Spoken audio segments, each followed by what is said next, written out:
For over 7 years, the Second Sith Empire has been the premier community guild in the online game Star Wars: The Old Republic.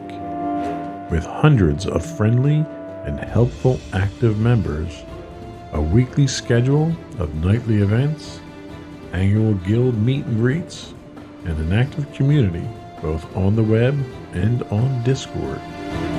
The Second Sith Empire is more than your typical gaming group. We're family. Join us on the Starforge server for nightly events such as operations, flashpoints, world boss hunts, Star Wars trivia, guild lottery, and much more. Visit us on the web today at www.thesecondsithempire.com.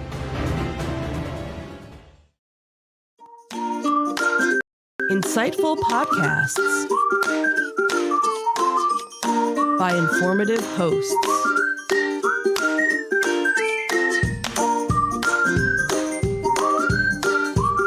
Insights into Things, a podcast network.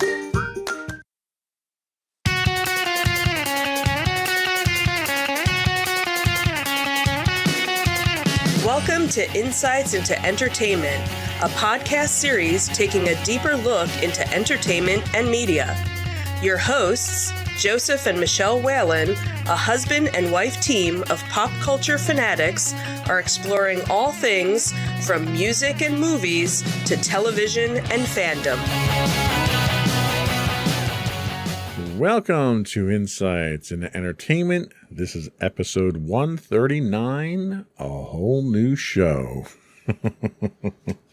I'm your host, Joseph Whalen, and my energized and revitalized co-host, Michelle Whalen. Hi there. How you doing today, dear? I guess I'm okay. So we have been talking about making a change to the show format for quite some time now. Yes, we have. I wanted to wait until we got to a more momentous number. I thought 139 was kind of rather obscure, but that's fine, I guess. That's what we're all about, being obscure. Right. That's our theme, right? Right.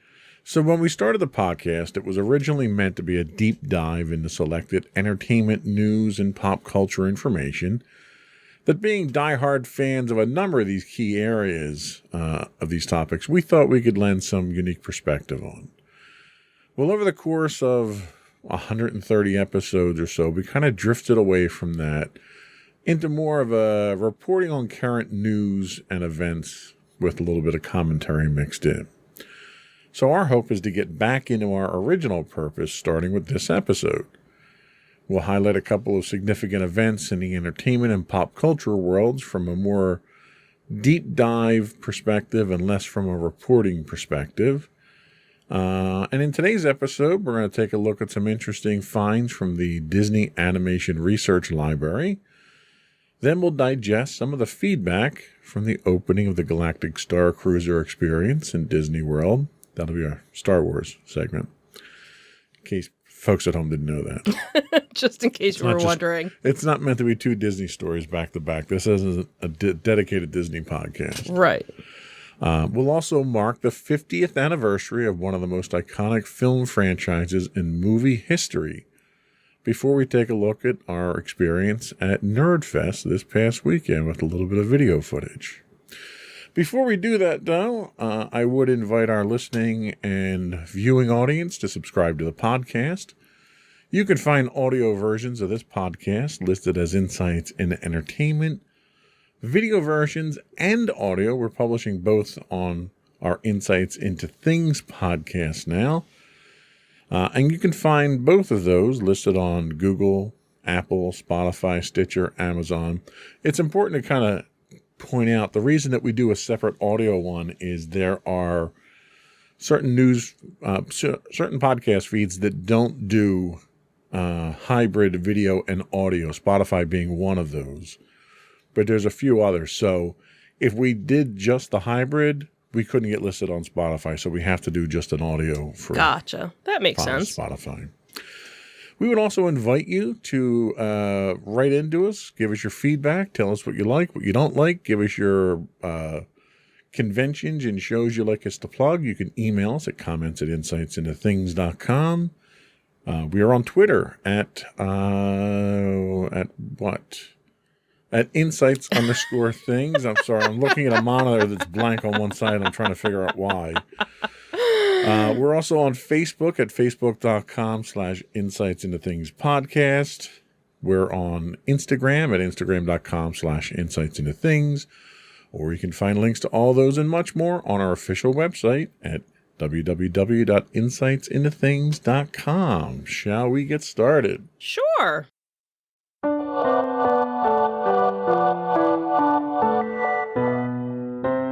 So what's our first thing to talk about today? So the first thing actually came from The Nerdist, and this was actually an article that was from a couple of years ago, but it was interesting enough to talk about because it's an area of Disney that not a lot of people know about, and it's something that's actually not open to the public, but for this event that they had, they actually allowed some reporters in. So that was kind of how the story came to be.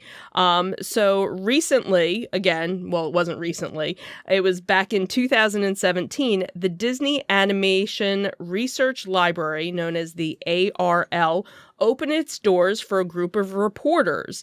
They were going to be viewing some original art from Pinocchio during the visit. It was the special 80th anniversary of Pinocchio. They were going to be re-releasing it onto Blu-ray at the time, and so that was why they had this event. So the Disney Animation Research Library is housed in a nondescript building in the vicinity of near Disney's Los Angeles studios. So inside its doors, it's temperature-controlled vaults, and it's basically a treasure trove of animation history.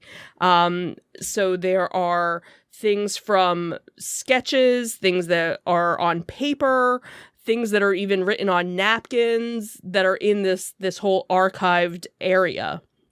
And of course, like I had said, it's not accessible to the public, but they open their doors to reporters to celebrate the home release of Pinocchio. So as the tour was going on, in the article there, you see all these different departments and all these different areas, and they had laid out a whole area of different artwork from just Pinocchio. And what was interesting was, this was original stuff. This was from like 1940, 80-year-old, pieces of paper. And what's, because... excuse me, because of the sensitivity of it, you have to wear it, they don't even want you touching it, but anybody that's handling it, it's just like any other archivist artifacts, wearing the white gloves and being very careful with it. And what was interesting was to see certain scenes that weren't in the movie, that there was a whole musical number that they had wanted to do, but because of timing, they didn't add it to the movie, but they have all this original artwork for it, that they've still, held on to. So, during the tour, they were talking about what the purpose was and the processes that they go through. And it's, obviously the research library, it's mostly about preservation. Their collection includes 65 million pieces in 11 different vaults. So that's from drawings, concept art, cells, backgrounds, maquettes, and even puppets from like The Nightmare Before Christmas are included. They have things going all the way back to Oswald the Lucky Rabbit, and obviously even, the current movies as well. There's stuff there. So what's interesting is, back in the day, most studios threw out items once a movie was completed, but thankfully not Walt Disney. He saved a lot of his work so that the artists, and what's interesting is they actually started calling it the morgue, where all these past projects were. But the idea was that his artists would be able, if they needed inspiration or they needed to see something, they basically had their own research library to go back and look through. Now, one of the things that most Disney fans know is that back in the day, Walt actually used to give away certain pieces of art if you went to Disneyland. If, Walt happened to be there on a day when you were visiting and you were walking through the park, you might actually get an original cell from a movie. So it's kind of funny how certain things were kind of given away. So is this something where are they just responsible for preserving what they have, or do they try to reclaim some of these things that got out into the public domain? Well, in the article, they don't mention anything about that. And there's actually a video that they had done a live stream of a tour of it. So they don't talk about trying to get anything back. But a lot of what they do is they are trying to digitalize a lot of it. But also what they're doing, too, is in most cases in the preservation of it, they're not trying to fix anything. So if there's any sort of mistake on something, they're keeping that original mistake in it. They did say if it was something where it was going to be a re-release of something, they might go in if there was like a coffee stain or a cigarette stain or something. That would be the only thing that they would really kind of clean up, but everything else they wanted to leave it as is. So now you had mentioned that the public obviously doesn't have general access to this. Do they pull these items out to take them on tour at any point? And that's one of the things that they talked about is that they do from time to time for special events or things. Things will kind of be on loan that'll go out. So I was thinking when we went to the one Faniversary event, now granted that wasn't, so this is all animation stuff. So this isn't even the live action movie, but we know that they have their own area for all of that stuff as well, because the different shows that have come out on Disney Plus talk about it, and that's where you find the different collectors who have this and that, and where when we went to Faniversary they had Mary Poppins hat, and that was something nobody could touch it. It was only handled by one person, and he was wearing the white gloves, so that's something that's in a different vault. So to that end, I have to assume that when this material was originally created in the 30s, 40s, and 50s, it was never intended to be created with the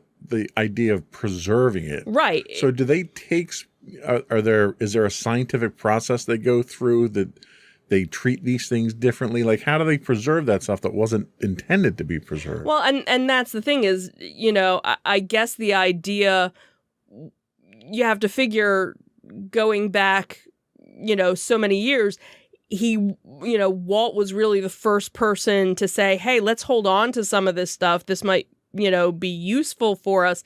So you figure it was probably preserved, in some way, but nothing like what they would have now. And I'm guessing, they never thought, oh, we're going to digitize this, or we're going to, So is that one of the techniques that they use? Are they actually taking the material they have now and digitizing it for public consumption? Right. And that's what they're doing with a lot of stuff, just so that they can have it just as a backup to something, because obviously paper can only last, so long.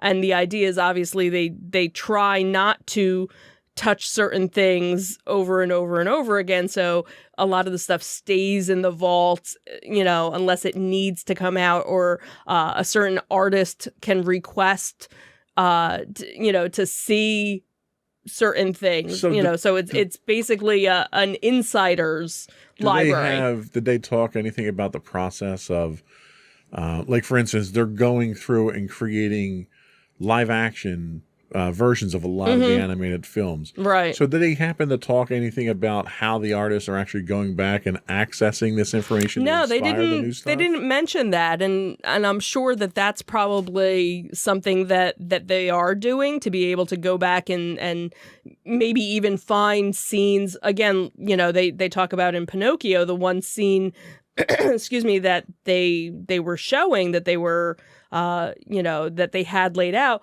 was something that pretty much nobody in the public had ever seen before. So I'm sure with some of these other animated movies, there's probably some inspiration that these movie makers are getting from looking at some of the original art, but it doesn't talk about that in this article. So I'm gonna run the slideshow we have of the art itself. Sure.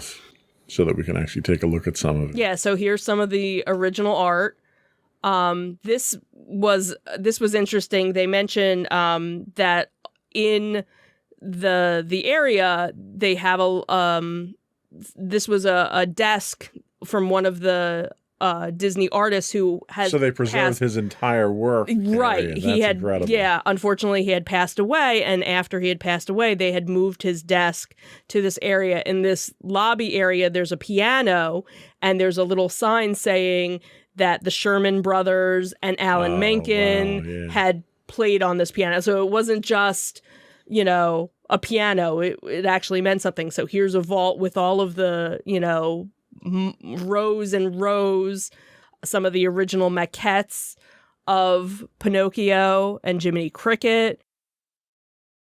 It's like, that's priceless when you think of how much. So obviously they did this because of the Pinocchio event. Mm-hmm, right. Have they opened this up in the past before? Are they planning on doing it again?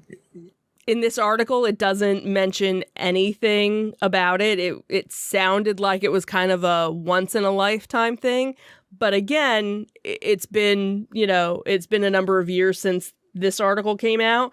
And, being members, having a Disney Plus subscription, there's a lot of these different collectible shows that have come up, and documentary type shows about the parks and about the movies and about certain animation. So I have a feeling it's one of those things where, maybe every now and then they'll kind of, let a little bit out, kind of like with, Skywalker. Sure. With Lucasfilm, they don't do tours, but every now and then something comes up where they, open it up. Speaking of tours, so they're going through the process of digitizing all this stuff. Right. Have they made any kind of digital tour available or anything like that online available? Well, the only thing that was available, at the end of the article, there is a YouTube video.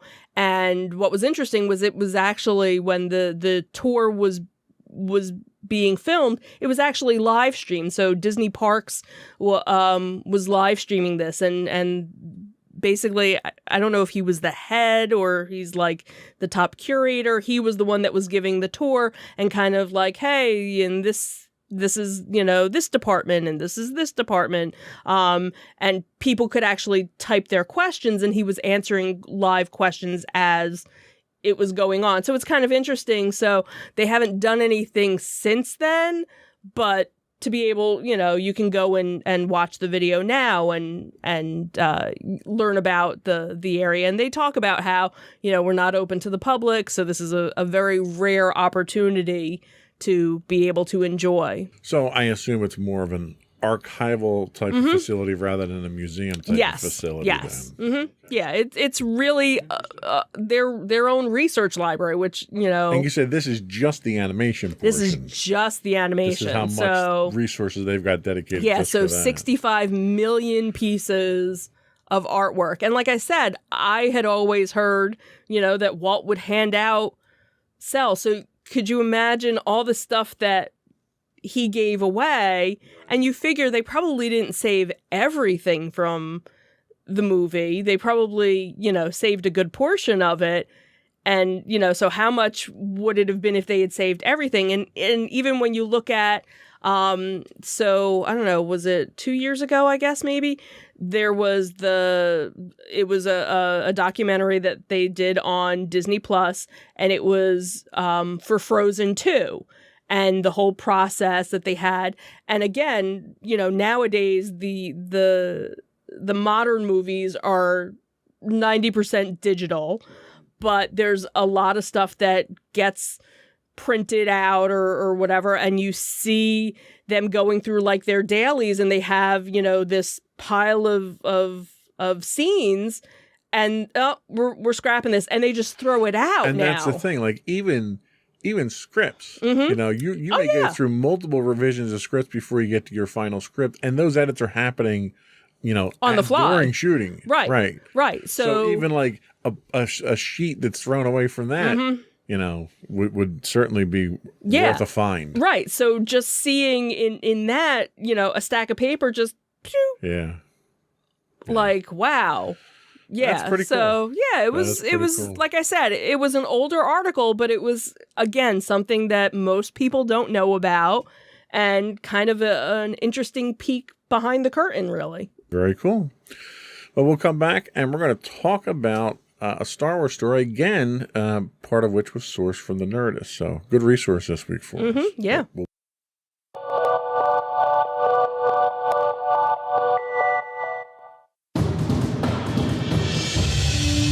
For over 7 years, the Second Sith Empire has been the premier community guild in the online game Star Wars: The Old Republic. With hundreds of friendly and helpful active members, a weekly schedule of nightly events, annual guild meet and greets, and an active community both on the web and on Discord. The Second Sith Empire is more than your typical gaming group. We're family. Join us on the Starforge server for nightly events such as operations, flashpoints, world boss hunts, Star Wars trivia, guild lottery, and much more. Visit us on the web today at www.thesecondsithempire.com.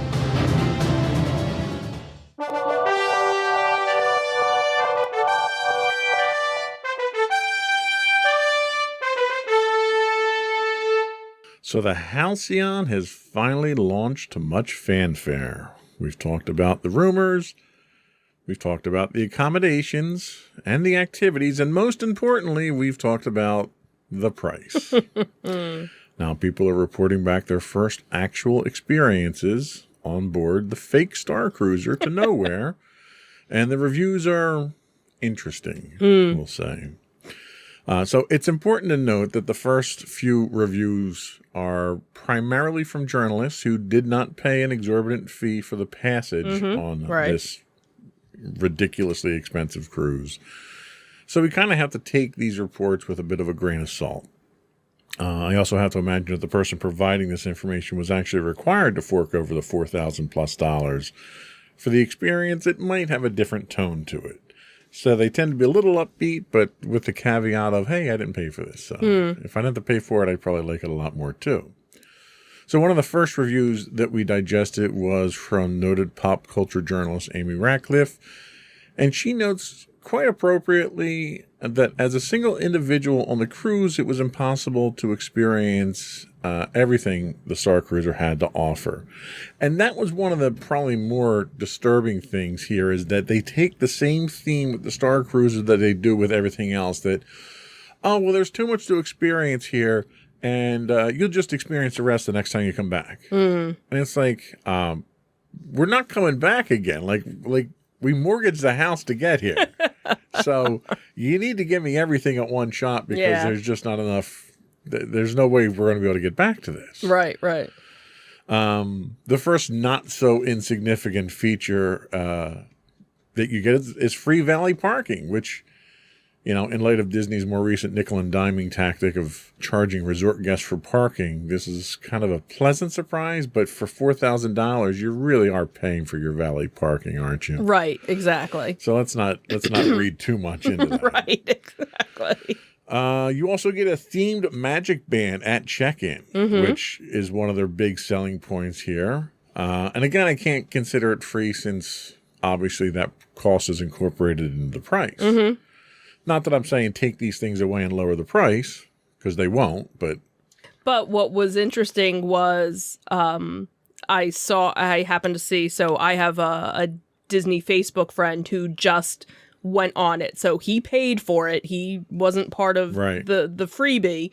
And in their little pop-up, you could actually buy a magic band that actually was a little bit more decorative. Okay. But it was after your trip had already finished, which I thought was kind of funny. Right. You would think, oh, well, here's the free one you get.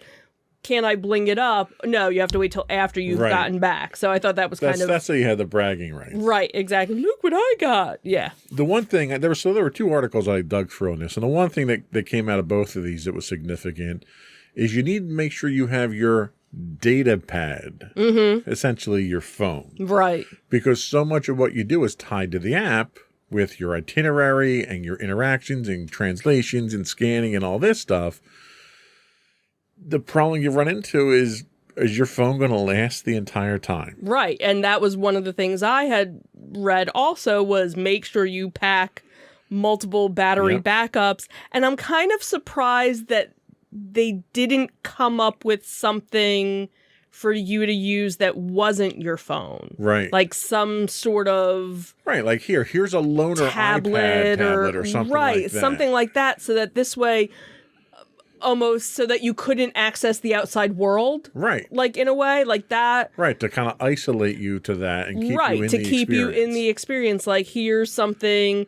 And that it would link up to other people that you were on the cruise with. Right. So that you could kind of mix and mingle, with others if you were going to do any of the adventures. Sure.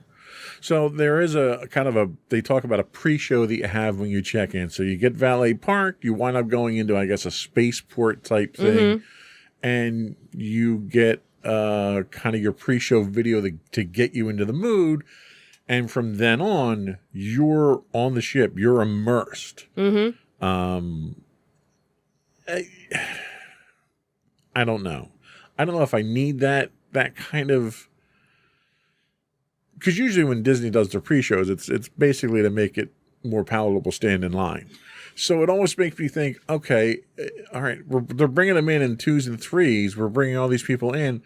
Am I literally just standing here watching this pre-show so I can get into the next room because there's people in there right now? So it kind of makes me think that it's really just Disney's way of throttling the passage into the building itself. Okay, I could see that. But this is supposed to kick off your story, so we'll give them a little bit of credit for that. I hope it's just not your typical, snooze fest to keep your hands and arms inside the vehicle at all times. Right. So the rooms, okay? So it's worthwhile talking about the rooms. So the journalists themselves did not get to stay in the stateroom suites. They got to stay in the standard rooms, which as a non-1%er, we probably wouldn't be in the staterooms either. Right. So they talk about the fact that you get, the rooms can sleep up to 5. They say it will probably be cramped with 5 in their luggage. But you make the point of how much luggage you're really bringing for a 2-night stay. Right, because my whole point is if we were going down and we were staying, we would probably leave all the luggage that we didn't need in the car. Now, granted, if you were flying down, that would be a little bit different. I don't know if they have someplace where you can leave your extra luggage. But the other thing, too, is how much time are you spending in your room? You should really only be sleeping and getting ready for the, you would think, but apparently the room itself is part of the story itself. Right, because there's a terminal that you have there, and the terminal guides you where you have to go, and you get communications. True. But the room itself, the standard rooms come with a queen bed, 2 bunk beds, and then there's a pull down, similar to what we ran into when we stayed at the Contemporary when we were down there. Just a little extra space for one of the kids. Right. You get a TV that's themed, that's basically just looks like a Star Wars style screen, but it's basically a regular TV. Right. I think Disney Plus is included with it right. because the one person I saw was like, "Ooh, look, Cars 3, exists in Star Wars or something." It was kind of, oh, okay. There's no room service. So that was kind of... that is weird because even on a cruise, you can still get... Yeah. So... Not sure why. I think maybe they were trying to keep people from spending too much time in their rooms with it. Maybe. I could see that. Especially because the venues for getting your food are large. A lot of the story revolves around them. Right. The cantina and the restaurant. So they don't want people sitting in their rooms, I guess, because you're not going to... Right. I wonder if it was something where, at 11 o'clock at night, if you wanted something to eat, could you... still get a snack. They've got snacks that you can go and get at one of the areas that do have snacks. We'll talk about that later in the article. Okay. You don't get windows, so once you walk into the building, the only place you can see the outside world is either on your excursion to Batu, or they have an environment simulator. Yes, I did. And it was funny because my friend who was just there, I saw that and went, oh, okay. An environment simulator. A room with no roof. So, it was like glass from the pictures. Okay. It looked like, the area, and then it had the glass, and you're like, oh, but that's not real, even though it was real. Right. I'm thinking, oh, you have this, but you couldn't do a pool? Yeah. Okay, whatever. Well, the thing that I thought was neat that they noted about it is you don't get windows, but you get... Yes. A virtual window. Yes, so you can see the stars outside. And what's neat is all the room windows are synced. So if the ship goes into hyperspace, they all wind up going into hyperspace. Okay, so everybody's like so it's not like this room sees this and this room sees it. They all say, okay, that's all right. The one complaint that they had was at night when you're trying to sleep, it's very bright. So you can put your shields up. So it either turns it off or dims it down so you can actually sleep. So I thought that was interesting. Interesting. And there's, like I said, there's an interface in the room for continuing your quest. Right. On with the ship's logistics droid is who you're interacting with. Okay. Right. So the first dining area they talk about is the Crown of Corellia dining room. Mm-hmm. This is where all the meals are taken. This is where one of the entertainment venues is. Right.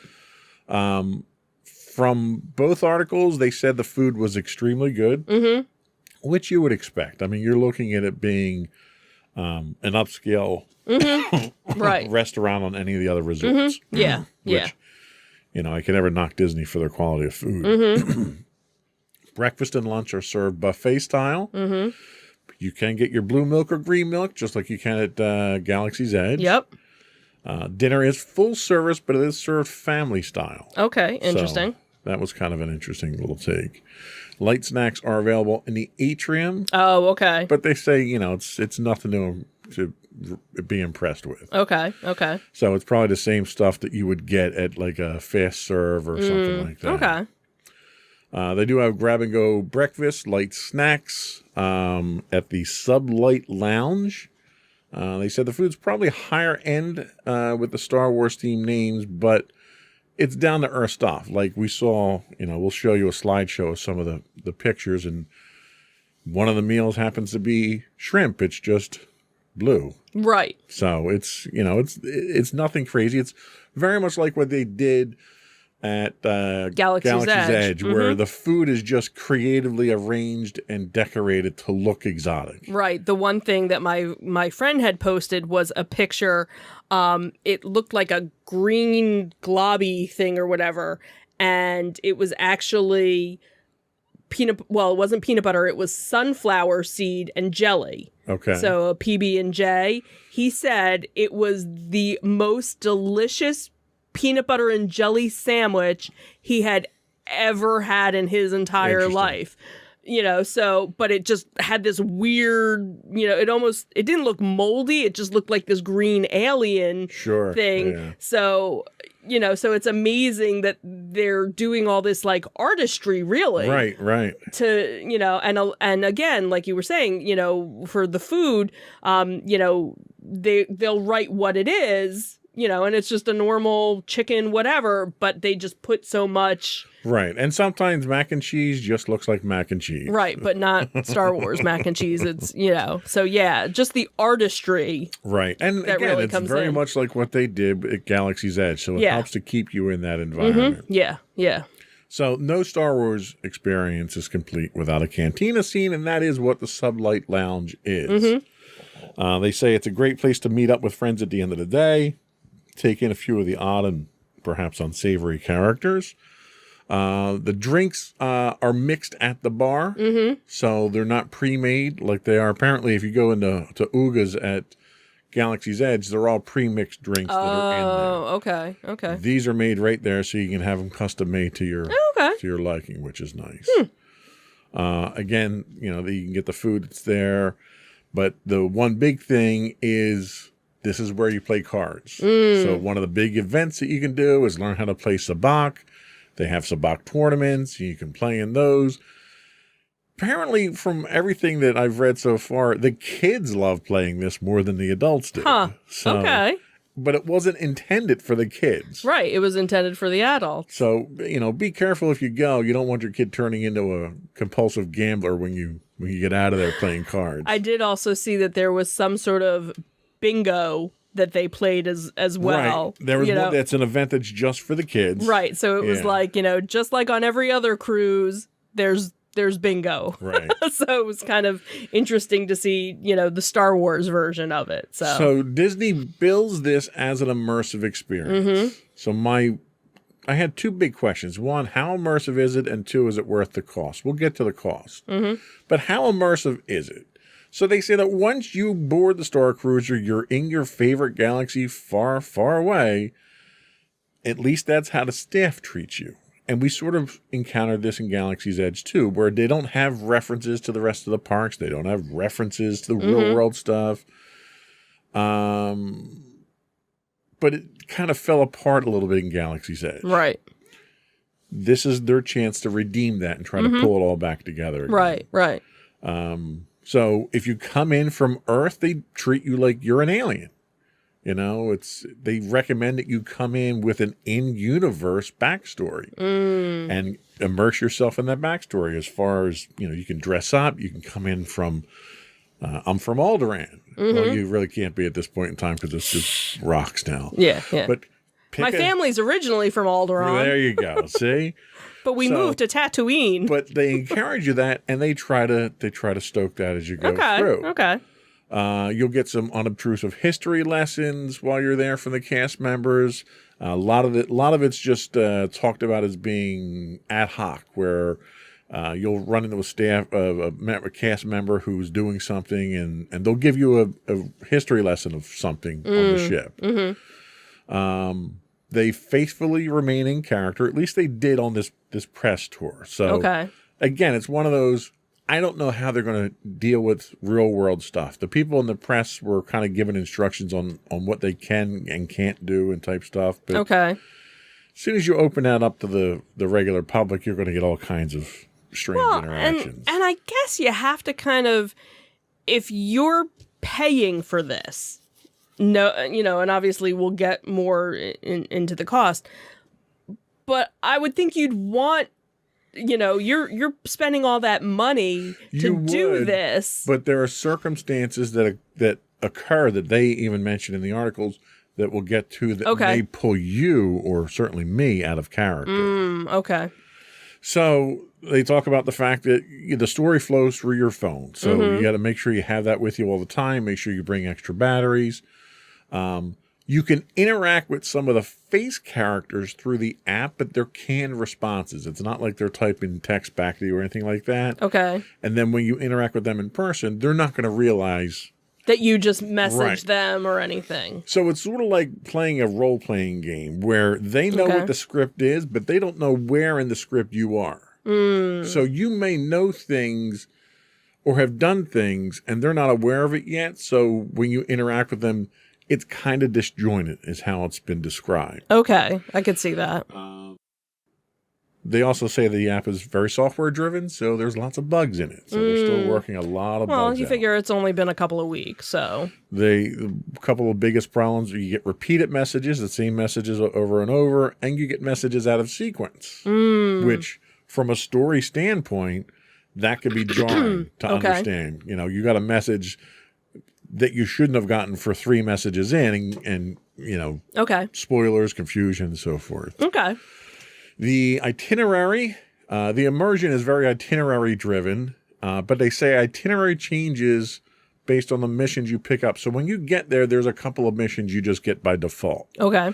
But there's a whole ton of side missions that you can do depending on who you interact with and what you scan and all that stuff. So the advantage that they say here is that, well, the next time you come back, you can have a completely different experience. For $4,000, I'd expect a completely different experience when I come back. I mean, you're not giving me something that's a selling point. Right. They really should be marketing this as this is a once in a lifetime thing. You might never come back. Right. From all accounts, it seems like some of the story is kind of forced down your throat. And we'll talk about that later when you get to Galaxy's Edge and how the missions continue there, and you might not even be aware of it. None of the things that you do impact the outcome of the voyage or your trip or anything. So you make all these choices, you feel like you're involved, and the same thing happens at the end of the day no matter what. Okay. So to me, when it comes to an MMO online game and I'm playing through that story and my choices don't matter, it's very frustrating for me. Okay, I could see that. Because why did I make these choices in the first place? Right. So the one thing they do tell you is that the crew is trying to accommodate so many guests at once. So each of those guests are at a different stage in their story. So you may go to a cast member to try to interact with them to advance a quest, and they may be interacting with someone else who's earlier in that quest, further in that quest, on a different quest, and you have to wait your turn to interact with them. They say sit there and listen because what they tell them might be relevant to what you say. Okay. But this is where I could see people getting frustrated quickly because you're trying to do everything at once. And if I have to sit here and wait for 5 people to talk to this guy before I can get to him, I could have gone and done something else. Exactly. Yeah. I got 2 days here, and I'm wasting my time trying to talk to someone to advance. This is where I would get frustrated and come out of character at that point in time. Right. Okay. That's what I'm saying. There's situations where even a diehard like me who can go in there and be in character will get frustrated, and you kind of have to have patience with these things. Right. They kind of target that towards the kids more than the adults, but the adults are the ones that are paying for this. So the adults are the ones that are going to want to be satisfied. And I guess it really also depends on your level of fandom, too. Absolutely. Are you just doing this to just... If you're not a fan, you're not going to this, I don't think. Who's going to spend $4,000? Your daughter. She hates Harry Potter. She would never spend $4,000 to go to Universal Studios and go to Harry Potter. She just wouldn't. Right. No matter how cool it is. Right. So you got to be a fan at some level to do this. Right. But again, going back to my friend who was just there, people asked, oh, did you do a lot of the quests? No, not really. He was really going just to kind of, like for, and he doesn't have. Well, and that's what I would do. I would go for the immersion and a nice leisurely walk through 1 or 2 of the stories. And that's it. I don't want to go there and it be a job to have to do everything at once. That's not what I want. And I'm sure for the kids, it's more so, I got to do this quest. And I want to do all the quests where the parents are probably, so what drink are we trying today in the lounge? Absolutely. So how about a rent-a-shuttle? Okay. So everyone's heard there's an excursion to Batuu, which is Galaxy's Edge at Hollywood Studios. Right. This is accomplished via a box truck. Yep. No, really. Yeah. It's a box truck. Yep. but it looks really cool on the inside. You never see the exterior, so you don't know you're in a box truck. Right. But they decorate up the inside, and that's how they transport you the short distance over to the thing. Mm-hmm. Yeah, I thought that was interesting. Mm-hmm. So you do get lightning lane access to the Millennium Falcon Smuggler's Run and Rise of the Resistance, which, again, very generous for Disney to do that. However, part of your mission on the ship are tied to these rides. Okay. It was unclear how obvious they made that aware to the people. Okay. Because just by going on the rides, you complete those missions. Okay. One happens to be stealing coaxium or smuggling coaxium for someone or something like that. But you don't need to know that because they try to integrate it into the story ride itself. But the story ride itself is the same story ride as when it launched, which had nothing to do with the Halcyon. Right, right. So it's kind of quirky how they kind of tie that in. They also say that you can stop by Uga's, but you don't get a reservation automatically. It's not included. And they do tell you to let someone from the cruise know that you're there. And it was unclear why.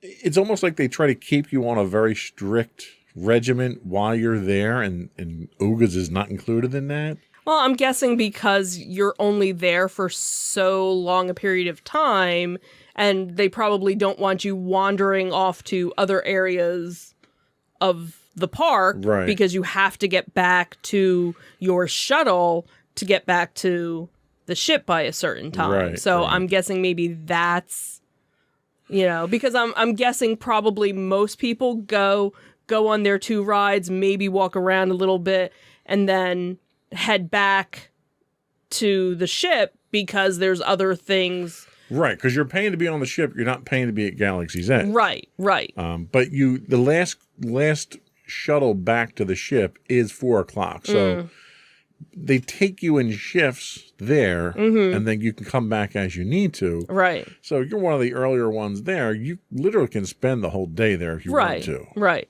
Whether or not you do or not is up to you. So how about the activities? Every cruise isn't complete without activities. So there's a few activities that show up on your schedule automatically. These you don't have much control over. It's like orientation, bridge orientation, lightsaber training, stuff like that. I'm not sure I like them just sticking stuff on my itinerary and making me do them. That's fine, Some of the activities were kind of lackluster. They talked about the bridge training where they sit you down and you do something at a console itself. They said it was very similar to flying the Falcon. You had one thing, push this button over and over, or lift this lever, or whatever it is. So you weren't really doing anything, nor did it have any real effect on the ship itself. So it was a very isolated experience. Okay. Other things that they talk about don't show up on your itinerary, and that's through interactions with different people around the ship, different cast members and stuff like that. So they said there was a lot of opportunities to interact with other people and get story that way and so forth. So as much as Disney tries to tie you down to the itinerary, you don't have to follow that if you don't want to, if you really want to immerse yourself. And then there's the story. So it's a very specific, very static story that they do. Everyone experiences the same story. It's sandwiched between Last Jedi and Rise of Skywalker. So it's Disney Star Wars. It's not my Star Wars. Right. Which is the biggest drawback of Galaxy's Edge entirely. They said the story arcs resemble what Disney had originally intended for Galaxy's Edge, but they never really fully realized it because there was too many people. Right. You could not cater that kind of personalized story to everyone. Okay. The Star Cruiser is really their second chance to do that, and by all accounts, they're doing a much better job of it here, but it's costing you. Right. They couldn't be more complimentary for the performers, whether it's the cast members you interact with, the actual performers at the dinner show. They said they were fantastic. That alone was worth going just because of the professionalism of there. Okay. The one complaint that they had from a story standpoint is for being in a Star Wars galaxy far, far away, apparently there's an overall lack of two things you'd expect in that universe. Droids and aliens. So there was like one astromech droid that was going around the ship, and that was it. Couple of people that were done up as aliens, not very many at all, but they were lead characters, so you weren't bumping into people in the hallway and stuff like that. So they said that kind of killed the effect of it being in an alien world. Okay. And of course, no Disney experience is complete without a gift shop, right? Yep. So there's two chances that Disney can wring a little bit more money out of you on this one. So you have the Chandrilla Collection, which is a small shop on board. That's targeted more for buying things to fit in. Yes, they clothing and stuff like that. And some collectibles, because again, my friend had posted the photo. So again, non-branded collectible, like there was some glassware, jewelry, clothing, things that you would expect at a high-end boutique. Right. That was what. Now, you can buy the more tchotchke style stuff on your excursion to Batuu. There's a pop-up shop that's in the little kiosk area that you board the shuttle and get off the shuttle, the U-Haul. And you could buy Star Cruiser specific stuff there and some of the bragging rights stuff there, but they don't overwhelm you, which is what really kind of blew me away. Right. And then finally we come down to the price. So is the $4,809 for the standard room worth it? One person who attended on a complimentary pass doesn't think so. And they were there for free, mind you. Okay? Right. After seeing what I've seen and reading what I've read, I have to agree. Disney's non-existent cruise to nowhere at an astronomical price is a big ask, but it's also in line with what seems to be their new target audience of one-percenters that Disney appears to be aiming for. So short of hitting the lottery or getting a complimentary trip myself, I'll be avoiding this particular Disney money trap. So I don't know. What do you think? You think it's worth it as a once in a lifetime? You know, you turn 50, we're going to go on that'll be our Disney cruise. I don't think that's the I think if I had my choice of 2 days doing that or going to Disneyland Paris for the same amount of money, I would choose Disneyland Paris. Yeah. You know, as much of knowing how much of a Star Wars family we are, for half the price. See, not only can I not justify paying that money for that limited an experience, I refuse to support what really is Disney slap in the face to every Star Wars fan out there. Right. Because your average Star Wars fan is not going to be able to afford this. Right. And you're deliberately pricing out that entire fan base. Right. And I think that's the biggest thing.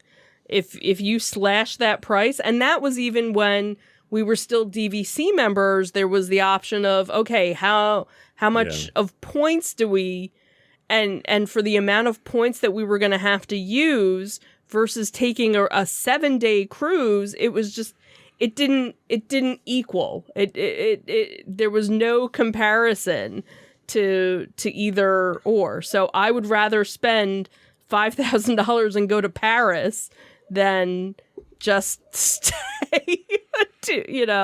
Like it would be nice if you could just do like a 1-day walkthrough of it or something. For $200. For $200, you get to, spend the day on the ship. Yeah. I could see that. That would be interesting. With maybe, you get one meal, I'll even say $300. But see, and that's the thing. You can get the environmental experience at Galaxy's Edge that you get here. They don't have some of the lightsaber training. Well, that's what I was saying. So you bring that stuff out so the general public can have some access to that stuff too. Right. So I don't know. It's to me, it's not worth it. Anyway, we'll be back. We're pushing up on the clock here, so we'll do a quick review of our next story when we Sure. come back. Sure.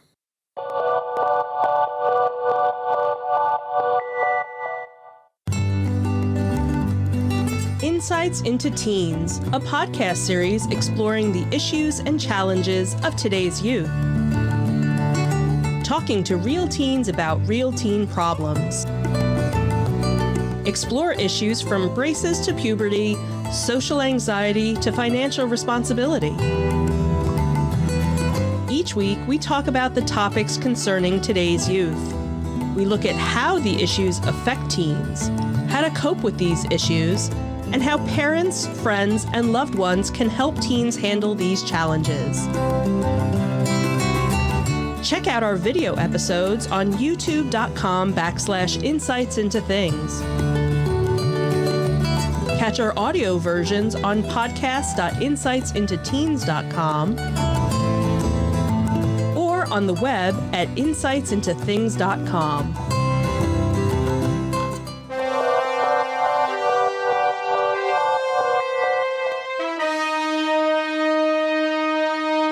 So it's been described as the Gone with the Wind of gangster movies.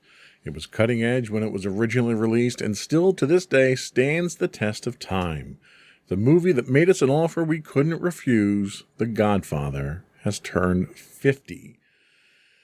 It's also returning in limited theaters to mark its epic anniversary, and many of the stars of the movies have shared their thoughts on its legacy. What are your thoughts on The Godfather? When did you see it? How old were you when you saw it? Oh, gosh. Well, I was probably too young when I first saw it, but then probably didn't see it again until probably high school. That's when I saw it. I saw it in high school. And when I was in high school, that was actually when Godfather 3 came out. And I remember in our one English class, we had been talking about it. So there were a couple of us that actually went to go see the third one because we were talking about the impact of the first one. And really, when you think about it, it was kind of the start of, there had been gangster movies all, throughout, cinema. Mm-hmm. But really, that was kind of the one that led the way for, some of the more modern gangster movies. Like, they kind of look at that and kind of go from there. Well, it's funny you mentioned that because in a recent interview, Talia Shire described her brother, Francis Ford Coppola, characterizing the movie as a waltz. She says the endless cycle of the family had a sense of a waltz to it. And it's hard to argue with that. It really, it did have that. And I think that's really what scared the studios more than anything because it was so different than the gangster movies you had up to that point. Right. Everything was family, really. It was all about taking care of the family. It was a huge gamble for Paramount. And by most accounts, the movie was hell to shoot for Coppola. They said there were reports of a running battle between Coppola and his bosses at Paramount, and even the crew at times because of creative differences. Casting decisions. They brought Marlon Brando in, who at that point in time was kind of obscure at that point in his career. Nobody wanted to touch him at that point. Right.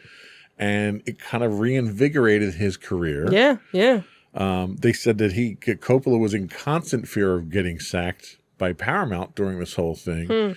Even in post-production, when he made his choice of Italian maestro Nino Rota, that was questioned. Coppola bluffed by threatening to have his name removed from the movie before Paramount finally gave in to his decision. Wow. So there was this constant strife that he was running into with this movie. And in the interview with Talia Shire, she says, I wouldn't have had me on the set. She said the last thing he needed was his sister at the time. Yeah, true. I added one more tension for him. Yeah, exactly. Thinking about that. If you think back to the movie where there's the scene where she and her new husband are fighting and she's pregnant in the scene, she says, it's a rough thing to see a pregnant woman being knocked around. Right. She says, I had to move from place to place and I was terrified because you didn't want to do another take because another take meant everything had to be reset. She says, I just want to keep going. Because it would have cost money to do the resets and the reshoots and all that stuff.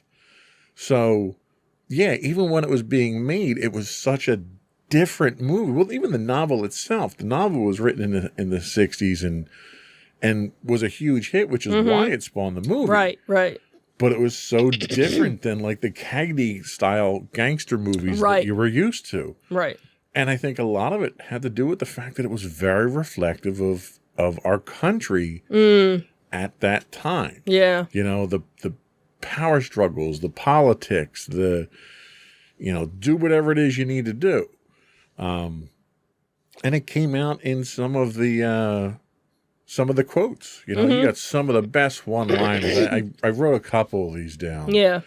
You know, there's one line where Michael Corleone says, "Don't ask me don't ask me about my business, Kay."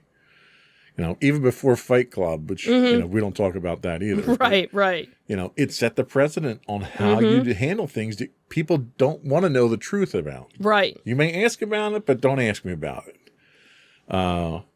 Take the gun, leave the cannoli.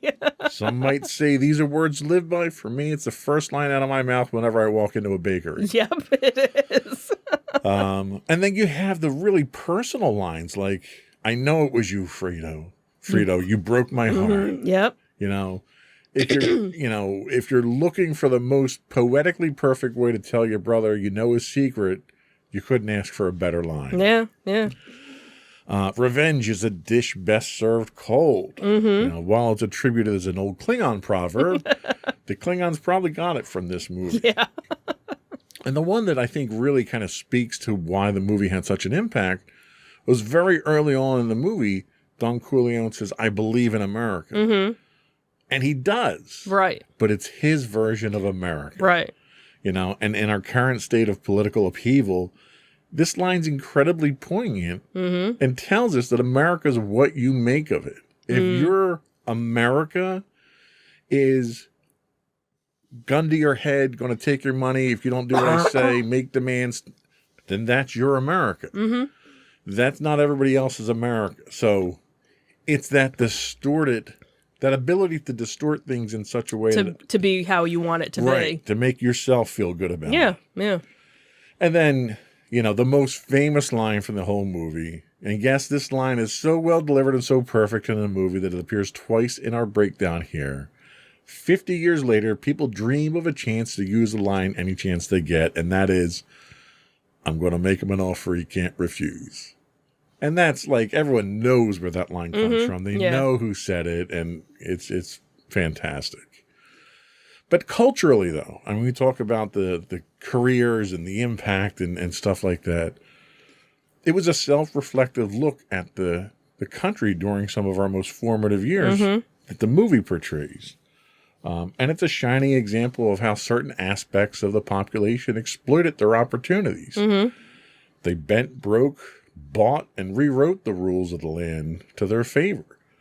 And it still happens to this day. Whether it's happening in business or politics or crime or whatever, what Don Corleone represented in the movie is what so many people aspire to. That power, that ultimate power, that ability to manipulate things and be in control. And so many fortunes in today's businesses have been made on that. It's not biographical, it's not historical, but there are grains of truth in the film that make us question reality and kind of look at the world differently. And we've never gone back to the way it was before Godfather. That kind of opened our eyes to a reality that a lot of people didn't want to ask about, I think. And I think what's also interesting is it's probably one of the top movies of all time, and Godfather 2 is revered also as one of the best movies that, normally sequels, after you do the first one, they kind of go downhill from that. Yeah. But, Godfather 2 kind of stands alone, on its own as being a really great movie. And it's interesting because it's a prequel to The Godfather, so you kind of see everything. And that concept itself was interesting at the time because you didn't have that sort of thing. Right. Where it's like, okay, we drew the line in the sand. Now let's go back and show you how we got to that line. Right, where normally you never did that. You always went forward. Right. So it was an interesting, take on it. And it was so well received on top of the success of the original. Absolutely. And I have little doubt The Godfather will still be relevant 50 years from now, too. Yep. So we're going to take a quick break. We'll come back and we'll get some of our afterthoughts to cover. Sure.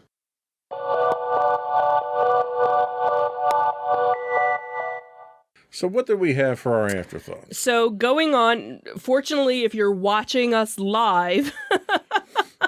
and not on, after the fact. ZoloCon is going on this weekend. It's going until 6 o'clock. So if you're in the area, you got until 6 today. Tomorrow it'll be from 9 to 4:30. We're actually planning to be there tomorrow for it. That's in Warminster, Pennsylvania. Then in a couple of weeks after that, we have the Delaware Train Show and the April Fool's Toy Show. That would be April 2nd and April 3rd, and that is in Newcastle, Delaware at the Nursehrine Center. And before we go, we did attend our Nerd Fest this weekend here. We're going to run some footage of that real quick and kind of describe. It was a typical local pop culture event here. Right. A lot of local artists were there. I was kind of surprised at how many artists that they had there. Yeah, it was a pleasant surprise to see how many local artists were there, local vendors were there. A nice mix of different types of artists. You had a lot of people selling handmade things, which was nice to see, along with your different vendors obviously selling your pops. Not as many collectibles. Yeah, a lot of it was much more handmade. Right, it was much more which was kind of cool because, better to have that. Obviously, we had the 501st was there. Then the local Ghostbusters were there as well. A couple of cosplayers, not too many of them there, and some local authors with their books. They had a face painter, as well. Different clothing makers were there with different types of t-shirts or sweatshirts and things. And we had the one artist that was there who was the taxidermist artist that we talked to. Why don't you talk a little bit about that? Yeah, so that was kind of interesting. I almost came home with a bat. A real bat that was taxidermied. Bat that was taxidermied in this cute little cage. So we were talking to him, and you had asked him how he came to... how he sourced his critters. And what was it? So he kind of had a... So he said he has a license. He's a licensed scavenger. Right. Which I didn't even know that existed. But he said most of the stuff that he gets comes from people that he works with. Right, they kind of trade things. Right, so they'll send him the, for lack of a better word, carcasses. Right. He'll taxidermy them. Was it his son or his nephew? His nephew. His nephew does the actual settings and the dioramas and stuff like that. Right. And he'll set the taxidermy animals in here, and he'll send some of these back to these people that provide the materials for it. And it's really cool. Not only did they do the bats in the cages, they did these incredibly ornate ostrich eggs. Yes. Because the person who runs it is a former dentist. He uses dental tools to actually go in there and carve these out.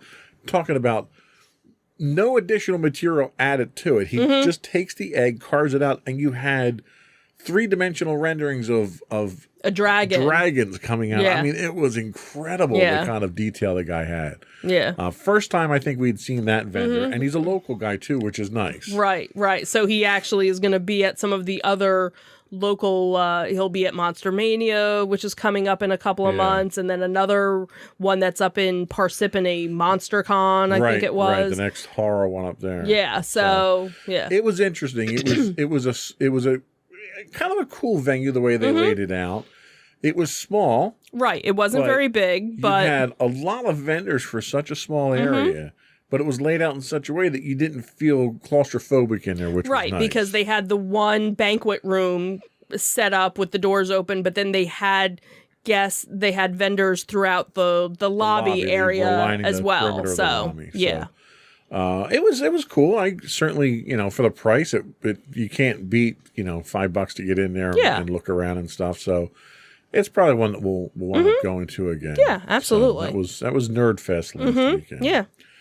And I think that was all we had. Before we do go, though, I do want to invite you to subscribe to the podcast. You can find audio versions listed as Insights into Entertainment. You can also find video and audio versions listed under Insights into Things.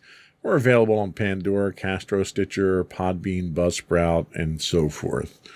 I would also invite you to write into us, give us your feedback, tell us how the new format of the show works. We're curious if this works better than what we were doing before.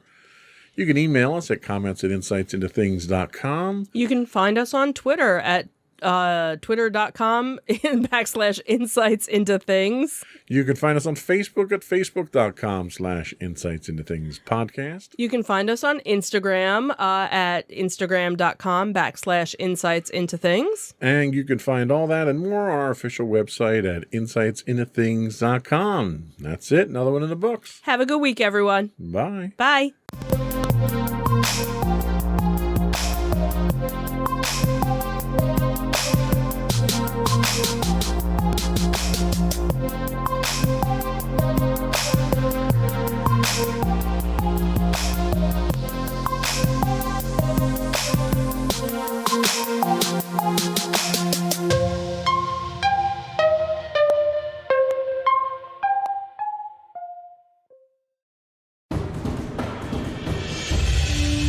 For over 7 years, the Second Sith Empire has been the premier community guild in the online game Star Wars: The Old Republic.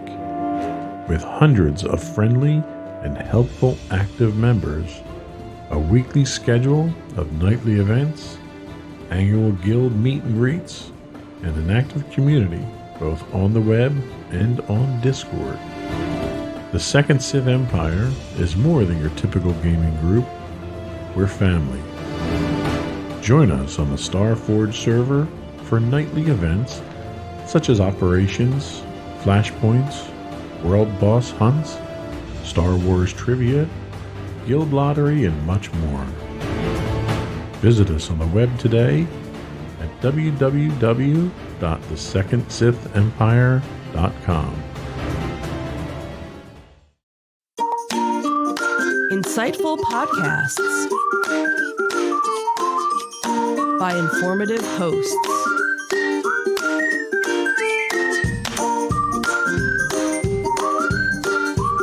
Insights into Things, a podcast network.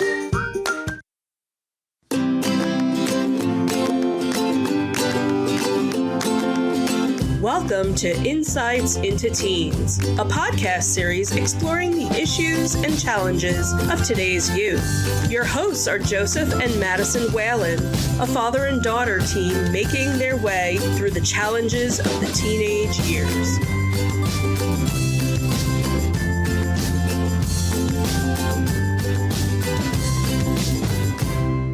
Welcome to Insights into Teens. This is episode 141, Healthy Family Relationships. I'm your host, Madison Whalen, and my co-host, Joseph Whalen. Hello, Maddie. How you doing today? Hi, I'm doing all right, mostly. How about you? I guess I'm mostly all right, too. Just been a bit tired today, so. That's okay. It happens to all of us. It is the middle of the week, so. Yeah. It'll get better. True. So how was school this week? It's been fine so far. Nothing really too entirely big happened. Nothing exciting? I mean, it's kind of been like a regular week for the most part. Okay, well that's good. Nothing bad though, right? Yeah. That's really the important thing. I have gotten a new update on, my braces. And that is? I'm wearing rubber bands again. How exciting is that? Don't we all wish we could wear rubber bands? But I mean, the good thing is I have only 5 more months left until I can finally have my braces taken off. That's great. And then what we'll do is we'll do a follow-up podcast on that and see how things work out for you. Yeah, like, what, part 3 at this point? It would be part 3 of braces, yes. We'll have to rewatch that so that we can talk about, hey, this is what happened after that. This was the torture that you've gone through the last 5 years of your life. I don't think it's been 5 years at this point, has it? Well, how old were you when you got them? I was in, like, 5th grade. Well, it's close. It's almost 5. Almost. Anyway, that's not what we're talking about. What are we talking about today? Today we're talking about healthy relationships with your healthy family relationships. Sorry. Okay. So families can be a pretty complicated thing. What makes up a family? What are its functions? What type of family units are there, and how do families help you?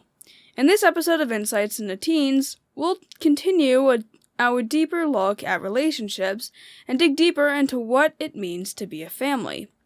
But before that, I wanted to ask all of you to subscribe to the podcast. You can hit us on Apple Podcasts, Spotify, Google, Stitcher, iHeartRadio, pretty much any place you can get a podcast.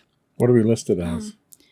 We're listed as Insights into Things. So our audio is listed as Insights into Teens. And our video versions are listed as Insights into Things.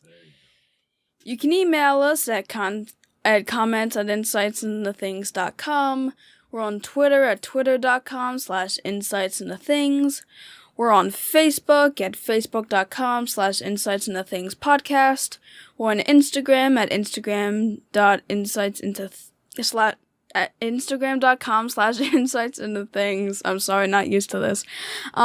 Or you can get us at our official website at www.insightsintothings.com. It's like riding a bike. You keep falling off and scraping your knees, right? Yeah. Are we ready? I think we're ready. All right, good. Here we go.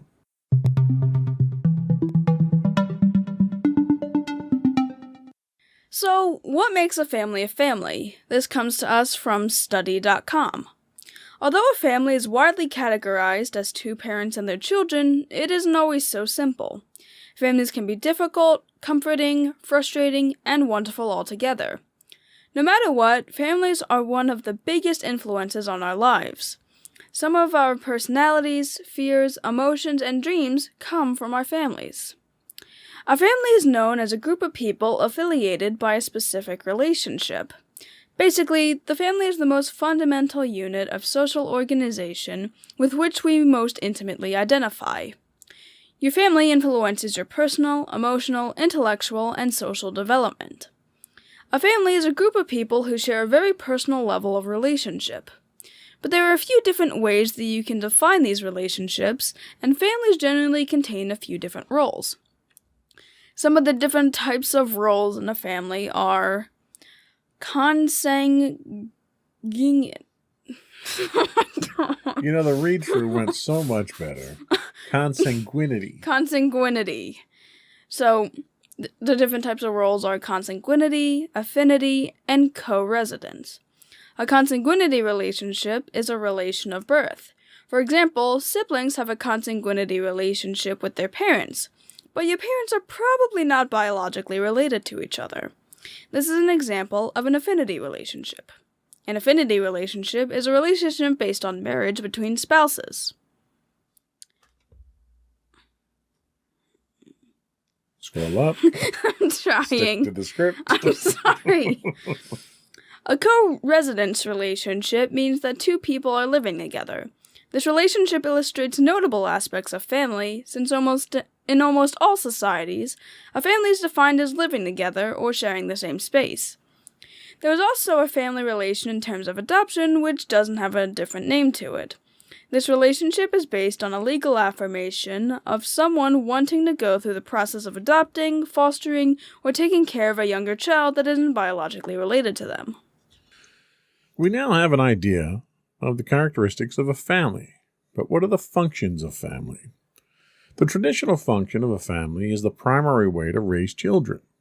Family introduces you to cultural norms, social behavior, education, group interactions, morals, and pretty much everything else.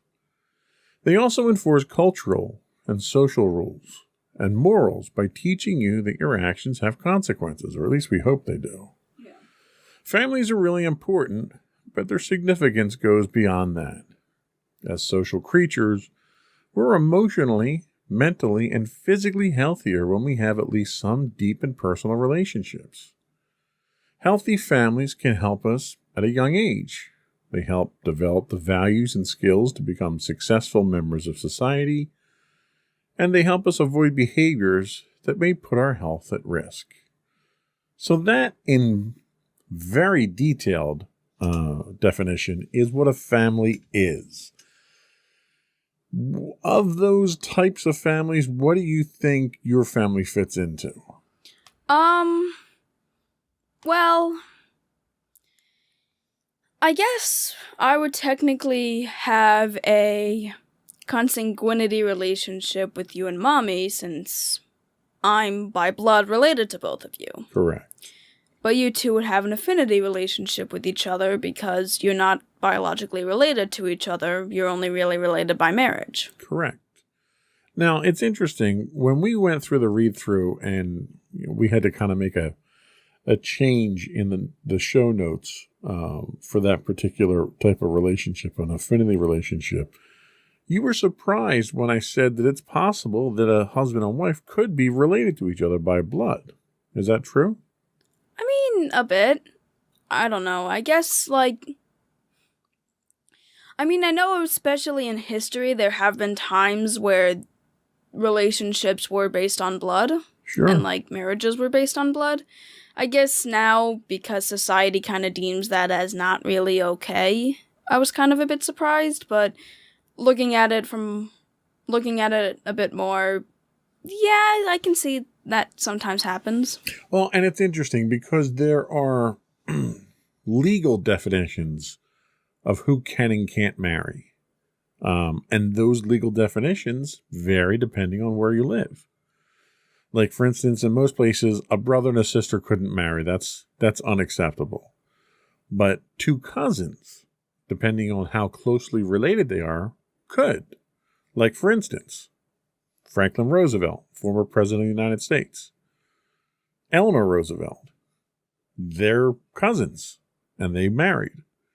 In fact, they were so closely related that Eleanor Roosevelt didn't have to change her last name when she got married because it started out, her maiden name was Roosevelt. So that's a good example of that.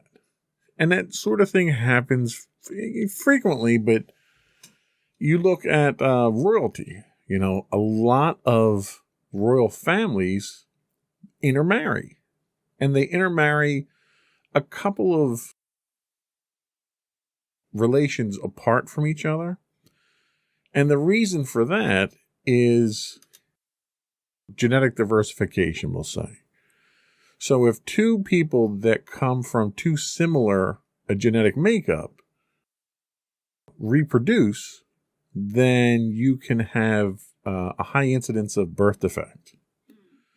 And this happens a lot when you go and get a blood test. So when you get married to somebody, most states today and most countries today require you to get a blood test. And part of that blood test is to make sure you're not too closely related to each other.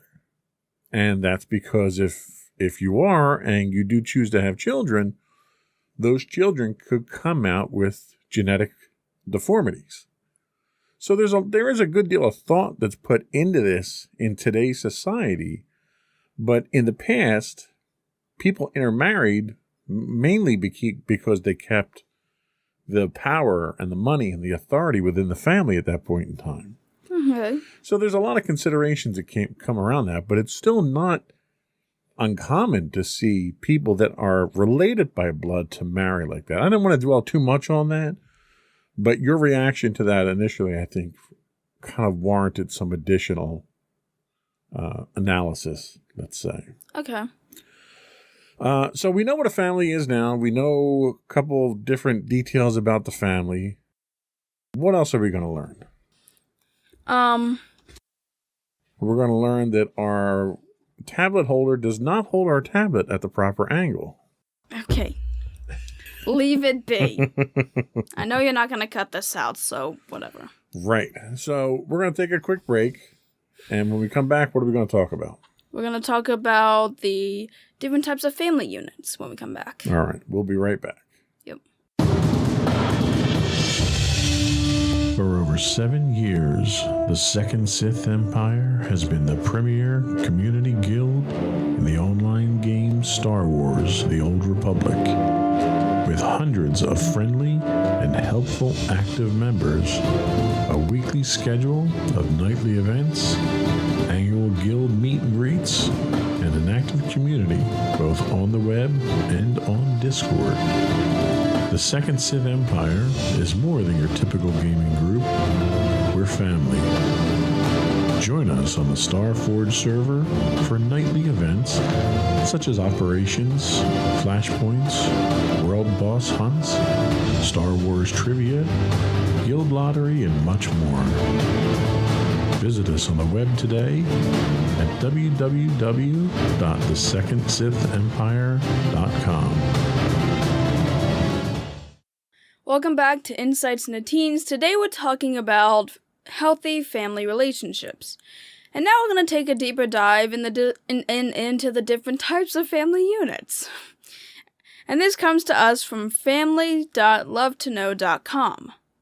So, family structure has changed over the past few years, and there is no longer a typical standard for what a family is made of. There are plenty of different forms of family units, some that can consist of multiple categories. So the first kind we have is the nuclear family, which means they make bombs. Right. I kind of had to say that. But the nuclear family is known as the traditional form of a family, and it's what some people feel the word family normally suggests. This family consists of 2 parents and their children. This family was long held in esteem by society as being the ideal in which to raise children. Children in nuclear families receive strength and stability from the 2-parent structure, and genuinely have more opportunities due to the financial ease of 2 adults. In America, about 22% of people live in nuclear families. So nuclear families are kind of a very traditional, people like to say, a 1950s idea. You know, it's the mom, the dad, and 2.5 kids is what the joke has always been. And it gets the name nuclear family because the mother and the father are the nucleus of the family, and the children are, the electrons that kind of rotate around it. And yeah, society kind of held that as the norm for the longest time. And as you got into the 60s and 70s and the divorce rates increased, you had the women's liberation movement where women were finally claiming their place in society, where they weren't taking this subservient role as a homemaker. You had a lot of women who were single parents, a lot of women who were having children without being married. So you kind of drifted away from that. That winds up bringing us to the single parent family. So the single parent family consists of 1 parent raising 1 or more children on their own. The family includes a single parent of any gender and their child or children.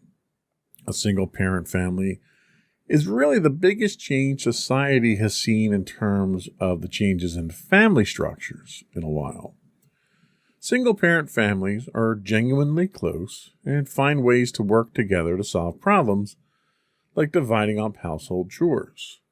When 1 parent is home, it may be a struggle to find, when only 1 parent is home, it may be a struggle to find childcare, as there's 1 parent who's working. So that single parent family struggles to have childcare because that single parent has to work.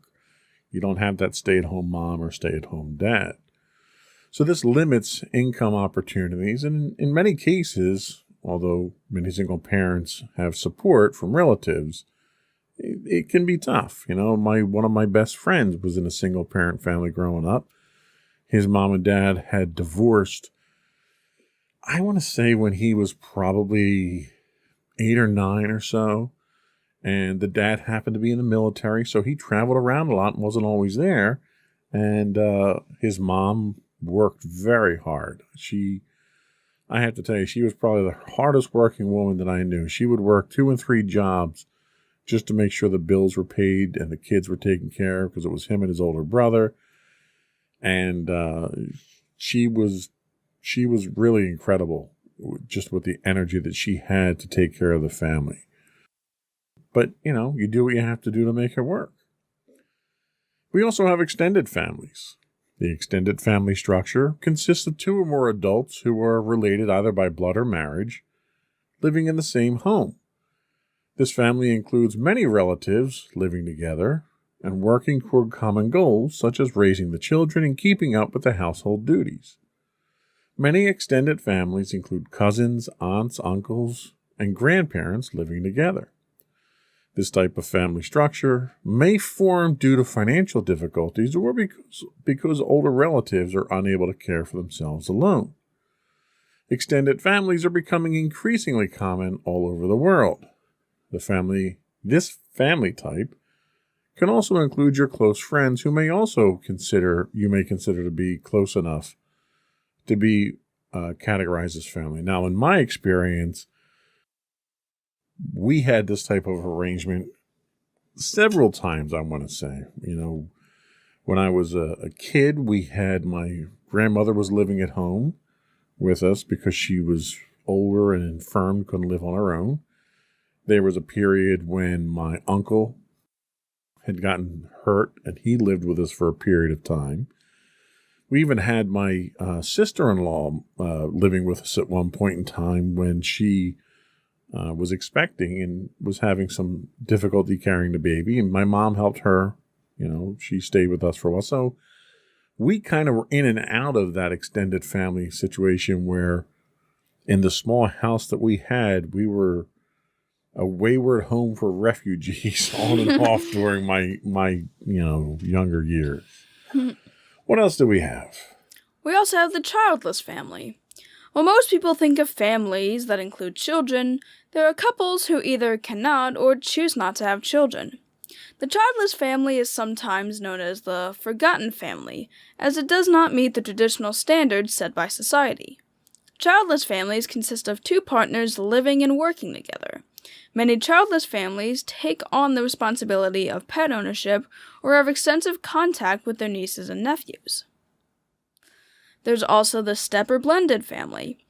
Over half of all marriages end in divorce, and many individuals subjected to a divorce choose to get remarried. This creates the step or blended family, which involves 2 separate families merging into one new unit. It consists of a new husband, wife, or spouse, and their children from previous marriages or relationships. Step families are about as common as the nuclear family, although they tend to have unique challenges, such as adjustment periods and discipline issues. Step families need to learn to work together and also work with their exes to ensure these family units run smoothly. And we technically have a step family here because I come from a previous marriage, and Mommy comes from a previous marriage. Mommy didn't have any children from her previous marriage, and we have Sam, obviously, who's your stepbrother. He doesn't live with us at this point in time, but it's still, we still qualify as a step family. I guess it depends really on what your definition of step family is. Like, there's certainly situations where a husband and a wife come together in second relationships or second marriages and both bring kids into the family. You very quickly multiply the number of kids in a family. That adds very different dynamics. It's very difficult coming in, think of yourself, someone your age, and all of a sudden you've got siblings that are your age now. Like, how would you react to something like that? I'd probably react like, what? Because despite the fact that my brother had been visiting us for a while and still does, he wasn't always around. So for the most part, I lived in a single child home. We even had an entire discussion about an entire podcast on that, where I've kind of experienced being a single child despite the fact I'm not really a single child. Yeah. Yeah, so ours is, I think, kind of unique, but technically it is a step family type environment here. Yeah, and the only thing I'm kind of confused of is whether Sam's my stepbrother or my half-brother. Well, I'm not really sure what the clinical definition is. I mean, he's technically, from a biological standpoint, your half-brother. But,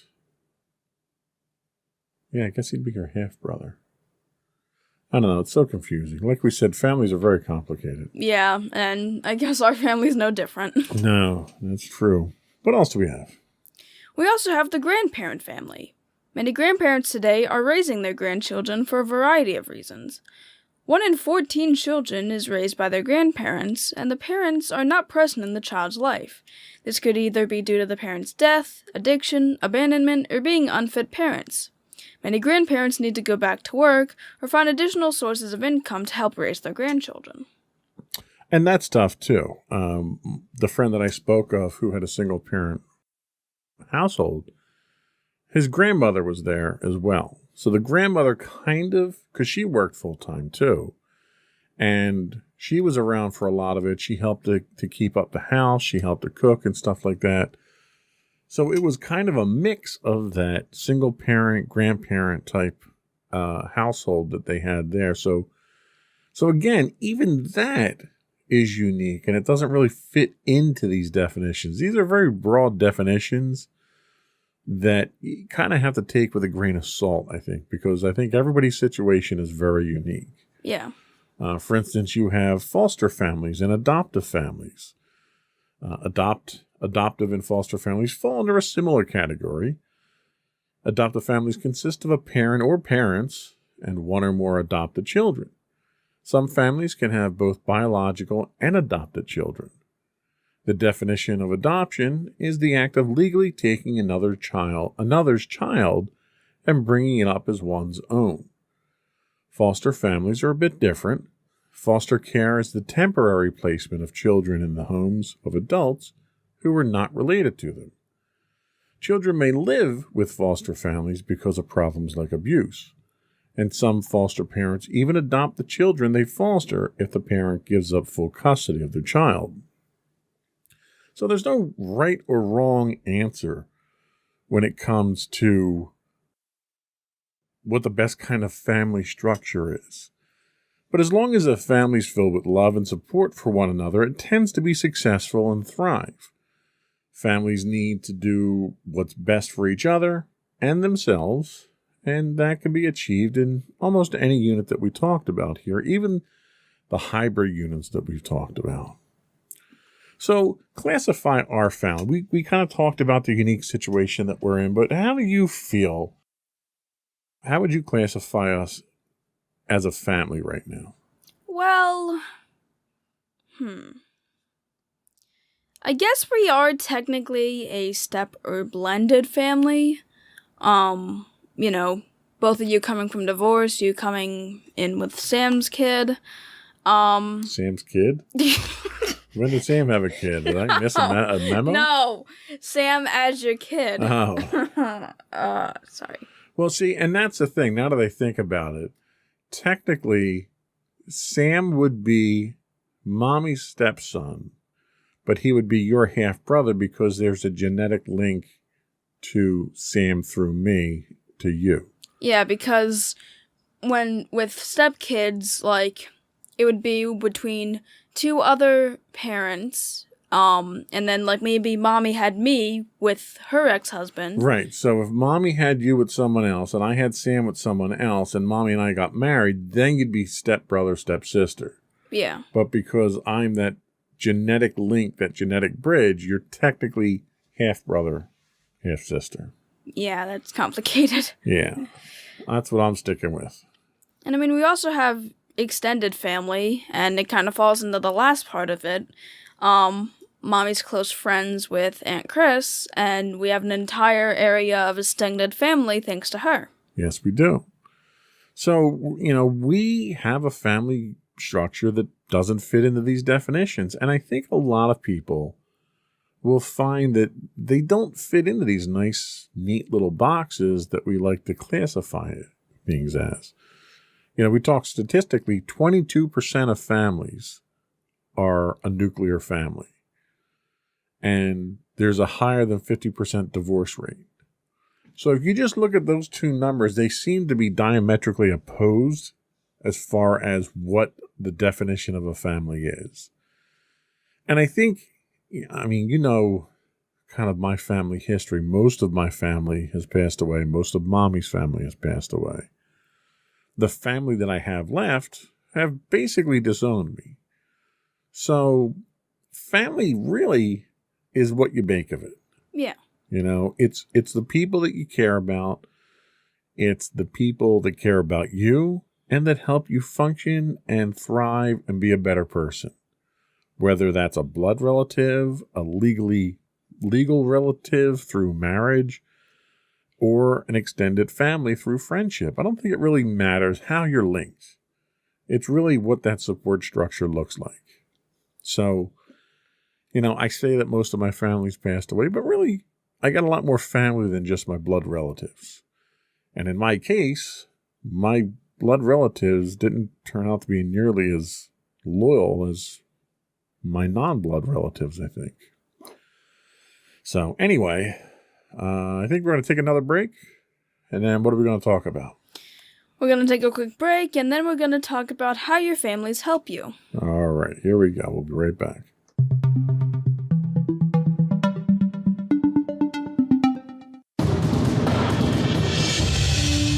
For over 7 years, the Second Sith Empire has been the premier community guild in the online game Star Wars: The Old Republic. With hundreds of friendly and helpful active members, a weekly schedule of nightly events, annual guild meet and greets, and an active community both on the web and on Discord. The Second Sith Empire is more than your typical gaming group. We're family. Join us on the Starforge server for nightly events such as operations, flashpoints, world boss hunts, Star Wars trivia, guild lottery, and much more. Visit us on the web today at www.thesecondsithempire.com.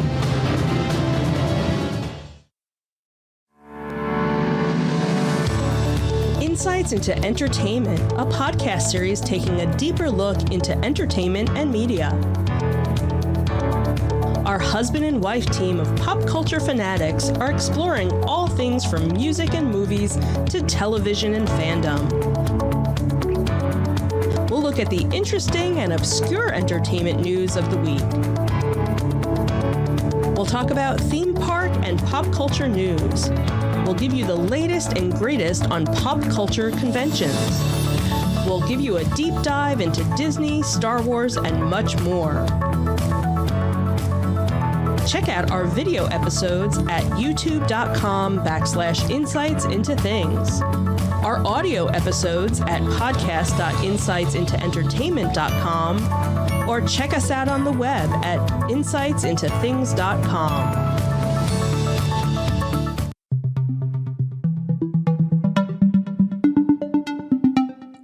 Welcome back to Insights into Teens. Today we're talking about healthy family relationships. And now we're going to talk about how your families help you. And this didn't really come from a website. The whole idea... You just sort of made this up? Well, I didn't make all of it up. The entire idea of this podcast just came from my health lessons. So a lot of that, some of the information from the PowerPoint I used here. So awesome. That works. Just figured I'd mention that. So we've mentioned how our family unit is one of the most important relationships you will have in your life. Your family helps shape who you are and are one of the main factors that determine who you will be, as well as providing you the support you need. So now we're going to talk about how your families help you stay healthier and just the main benefits you get from a healthy family. So one of the main aspects that go into a healthy family is family interactions. There are different roles that a parent or guardian and a child or teen will play in their family relationship. Some of the main roles for parents or guardians are to meet the family's basic needs, like giving food, water, clothing, and shelter. Oh, like if we're cats. Yes. Well, not the clothing part. Well, cats, because you can't put clothing on our cats. Yeah.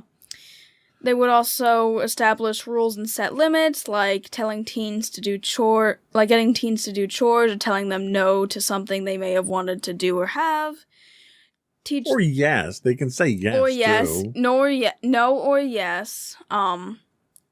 They also teach the reasons for the rules, like you need to brush your teeth, or you'll get cavities. And they teach values and skills, like how to treat others fairly and what's right from wrong. As for kids and teens, their roles in the family consist of respecting the authority of parents or guardians and taking on more responsibilities like doing chores or caring for younger siblings. Ultimately, healthy families are the foundation of a healthy society. Your family can help promote all aspects of your health. One major factor they promote is your physical health. They promote your physical health by providing for your basic physical needs, providing medical care, setting limits on behavior, and teaching health skills. Another major factor that your family promotes is your mental and emotional health. They promote this by providing a safe environment for you to express and deal with your emotions, giving you love and support, helping to meet your need to feel that you belong, and by meeting your need to feel valued and recognized. Family members can also provide affirmation by celebrating each other's achievements or showing appreciation for the ways you help out at home. Affirmation is a positive feedback that helps others feel appreciated and supported. Your family also helps to promote your social health as well. They do this by teaching you how to communicate and get along with others, and teaching you how to cooperate with others and how to resolve conflicts. And finally, your family also helps you promote your social health by helping you develop core ethical values. These include responsibility, honesty, and respect. And of course, the first question I have to throw out there is, does your family do these things for you? I mean, yeah. You guys definitely benefit me physically because, I get food from you guys that I'm more than likely. Right, so we keep you. So you're good as far as being a pet. We feed you, we give you water, and we give you shelter. I mean, you also make sure that if I am injured or if I'm sick, you guys make sure to give me medicine and such. Are you bleeding? No. Do you need to go to the hospital? No. All right, you're fine. Shake it off.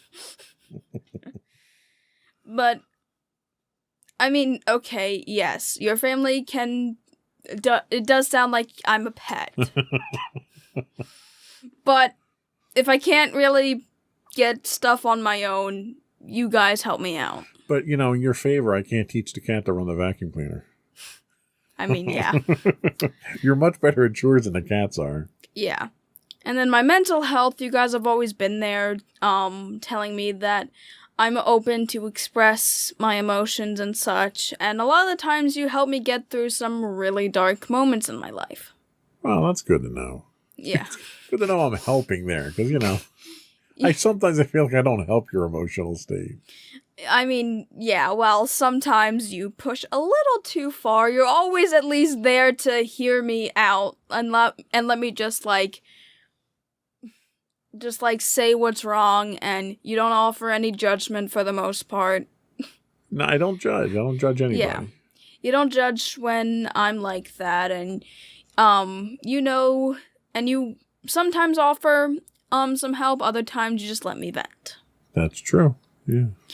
And then socially, well, I'm socially inept, so I'm not sure I can help you out much there. That's all mommy. Well, yeah, but you guys, teach me, how I should be treating others and such. You also kind of teach me how to communicate. Kind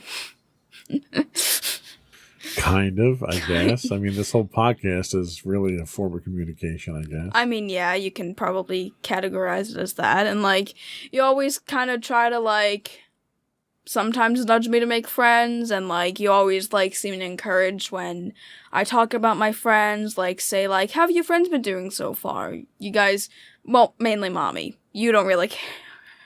You don't really care about that. Well, I'm not big on friends myself, so it's hard for me to get excited for somebody else's friends. So yeah, Mommy probably is the one that mainly helps me with my social health. Yep. Yay, Mommy. I mean, both of you help me equally most of the time. So it seems pretty clear that you're getting benefit from the family unit itself. Yeah. Your friends and people you talk to at school, I'm assuming they're in different scenarios, different family units than you are. Do you get the sense that they get some of these benefits as well? I mean, I would assume so. Of course, not everyone has, like, a good family that will give them these benefits. But kind of from the sense of what some of my friends are like, unless they've told me otherwise, I think so far they've gotten these benefits from their family. Okay, well, that's good. I'm glad to hear that. So we talked about the benefits, and we didn't have anything else in the notes here, but I did want to ask, there's always two sides to every coin. What do you think are some of the negatives of a family relationship that you probably should avoid? Well, first of all would probably be, I guess the major thing I have to probably discuss about is kind of along the subject of divorce. Like, not everyone's gonna work out. That's the big thing. And I know a lot of a lot of parents stay together if they're in a bad relationship, mainly because of their kids.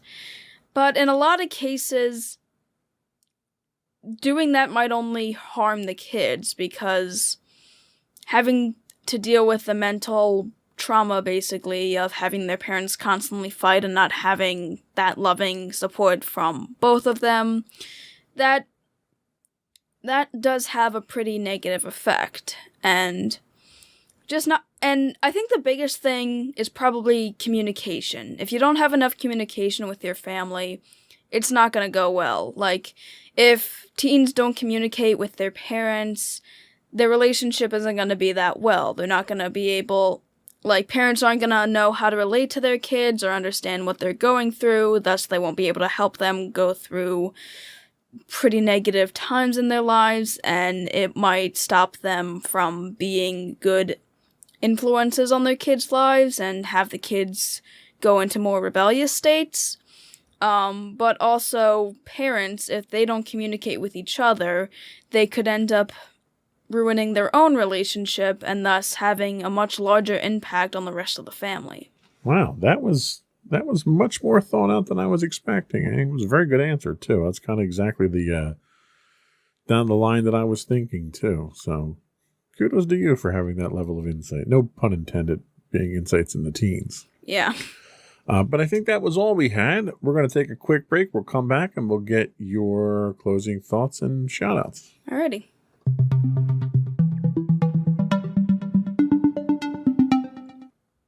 Alrighty, so to everyone out there, I just wanted to say that family is honestly what you make of it. There isn't one normal family, and there isn't a perfect family.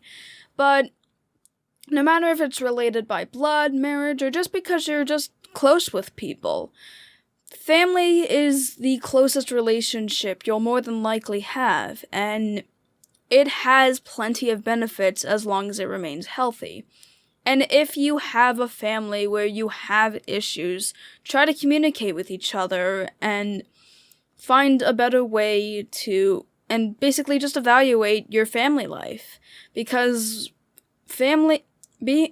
a family is the most influential relationship you're going to have, and your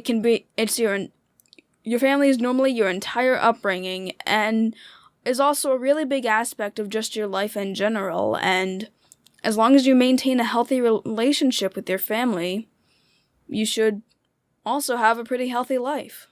All right. I can't argue with that. I think that's good advice. Thank you. Before we go, we do have a little bit of podcast business to finish up with? You want to do that for us? Sure. So, our audio versions of the podcast are listed as Insights into Teens. You can get video versions of the podcast that are listed as Insights into Things.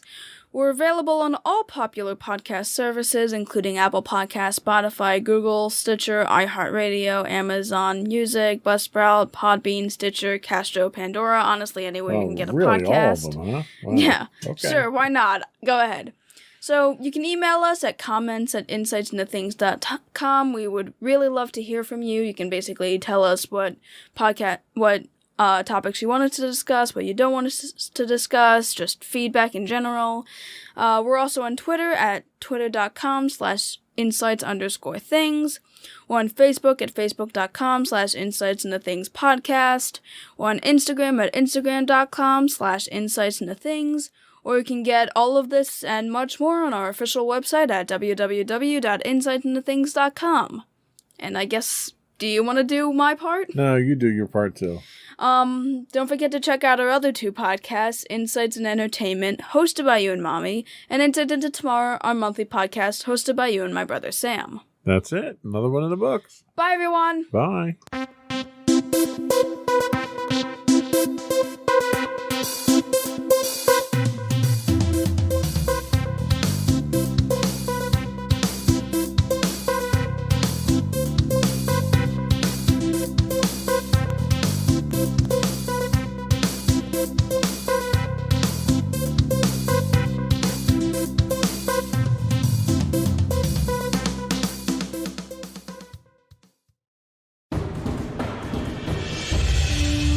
For over 7 years, the Second Sith Empire has been the premier community guild in the online game Star Wars: The Old Republic. With hundreds of friendly and helpful active members, a weekly schedule of nightly events, annual guild meet and greets, and an active community both on the web and on Discord. The Second Sith Empire is more than your typical gaming group. We're family.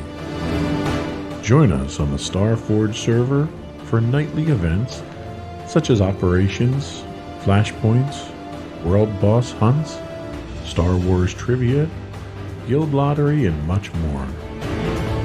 Visit us on the web today at www.thesecondsithempire.com. Insightful podcasts by informative hosts.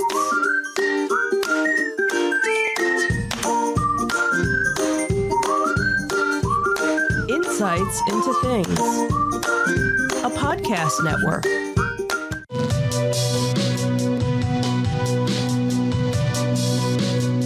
Welcome to Insights into Tomorrow, where we take a deeper look into how the issues of today will impact the world of tomorrow.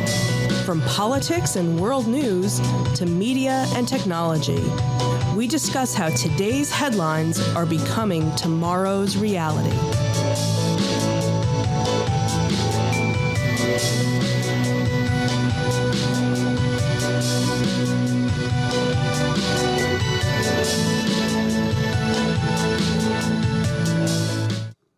Hello everyone and welcome to episode 16 of Insights into Tomorrow, Microsoft's gaming monopoly. I'm your host today, Sam Whalen, and my co-host, Joseph Whalen. How you doing today?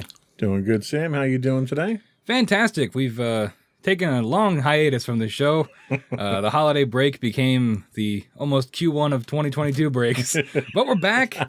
We're back and we're talking about the Microsoft acquisition of Activision and Blizzard. We're going to break it all down for you on today's episode. But really quick, just a quick summary at the top of the show. So on January the 18th, we're a little bit late on this, but yesterday's news are tomorrow's insights. January the 18th, 2022, Microsoft, you guys may know them from Xbox and from computers, announced that they were acquiring Activision Blizzard in an all-cash transaction valued at $68.7 billion, or $95 per share. Now, this is arguably the biggest piece of news in the history of the games industry, and on today's show, we're going to take a look at what this means, why the acquisition is so important, and honestly, why you should care, because you might, look at this news and say, well, how does this affect me? It might not, but we'll get into it regardless. In addition, we'll hit some key elements, some key elements that should be remembered in this conversation going forward. But before we get into all that, I want to remind you some show plugs. You can subscribe to this podcast and all the podcasts offered from Insights into Things. We're on Apple Podcast, Spotify, Google Podcast, Stitcher, iHeartRadio, TuneIn, Amazon, and Pandora. I know Spotify just introduced a 5-star rating system. So if you go in there and rate the podcast, it does help our numbers quite a bit. In terms of contact information, we can be emailed at comments at insightsintothings.com. Twitter, we are at insights_things. Facebook, you can just search Insights Into Things Podcast. Instagram, at Insights Into Things. And finally, all these links, as well as more information, are on our website, www.insightsintothings.com. But that's all the housekeeping for today. Let's get right into the program.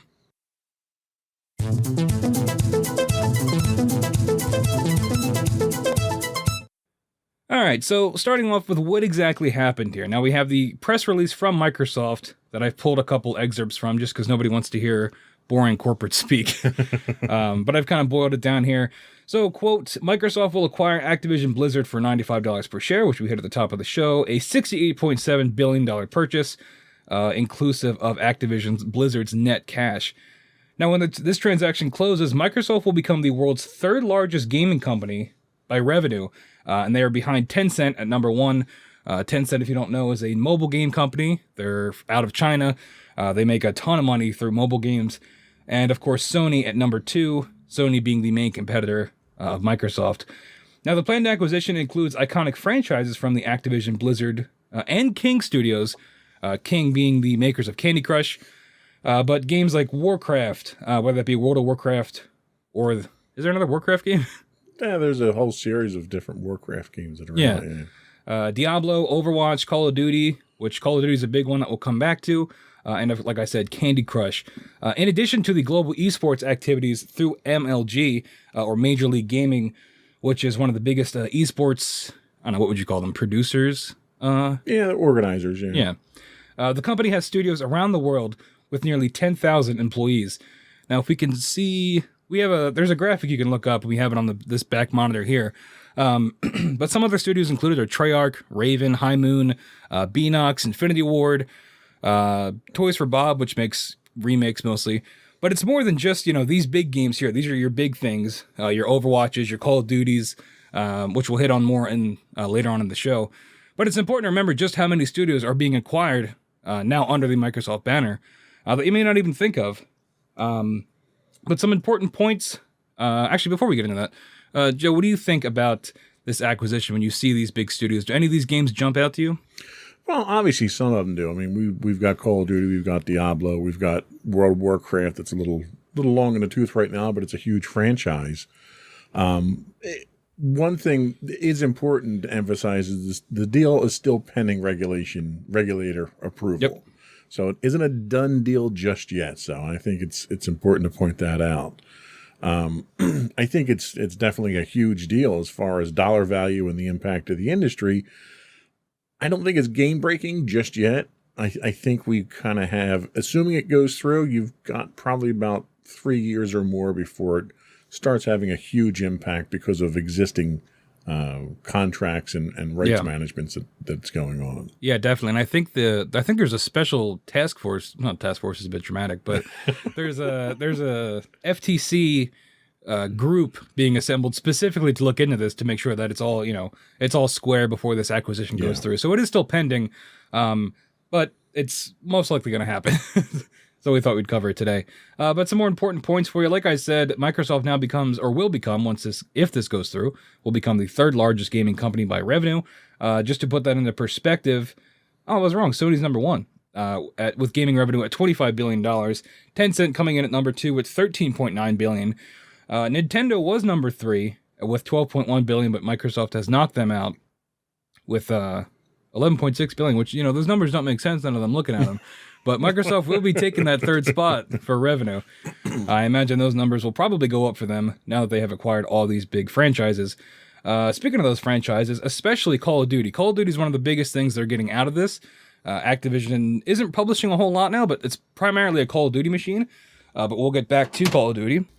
No, I'm sure that wasn't important, whatever that was. Oh, not at all. We'll get back to Call of Duty later on because it is something that I think deserves its own segment just because of how much money they're going to be making off it. But another important note is that King, the development studio, the Candy Crush people, gives Microsoft a big foot in the mobile gaming market, which they didn't really have before. They have their xCloud, which they're allowing you to play Xbox games on your phones, but in terms of games specifically developed for mobile, Microsoft didn't really have something like that, except for, there was Spartan Assault, there was a couple Halo games that were... They're not even worth mentioning. Yeah. Really. Yeah, which you can also play on console now anyway. But it's where Tencent dominates, so we're going to see if, Microsoft acquiring this, are they going to try to go after Tencent in that mobile gaming market? But yeah, this is the broad umbrella look at it. This is the kind of the big overview. We'll get into some of the details in just a bit. But were there any thoughts you wanted to add, just big picture about this acquisition? Yeah, I mean, consolidation in the game industry really isn't new, and that's what a lot of people are concerned about with this. For the past 4 or 5 years, we've seen gaming studios gobble each other up, left and right. Epic acquired Tonic in 2021. EA went on its own buying spree, picking up BioWare and all the other known studios in the last, 5 to 6 years. What's significant with Microsoft is that they're not just a game studio. Mm-hmm. They're a platform and a hardware manufacturer. So that's what's got a lot of people concerned, is that they can lock up a lot of exclusives with this. Yeah, exactly. But even the exclusives aren't that concerning because Sony's had exclusives, for decades now, their entire intellectual property. When Sega liquidated their Dreamcast and their gaming systems, they basically sold off their intellectual property to Microsoft. They divided it between Microsoft and Sony, and each got a couple of pieces of that property. But like I said before, the deal's full impact won't be felt for a few years because of a number of existing licensing agreements. And, a lot can change in 3 or 4 years in the gaming industry. That's true. Yeah, you're going to see these studios shift. I mean, a lot of these studios have big games waiting to come out. We have Overwatch 2. Overwatch 1 coming out in 2016, we've seen a ton of gameplay of Overwatch 2, but it's kind of one of those ones that Blizzard has in their back pocket that they're kind of just waiting to drop. Probably a guaranteed hit because, the Overwatch, I'm part of the Overwatch fan base. It's a big fan base, but we're hoping to see that soon with this acquisition as well. But let's we'll take a short break. We'll come back and get into the nitty gritty details.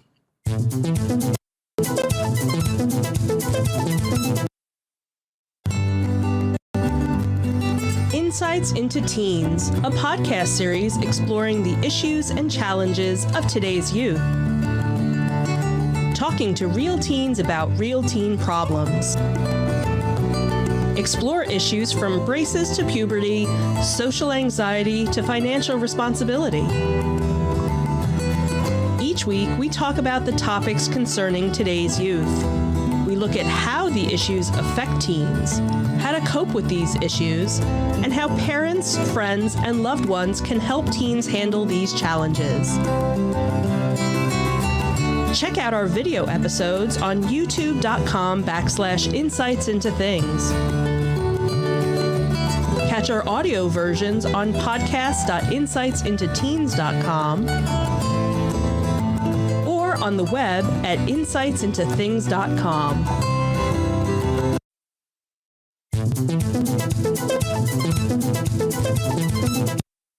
Welcome back, everyone, to episode 16 of Insights into Tomorrow, where today we're talking about the Microsoft acquisition of Activision and Blizzard.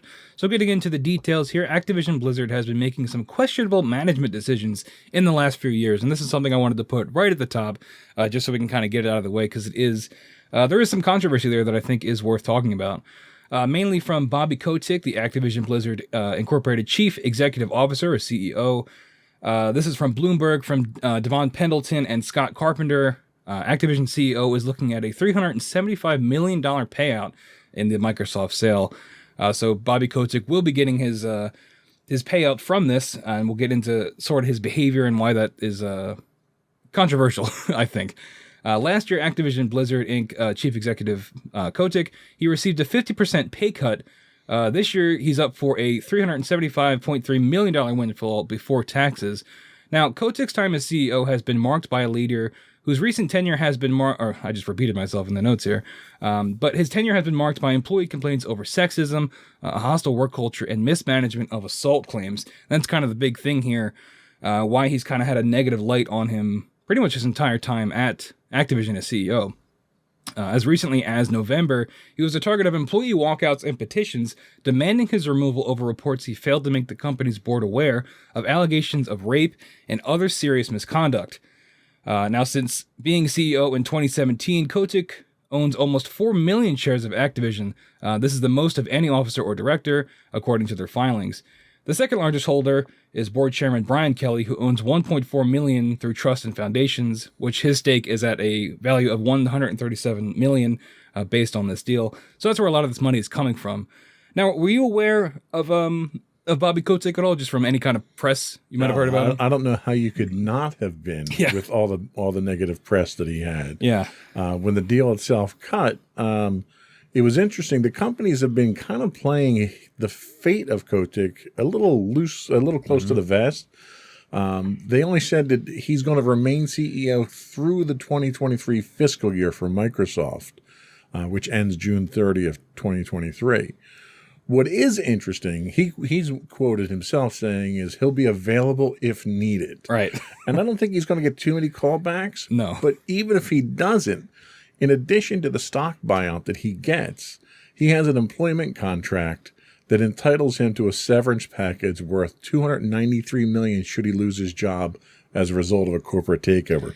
So this guy's walking away with well over $500 million as a result of this. Yeah, and that's one of the things you kind of hate to see come out of this, right? When we get into that discussion of corporate consolidation, is that, the bad guys that float to the top often get away, arguably better off than they were before. Yeah. If they're going at all, even. Microsoft, like you had said, were very wishy-washy about it, because that was one of the things, you think, oh, great acquisition. Okay, what happens with Bobby Kotick? Are we getting this guy out of here? Right. Because it's something that's pretty much universally agreed upon, is that he is not a great manager, and these sexual assault allegations and employee walkouts, the hits just kept coming. And it was, it's an interesting decision for Microsoft to say, okay, we're going to keep the guy around, but is that because we don't want to have to pay out $250 million? Right, exactly. But Kotick's compensation was controversial even before California's Department of Fair Employment and Housing sued the video game publisher in July, detailing a retaliatory, quote, frat boy culture. Earlier, the company announced it was slashing Kotick's 2021 salary and bonus in half in response to criticism. His pay package was excessively lavish compared with his peers. Kotick was also found in Jeffrey Epstein's Black Book, in which he used his company email address, and that's not a great look. That doesn't help you or the company at that point. No, I mean it's because I don't know why you would use your company email address. The hubris. I don't know why you'd be involved with him in the first place. True, yeah. But that's just one of the issues with Activision Blizzard. There are other problems as well in terms of union busting. This comes from Ethan Gack. I hope I'm pronouncing your name right, Ethan, from Kotaku. Call of Duty maker reveals plan to squash union effort. Activision Blizzard calls for studio-wide vote after refusing to voluntarily recognize Raven QA union. Raven is one of the studios under Activision Blizzard acquired in this acquisition. But this comes from the Kotaku article, quote, 34 staff from Raven's QA department revealed recently that they were organizing with the Communications Workers of America to unionize, which would have been an unprecedented step for developers at a major gaming company. They called on Activision Blizzard to voluntarily recognize the union, which had supermajority support within the QA department. Now, this is where we get into company policy from Blizzard. Their policy essentially boils down to when a company refuses to voluntarily recognize the union, the organizers behind it must win a majority in an election ratified by the National Labor Review Board. Now, this would be a huge hurdle for the folks over at Raven. A hurdle that would have been easy for Game Workers Alliance to overcome within just the QA department, because you have a very small section of employees, would have been very easy to get a majority. By requiring all employees at Raven to have a say, Activision Blizzard is effectively arguing that either the entire studio, not just the QA department, but the whole studio of Raven, unionize, or no one does. And that's kind of where you get into these wordsmith sort of, how we're going to use technicalities to kind of break up these unions. How do you feel about that? Well, I think that's one of those things where, one, you're not gonna win against the union at this point in time. All these I mean, if Amazon itself is fighting against the unionization of their facilities and losing, Blizzard's not going to win. And second, if you're trying to force the entire company to unionize rather than just a department, you're shooting yourself in the foot right there. Because all you're going to do is piss off all your employees. Yeah. Then they're all going to unionize, and then you're really screwed in the end. Yeah, but Blizzard had another response to this. This comes from Nicole Carpenter over at Polygon. The situation developed even more back in November. Quote, this is from a company statement. In November, we began the process to convert our temporary employees to full-time employment status. This comes from Raven Software Studio head Brian Raffel in an email to staff. He goes on to say, now I'm excited to share that our QA colleagues will embed directly within various teams across the studio, including animation, art, design, audio, production, and engineering. In the email, Raffel said the move to our QA team has been in the works for several months. Now, this splitting up of the QA team that was trying to unionize comes just 6 weeks after they were coming off a 6-week work strike. This makes unionization even more difficult. So these folks go on strike for the union, they come back, and the QA department is split up among all different parts of Raven, making it even more difficult to effectively unionize. Do you think, according to Raffle here from Raven, they say this was in the works for several months. Do you buy that, or is this a little too much of a coincidence for you? There's probably a grain of truth in there, because these guys, as monumental as some of the mistakes are that they're making, they're not stupid. Right. And when they started getting whispers that the QA department was going to unionize, the first way to do that is to liquidate your QA department and dissolve it into everyone else who's not going to unionize. Mm-hmm. So I'm sure there was probably plans for it. I think the strike forced their hand and required them to basically pull the trigger on that decision. Yeah. I don't think they had much of a choice there. Yeah, and this, as we're kind of alluding to here, the timing of these events is certainly interesting. The speculation is that this acquisition of Microsoft purchasing Blizzard, with the GIP hype moments of having all these franchises come to Microsoft, is that meant to overshadow the bad PR that Activision Blizzard has been getting for like 5 years now? Pretty much everything. There was even the thing with Blizzard, I don't know if I have it in the notes here, but where the controversy with China, where they were censoring the Hearthstone player when he was protesting China. And that was like huge news for like weeks. And it was all negative PR for Blizzard. And, it's kind of interesting. Sometimes you have to wonder, the CEO or the higher ups over at Microsoft, was there a thought of, is this too many bad apples? Is this too much of a bad PR move? And I think there's little doubt that Microsoft is buying damaged goods. Yeah. As far as the reputation of the company goes. The products they put out are solid. Microsoft's already looking to do damage control on the bad image. I had found a Wall Street Journal article where Sabina Menschel, who's the president of global investigative firm Nardello & Company, says there's definitely more diligence being done, particularly diligence being done around bad behavior on the part of Microsoft doing their due diligence. She said not only sexual harassment or misconduct, but bullying and other types of behavior, companies are a lot less tolerant. Microsoft being that. Microsoft knows that they're going to get a lot of press and attention, and they realize that their own reputation is on the line here. So the last thing a company like Microsoft wants is to inject itself with a cancerously bad culture that'll eat away at the rest of the company. Or, certainly more company profits than anything else. So Microsoft's not stupid in this acquisition. They kind of knew what they were getting, which is why I'm pretty sure they're so aloof when it comes to what the management of Blizzard's going to wind up looking like after all this. Yeah, you want to be optimistic, right? You want to say they're being acquired. Maybe we'll get some management shakeups. We'll improve the culture. But especially when it comes to the gaming industry, the culture of crunch, when you have to get a game out and you're working, double to triple the hours that are healthy, and you're getting harassed at work. It's something that is all too common, especially in the gaming industry. So you want to hope that things will get better, but only time will tell. Especially with something as big as this, it's going to take years to see if there are any changes, what they might be. Well, and honestly, historically, Microsoft doesn't have the best reputation with its game developers. It had a really rocky relationship with Bungie back when Bungie was developing Halo for them. Yep. So that was kind of a caustic environment there. Not nearly as bad as what Activision and Blizzard had, but it is. It's a high stress environment. I've worked in development environments doing application development.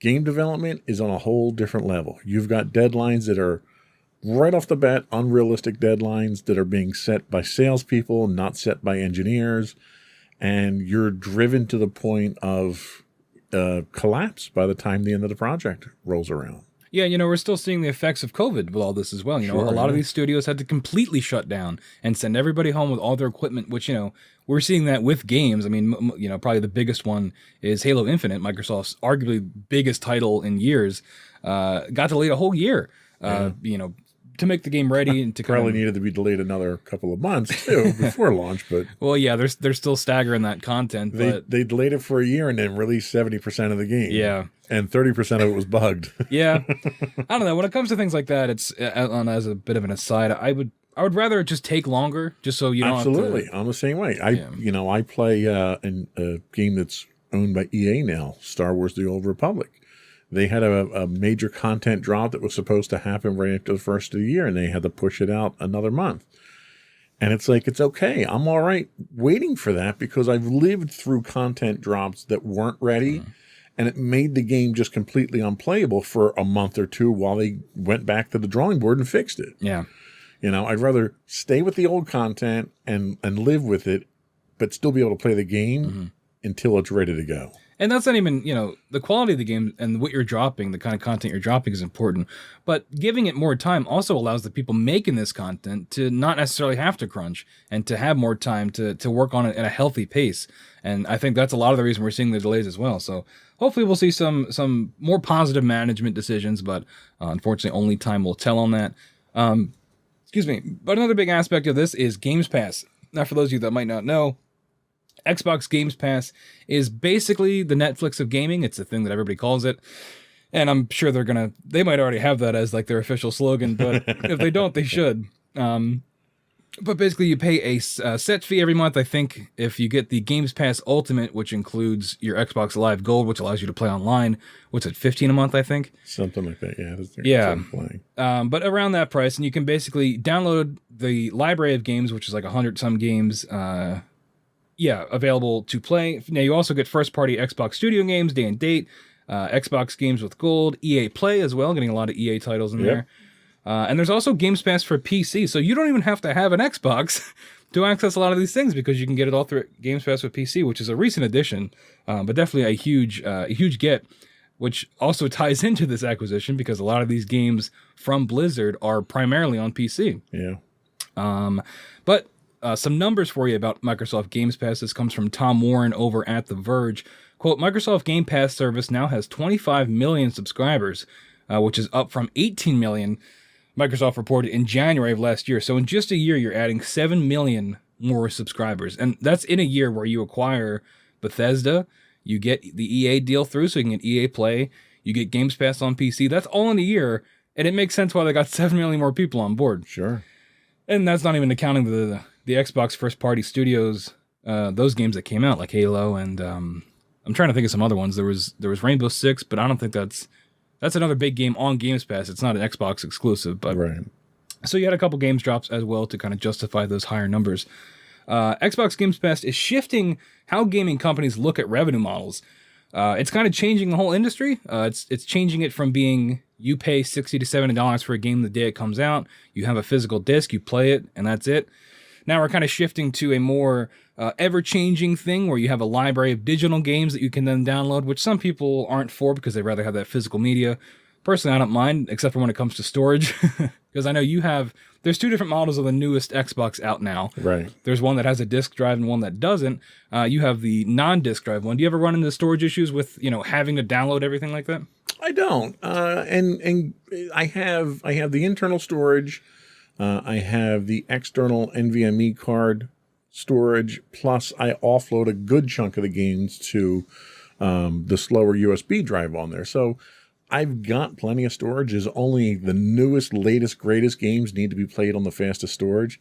So they've provided enough options that it's manageable, and I'm not too worried about that. And I download all the games anyway. I mean, I couldn't tell you the last time I went to a GameStop or someplace else to buy a physical piece of media for the game. Yeah, absolutely. I'm the same way. I have a because I download everything. The second it comes to Game Pass, I'm downloading it to play just because I love video games. And, I think this is a great, this isn't an ad for Games Pass, but I think it's the best value in gaming, because if you're someone that doesn't necessarily want to commit to that $60 purchase, you can get Games Pass and have over 100 games available to play like that. Yeah. And, you run into Well, issues. not like that. You do have to download Yeah, that's what I was about to say. Yeah, there is the issue, if you don't have the best internet connection, or if you don't have the money to shell out for an external hard drive or things like that, there are some barriers to entry there.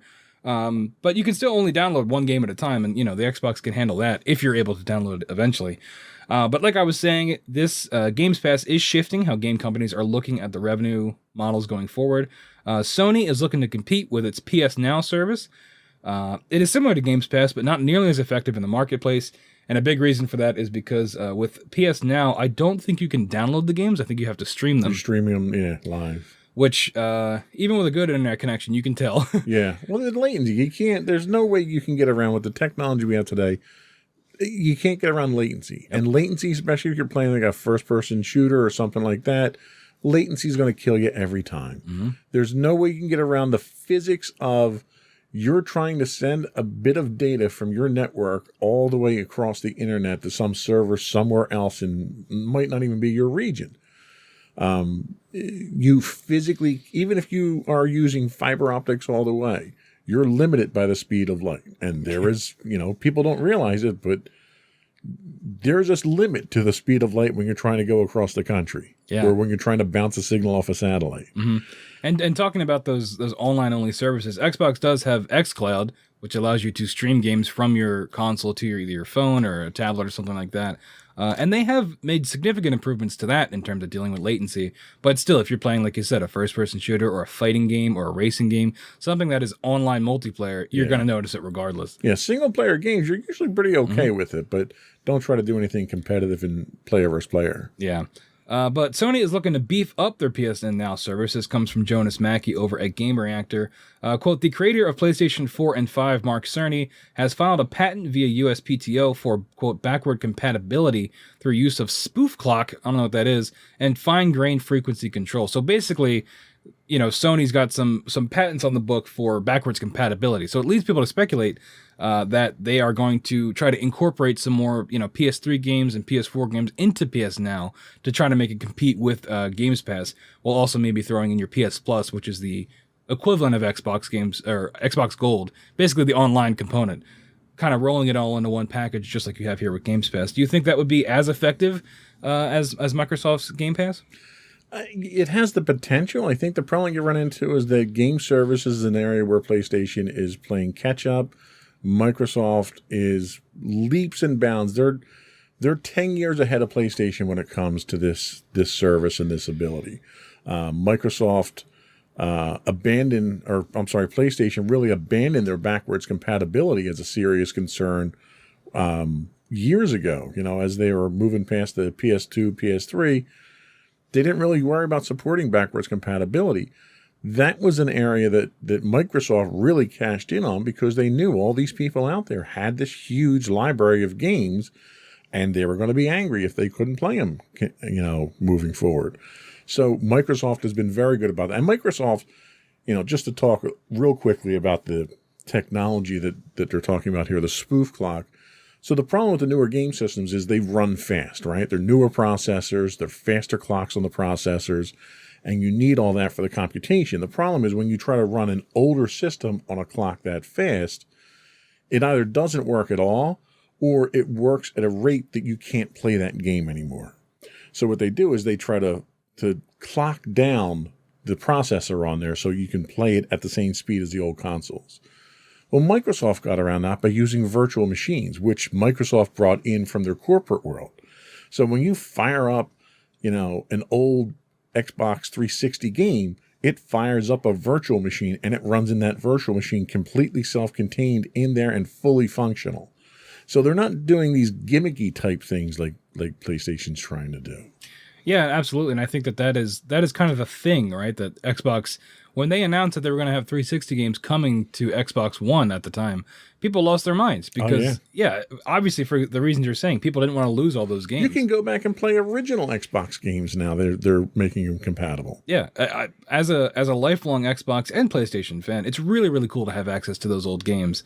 Although I think Xbox announced recently that the last batch of what's going to be backwards compatible has been announced. So we are seeing that halt, but it's still a ton of games. Yeah. And, even one game would have made it, over PlayStation in this instance.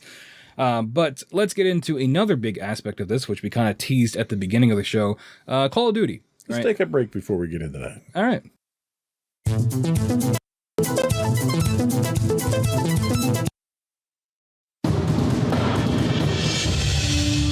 For over 7 years, the Second Sith Empire has been the premier community guild in the online game Star Wars: The Old Republic.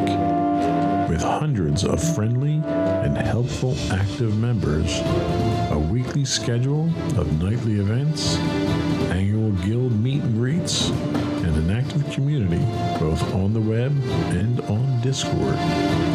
The Second Sith Empire is more than your typical gaming group. We're family.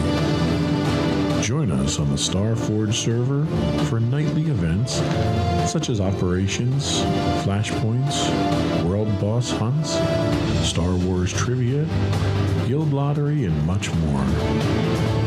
Visit us on the web today at www.thesecondsithempire.com.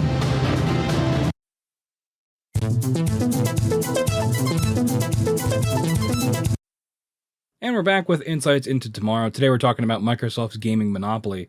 So like I said before, I'm a little rambunctious. I thought I'd just plow right through it. But, we got bills to pay, got to keep the lights on, so we had to run some ads. But we're back. And we're going to get into talking about Call of Duty. It's one of the biggest, worthy enough that they decided to put it as part of their banner here for the purchase. But it is Activision's probably their biggest game that they're currently publishing.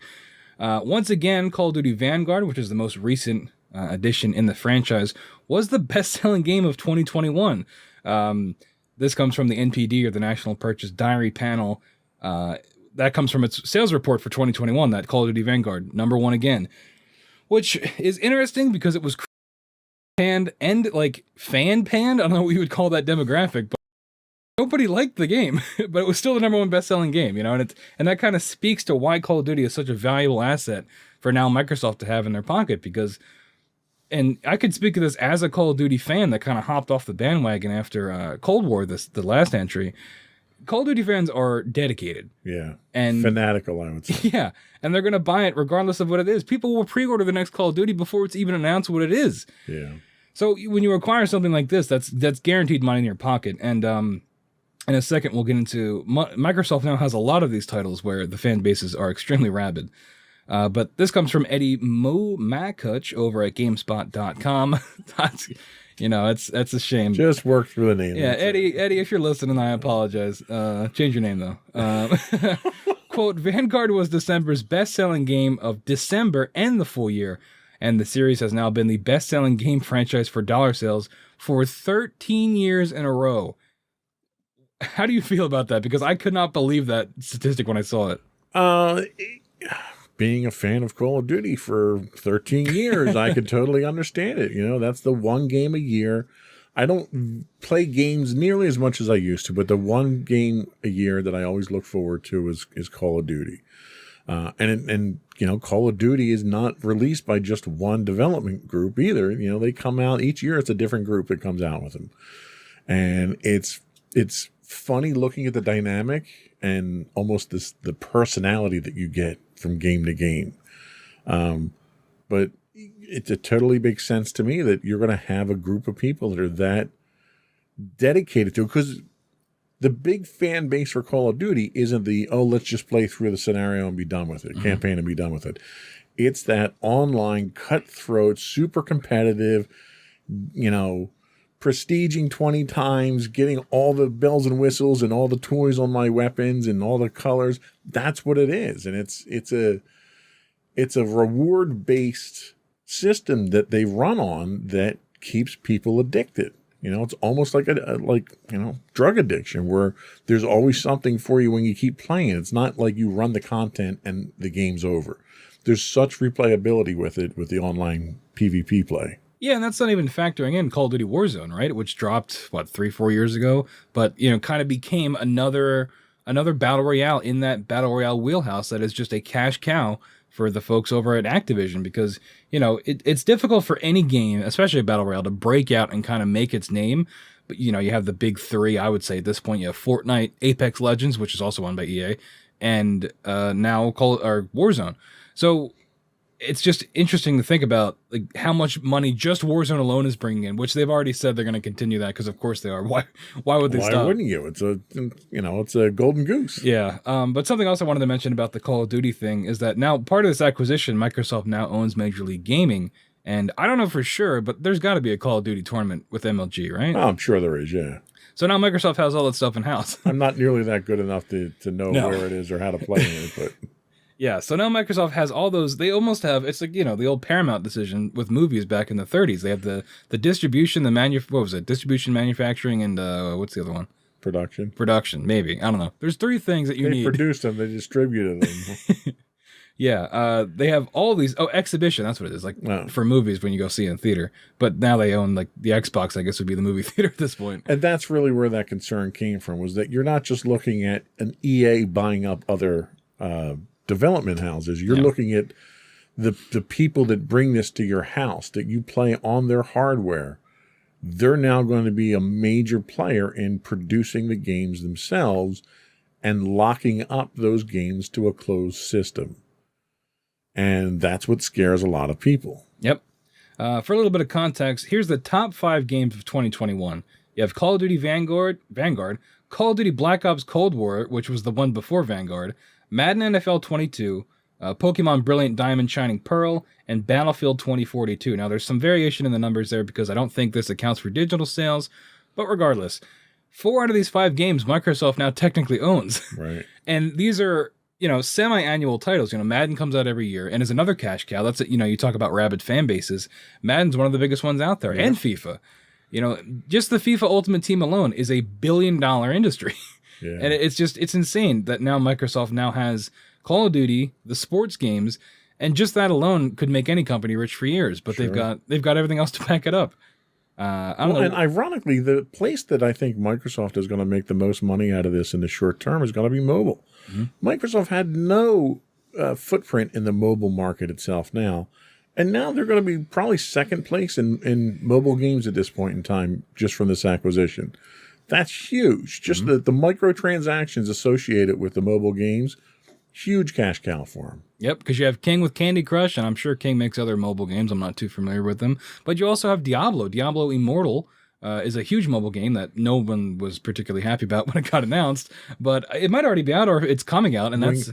When you can have games that are terrible games by all accounts, and they still make a fortune, you're doing something right. Yeah, I'm pretty sure when Diablo Immortal got announced, it was booed at E3. But that's another big mobile title coming out. We're going to see, I wouldn't be surprised if we got a variation on, Warcraft, the original Warcraft, like the RTS, real-time strategy games, ported to mobile, and StarCraft. I think all these things could... They're perfect for it. Yeah, exactly. I think, I would not be surprised at all. There's also Call of Duty Mobile, which is, I think, it's still around, so it's pretty successful. But, you're exactly right. I think we're going to see, Xbox kind of maybe try to dominate this market, assuming it can compete with Tencent. That's also counting xCloud, which you can play games mobily, which I think is really cool technology, especially if you're someone that travels a lot. I've not had a good experience with it. Oh, really? And it's more because of the controls. Oh, yeah. It's really tough to play a console game on a tablet or a phone without having a proper controller. Yeah, that's kind of been why I don't use it often as well, because I have to hook up the controller to my phone, and it's like, you've kind of lost me at that step. But, if they're going to double down on this mobile market, I could see them making, an easier to use interface, or make games specifically for mobile that you don't have to worry about translating that controller interface. As long as Microsoft doesn't try to make phones again, we should all be okay. I had that Microsoft phone, by the way. I wanted that thing, and it was terrible. So, yeah, I think they learned their lesson there. But we're going to take another quick break, and then we're going to come back and talk more monopolies.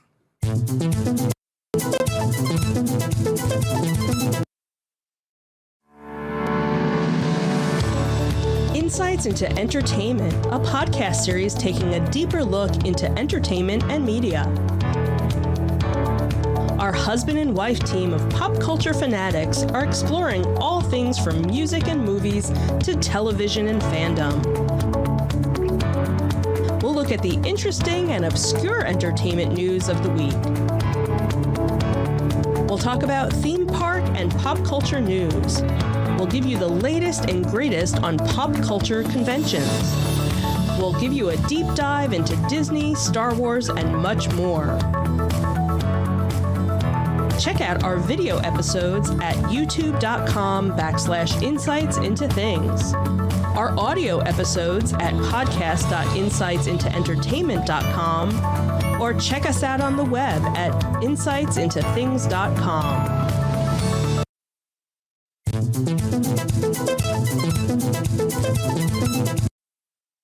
We're back with Insights into Tomorrow, episode 16, where we are talking about Microsoft acquiring Blizzard. So we've kind of been leading up to this entire show, the discussion of Monopoly. What does this mean for... What does this mean, Jenny? What does this mean for Microsoft monopolizing the games industry? Should PlayStation gamers be worried that they simply won't be able to play some of their favorite franchises going forward? Do you have any thoughts on that? Oh, they should not be worried at all. Sony just acquired Bungie, and that huge catalog of games that Bungie doesn't have. Destiny 2, baby! Yeah, I'm kind of puzzled at the Sony response to this. It was almost like hey, we need to look like we're still in the game here, so let's buy something. Well, it wasn't a response because these deals take months. Sony, it's a response in general to Microsoft's, acquiring Bethesda, now this, but the acquisition game, the land grab in general, I don't think it's a direct response to this, but it is something that Sony is trying to flesh out their online presence because, you think Sony, you think single player, narrative focused, action, adventure games. You have Uncharted, well, not anymore, but Last of Us, God of War, all these things, Horizon, Spider-Man, yeah, all these things that are single player driven. Sony really doesn't have a foot in that multiplayer landscape like Microsoft does with things like, Halo Infinite's multiplayer, which is free to play. Not exclusives, no. They're banking on cross-platform licensing like Call of Duty and stuff like that. Yeah, but hopefully having Bungie, they can kind of flesh out that landscape, not just with Destiny 2, but I think they announced another IP from Bungie, kind of focusing in the multiplayer world as well. But Call of Duty has been confirmed to be multi-platform for at least the next 3 years, and I wouldn't be surprised if... Do you think we'll see an Xbox exclusive Call of Duty? Absolutely. Yeah? Microsoft would be stupid if they didn't. Yeah, that's kind of what I was thinking too. Do you think they would try to split it up and have it be single player only on Xbox, multiplayer Warzone everywhere else, or Warzone everywhere else, multiplayer single player only on Xbox? I think you're going to see the whole thing just be on Xbox. Microsoft has very few bankable franchises that they can say are exclusives that they didn't themselves create already. You've got Halo. You've got, what else do you have? I mean... Gears of War, which, unless they make another game, is not super... That's kind of getting long in the tooth. Yeah, well, we're on number 6. Well, 5 came out, but the next one would be number 6. But Sony made their place in the gaming market with their exclusives. Mm-hmm. And they sucked up all the exclusives, is the problem. When Microsoft went to start doing exclusives, there was none left. Yeah. Well, no, I mean, that too, and like the focus of Microsoft has never really been on making, you don't have those like... It reminds me of like the 90s and 2000s where you had mascot games like Crash Bandicoot and Spyro. Sony kind of has that now with Spider-Man, Horizon Zero Dawn. You see these characters, you recognize them from PlayStation games. Microsoft pretty much only has Master Chief. Right. I mean, you can count Marcus Phoenix and now Kate, I forget her last name from Gears of War. Those are iconic characters, but they're not nearly as beloved and as current as a lot of your PlayStation single-party players or characters. So seeing Call of Duty go exclusive to Microsoft, I think, is a no-brainer. Are we going to get a Call of Duty Halo crossover? God, I hope not. That'd be insane. It's possible given the direction that they've gone with some of the Call of Duty stories. Yeah. I wouldn't put it past them if they think they can make money on it. I think us arguing whether or not Microsoft acquiring Blizzard Activision is a monopolistic move is difficult when they're solidly claiming the third place slot. Yeah. it's really hard to say you're a monopoly when you're third place. Yeah, it's just, I think the biggest thing that frightens people and why they cry monopoly is because the independent game studio landscape is dwindling quickly. And you wonder if there's going to come a day where everything is either a Sony Studios or an Xbox Studios game, and if we're just going to lose that independent scene altogether. Well, you will, but it's one of those things that's self-sustaining because I can go into business for myself. I can take out a $100,000 loan, start a studio, run it for 3 years, come up with something that's marketable, and then get a 100-time return on my investment and get bought out. So just as an entrepreneurial injector, those independent organizations are still going to continue going on there, if for no other reason than to be targeted for buyouts. Yeah, the more I think about it, it is a lot like movies, where you had, early movies were not owned by anybody, but then you had big studios like Warner Brothers and others, and then eventually that studio system was torn down, and that's why you get more independent films like in the 60s and 70s. Are we going to see this with gaming where, these studios buy up everybody? We get these, a decade or two of all these console exclusive games. And then do we have a kind of consumer pushback against that where we'll go back to more independent publishers? Or do you think we'll settle into this studio, grabathon? The market never really allows the polarizing effect of one or two companies to run things. The corporate industries tends to migrate in that direction. I mean, even if you look at like retail, for instance. So everybody vilified Walmart because they came into every town and they killed all the small mom and pop shops. And then what happened after that? Then Amazon showed up, and Amazon's now killing Walmart. Mm-hmm. So now all the small mom and pop shops are like, well, you got to support your local businesses. So now there's a big push for all the local businesses, all your little bookstores and everything else. So the market is going to regulate itself more than the government is. The government's going to try and regulate it for purposes of, tax revenue and so forth. But the market doesn't sustain monopolies very well. Yeah. Dialing it back a bit, by owning all these yearly releases, the ones we hit on earlier, the Maddens, the Call of Duties, the FIFAs, does Microsoft stifle competition? Because if you're someone that is a casual gamer, right, and you only buy one game a year, and that game is Call of Duty, and you own a PlayStation, is this something that Microsoft, whether it's not a real monopoly, not a total monopoly, are there some issues with it? Well, the competition does not survive off of those guys that buy one game a year, right? The competition is spurred on by market growth. It's spurred on by market activity. And what you find now, the reason so many of these acquisitions are happening is because you have so many independent companies that put out that one gem. And everybody loves that for 6 months, and it makes a fortune. Well, and then you see someone like Microsoft go gobble them up. Mm-hmm. It's not going to stop those guys from producing that. You're still going to have all these small studios and individual efforts that are going to be putting out those brainstorms that you don't get that level of innovation from a corporation like a Microsoft or a Sony. You just don't get that kind of innovative design and out-of-the-box thinking. This sort of stuff has been happening since the 1980s and through the 90s, where you get a couple of guys that start, like, you've probably heard of Sid Meier's, right? Mm-hmm. Civilization, Pirates. He started, it was a two-man company he started. And they got huge. Then they were popular. And then when they got bought out, they created Microprose. And when Microprose wound up getting bought out, he went and started another studio. And when that got bought out for Axis, he went and started. So you're not going to stop people like that who can't, I don't want to say can't operate in a corporate culture, but they don't thrive in a corporate culture. They thrive in that small incubator type of environment, and they're going to keep going. They're going to build what they want. They'll sell it off. They'll build the next great thing. They'll sell it off. They'll build the next great thing. And there's hundreds of people like that are out there in multiple industries, not just the game industry. Yeah, it's true. I mean, it was something I was worried about, because I think that, just like with movies, again, bringing it back again, you have to have the independent element, right? Because if everything is studio mandated, it stifles creativity. Absolutely. At the very least. So, I do agree with you that I think we'll see that independent scene will still be there, and it's just a matter of, when they make it big and get bought by Sony or Microsoft. Everybody wants, the old saying in the movies, everyone wants their 15 minutes of fame.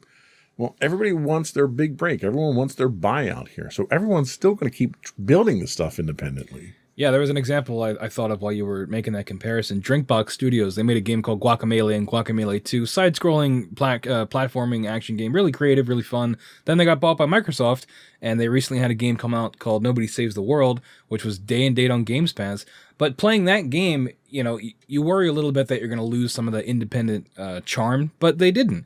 And so, as long as Microsoft, if they're going to, Microsoft and Sony, if they're going to buy these studios, if they can kind of remain hands-off and still let these guys work, but just have it be, maybe a console exclusive if it needs to be at the end of the day. Well, Bungie's a great example. Bungie was a fantastic small independent group when Microsoft went to them with Halo. They did a fantastic job with Halo, knocked it out of the park. Microsoft bought them, ran them for a little bit, stifled their innovation, and then they wound up breaking it off again as an independent group. Now they're getting bought by Sony, so, some people don't learn their lessons, I guess. Well, it's also important to note that they were owned by Activision for like 2 years, I don't know, forget how long, but they were owned until 2019 by Activision, which was also a terrible relationship that they were treated terribly with, and the fans hated it, and Bungie hated it, and I'm pretty sure Activision hated it. It was a bad time all around. But Bungie can't catch a break. BioWare, same thing. BioWare had a huge fan base of rabid fans because of the philosophy that the owners had, the quality of the product that they put out. They get acquired by EA. EA basically waters the entire thing down, slaps their little formula for development on there, and it's just a clone of what EA is now. Yeah, EA, we could probably do a whole other episode on EA, but they have similar corporate issues. But yeah, again, going back to Microsoft and the monopoly, Microsoft, of course, we talked about it on a previous episode. They faced criticism back in the 90s for its antitrust practices. Are they heading down a similar path? From McKenna Kelly over at The Verge, quote, and this gets into some of the details about the FTC. The Justice Department and Federal Trade Commission launched a joint effort to modernize antitrust enforcement, seeking comment on how the agencies can apply current law in cases against tech companies like Meta, which is formerly Facebook, and Google. The announcement came at a joint press conference from FTC Chair Lena Khan and Justice Department Antitrust Chief Jonathan Cantor, who described the move as a wide-ranging enforcement modernization effort. So we did an episode a while back about tech companies and their monopolies, and I think this is just another nail in the coffin of the FTC kind of getting wise to it and kind of changing legislation to better combat these deals. What do you think about that? Well, and I think the problem you run into here is it's a change of administration. It's a new FTC that has to kind of make a splash here that it's anti-monopolistic, so they need an example, right? So the advantage that Microsoft has, though, is they're not in the center of the regulatory sniper rifle at this point in time. You've got two big companies out there that have really got everybody else's attention. So I think it's more a matter of timing. I think if Microsoft plays this smart, they don't rush this. They wait for Khan to get caught up in either a Meta witch hunt or a Google witch hunt and go after them. And I think the FTC's, the Biden administration is looking for a win, right? And if the big guys out there to get that win on aren't Microsoft, they're Meta and Google.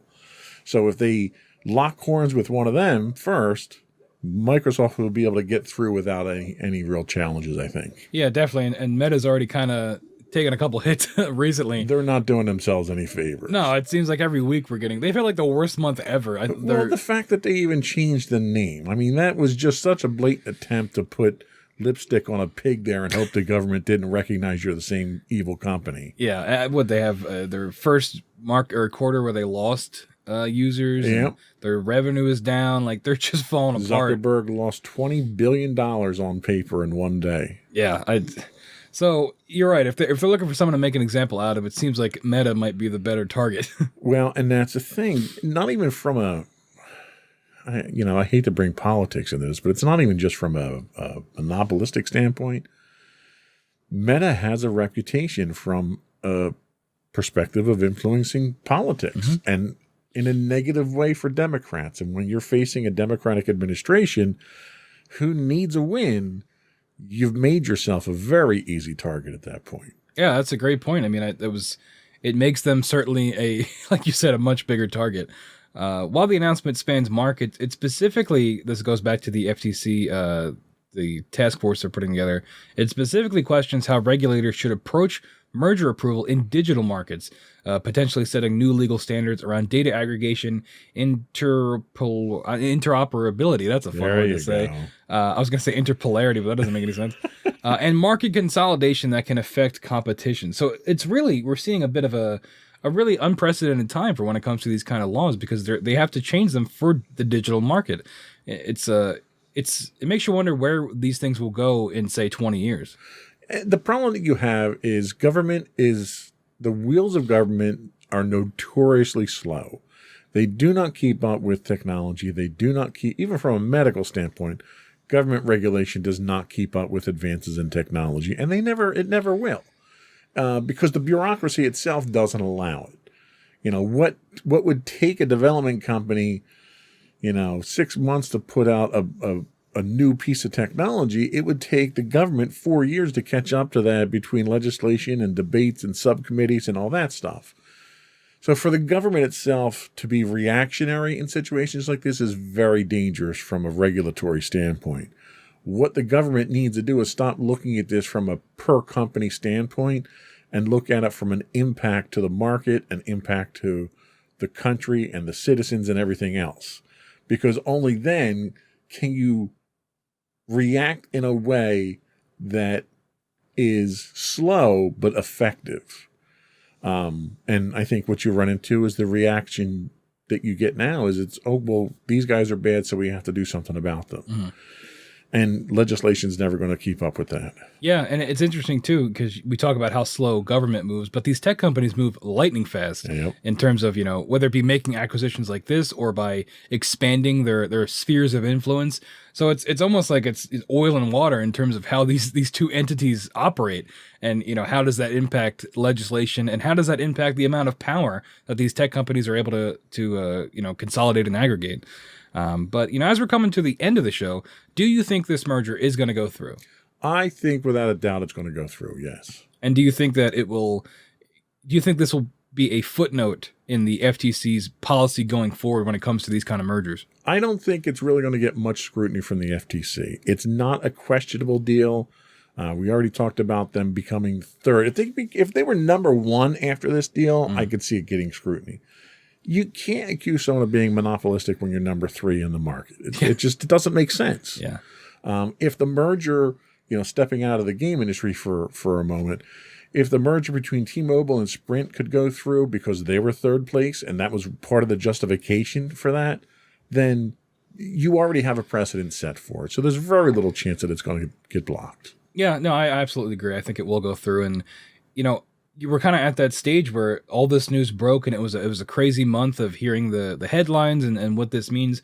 But we're kind of at a point where now we kind of just hurry up and wait, we see, because these things take years to figure out. What's the real question is, what are things going to look like in 5 to 10 years for Microsoft and for Blizzard? And that's where you have to look, because even after this deal is signed, nothing's going to happen for 3 to 4 years. 5 years from now, I think you're going to find Xbox is going to be far more dominant in the gaming scene. PlayStation has traditionally always beat out Xbox as far as console sales and game sales. And I think if Microsoft doesn't come out on top, it's going to be a lot closer than it was. But the other thing you have to keep in mind is a lot of the reason why Microsoft isn't first is Microsoft tends to shoot themselves in the foot from a technology standpoint, from a marketing standpoint.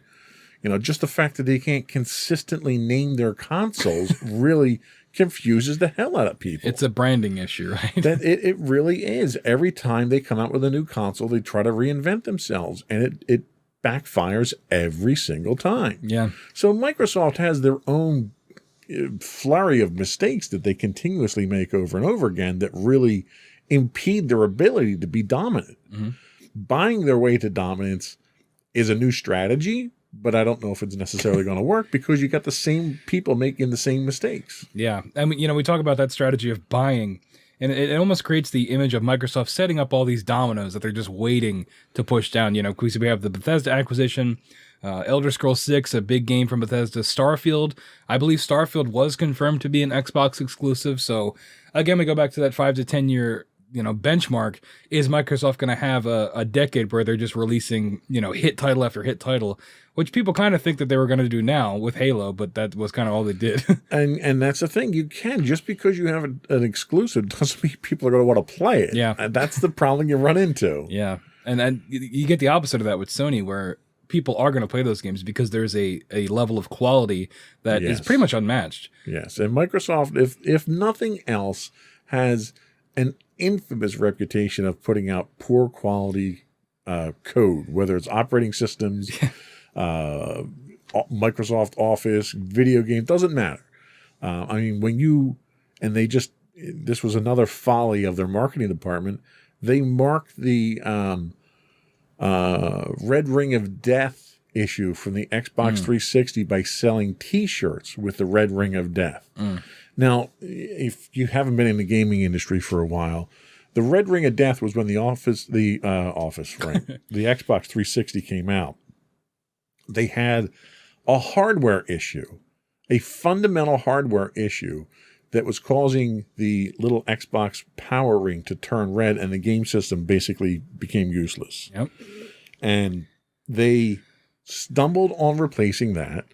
It turned out it was bad solder. So they were using cold solder that was too fragile. So the solder points, just from the motion of the fans and moving the thing around, would cause the solder points to break. So they went back to the manufacturing process and they injected more, I think it was more lead or something, into the copper itself to soften the copper up. Well, and then what happened was, as you played the game over a period of time, the game system would heat up to the point that it would melt the solder, and you'd get the problem again. So they really, for the first 2 years of the 360, they really flubbed the whole thing until they fixed their manufacturing issues.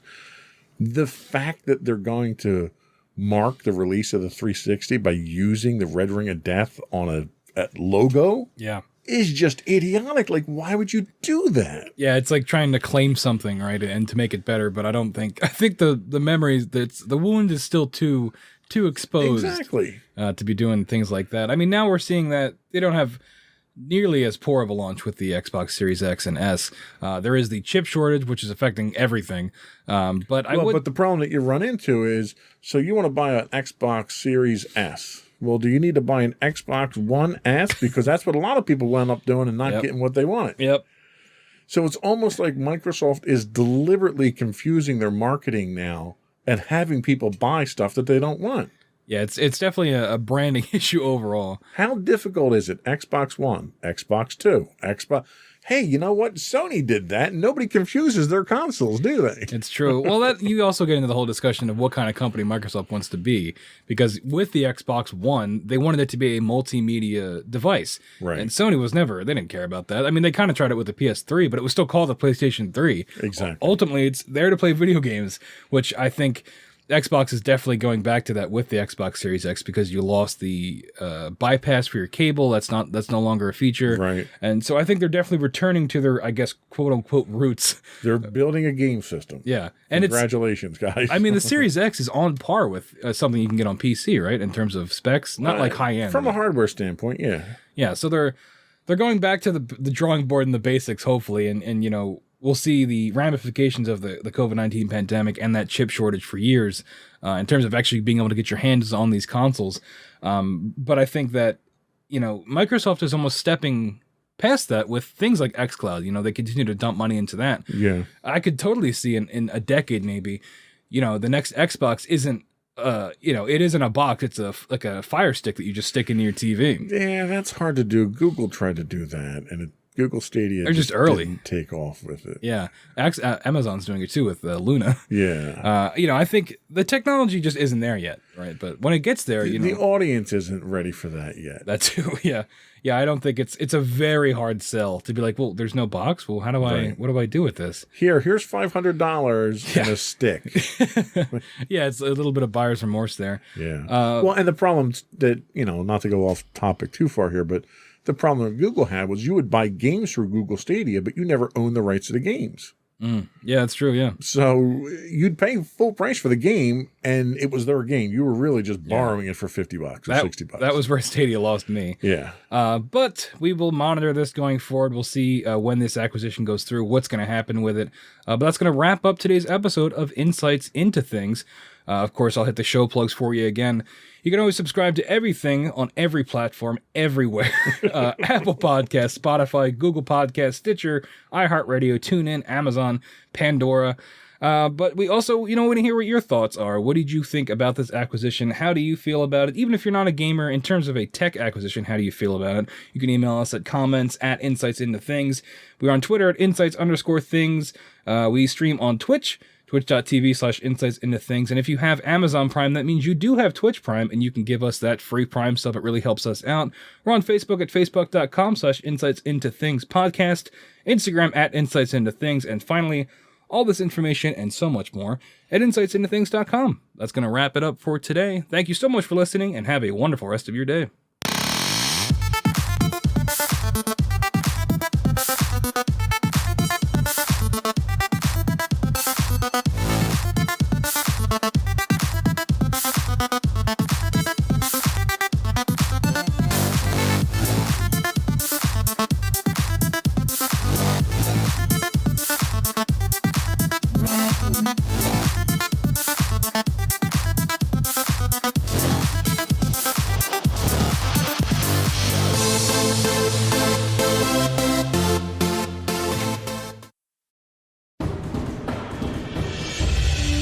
For 7 years, the Second Sith Empire has been the premier community guild in the online game Star Wars: The Old Republic. With hundreds of friendly and helpful active members, a weekly schedule of nightly events, annual guild meet and greets, and an active community both on the web and on Discord. The Second Sith Empire is more than your typical gaming group. We're family. Join us on the Starforge server for nightly events such as operations, flashpoints, world boss hunts, Star Wars trivia, guild lottery, and much more. Visit us on the web today at www.thesecondsithempire.com. Insightful podcasts by informative hosts.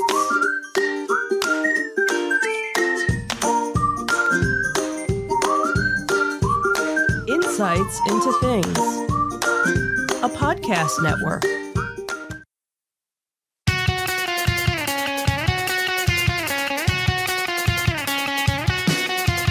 Welcome to Insights into Entertainment, a podcast series taking a deeper look into entertainment and media. Your hosts, Joseph and Michelle Whalen, a husband and wife team of pop culture fanatics, are exploring all things from music and movies to television and fandom. Welcome to Insights into Entertainment. This is episode 138, purely for curiosity's sake. I'm your host, Joseph Whalen, and my hardworking and diligent co-host, Michelle Whalen. Hi, everyone. And why, dear, are you hardworking and diligent this week? I don't know. 'Cause you had to go back in the office. Was it because I had to make an appearance in the office? Because your company held a gun to your head and forced you back into the office. Yeah. For a whopping 2 days. Yeah. Just for the record, I have been going to the office 5 days a week during this entire pandemic. I'm playing my violin for you. So there's this overwhelming sense of sympathy that I have for you for the 2 days that you have to go back into the office. But yet, when you came home today, you said I looked so much happier. You were indeed much happier working from home today. And much more relaxed than the past 2 days that And it didn't require any alcohol at all to get you to that point. See? So look at that. I will send a note to your boss and tell them for medical reasons you need to stay home and work from home. Uh-huh. And I'll send my medical degree along with that, too, so it Sure. reinforces it. Right, absolutely. But that's not what we're talking That about is today, not is what it? we're talking. We've already talked about that over dinner. Yeah. So today in our Disney Detective, Disney's inspiring Black youth through Imagineering. Plus, Disney is in the community building business again, because that worked out so well for them before. Then in our Tales from the Edge of the Galaxy, Andor gets a season 2, and the Old Republic gets a new trailer. And for our entertainment news, we remember Ivan Reitman. And how do you show the young heads that the old heads have still got it? We'll talk about that and more. And as always, we'll finish up with our insightful picks of the week and a couple afterthoughts. Sure. Before we do that, though, I do want to invite you to subscribe to the podcast. You can find audio versions of this podcast listed as Insights into Entertainment. Video versions of all the network's podcasts can be found listed as Insights into Things. We're available on Apple Podcasts, Spotify, Stitcher, Google, iHeartRadio, anywhere you can get a podcast these days. I would also invite you to write in, give us your feedback, give us your conventions you'd like us to plug at the end of the show. You can email us at commentsintothings.com. We're also on Twitter at twitter.com/insights_things. On Facebook, you can find us at facebook.com/insightsintothings podcast, not podcast. We don't do that kind of podcast. We'll leave that to Joe Rogan. On Instagram, you can find us at instagram.com/insightsintothings. Or you can find links to all those and more on our official website at insightsintothings.com. Are we ready? Sure. Here we go.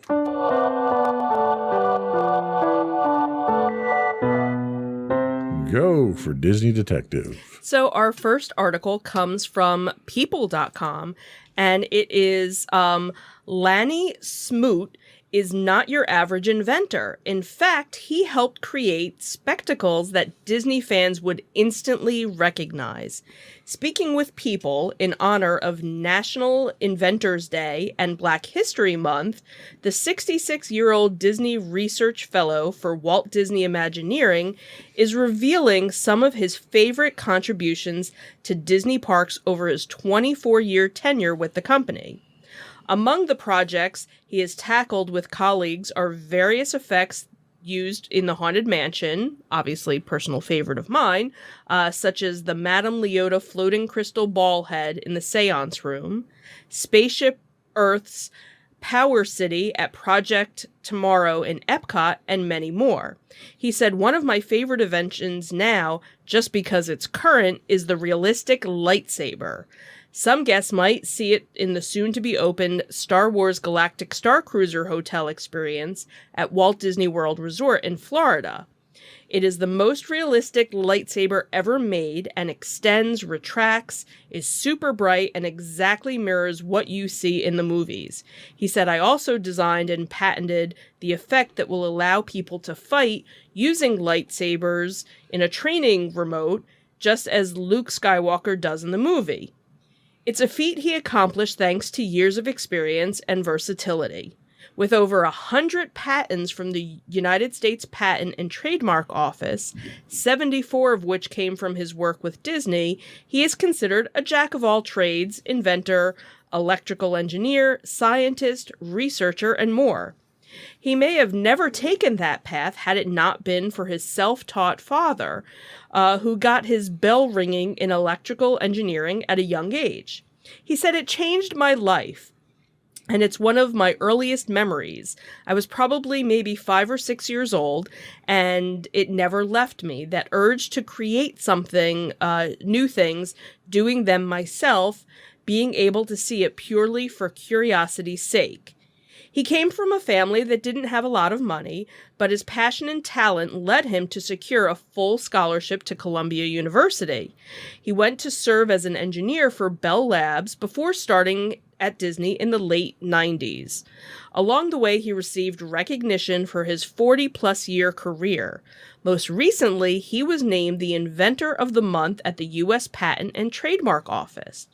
He's also featured in the Breaking Barriers exhibit at the National Inventors Hall of Fame Museum in Alexandria, Virginia, among his many other achievements. He's worked on multiple technologies that aren't even in wide circulation yet.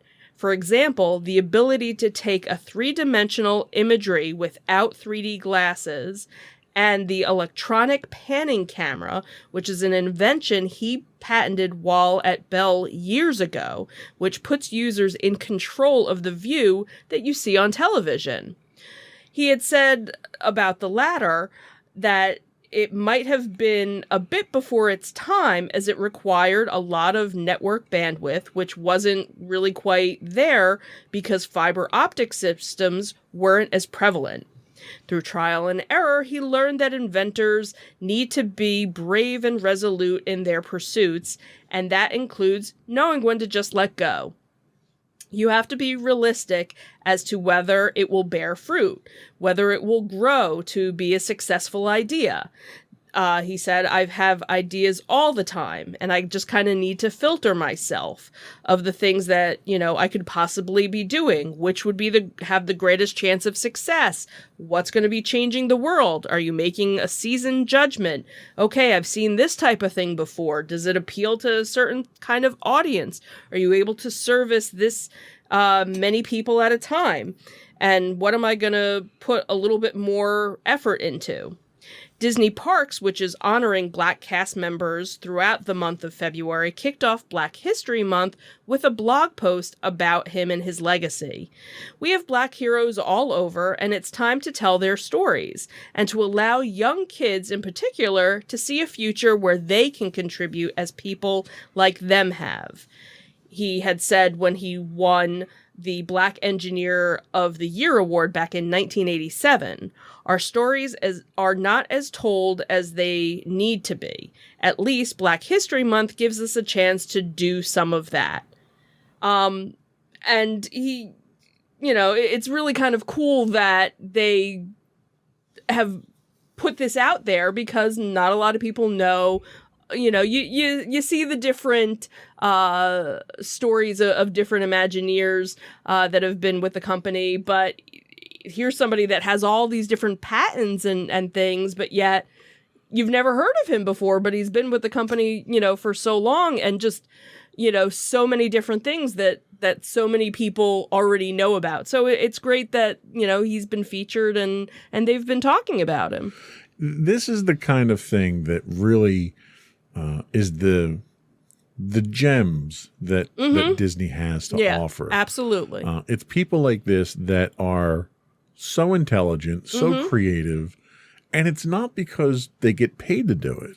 He goes on at one point in time to say, I'm never tired of inventing and keeping up with new ideas. He says, don't tell my bosses, but I'd do it even if I wasn't paid. Right. He's what inspired the title of the show today, because he does this purely out of curiosity's sake. Right, absolutely. And one of the other things he says is, if you do something you love, you'll never work a day in your life. He's like, I didn't make up the saying, but it's so true. Yeah. And I'm totally down with that philosophy, because I adhere to the same philosophy. I love the kind of work that I do.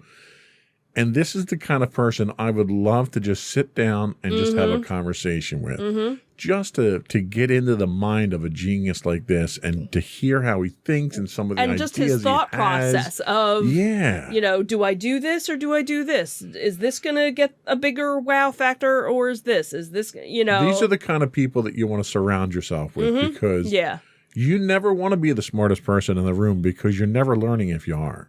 These are the people you want to have in the room there that you can ask a question to, or just see how they attack a problem and see how their brain works and how they break the problem down. How they think outside the box. Because they're totally always doing that. So kudos to Disney for highlighting someone with this kind of talent. And, God bless him for what he does and for continuing to do what he does. And what was nice was not only did the Disney Parks blog run the story, but the story about him was featured in multiple news outlets. So that was kind of nice, that it wasn't just you have to kind of look here to find it. It was kind of all out there, which was That's nice. Great. That's great. Yeah.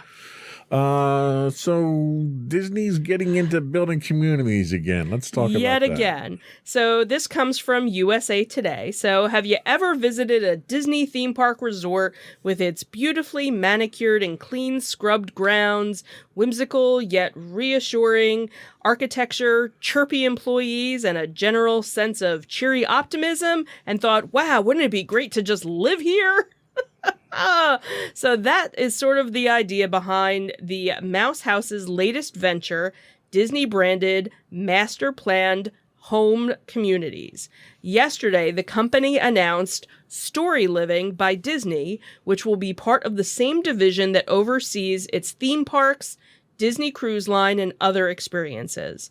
The first community, which will be known as Cochino, I believe, will include about 1,900 housing units and will be located in Palm Springs City of Rancho Mirage, California.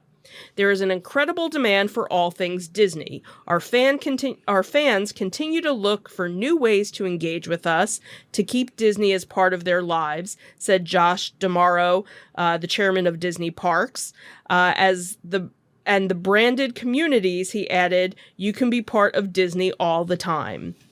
As the Story Living name, the communities will capitalize on the company's sense of storytelling and placemaking.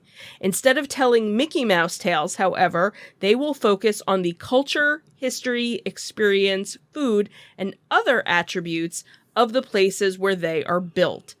Every single element of these communities will be seeped in a story. The residents, D'Amaro had said, will be active participants in the story. Now, of course, pricing, financing, and other details have not been announced yet, but the development will include a variety of properties such as condominiums, single-family homes, and, of course, estates. Rental units are not anticipated to be part of the mix. Families with young children and people of all ages will be able to purchase properties. Some of the neighborhoods, however, will be designated for residents 55 and older, a market in which Disney seems especially interested. Baby boomers are much older than 55.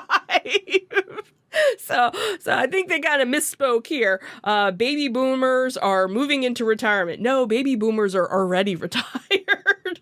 Anyway, they're going to be moving into retirement communities, says Daryl Fairweather, who is the chief economist for a Seattle-based real estate brokerage, Redfin. So why not have a Disney-branded retirement community? Sign me up. I'm ready. Disney says that amenities will include live entertainment, wellness programming, and seminars. Plans call for a centerpiece lagoon with a beach that will be accessible to members of the community's private club. There will be a public component to the town as well, which will include a hotel, an entertainment, dining, and shopping district. Guests will be able to purchase a day pass to visit the beach. Despite bearing its name, Disney will not own the communities or be the developer of record, nor will it be building or selling the homes. It will be partnering with a third party to handle those functions. However, Disney's fabled Imagineers, the band of creatives who bring the park's audio animatronics to life, will have a hand in designing the town along with future communities. As the public face of the communities, Disney will manage the marketing and sale efforts. Once the communities are up and running, the cast members will handle the day-to-day operations, including customer service and entertainment production. It turns out that the legendary founder of the company owned a home and frequented the Coachella Valley region where the town will be located. Walt Disney treated the area like his creative oasis. We loved our residents to treat this as their own creative oasis and explore the next chapter of their lives. Inspired by the historical detail, the clubhouse will be kind of themed as a modern-day creative studio, with each of its spaces creating different art forms. So according to Redfin's fair weather, it's likely that Disney will tightly control the communities. That would bring both pros and cons, obviously, to homeowners. There wouldn't be the rowdy bar down the street or obnoxious music playing from your neighbor, but it would come at the cost of your own personal freedom. That wouldn't sit well with everybody, but some Disney devotees who like the company's brand and value will welcome the careful curation of the community. This isn't the first time, obviously, that the Disney company has dabbled in real estate. Buyers have been snapping up popular DVC, or Disney Vacation Club, timeshare condos since Disney started doing that in 1991. At the same time, Disney announced that it would be building Celebration, which was a planned residential community located next to its Florida resort. It welcomed its first family in 1996, but the company no longer manages it.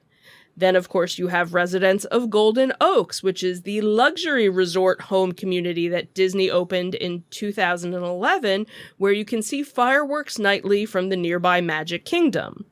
Walt Disney has grand ambitions to develop a working city with residents, which would have showcased the latest in technology, and that's actually what Epcot was supposed to be. But after his death in 1966, Disney's successors reinterpreted his vision as a theme park that exists today. So Disney was actually trying to build a connected, integrated, story-based community, and while the story living communities are not Epcot, they kind of share the same spirit. And this is what Disney would have wanted all over. So details about the town, when they're breaking ground, hasn't been set yet, and they've also said that they're not accepting deposits as of right now. So another money grab from Disney here.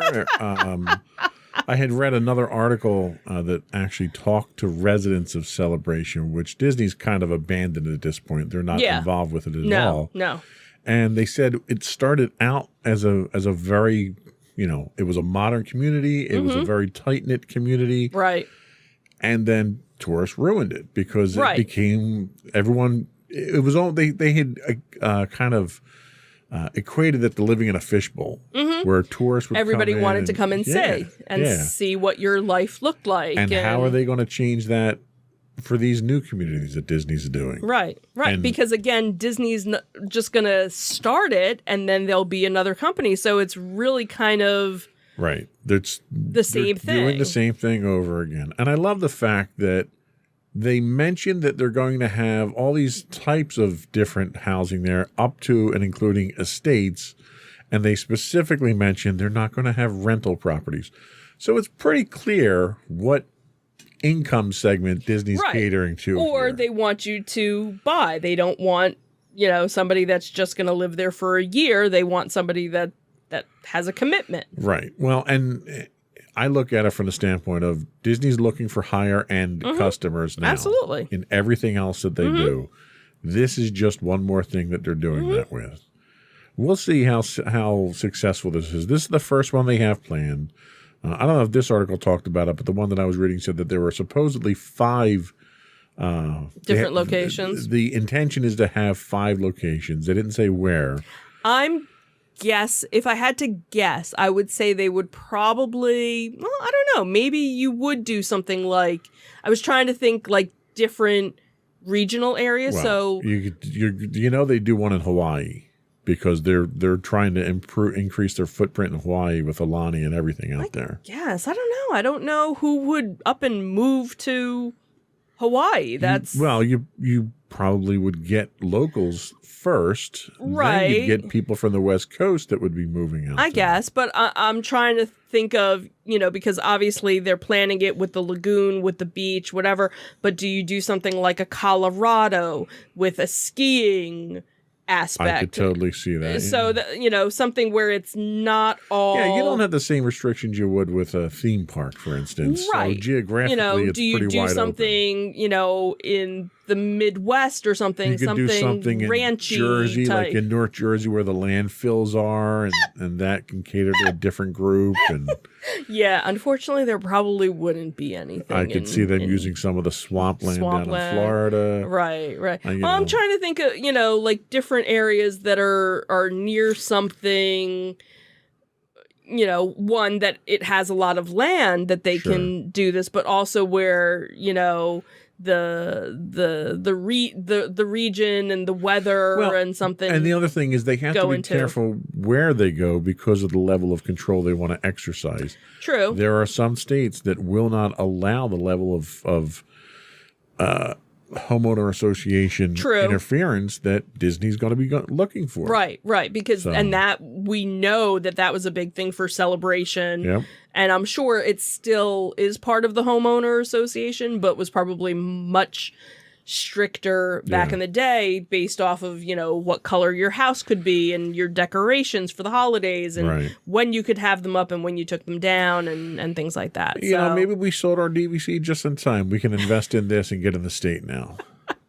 But see, this is one of those things, and this is where I think I would have a problem because and this is why I never wanted to go to Celebration, because you're with other Disney fanatics and you're competing with other Disney fanatics. Like, ooh, what collectibles do you have? Oh, are you though? I think you are a little bit more See, so. I don't collect for the sake of competing with to someone else. I collect for the enjoyment of it. Right, but then it's let's go over to George's house and say, oh, look what George has for Star Wars. I would go to George's house and say, oh, that looks cool. I want to do something like that in my house now. I would use it for inspiration more than competition. But it becomes a competition because you want to have a bigger and better Death Star. I don't want it bigger and better. I want to have a nicer arrangement than I have in my house. Okay. All right. That's how it is. I don't compete with anybody.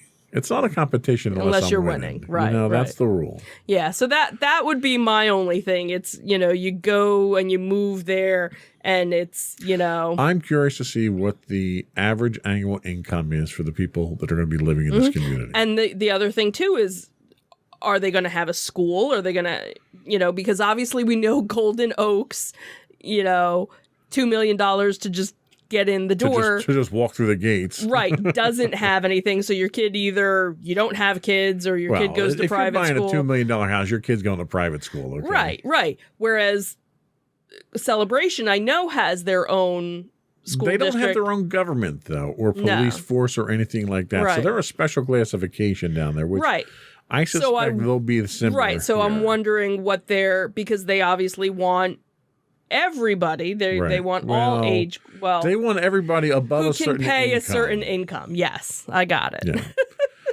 So I'm curious where that cutoff's going to be. But time will tell. I think this is one of those situations where we've already talked about Disney, for some reason, going back and making the same mistakes they did 30, 40 years ago. And they're doing it again. With this one here. So makes me wonder how long Chopic's going to last in that position. Yeah. Because he's not only is he digging up the bodies that are buried in the backyard, he's propping them up on the porch and trying to make a show of it. He's making the audio animatronic. This is Weekend at Bernie's with Bob Chapek. Bob's the new Bernie. Nice. So anyway, that's all we had for our Disney Detective this week. We'll be right back with our Tales from the Edge of the Galaxy.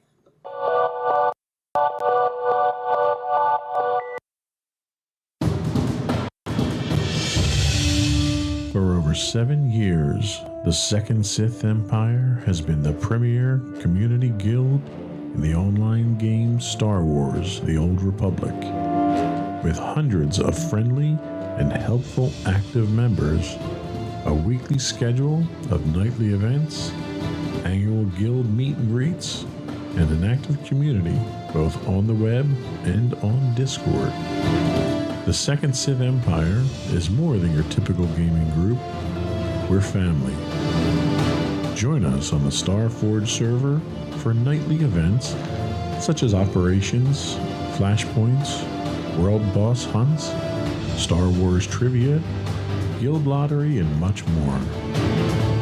Visit us on the web today at www.thesecondsithempire.com.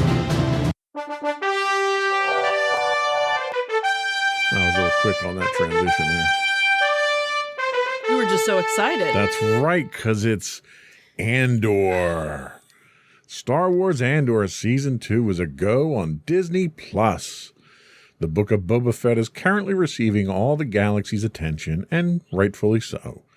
After a slow start, the series has turned into a jaw-dropping ensemble piece that we like to refer to as the Book of Everyone But Boba, giving Din Djarin, Grogu, Luke Skywalker, and Ahsoka Tano significant screen time while kind of disrespecting Boba in the second half of the season. The latest episodes also saw the live-action debut of bounty hunter Cad Bane, upping the stakes for a thrilling season finale. No spoilers, though. No. Except for Cad Bane, that was a spoiler. When the dust settles on Tatooine, fans will return to the familiar desert in May for the debut of the highly anticipated Obi-Wan Kenobi series.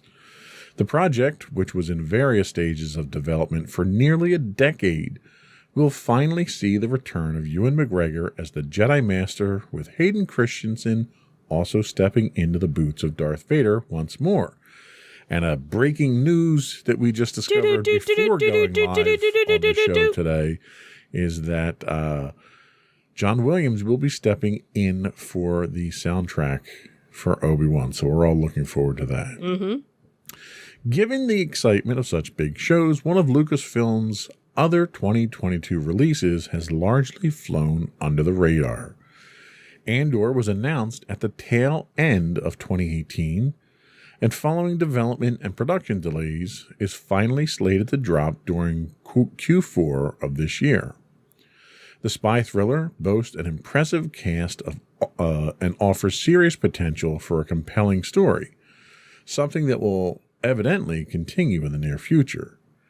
In a recent interview, actor Stellan Skarsgård confirmed that Andor will be receiving a second season. The actor told a Swedish publication that after a brief break, he'll be returning to a few sets, including Andor, come this fall. He says we start with Dune 2 in July, and then in the autumn, it's time for the second season of the Star Wars series Andor. Due to COVID-19 surge, Andor experienced delays that extended its production. Skarsgård himself isn't sure when the first season will begin streaming, but suggested the date will be selected with Season 2's release in mind. He says, I don't know when they'll be starting broadcasting. It'll take some time so that it does not take too long between Season 1 and Season 2, which is a relief for us. Right, right. While the second season of Andor was something of a foregone conclusion, it's satisfying to hear the words from a member of the project's team. There have been rumors suggesting that the Rogue One spinoff would have as many as 3 seasons, but Skarsgård's words are the first indicator that things will be continuing in an official capacity. Andor's first season underwent a significantly lengthy production, in large part due to the pandemic, but also because it was shot on location. Unlike the projects in the Mandoverse, Andor did not make use of the volume, with the creative heads instead opting to build practical sets. The choice will allow the series to follow the look and feel of Rogue One in a seamless manner, but it did come with a drawback of extending the film's process. Because of the complications of COVID-19 introduced to Andor, it's difficult to predict how long production will take for Season 2. Given Skarsgård's words, there's a chance that all work could be completed in time for a Q4 release in 2023, but that seems to be a pipe dream. The production team does have the benefit of pre-existing props and sets on hand, which should reduce the pre-production time significantly. Should creative leads opt to use the volume for some sequences, shooting will go quicker than expected as well. It's been confirmed that Andor Season 1 will be 12 episodes, making it safe to guess that the sophomore run should be the same. Previous rumors claimed the first season would be split in 2, but Skarsgård's comments thoroughly debunk such a notion. With the series taking on a new genre in the galaxy far, far away, Andor has the chance to tell a fresh story over the span of several seasons that will show the darker elements of the rebellion. So what do you think? Well, I don't know how many seasons, it's promising that they think it's going to go beyond, 2 seasons, but like we've said, we know how the story ends eventually. Right. So it's not like you can say, oh, we can kind of rewrite history. You can't. Rogue One, everybody dies. Right. So so it'll be interesting to see, because I don't think they really have mentioned yet where the time frame comes. Is it 10 years before Rogue One? Is it 5 years before Rogue One? I'm guessing it's sometime before Rogue One. Thanks, Captain Obvious. Wow, that was so refreshing. Yeah, that's the whole thing. Obviously, it's not going to be when Andor's a teenager. Exactly. So is it something where it's like 5 years? All right. Maybe it turns out that Andor has a twin brother somewhere who looks just like him. There you go. But that's the thing is, like, obviously, you figure, 7 or 8 episodes per season, that could all take place within a day. Right. They could pull a whole 24. And that's the thing. We know nothing about the plot, nothing about the story, because his appearance in Rogue One didn't demand any more story to the character. So what are you trying to establish with this character? Right. Or maybe it's just the fact of this is everything that kind of led up to the uprising and the resistance, and I could see you going that route and kind of trying to fill in some of the blanks. But again, you don't need that. Well, and maybe it wasn't even the fact that they needed it to be about him. It was just, hey, we kind of introduced him, but here's, a whole backstory of what was going on in the time frame before Princess Leia showed up in A New Hope. It's kind of the philosophy that it's a big universe and it's not just about Skywalker. There's other characters. Right, and but I get that. But the thing is, and that's constantly something you're always saying. Why does Luke have to show up? Why does it have to be a Skywalker? I'll tell you, if that's the philosophy they're going with, then they damn well better not show up on Tatooine at any point in this series, okay? Because if they do, they throw that whole idea out the window. Right, but that's the whole thing. This is, like, obviously we know Luke and Leia are kids. Maybe they show us when the V-Wings come into play and why we never see them after Rogue One. Maybe that's what they'll show us. Maybe. Because that was one of the big questions people had, too. Okay, sure. We'll go with that. I don't know. We'll see. It's not like I'm not going to watch it, right? So we're definitely going to watch it. Right. It's Star Wars. Hopefully it's a compelling story. Right. And this is a chance where you have to have a compelling story. Right.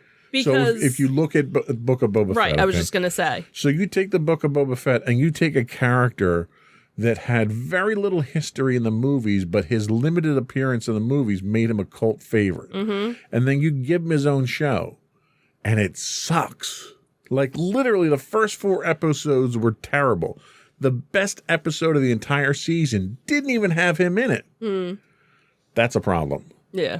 So if you're going to do the same thing with Andor, you damn well better have some good story behind it. It better not be 4, episodes of flashbacks and snore fests. So that's just what I have to say. Okay. Anyway, also this week we are talking about EA and BioWare releasing The Old Republic: Legacy of the Sith and unveiling a new CGI trailer for it.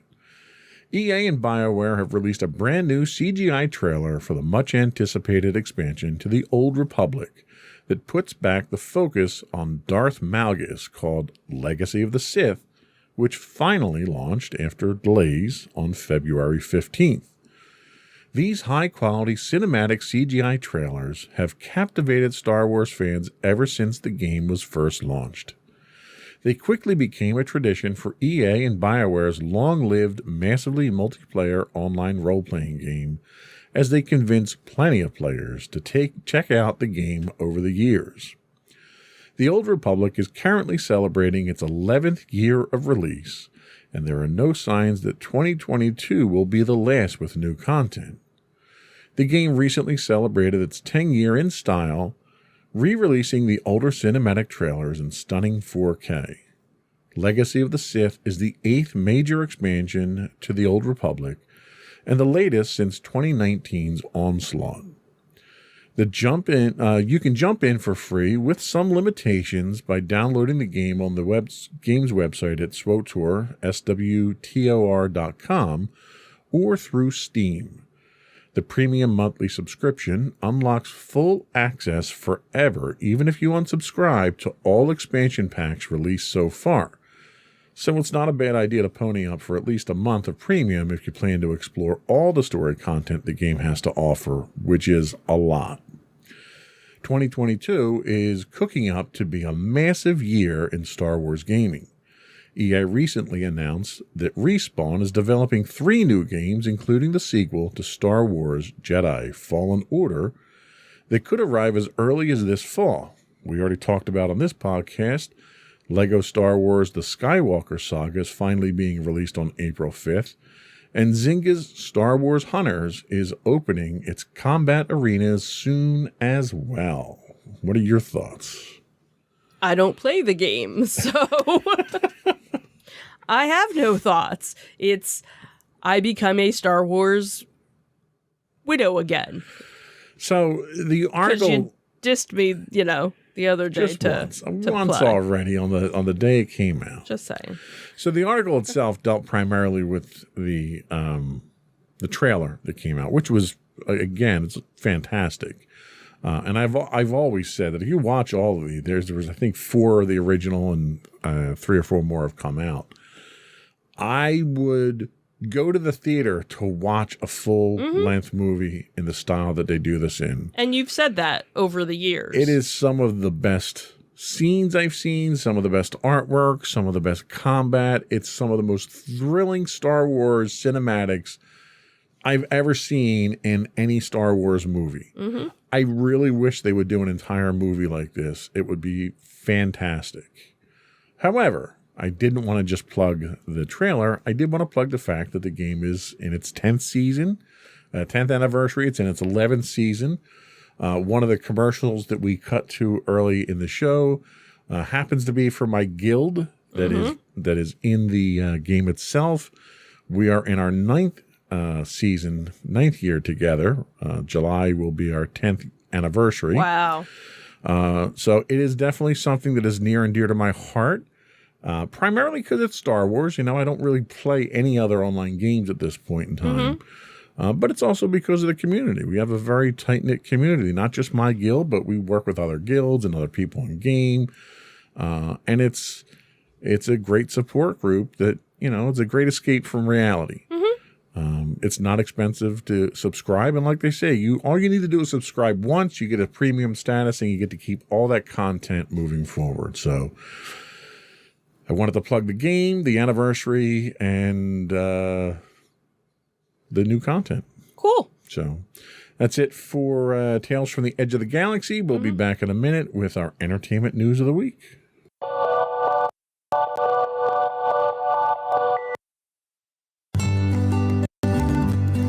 Insights into Teens, a podcast series exploring the issues and challenges of today's youth. Talking to real teens about real teen problems. Explore issues from braces to puberty, social anxiety to financial responsibility. Each week, we talk about the topics concerning today's youth. We look at how the issues affect teens, how to cope with these issues, and how parents, friends, and loved ones can help teens handle these challenges. Check out our video episodes on youtube.com/insightsintothings. Catch our audio versions on podcast.insightsintoteens.com or on the web at insightsintothings.com.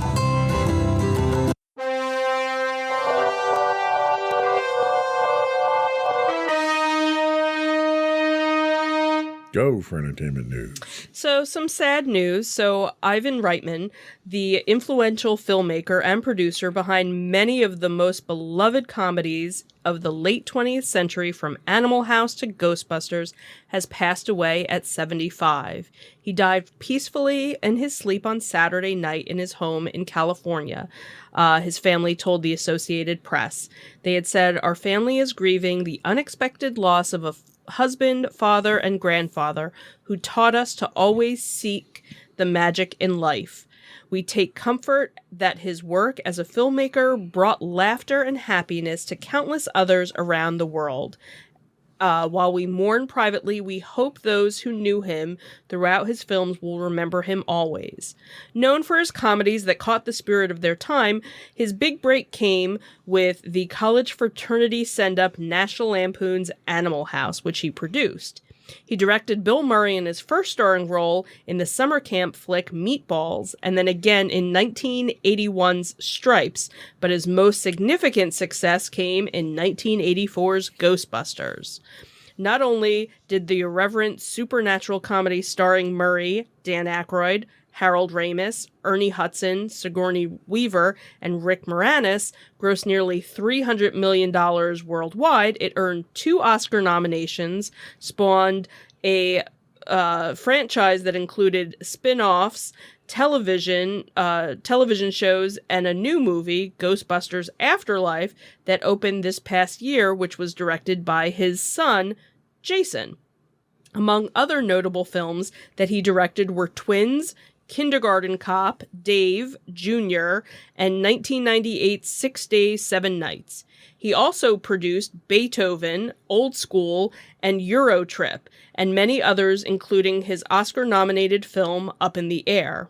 He was actually born in Czechoslovakia in 1946, where his father owned the country's biggest vinegar factory. His mother had survived Auschwitz, and his father was in the resistance. When the communists began imprisoning capitalists after the war, the Reitmans decided to escape when he was only 4 years old. They traveled in the nailed-down hold of a barge headed for Vienna. He said, "I remembered flashes of scenes. Later they told me how they gave me a couple of sleeping pills so I wouldn't make any noise. I was so knocked out that I slept with my eyes open, and my parents were afraid that I was dead." They rejoined relatives in Toronto, where Ivan displayed his showbiz inclinations, starting a puppet theater, entertaining at summer camps, playing coffee houses with a folk music group. He studied music and drama at McMaster University in Hamilton, Ontario, and began making short films. With friends and $12,000, he made a 9-day film, Cannibal Girls, which American International agreed to release. He produced it on a $500 budget a week TV revenue, Greed, with Dan Aykroyd, and became associated with the Lampoon Group in its off-Broadway review that featured John Belushi, Gilda Radner, and Murray. And that obviously led to Animal House. He seized the moment after Animal House's massive success and raised money to direct Meatballs, which would be a tamer than a hard R-rated Animal House. He handpicked Murray to star, which would prove to be a significant break for the comedian, but Ramis later said that Reitman didn't know if Murray would actually show up until the first day of shoot. But it was the beginning of a fruitful and long-running partnership that would produce the war comedy Stripes, which Reitman said he thought of on his way to the Meatballs premiere, and then Ghostbusters. He also put Arnold Schwarzenegger in his first major comedy opposite Danny DeVito in Twins. By the 1990s, Kindergarten Cop came around, and he had established himself as the most successful comedy director in history. Though not even being the father of 3 could have prepared him for the task of directing 30 children between the ages of 4 and 7 in the comedy. Then we had the political comedy Dave, starring Kevin Kline as an ordinary man who has to double for the U.S. president provided a bit of a departure for him. Roger Ebert wrote at the time that the movie is more proof that it isn't what you do, it's how you do it. He, under the direction and Gary Ross's screenplay, uses intelligence and heartwarming sentiment to make Dave into a wonderful, lighthearted entertainment. He kind of stepped away from directing, but he continued to produce with his production company. And then with Ghostbusters Afterlife, he even found himself on the press circuit with his son, providing emotional support, emotional moments for both with the passing of the baton. Jason, his son, who was only 7 when the original came out, included some nods to his father's film, like Beethoven and Cannibal Girls in Afterlife. Directing Ghostbusters Afterlife was completely intimidating, Jason had said last year. I was lucky enough to do it sitting next to my dad. He always took comedy and the power of laughter seriously. The great cliche is about how damn tough comedy is, but of course nobody really gives that any respect, he had told the Los Angeles Times in 2000. It's such a visceral thing, laughing. Some get to the point where we can get an audience of 600 people laughing is really precise and intricate work. My sense is we're laughing at the same time. We've always laughing at the same things that we've always laughed at, but the language of the filmmaker and the performer shifts.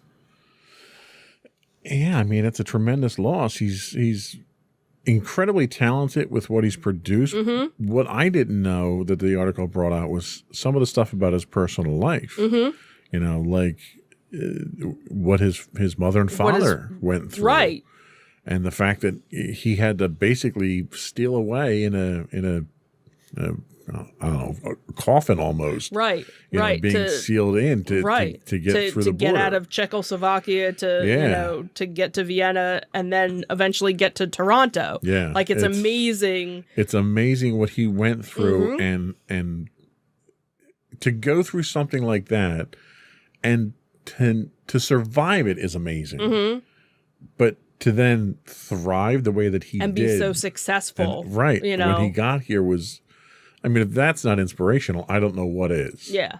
Yeah. And I guess, you know, given what his parents went through, they had to have been a huge influence. Absolutely. And motivating factor for him. Like, if they can do that, what can't I do at that point? You know? Yeah. And you look at his son, you could see his son idolized his father. Mm-hmm. Yeah. You know, he talks about, you know, going on the press tour for the new movie with him and how lucky he was to have him. So it's more than just what he put on the screen.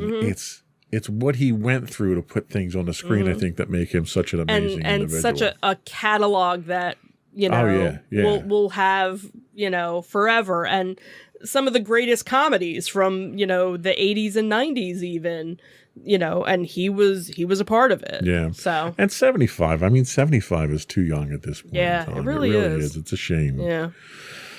He'll be missed. Mm-hmm. Let's talk about something that's insignificant this week.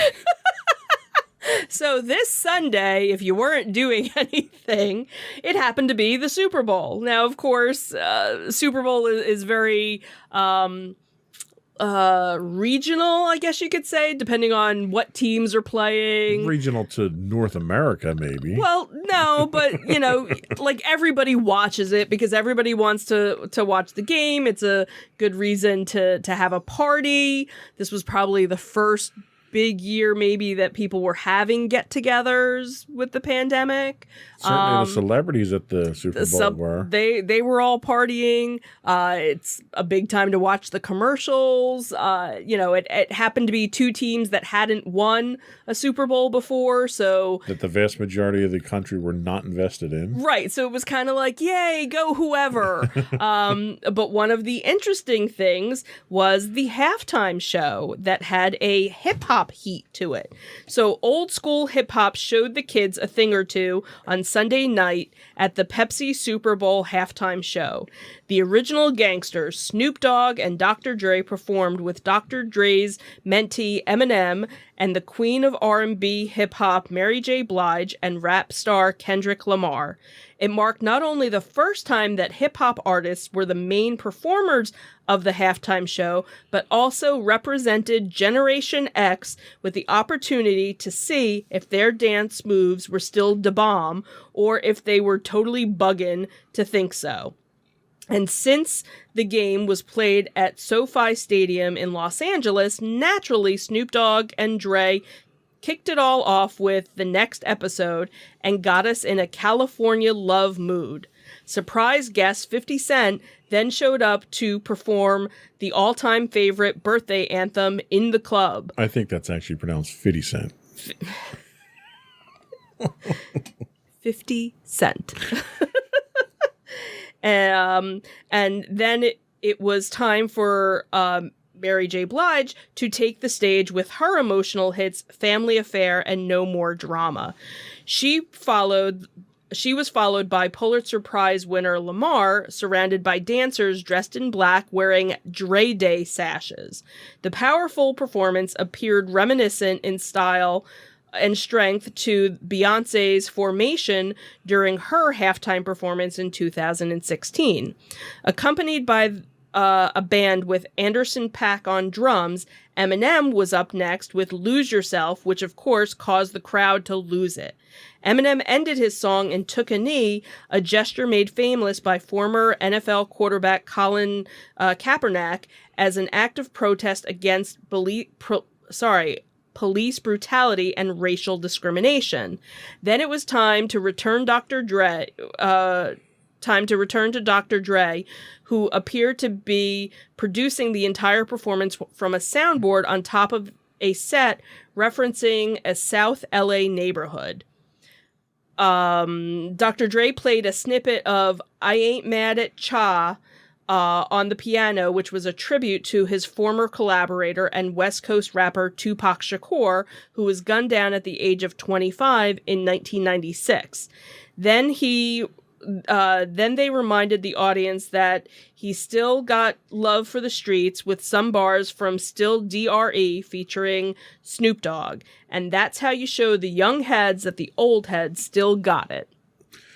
So I'll be the first one to admit, I know. I am not a consumer of hip hop material. Right? Yep. I don't get it, and I admit that. And that's okay. But I will acknowledge the fact that having all of these superstars of hip hop on stage at once was a monumental achievement. It definitely was. Now, granted, I will admit it's not my music of choice. Did I know a good portion of the songs? I did. And it was very entertaining. So as somebody that wasn't, a huge fan, but, somebody that grew up in the 90s, you knew the songs, right. Whether or not, if you had listened to the whole performance, you definitely would have known it. It was definitely something for the Gen Xers. It really, really was. And to see how much talent, was there, it was probably one of the best shows. Last year, it was, again, we were in a different time, but the performer was The Weeknd. I knew one song by the guy, and it was just... It was just weird. I think when they do the shows where it's a collaboration of multiple artists, it tends to be a better, performance, especially when they all go together, because there have been years where they've done multiple artists, but they kind of clash. Like nobody goes together. It's kind of like, well, we're going to do this person for this group and this person for this group and this like they kind of... And it doesn't work. This totally worked, and the fact that, as far as I knew, nobody knew that 50 Cent was going to be there. Right. He was a complete surprise. So, of course, when that happened, it was kind of like, ooh, what other surprises are they? Who else is going to show up? Well, and the one nice thing that can be taken away from this is that you've got these superstars, these veteran superstars of hip hop coming out there in a show of unity. Mm-hmm. And, they came out tongue in cheek, joking about showing the next generation and stuff like that. But really, they're out there inspiring the next generation of artists. And I think they're that's not huge. just hip hop artists. They're successful actors Yep. and producers. Yep. And, so it goes to show you, you don't just have to be one thing. Look Absolutely. at everything else you can do and you can, come together. Absolutely. Very good. That was all we had for our entertainment news this week. We'll be right back with our insightful picks of the week.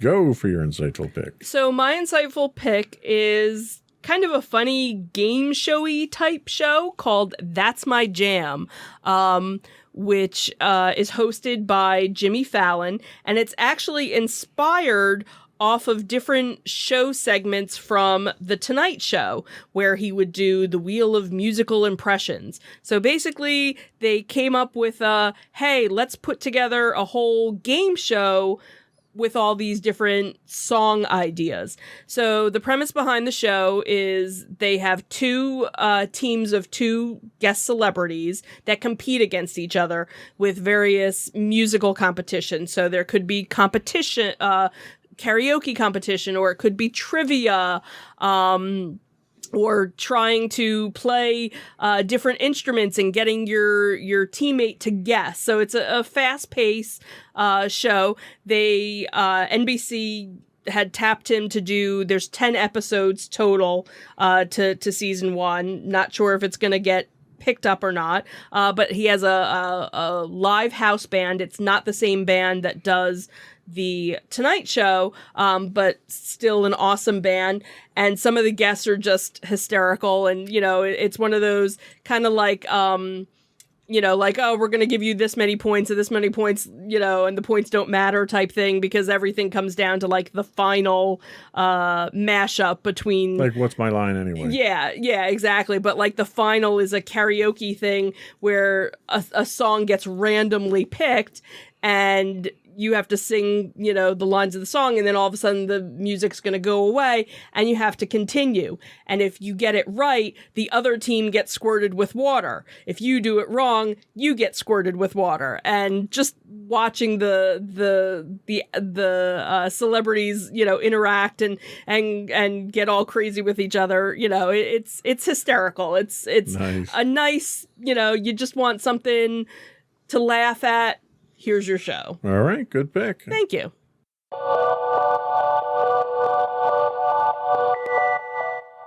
So my pick this week is another documentary. This one's on the History Channel, and it's called The Private Lives of the Monarchs. The iconic images of monarchs, frequently captured, and I'm not talking about butterflies either, No? frequently captured in famous portraits and paintings, are part of the very fabric of national culture in carefully arranged poses. This is all well and good, but actually, they were all just human beings with the same tics and foibles, bad habits, and weaknesses as the rest of us. Their collective impact on history fills tens of thousands of textbooks. But what do we really know about these royal figures? The Private Lives of the Monarchs delves beneath the public lives of the monarchs, such as Queen Victoria, King Louis XVI, and Henry VIII, to shine a light on their private lives.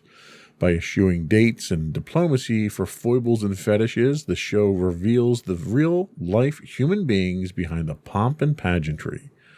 For instance, when most people think of Queen Victoria, they think of a woman that's straight-laced and slightly removed from the empire she presides over. But in truth, the Queen was a very passionate woman, witty, rebellious, and flirtatious, who defined the Victorian age. 11 episodes over 2 seasons, each focus on a specific subject. Season 1 is a look at historical fixtures such as Queen Victoria, George III, Henry VIII, and Louis XVI. Season 2 touches on 20th century figures including Princess Margaret, Edward VIII, and even Hitler and Al Capone. The show itself is interesting. You get me into the British shows. It's all my fault. It is. It's all your fault. So I watch look, these honey. things. Downton Abbey. What's really interesting about this is they get to incredible detail about things that are never released to the public. Mm-hmm. And in some cases, for very good reason, because if they really got out and were public knowledge, it would really tarnish the image of the royals. Like the episode on Margaret, they say the public image of Princess Margaret was she was this partier, she was this cold, calculating woman, and was mean to her kids and stuff. And it turns out that she was really this very, fragile but soft and loving person who, she had her issues in love, and she couldn't find someone that really appreciated her, but she was incredibly gracious and loving to her kids. And a lot of that never came out because much of what she did do publicly was kind of not embarrassing, but controversial and kind of detrimental to the royals. So they didn't release anything that really they could hold on to, that they could prevent people from getting out. Okay.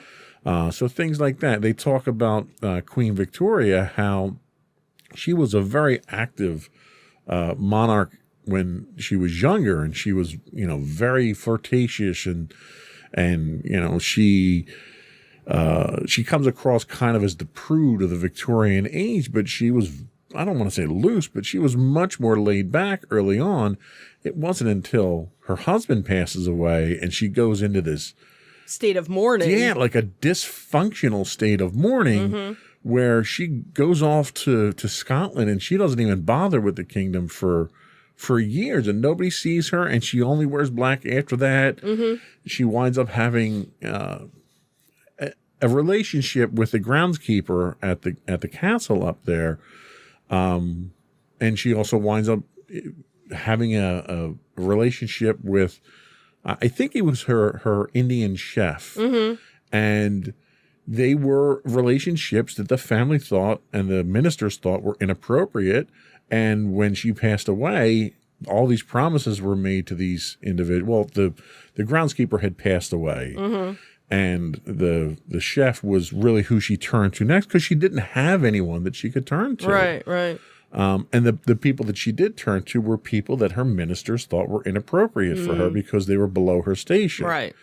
So it made for a very difficult life for her. So it's stuff like that you don't read in history books, that I find very interesting. They delve very deeply in these things, but they do it in a respectful way. Right up until you get to one where you're seeing apparatuses that were created for fetishes and stuff like that. And it gets a little creepy in some spots, but they're honest, they're open, they're not tabloid, it's not anything like that. So it's it's tastefully done for the most part. Okay. So the private lives of monarchs on the Smithsonian Channel. We'll be right back with our afterthoughts.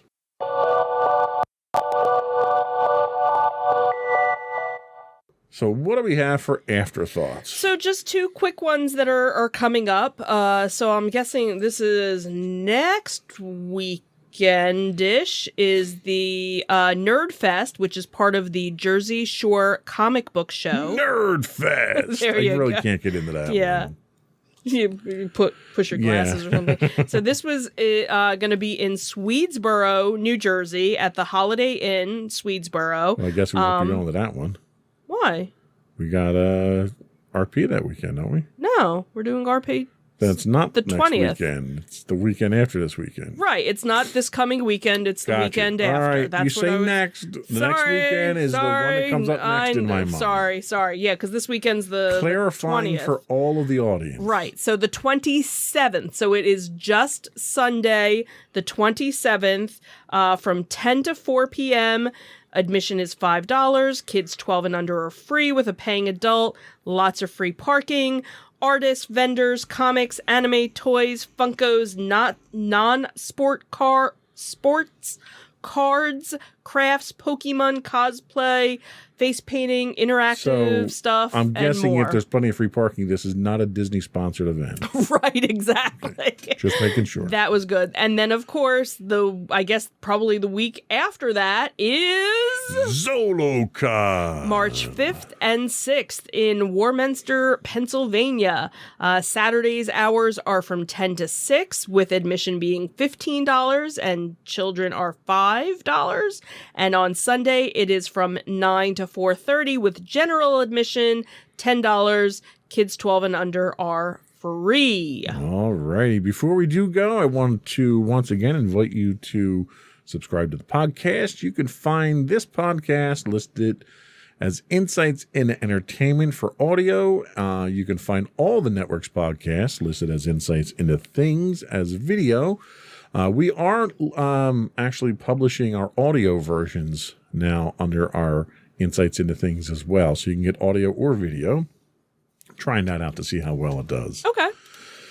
We're available on Apple Podcasts, Spotify, Pandora, Castro, Stitcher, Podbean, Buzzsprout, Amazon Music, iHeartRadio, Stitcher. And I think I said them all that were on the screen there. Yep. We'd also encourage you to reach out, give us your feedback, tell us how we're doing, give us your shows you'd like us to plug. You can email us at comments@insightsintothings.com. You can find us on Twitter at twitter.com/insights_things. You can find video versions of this podcast on the web at podcast.insightsintothings.com. You can find us on Facebook at facebook.com/insightsintothingspodcast. We do stream online 5 days a week. I was going to say 6, but that's not true. I'd lie. 5 days a week on Twitch at twitch.tv/insightsintothings. You can find us on Instagram at instagram.com/insightsintothings. High-res versions of all of our videos can be found on YouTube at youtube.com/insightsintothings. And if you missed any of those links, if you go to our main website, you can find links to everything, and that is insightsintothings.com. That's it. Another one in the books. Have a good week, everyone. Bye. Bye.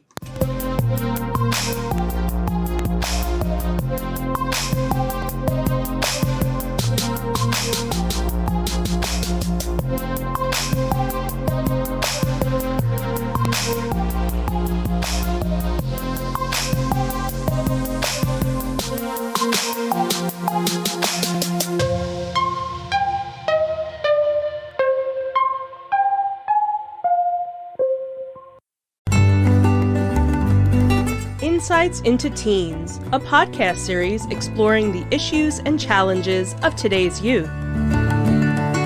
Talking to real teens about real teen problems.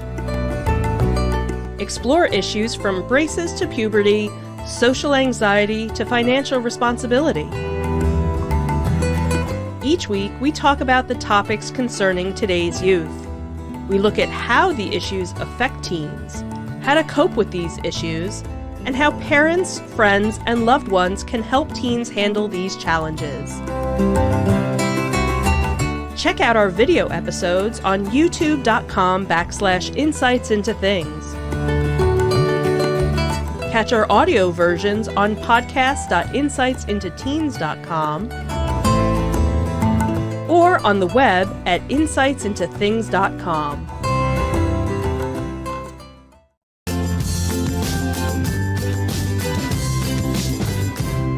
Welcome to Insights into Teens. This is episode 140, Constructive Criticism. I'm your host, Joseph Whalen, and my calm and collected co-host, Madison Whalen. Hi, everyone. How you doing today, Maddie? I'm doing all right. How about you? That was a big sigh there. You sure you're doing all right? Yeah, Kind of a long week so far? in a way. Any problems? Kinda, but, not too big. Oh, okay. Well, we can talk about that off the air then. Because that's not what we're talking about, on the show at least. Yeah. What we are talking about is constructive criticism. What if you're told that you're not perfect? Most people should know that already, but it can sting to be reminded. Criticism of any kind can be hard to swallow, especially when it comes to something you spend time and energy on. Inherently, we all want to do a good job. At least most of us do, I think. Yeah. But criticism is just as important as praise, if not more so. Good, constructive feedback can help you improve and guide you towards new heights you might not have achieved otherwise. And you said I was going to mess up the third segment. Yeah, I figured I'd get all the errors out in the intro here. That isn't to say giving and taking constructive criticism is easy. But when you know how to take criticism, you become a better person. On today's episode of Insights into Teens, we'll cover what you need to know about constructive criticism, including how to identify it, how to give it, and how to take constructive criticism. But before we do that, though, I do want to invite our listening and our viewing audience to subscribe to the podcast. You can find audio versions of this podcast listed as Insights into Teens, video versions, and now audio versions. We're now publishing our audio versions as Insights into Things as well, so it's convenient for everyone. You can find us on Apple Podcasts, Spotify, Google, Stitcher, iHeartRadio, pretty much anywhere you can get a podcast. We would also invite you to write in. Give us your feedback. Tell us how you're doing. Give us your topics you'd like us to address here on the show. You can email us at comments@insightsintothings.com. We're on Twitter at insights_things. You can also find us on Facebook at facebook.com/insightsintothingspodcast. We're also on Instagram at instagram.com/insightsintothings. Or you can get links to all that and much more on our official website at www.insightsintothings.com. Are we ready? Yep. Wow, that's enthusiastic there. Okay, Thanks. Here we go.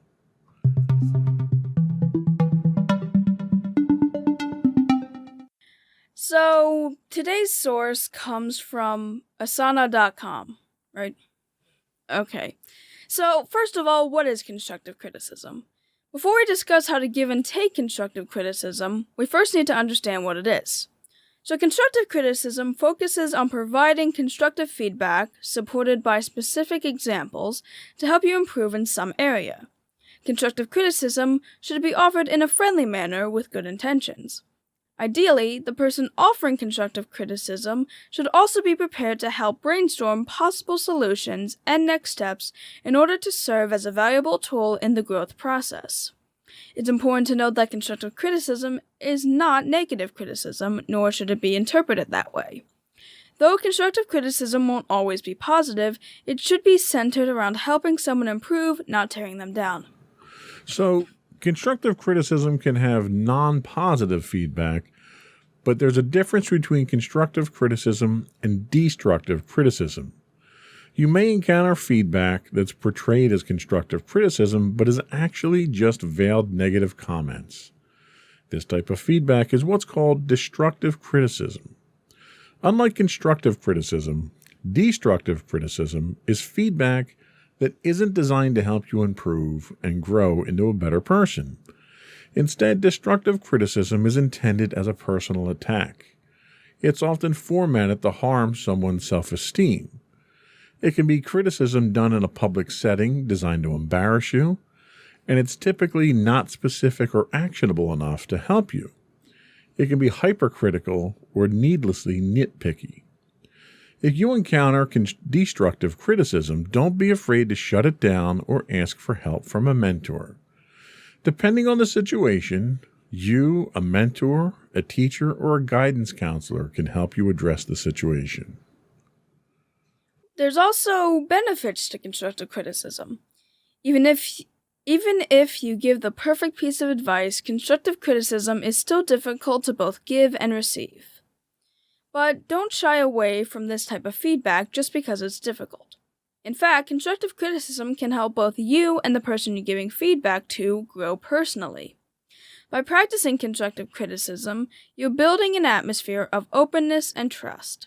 Not every conversation you have with people will be easy, but difficult conversations are a big part of developing a collaborative team. Everyone will have their own values and practices, but opening the door to constructive and honest conversations can help you break down trust barriers and develop a closer connection with the people you interact with on a daily basis. When we come... Yeah, just keep on reading through that. Probably should have stopped. Yeah, it's okay. Before we get to that part, we really shouldn't script the transition there. Yeah, probably not. So, before we go on and take a quick break here, I did want to kind of get your thoughts on constructive criticism. This was a topic that you came up with. You wrote up the research and everything on it. What prompted this? Was there something in school? Was there something that kind of struck a note with you on this? Well, kind of similar to my inspiration for last week's podcast, which I actually also hosted. I also kind of got it from school. But it wasn't really, there wasn't enough information on it as much as there was with the whole relationship thing. It was kind of like a small thing that had been mentioned, and I realized that I had kind of a lot to say, or I had a lot of thoughts going on in my mind about constructive criticism and how I feel like it's not one-sided in any way. It's hard to give constructive criticism in a good way, and it's also hard to take it. And it kind of made me realize that we can probably do an entire podcast about constructive criticism in basically talking about good ways to both give and receive it, and kind of also just get my own personal thoughts about it. Okay. Well, this is something that I've had, I don't know if I'd say I've had a lot of experience with it, but as part of my job, I have subordinates that report to me. And part of that reporting structure requires me to provide them with feedback. And I think, having read through the research that you did here, I think it's all rock solid research because it's all the same type of thing that I tend to adhere to. Constructive criticism is something that is designed to help people. And I think the human mentality itself makes it difficult for a lot of people to take any kind of criticism at all, because we immediately get kind of put back on the defensive when people start to criticize us. So giving constructive criticism is very important in how you do it. But for anybody who wants to improve, and I think we all kind of acknowledge that we're not perfect, there's always room for improvement. Anybody who genuinely wants to improve, whether it's at school or at work or at home or with your friends, you have to be able to take that. And there's a way to take constructive criticism. Something that you'll find when you're having a discussion with someone and they start to criticize you. You may feel like they're nitpicking or something like that. And you'll listen to them, but you won't listen to them. You'll start trying to formulate a response as they're continuing to give their critique.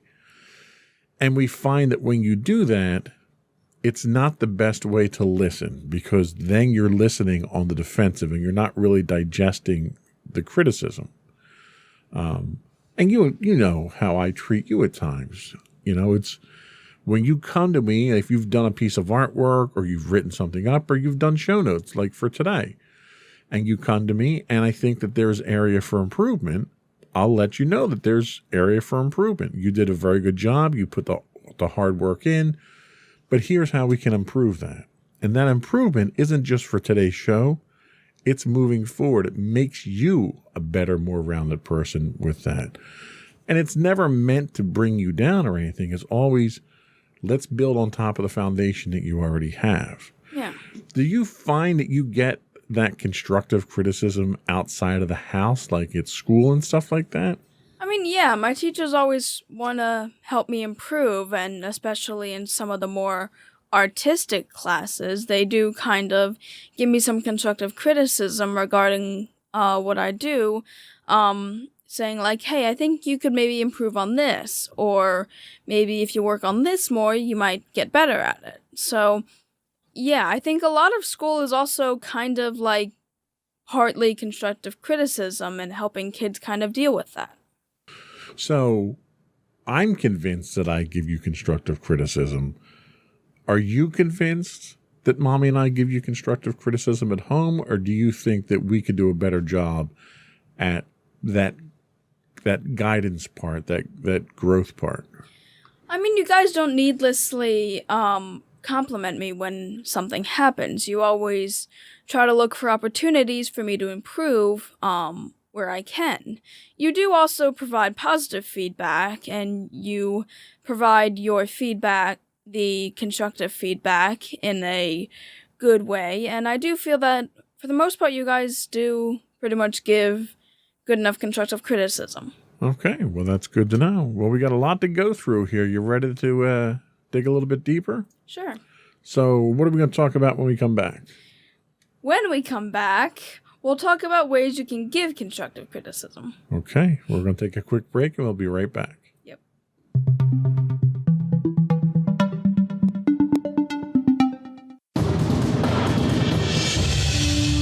For over 7 years, the Second Sith Empire has been the premier community guild in the online game Star Wars: The Old Republic. With hundreds of friendly and helpful active members, a weekly schedule of nightly events, annual guild meet and greets, and an active community both on the web and on Discord. The Second Sith Empire is more than your typical gaming group. We're family. Join us on the Starforge server for nightly events such as operations, flashpoints, world boss hunts, Star Wars trivia, guild lottery, and much more. Visit us on the web today at www.thesecondsithempire.com.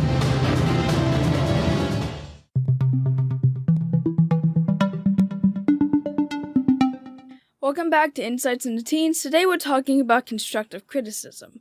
And now we're going to talk about 11 ways you can give constructive criticism.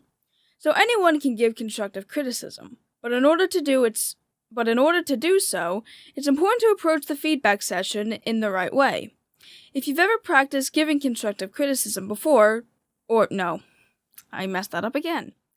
If you've never practiced giving constructive criticism before, try these 11 do's and don'ts to keep your feedback helpful, constructive, and friendly. So, use I statements. I statements are a way to express your opinion by focusing on the situation rather than the person you're talking about. I statements begin with I feel or I think instead of you said or you did. With an I statement, you can make feedback feel less personal by centering it around your experience. By beginning every sentence with I, you're constantly clarifying that you're sharing your thoughts and opinions rather than objective fact. This can help reduce feelings of personal defensiveness that often come with any kind of criticism, and makes the entire feedback session more productive. They also say don't use the sandwich method. You've likely heard of the sandwich method, sometimes called the sandwich feedback. This is possibly the most well-known criticism strategy. In the sandwich method, you start off with a positive note, mention the constructive criticism, then finish off with another positive comment. Despite its popularity, the sandwich method isn't an effective way to communicate helpful constructive criticism. Because you're nesting constructive criticism, there's little opportunity to make that feedback actionable or to brainstorm next steps. Instead, spend your time making your feedback as specific and helpful as possible, no matter how many pieces of feedback you have to give. Now, just on a side note here, the sandwich method is one that a lot of management courses and management classes and techniques teach you. And they don't teach you it so that you can provide effective quality constructive feedback. They give it to you almost like it's a negotiating tool from a diplomatic standpoint, because they want to kind of cushion the blow of the criticism to the person that you're giving it to. So you give them something positive, you give them the criticism, you give them something positive, and the mentality behind that logic is, well, they'll receive it better. And in reality, that's not the case, because at that point in time, you're just diluting the message of what the criticism is. And you're not able to give them really for lack of a better term, the meat and potatoes of what that criticism is. That you you lose the purpose of it. So they're saying stay away from the sandwich method, which I agree with. They also say you should provide actionable feedback. The goal of providing constructive feedback is to give the person something they can work on. In addition to pointing out what could be improved, good constructive criticism includes ideas and next steps that the person can take in order to further develop their skills. When you provide your feedback, make sure to clarify that you're open to further discussion or brainstorming if that would be helpful for the person you're giving feedback to. If your feedback isn't actionable, don't give it, or wait until you have something actionable before bringing it to the person's attention. Without actionable advice, your feedback strays dangerously close to destructive criticism rather than constructive help. They also say don't publicly share your feedback. As we mentioned in our introduction, that is really a symptom of destructive criticism. Even the best phrased criticism can be hard to take, especially if the person you're giving feedback to spends a lot of time and energy on the work you criticize. In order for feedback to be constructive and helpful, you want to open a conversation about how the person can improve. This type of dialogue isn't possible if you share your feedback publicly. Instead of starting a conversation, the person might feel embarrassed, ashamed, or personally attacked. They might respond defensively or just move on without internalizing the feedback. Make sure you're taking the time to sit down and chat in order to have the most productive conversation. Either schedule time to give constructive criticism or just have a one-on-one with them. They also said that you should include positive comments where appropriate. Just because the sandwich method isn't the best way to provide feedback doesn't mean you shouldn't give positive feedback. Constructive criticism shouldn't just be about negative feedback. Telling someone what they've done well is just as helpful. That way they can spend time honing their strengths in addition to strengthening their weaknesses. I felt like I was going to mess that up. That's okay. You can honor their strengths too. That's perfectly fine. You shouldn't force positivity. Just like you want to avoid the sandwich method, you should also avoid forced positivity. The point of constructive feedback isn't to give the person meaningless compliments. It's to help them move forward and improve. No matter what type of feedback you're giving, make sure you think it through and really mean it. Insecure feedback can feel unhelpful and make future feedback sessions more difficult. They also say you should make it a conversation. Constructive criticism isn't valuable unless there is a give and take aspect. Part of using I statements is to provide feedback from your perspective. The person you're giving feedback to, though, might have a different point of view. Give them time to ask questions about why you feel the way you do and how they can improve based on your feedback. Keep in mind that the best feedback is collaborative, not prescriptive. And don't attempt to surprise them with feedback or ambush them with feedback. Giving feedback can be uncomfortable. Sometimes people just want to get it over with, so they just want to kind of pounce and do it. Sometimes it might feel awkward or unpleasant to let the person know you want to give them some feedback. They could come into the conversation on the defensive or have additional questions for you. Though feedback sessions can be uncomfortable, attempting to surprise someone with feedback can turn a potential growth moment into a negative experience. If your feedback comes from left field, it can be frustrating, overwhelming, and make the person feel personally attacked. Instead, make sure you let the person know that this will be a feedback session. You should also give feedback in a timely manner. Constructive criticism is helpful Constructive criticism is helpful if it's given relatively soon after the action occurred. That way, the scenario is fresh in both of your minds. If you wait too long, your feedback might be less relevant, which makes it less helpful. Aim to give feedback within 2 to 7 days of the situation. But don't give feedback without thinking it over. Even though you do want to give feedback in a timely manner, you don't want to give it immediately without thought. Even if you had a light bulb moment realization of how this person could improve, wait at least a day to make sure this feedback needs to be expressed and that you can do so in a constructive, positive way. Before scheduling your feedback session, ask yourself, Is this feedback something that will help them improve? Do they need to hear this feedback? Am I prepared to help them brainstorm how to improve? And what, if any, next steps can the person take? And finally, they say to maintain a friendly tone and body language. Ultimately, you're providing feedback in order to help the person improve. Even if the feedback is hard to give, make sure you're keeping your body language positive and your tone light. You might not feel comfortable giving constructive criticism at first, so consider practicing what you're going to say and how you're going to say it. Pay particular attention to your tone and make sure you aren't frowning, glaring, or crossing your arms. Even if you aren't exactly frustrated, these signals can raise the person's defensiveness and lead to an unproductive feedback session.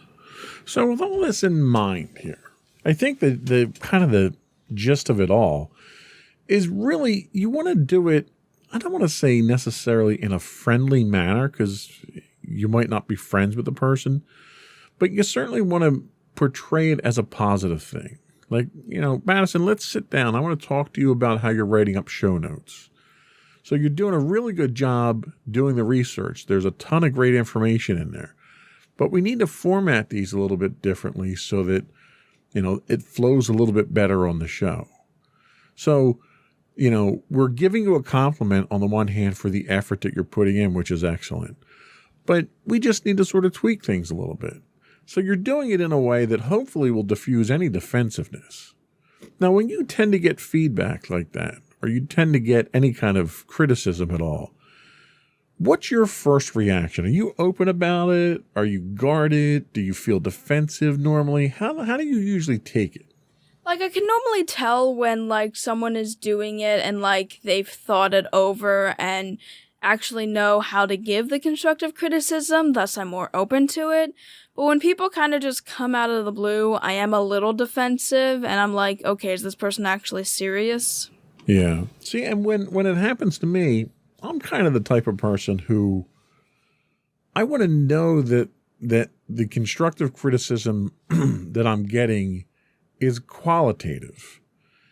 Because a lot of times people will think they know more or think they know better and then try to provide you some criticism to get you to do something differently.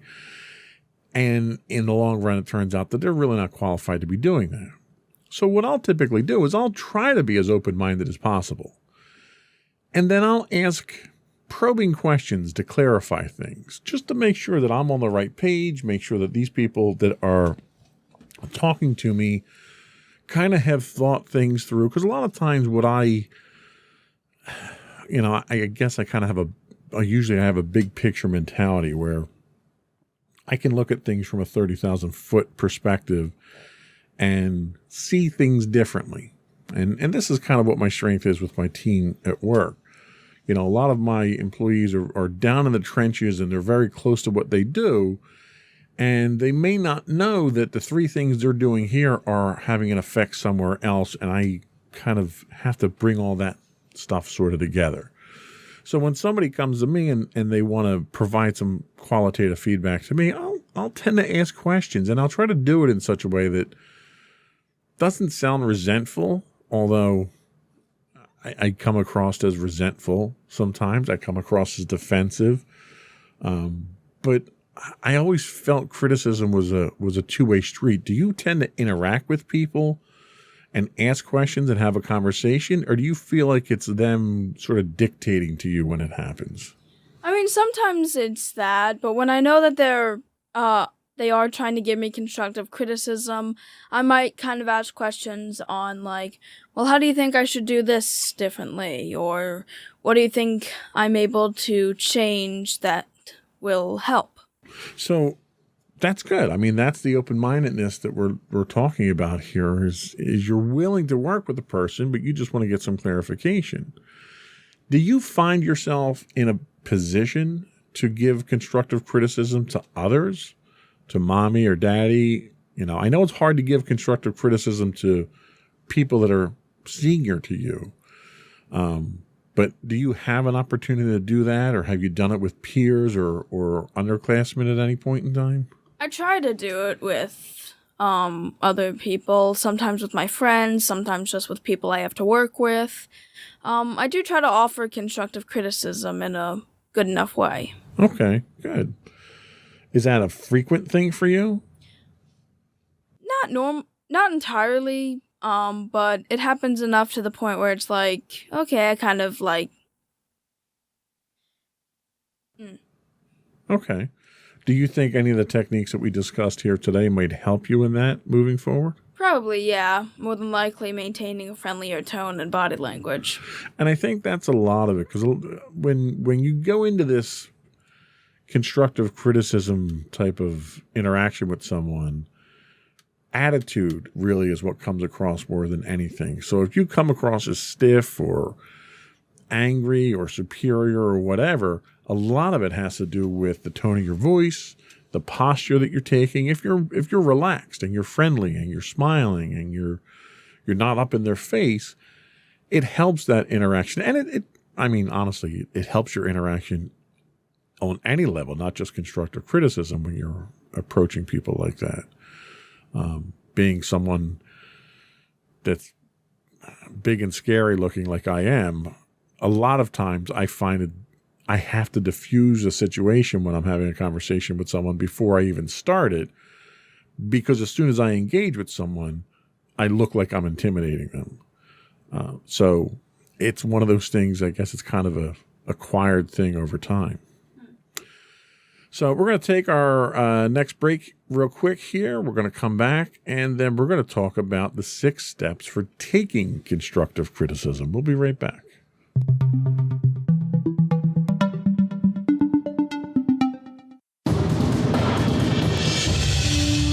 For over 7 years, the Second Sith Empire has been the premier community guild in the online game Star Wars: The Old Republic. With hundreds of friendly and helpful active members, a weekly schedule of nightly events, annual guild meet and greets, and an active community both on the web and on Discord.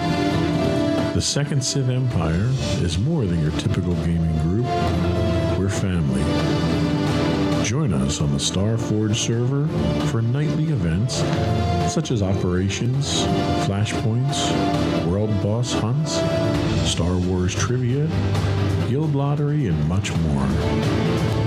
Visit us on the web today at www.thesecondsithempire.com.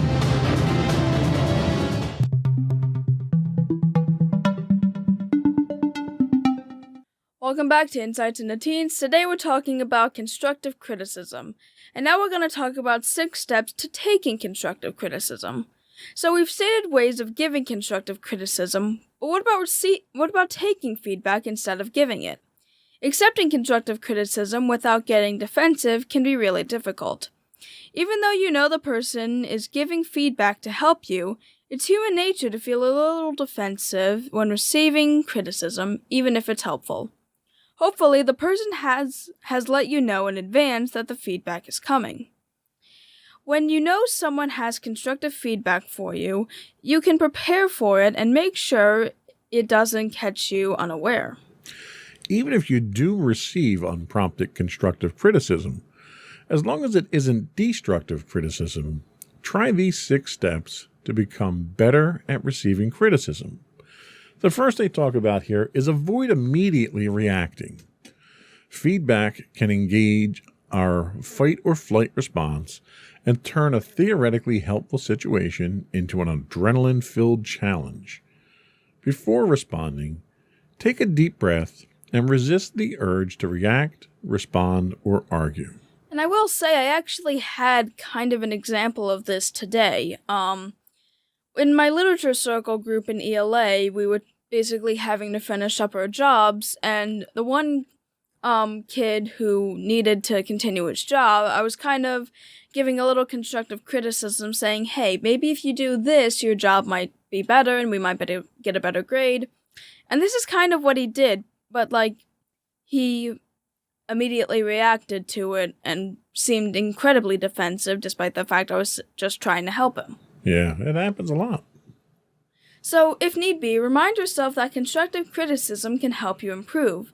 Even if you didn't know this feedback was coming, try to remember that this constructive criticism is being offered with your best interest in mind, at heart. Yeah, we got you. Something like that. We got you. I didn't mean to cut you off there either. It's fine. So listen to understand, not to respond. When someone is offering constructive criticism, listen without formulating a reply or a defensive response to the feedback. Keep in mind that the person is offering feedback in order to try to help you, and try to listen with an open mind. And I think this sounds like what your fellow student wasn't doing, is they got very defensive. You should also connect the feedback to your role, not yourself. Feedback feels personal because we think people are criticizing us. But in most settings, constructive criticism is usually based on your role. Good feedback can help you improve in what you are criticized and often isn't as personal as it feels. Thank the person for giving you feedback. This might sound kind of counterintuitive, especially if you took the feedback from a defensive standpoint. Yeah. But giving constructive feedback is really hard. First of all, not only do they have to listen to or look at what it is that you're doing, they have to analyze it and then come up with ways to help you improve. Then they have to muster the courage to tell you that because of how difficult it is. Yeah. So when it's appropriate, thank the person for their energy and effort in helping you improve. You should also ask questions, but don't challenge the feedback. Though you shouldn't challenge or refute the feedback, it's okay to ask questions and brainstorm how you can improve. If you aren't ready to ask questions immediately after receiving critical feedback, that's okay too. Set up a different time to chat more about how you can improve. When done well, effective criticism can pave the way for a healthier collaborative relationship. That's because collaborative people in these relationships are open and honest with one another and not afraid to talk about their real feelings. So, do you feel you get improvement when you have constructive criticism heaped upon you? Yeah, well, for instance, when you sometimes constructively criticize me about my art, I've learned kind of various methods on fixing some of my flaws when it comes to various aspects of my art, and I might be willing to show you more because I genuinely think it'd be helpful for me in order to improve my art style. Yeah, and I think one of the things that constructive criticism allows us to do is to challenge each other. And the only way you improve is if you're challenged. You know, you don't want to get complacent in what you do. You don't, like for art, okay? You don't want to get stuck doing the same styles over and over, doing the same characters and the same types of stories and the same plots over and over, because you don't expand, you don't improve.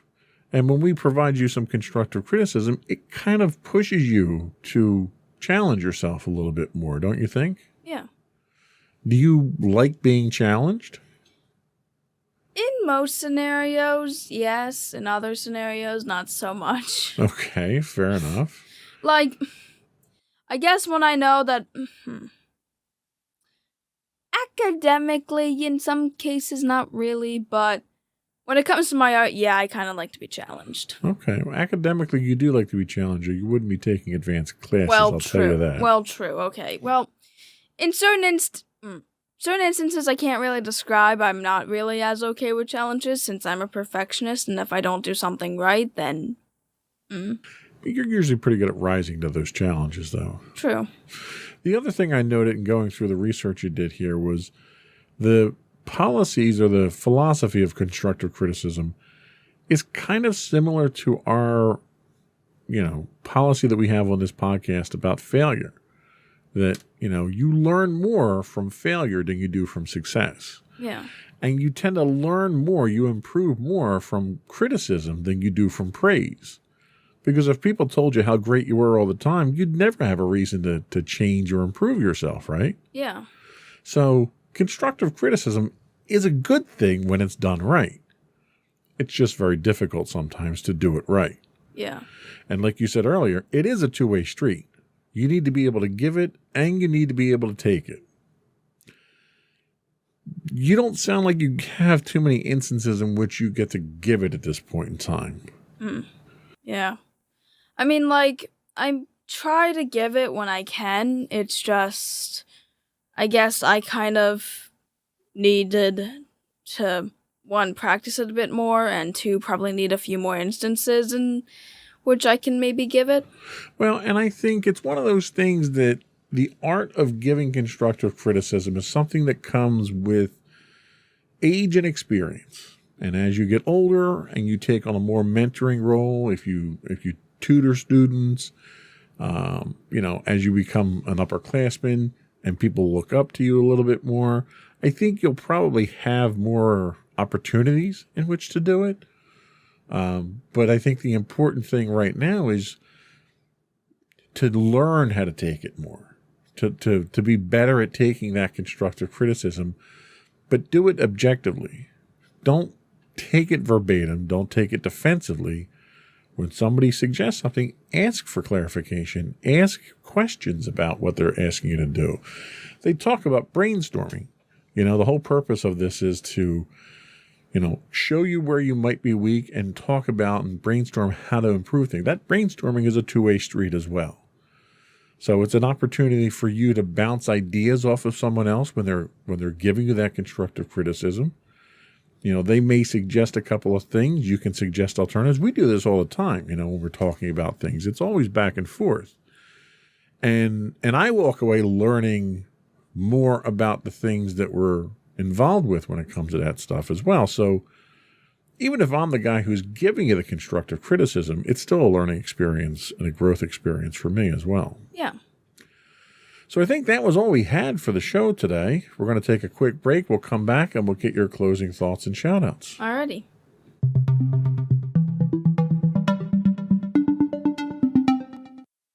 Alrighty, so I just wanted to say to everyone that constructive criticism is a good thing, and it needs to basically be done properly. Again, it is a two-way streak. You have to be good at giving it and be good at taking it. It is difficult, but it is definitely better than just constantly praising someone. Giving someone that little bit of criticism will help them improve tenfold. Okay, very good. That was all we had for today, but before we do go, I do want to once again reach out to our listening and viewing audience and invite you to subscribe to the podcast. Audio versions of this podcast can be found listed as Insights into Teens. Audio and video versions of this podcast can be found listed as Insights into Things. We're available on Pandora, Castro, Stitcher, Podbean, Buzzsprout, any place you can get a podcast these days. I would also invite you to give us your feedback. Reach out to us. You can email us at comments@insightsintothings.com.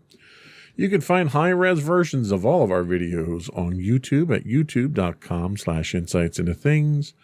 We do stream 5 days a week on Twitch at twitch.tv/insightsintothings. You can find audio versions of this podcast on the web at podcast.insightsintoteens.com. Or you can find links to all those and more on our official website at insightsintothings.com. And you.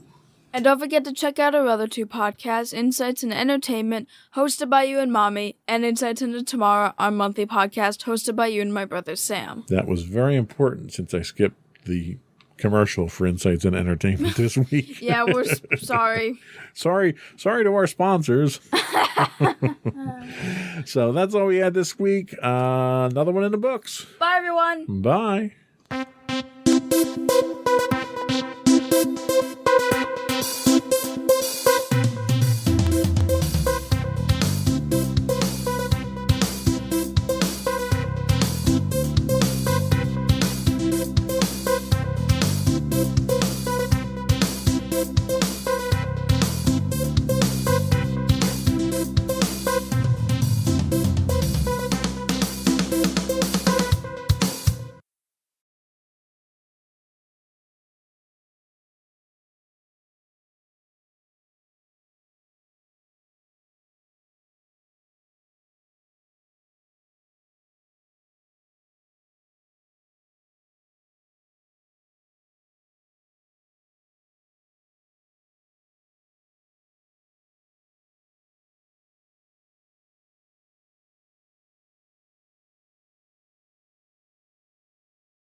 Insights into Entertainment, a podcast series taking a deeper look into entertainment and media.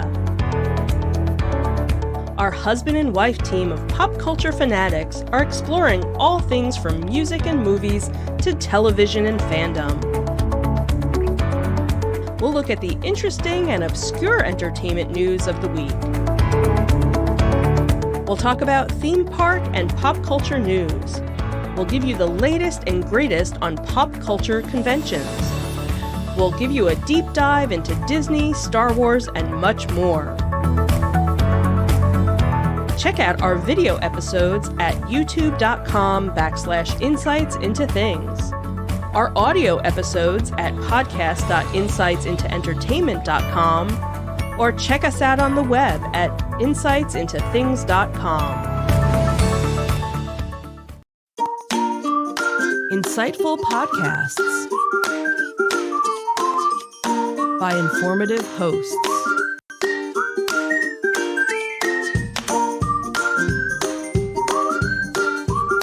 Insights into Things, a podcast network.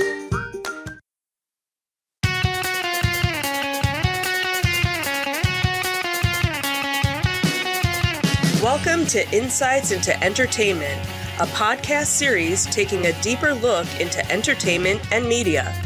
Your hosts, Joseph and Michelle Whalen, a husband and wife team of pop culture fanatics, are exploring all things from music and movies to television and fandom. Welcome to Insights in Entertainment. This is episode 137, Hate the System, Not the Genie. I'm your host, Joseph Whalen, and my loving and lovable co-host, Michelle Whalen. Aww. Valentine's is right around the I corner. was going to say, is that because of Valentine's Day? That's our Valentine's themed message. That's it. We're done. Have a good one. Good night. Try the veal. Tip your waiter. How are you doing today, dear? I'm okay. That bad, huh? Hey, look on the bright side. It's Thursday. The week's Oh, almost over. thank goodness. Yay, Thursday. Rough week? Aren't they all? Yeah, nowadays I guess they are. So this week on Insights into Entertainment, on our Disney Detective, fans prefer Universal over a genie, and TikTok wants us to think Disney put a shop owner out of business. Then in our Tales from the Edge of the Galaxy, happy birthday to John Williams, plus we finally get a release date for Obi-Wan Kenobi. And we'll probably have some closing comments on the Book of Everyone But Boba. And for our entertainment news this week, Dolly's paying the bills and Mickey's tribute to the monkeys. And as always, we'll finish up with our insightful picks of the week and a couple of afterthoughts. But before we do that, though, I would want to invite our listening and viewing audience to subscribe to the podcast. You can find audio versions of this podcast listed as Insights into Entertainment. Video versions of all the network's podcasts can be found listed as Insights into Things. We're available on Apple Podcasts, Spotify, Google, Stitcher, iHeartRadio, pretty much anywhere you can get a podcast these days. I would also invite you to write in, give us your feedback, let us know how we're doing, give us your own conventions that we can plug in our Afterthoughts segment. You can email us at comments@insightsintothings.com, on Twitter at insights_things, on Facebook at facebook.com/insightsintothingspodcast, on Instagram at instagram.com/insightsintothings, or links to all those and much more are available on our official website at insightsintothings.com. Are we ready? Sure. Here we go.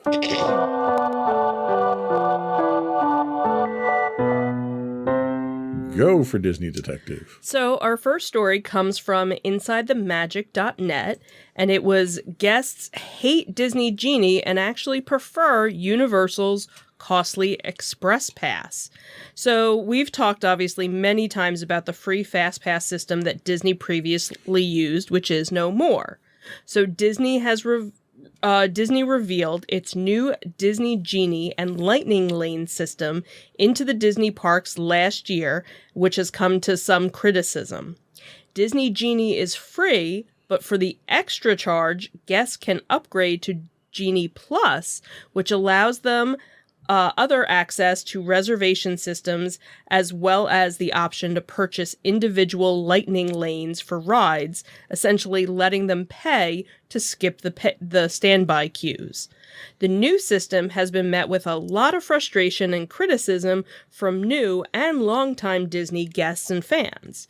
A recent post in Reddit highlighted this issue, and it also showed that most Disney guests online would prefer a system more like Universal Studios.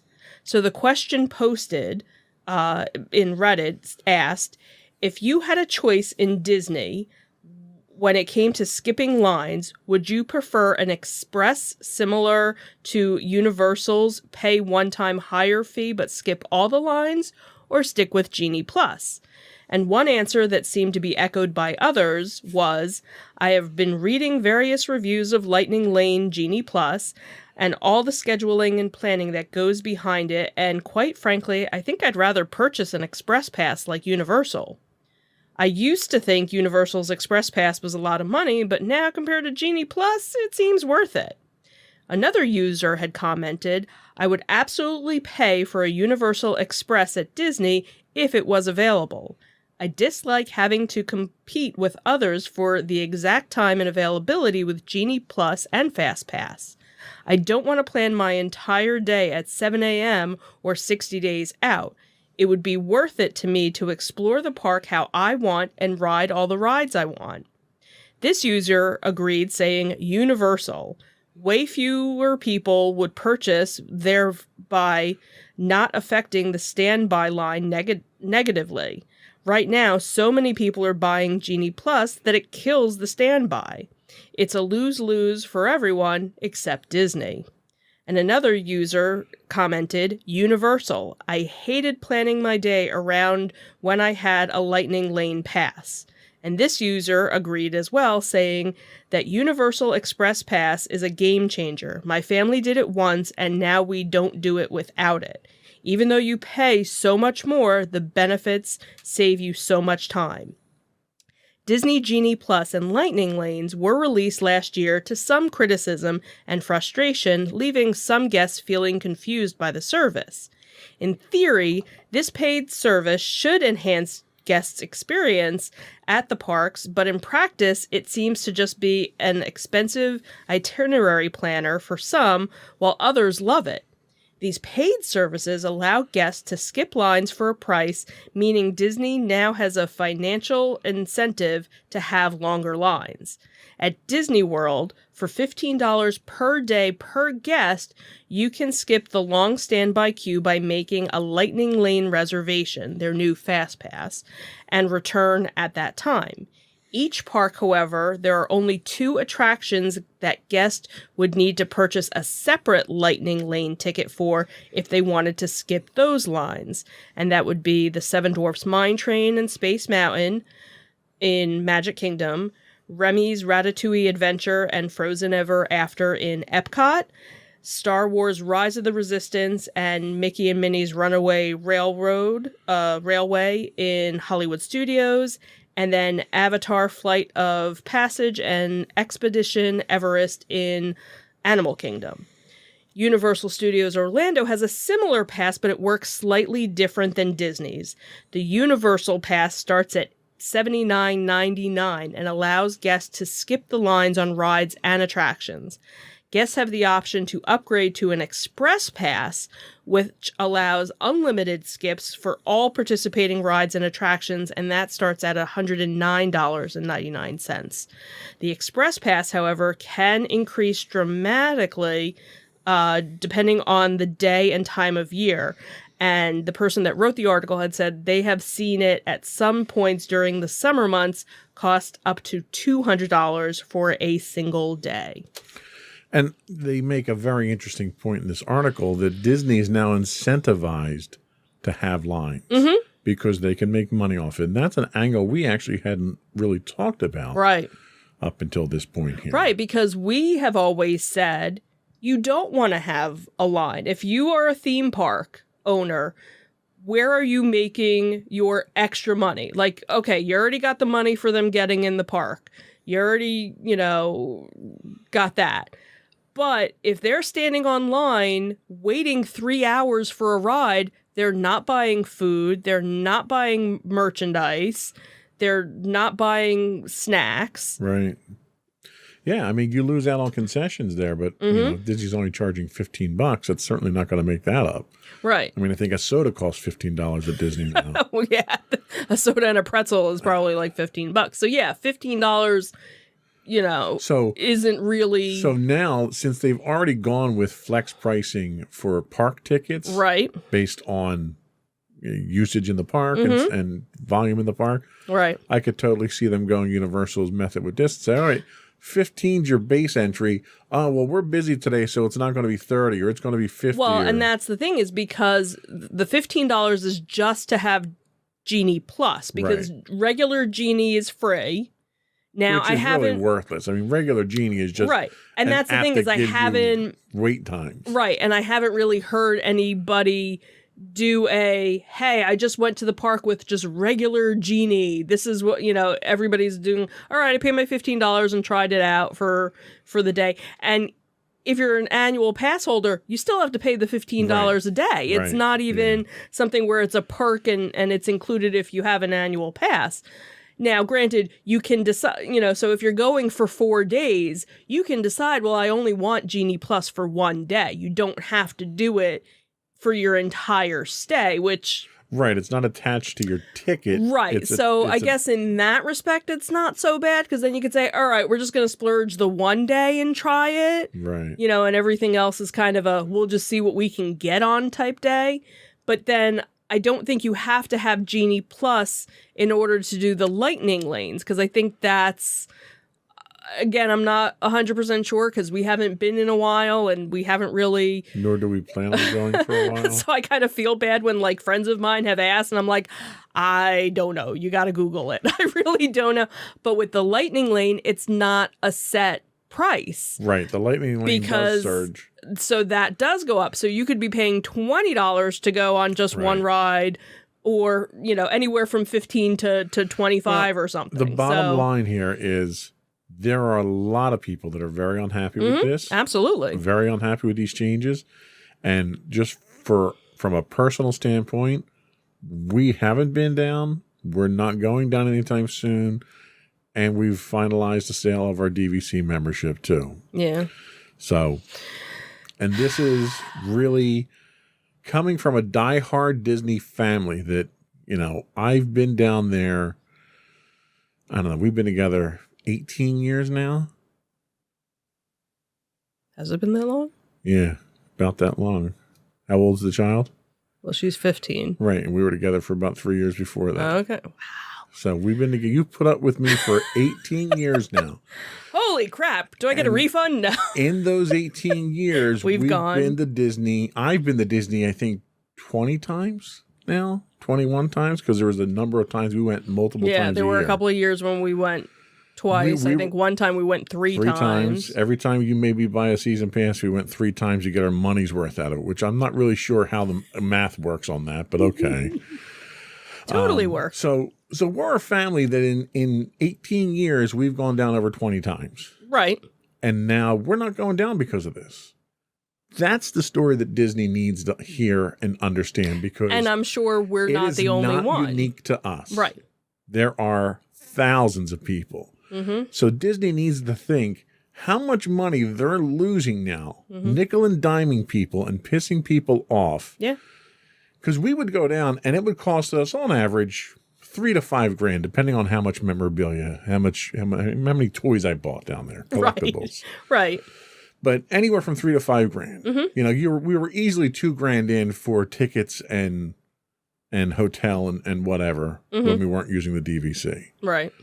You multiply that times 20, and that's that much money that Disney's losing on one family. Mm-hmm. It's stupid. It's bad business. Yeah. Bad business.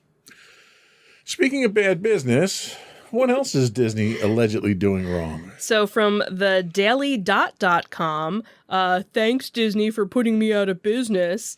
In a viral TikTok, Mike 37 showed a storefront with a sign stating that the shop would be closing after 37 years of business due to filming in the French Quarter of New Orleans. The sign states, "Thanks Disney and NOLA Film Office for putting me out of business out of 37 years at this location." The sign continues, "I survived Katrina, the BP oil spill, the building next door collapsing, mandatory COVID closure, to just name a few, and who would believe Mickey Mouse would take me down?" Now, during the recording, a person behind the camera reads the sign out loud, and then someone faintly says, "F Mickey" in the background. So it's unclear who made the statement, but by Thursday, the video had more than 118,000 views. Despite what the note said, people weren't actually buying the story. One user commented, "When film companies film in an area with stores or restaurants, they normally pay them anywhere from $4,000 to $10,000 a day, so that owner is lying." Another user said, "That is total BS. Disney compensates businesses to close for the time that they are filming." So it seems like this shop was already going downhill for a while, somebody said. On the other hand, some felt that this might have been the best move if the store wasn't receiving much business. One user stated, "Sounds like they weren't making any money." And another user commented, "Judging by the clothes in the window, it's not Mickey's fault." In the video, there are several items such as reading glasses, a watch, and a few pieces of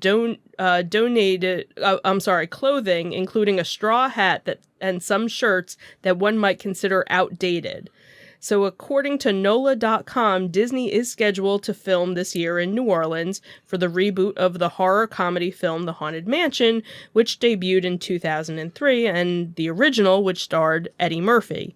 So the new movie, with the working title Joyride, started filming on January 27th. I'd love to know exactly why they're going out of business. Right, and because if Disney's coming in the film, at most they'll film for a couple of days on location. Right. Where that store is going to have to be closed down for filming. Right. And even if they're not compensated, which they will be. Absolutely. What store can't afford to close down business for 2 or 3 days? If you've gone through all the hardships that they say they've gone through. Right. I think it was totally a ploy to, get somebody to feel bad. Right. Is this them trying to get locals there to give them business because they've got they weren't business, doing right? Because they're not doing very well? Is this them trying to set up to sue Disney? Yeah. I'd be curious to see where this one goes here. Yeah. But it's interesting to see as much as I rag on Disney and justifiably so. Disney is not the cause of everybody's woes, even if you want to make it out to be. Right, exactly. So, but that was all we had for our Disney detective this week. We will be back in a minute. As soon as I find my mouse, I don't know where it went. I got too many screens. There it is. We'll be back in a minute with our Tales from the Edge of the Galaxy.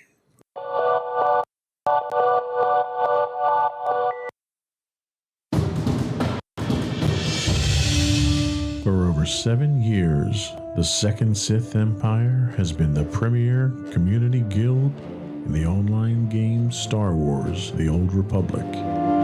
With hundreds of friendly and helpful active members, a weekly schedule of nightly events, annual guild meet and greets, and an active community both on the web and on Discord. The Second Sith Empire is more than your typical gaming group. We're family.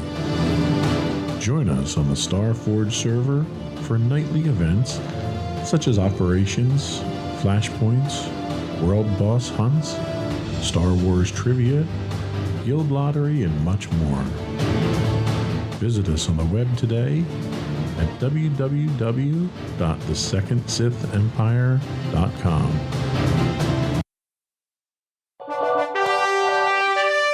I was a little late on that one. See, if I had a thing over here, I could. You need to run the board from now on. That's all. Okay. All right.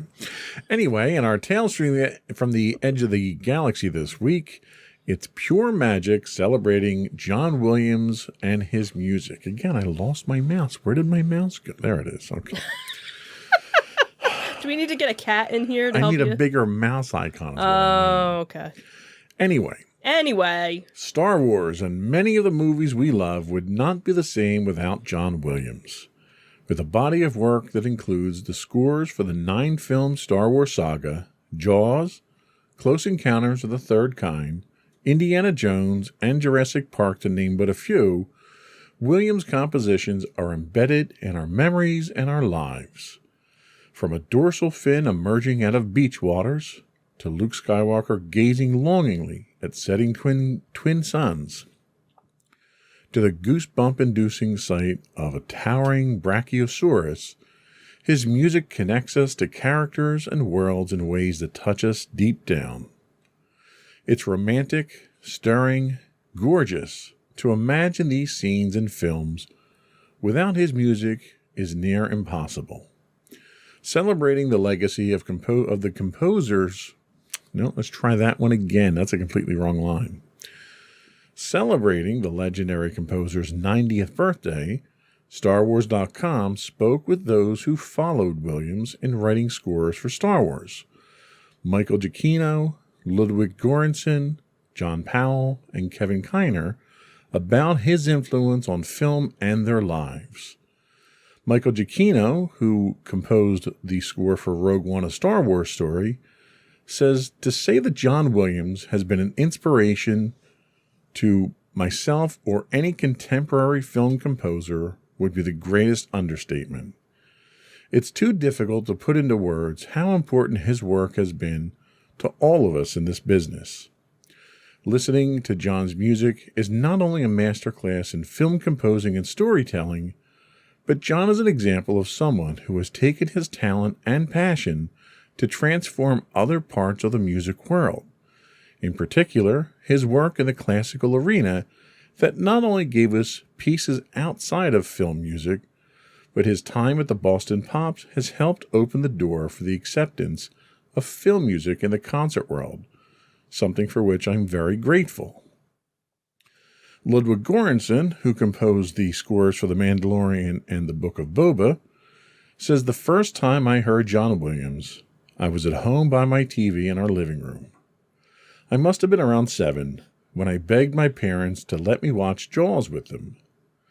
During the more visceral, scary parts of the movie, my dad would cover my eyes. Not being able to see what was happening on the screen, I just listened to the sound. That intense music had an extreme effect on me. The Jaws I created in my head was scarier than what was happening on screen. Those fantasies stayed with me for a long time.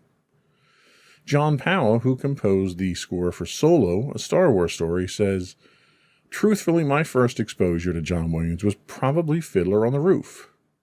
It clearly cemented my love of giant Hollywood orchestration and probably made me aware of the power of music in storytelling. But then I also remember becoming abnormally fascinated by the title music to Time Tunnel. He says, I know these seem a little obscure compared with what we know him for, but it speaks volumes that he's always been able to excite me with that incredible rhythmic use of orchestra, the way I'm roused as it connects to the story, and how a plot seems to suddenly move forward when his music is under it. And this is all before I was ever aware of film composers.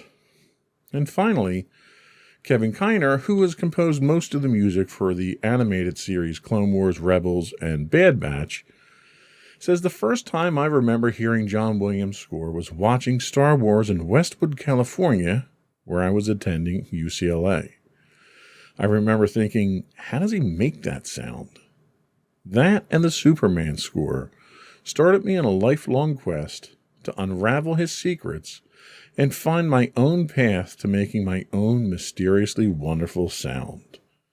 And I have to say, as a kid, I didn't have access to videotape versions or the Laserdisc versions of the movies. All I had, and this was probably just, well, it was mostly Return of the Jedi. It was an audio recording Okay. that my cousin had made for me of the movie. Okay. And I would sit there and listen to the audio recording. And it was the dialogue and the music and everything. Okay. But you not saying anything, you very quickly realize the music told the story. Mm-hmm.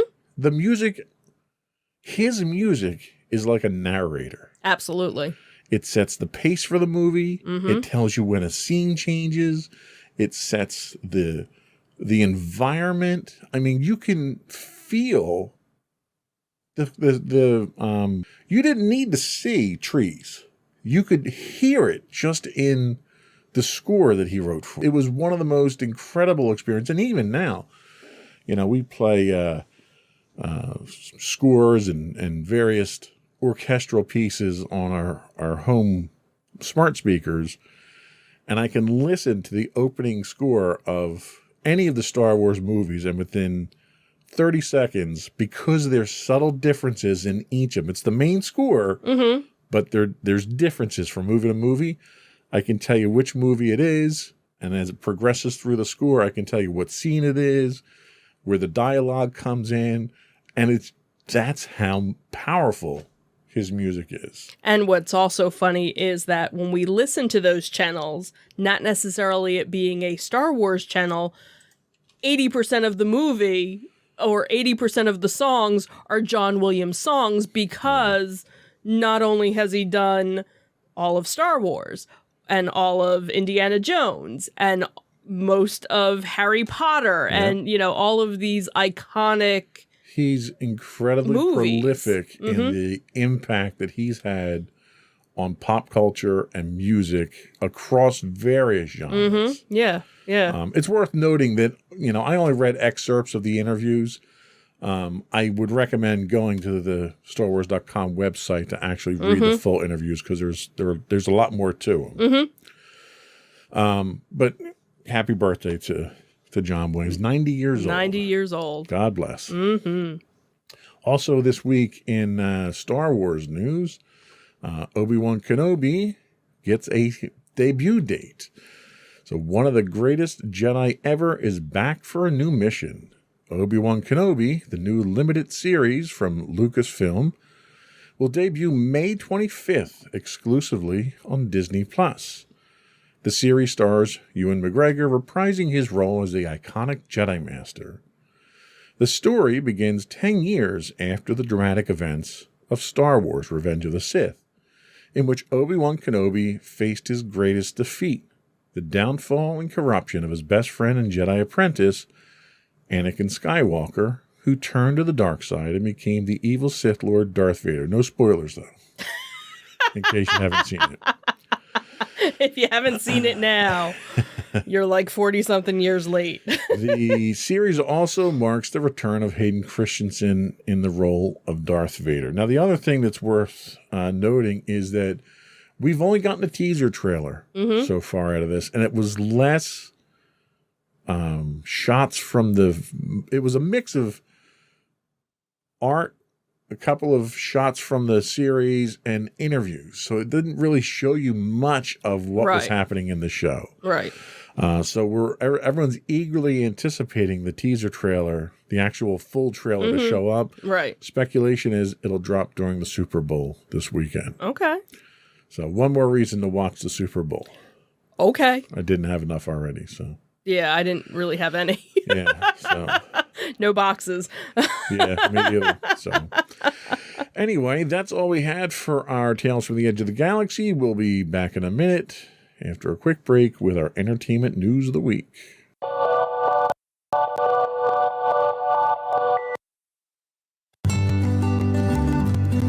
Insights into Teens, a podcast series exploring the issues and challenges of today's youth.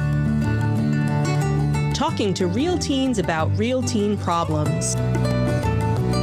Explore issues from braces to puberty, social anxiety to financial responsibility.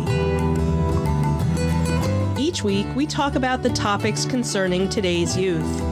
we look at how the issues affect teens, how to cope with these issues, and how parents, friends, and loved ones can help teens handle these challenges. Check out our video episodes on youtube.com/insightsintothings. Catch our audio versions on podcast.insightsintoteens.com or on the web at insightsintothings.com.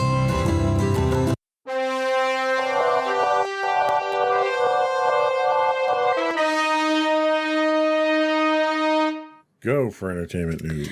So, leave it to Dolly Parton to deliver the good news of the day. From CNN.com, it seems that the legendary singer's theme park, Dollywood, will begin paying full college tuition for all employees who choose to go. The company will also cover miscellaneous fees and textbooks. The education perk is available to employees starting on their very first day of work and will be available to all seasonal, part-time, and full-time employees. The tuition coverage starts February 24th.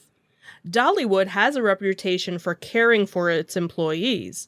Along with the new tuition benefit, employees receive access to the Dollywood Family Healthcare Center and provide free meals for every working shift. They also have an apprentice and leadership training program, and the park also pays a portion of child care costs for employees who need child care while they're at work. I think that is more good news. Absolutely. Now, granted, she's definitely become like a national treasure.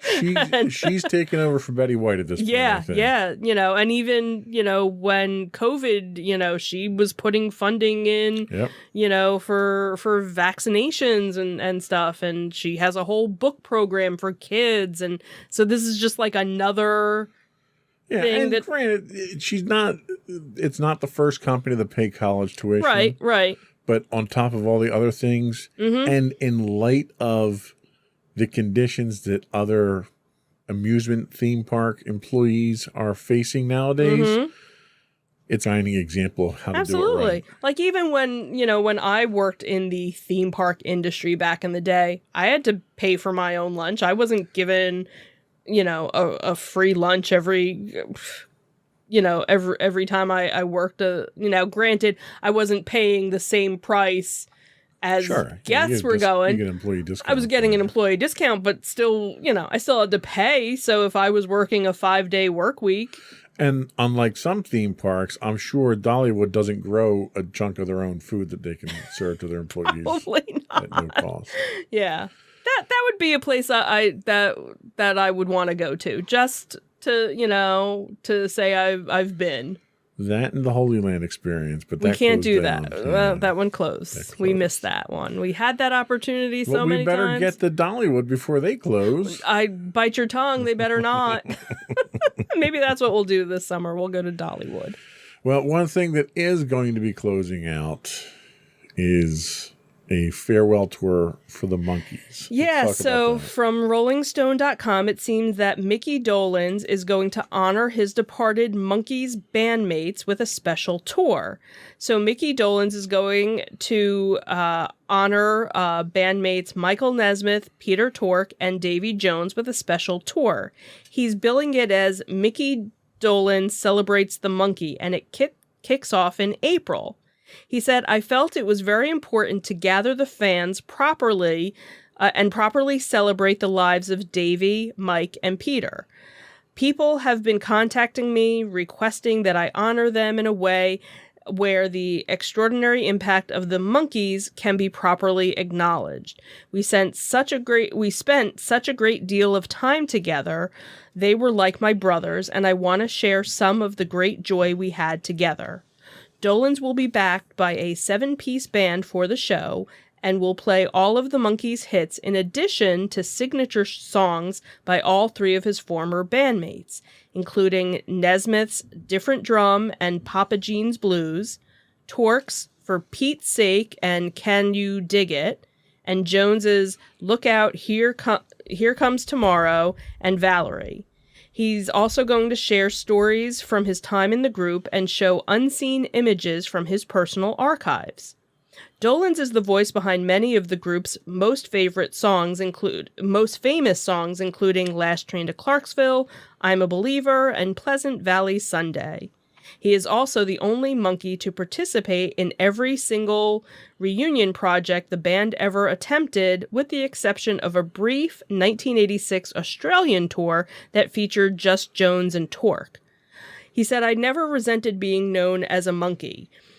He had told Rolling Stone last year. "Your career is like a train that takes an enormous amount of inertia to get it going. When it finally gets going, some people try to stop the train. There are the people that you see in concert and they go, I'm not going to sing any of my old hits. I'm going to change my entire image. And then they try and they stop the train. Very seldom does that happen. It's virtually impossible and you piss off the fans." Dolenz spent last year in an extensive Monkees farewell tour with Michael Nesmith that wrapped up just 26 days before he had died from heart failure. He said, "I found out a couple of days ago that he was going into hospice," he had told Rolling Stone just a few hours after the news broke. I knew that's what it meant. I had my moment then, and I let go. It's just good to know that he passed peacefully." Yeah, I mean, it's nice that he's doing it in memory of his bandmates. It's sad that he's the last one and he's kind of stuck with the job of doing that sort of thing. Well, I did happen to look up some of the tour dates. So he's actually on tour starting like next month up until the summer, but with different bands kind of scattered throughout. And then he kind of does a chunk in April where it's just this Monkees tribute. So he's actually touring, pretty much from, like I said, from now until June. He's going to be in Red Bank, which is kind of close to here.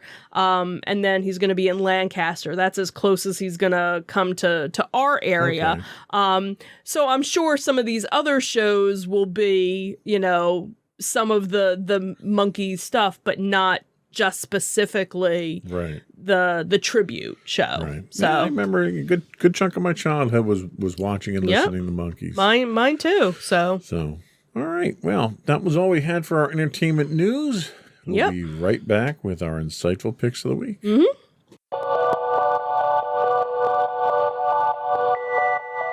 Go for your insightful pick. So my insightful pick this week is a show that is on Netflix. It is called Archive 81, and it is about an archivist that takes a job restoring damaged videotapes and gets pulled into the vortex of a mystery involving the missing director and a demonic cult.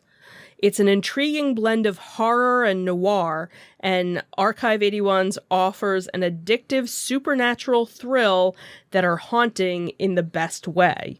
And it's also, Archive 81 happens to be based on a podcast that's kind of talks about lost, found footage of horror things and whatnot. So they kind of loosely based it. So it's kind of interesting because the story takes place partially in the present time frame and also back in 1995 and 94. And there's all this, back and forth and just very weird, supernaturally kind of stuff. Kind of reminded me a little bit of Midnight Mass with the freakiness of things. I ended up binging it over a weekend, and I'm not usually one to binge stuff. Usually I like to take my time because I know once I'm done, I'm done.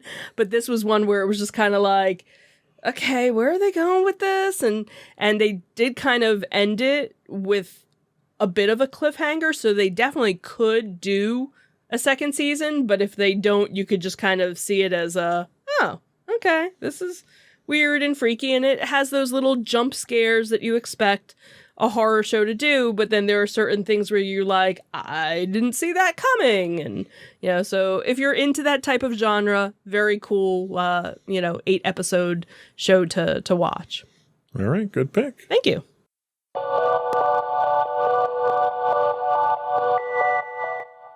So my pick this week is a documentary, I guess it's kind of a documentary, Engineering Catastrophes. Experts, it airs on Science Channel, by the way.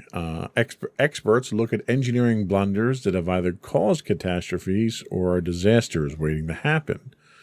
They use cutting-edge technology to examine what went wrong and to figure out if it can be fixed. Over the course of 5 seasons, they explore bridge collapses, building collapses, catastrophic fires, railroad accidents, construction mishaps, natural disasters, and more. Each episode is a lesson in engineering, science, and planning. While some of these disasters are devastatingly fatal and certainly financially costly, each of them contributed in some positive way to make engineering science safer in the long run. Most people watch these types of shows for the wow factor of a building collapsing or a massive explosion. I tend to gain an appreciation for just how difficult it is to make things in our modern world function. We tend to take for granted the bridges, highways, railways, and other infrastructure that support our way of life until something disrupts it. I also enjoy seeing how engineers can sift through a giant pile of rubble, determine exactly what caused the issue, and put measures in place to prevent disasters from happening again in the future. To me, it's a real poignant way of illustrating that we learn more from our failures than from our successes. That is Engineering Catastrophes on the Science Channel. And we'll be right back with our afterthoughts.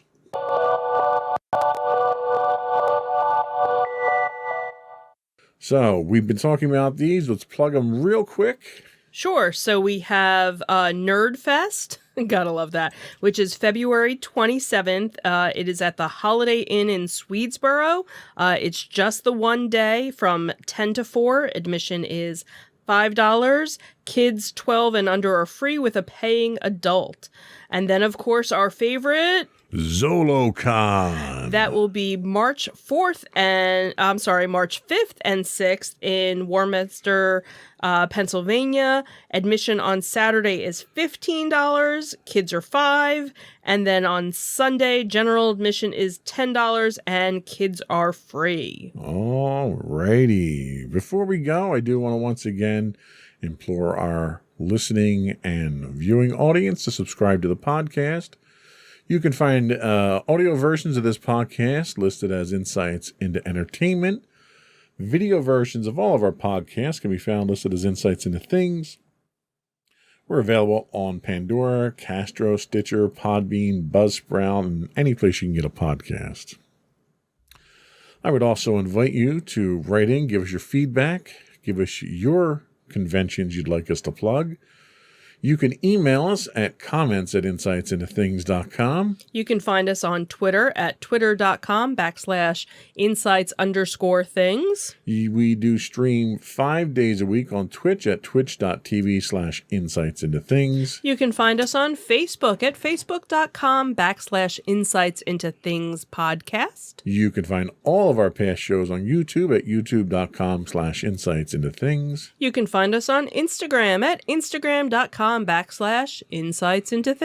Or you can find all this and much more on our official website at www.insightsintothings.com. And that's it. Another one in the books. Have a good week, everyone. Bye. Bye.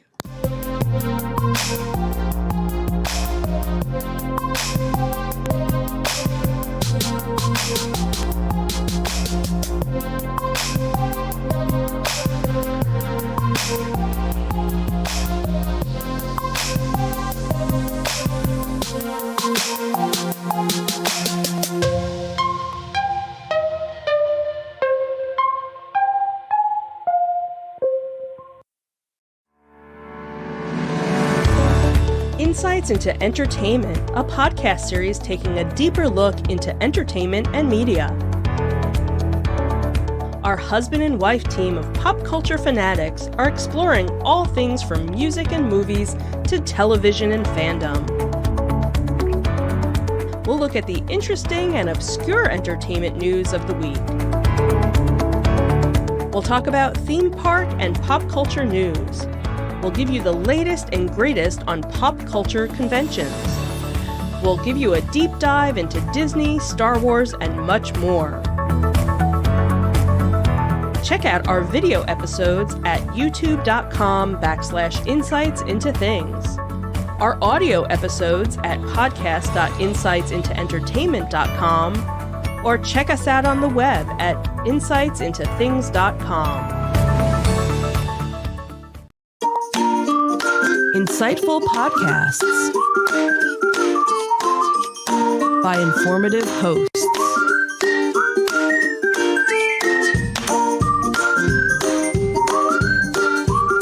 Insights into Things, a podcast network.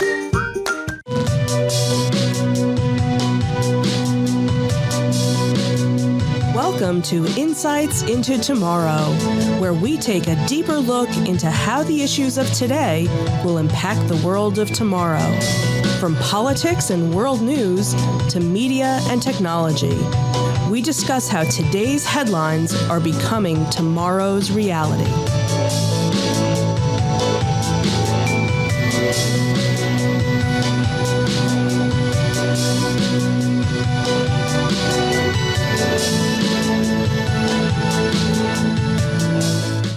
Welcome to Insights into Tomorrow. This is episode 15, Battleground Afghanistan. I'm your host, Joseph Whalen, and my co-host, Sam Whalen. Hello, everybody. How you doing today, Sam? Doing okay. Anything exciting going on? Not much. Just prepping for the school year, getting back in the swing of things. Just counting down the days. Yeah. Days until you start or days until it's over? Yes. So today we are talking about one that's pulled directly from the headlines, and that is what's going on in Afghanistan. So after 20 years of military operations, over $2 trillion spent, an estimated 160,000 lives, which include 50,000 of which were civilian, 2,445 American service members, almost 4,000 U.S. contractors, and over 60,000 Afghan National Military Police. There was also almost 1,200 Allied service members, 44 aid workers, and 72 journalists. And that doesn't even count the 50,000 Taliban and other opposition fighters. The United States is finally pulling out of Afghanistan. While that's an exceedingly high toll to pay for America's longest war ever, those numbers are just a fraction of what the long-term consequences will cost. In today's episode, we're going to take a look at the long war in Afghanistan, the history surrounding the disputed country, how we got there, what went wrong, and what the future holds for the country, the region, and the world as a result of what happened there. But before we do that, I would invite our audience, both our listening and our viewing audience, to subscribe to the podcast. You can get audio versions of this podcast listed as Insights into Tomorrow. Video versions of this and all of the network's podcasts can be found listed as Insights into Things. We're available anywhere you can get a podcast: Apple, Spotify, Google, Stitcher, and so forth. I would also invite our audience to write in, give us some feedback, give us some topics you'd like us to talk about, tell us how we're doing. You can email us at comments@insightsintothings.com. You can find us on Twitter at insights_things. We're on Facebook at facebook.com/insightsintothingspodcast, or Instagram at insightsintothings, where you can get links to all those on our website at www.insightsintothings.com. Ready to get started? Yes, sir. All right.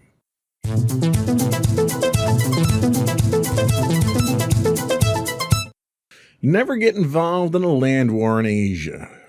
The phrase has been attributed to several sources, including British General Bernard Montgomery and American General Dwight Eisenhower. It was even a popular phrase from the cult classic The Princess Bride as kind of a joke. But it was Douglas MacArthur offering it to President Kennedy in a private meeting the two had at the Waldorf Astoria in New York in April of 1961 that really rings true. Today, the phrase has become part of our popular vernacular as a warning to avoid starting the conflict that's too large or onerous for you to properly resolve it or to achieve victory. It's an expensive lesson the French learned in Vietnam, a lesson the United States had to relearn during more than a decade in the same country, continuing that conflict. It's a lesson the Russians learned during what was termed their own Vietnam in Afghanistan between 1979 and 89. But again, a lesson the United States seemed to fail to heed and wound up getting itself into and having to learn on its own. We're talking, of course, about the 20-plus years that the United States has spent embroiled in the war on terror, as it's been called, in Afghanistan, that we're now pulling out of with what can generously be described as disastrous consequences for the country. Why is it that the United States seems incapable of learning from other countries' mistakes and so intent on blundering into themselves? Is it arrogance? Is it pride? Does the United States think that we can somehow be successful where other countries have had dismal failures? What do you think? I think it's a combination of all three of those things. Excuse me. I think that America, especially when it comes to our military, we are extremely confident. I think that we have the desire to make that confidence known throughout the world. And I definitely think that this is a symptom of that, or a result of that confidence and that overextension. Absolutely. Yeah, and it's funny you mention that, because when we were going into, or when we were coming out of, I should say, World War II, we had that same level of confidence that we could do anything. And then we wound up getting mired down in the Korean conflict, where we were using the same techniques, the same tactics and so forth. And that led us into blundering into Vietnam, where we thought we owned the world. And we really got a lesson out of that. And by the time we got out of Vietnam in the 1970s, there was a lot of lack of confidence in our military. We wound up building it up through the 70s and 80s. And in the 90s, we decided to flex our muscle again in the Middle East. So it seems to be kind of a recurring theme for us.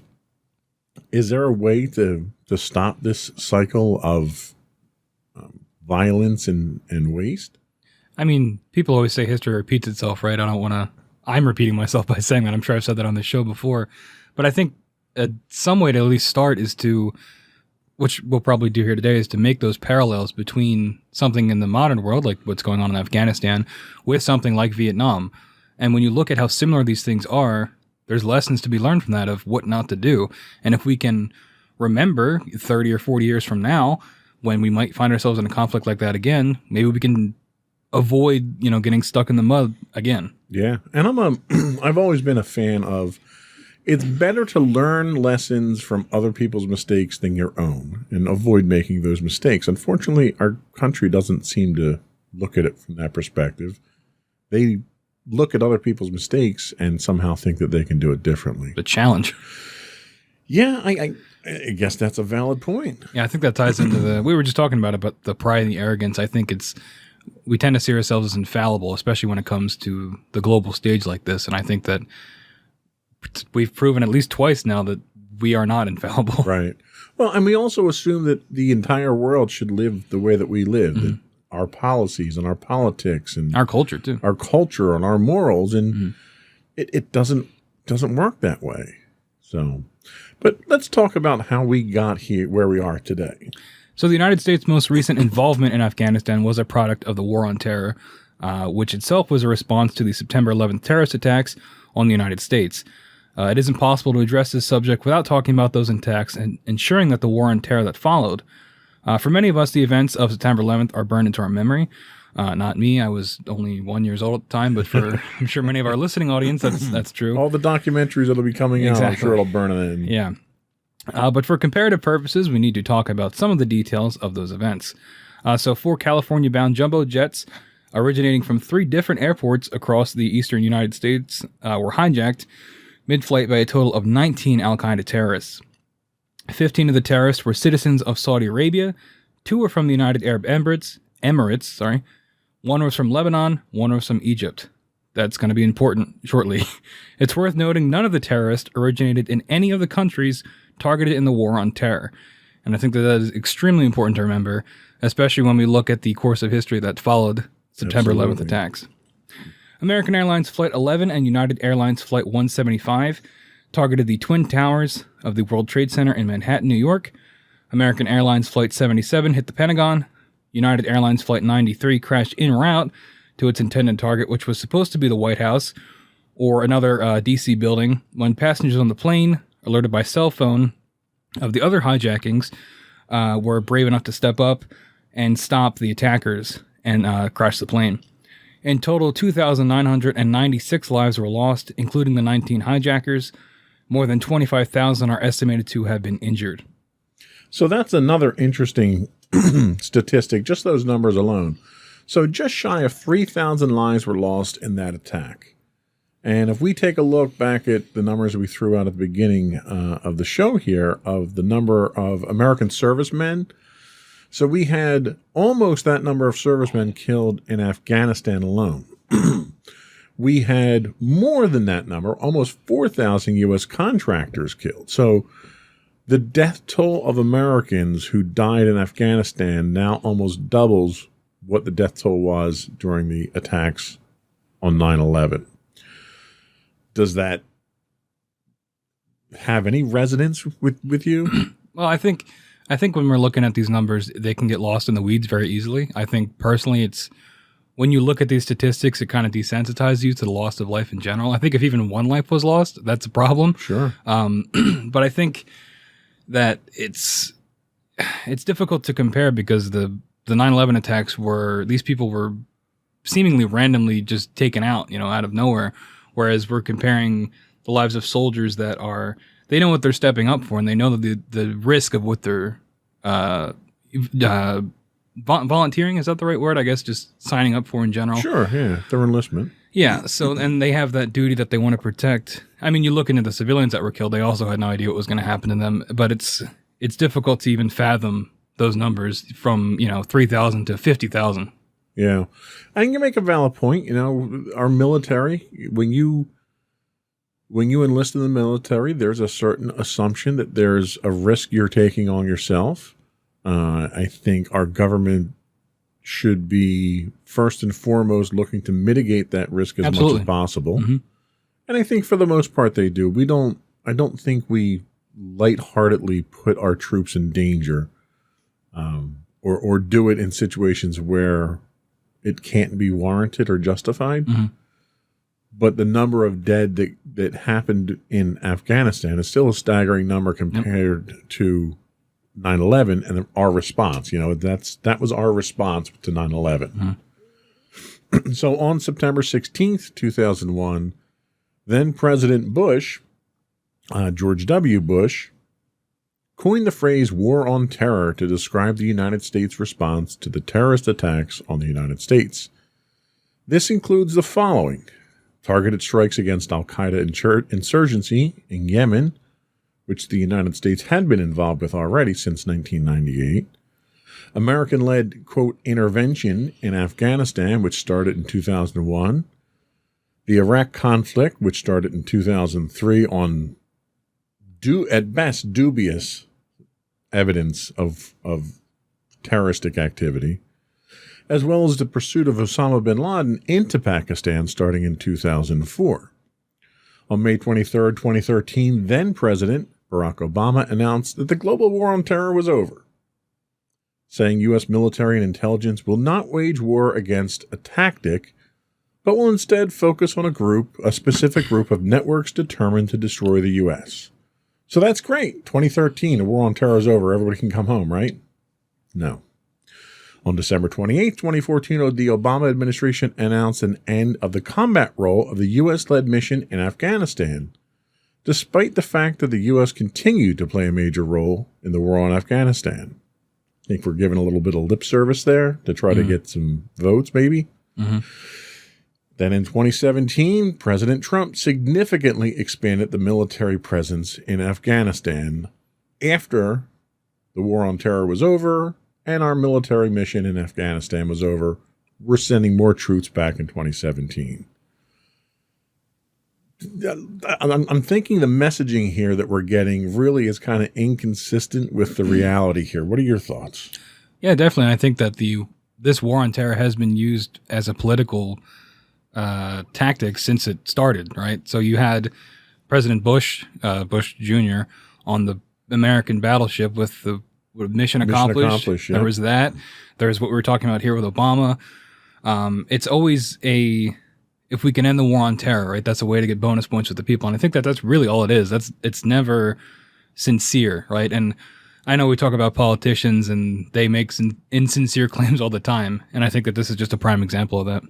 Yeah, I think the problem that we run into is every politician wants to be known for winning a war, but not fighting a war. Mm-hmm. Because when you fight a war, it's dirty. Lives are lost. It costs a lot of money. There's a lot of carnage. You get a lot of bad press when bombs are going off and civilians are dying and American troops are dying. But when the war is over, and I think this was the kind of the product of the Gulf War in the 90s, it lasted so short a period of time and was such a resounding victory for the United States that George Bush, the first Bush's presidency, skyrocketed in popularity after that. Of course, it didn't help him win re-election, but everyone wanted to get that jump in popularity, so everybody wants to declare this war is over. I don't think you can really do that in the middle of a war if you still have troops on the ground, still fighting, still dying, still, bullets flying. Yeah, and jump in here if I'm misspoken here, but the war on terror wasn't a declared war, right? So they didn't have to go to Congress or anything like that. Right. That gives them a lot of options for how they want to wage this war. Right. So that's just the war on about. terror was literally just a marketing term. Yeah. That was also when we got our axis of evil terminology as well. And, we didn't declare war on a country, which is what Congress is authorized to do. We pretty much had carte blanche to do whatever you want. To do whatever you want. Yeah. Yeah. So that's kind of talking about why we got here, sort of. We're going to take a little break. We're going to come back, and we're going to talk a little bit about the withdrawal from Afghanistan. We'll be right back.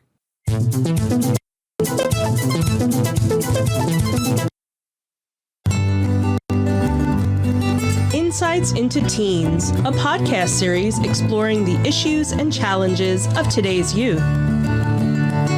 Talking to real teens about real teen problems. Explore issues from braces to puberty, social anxiety to financial responsibility.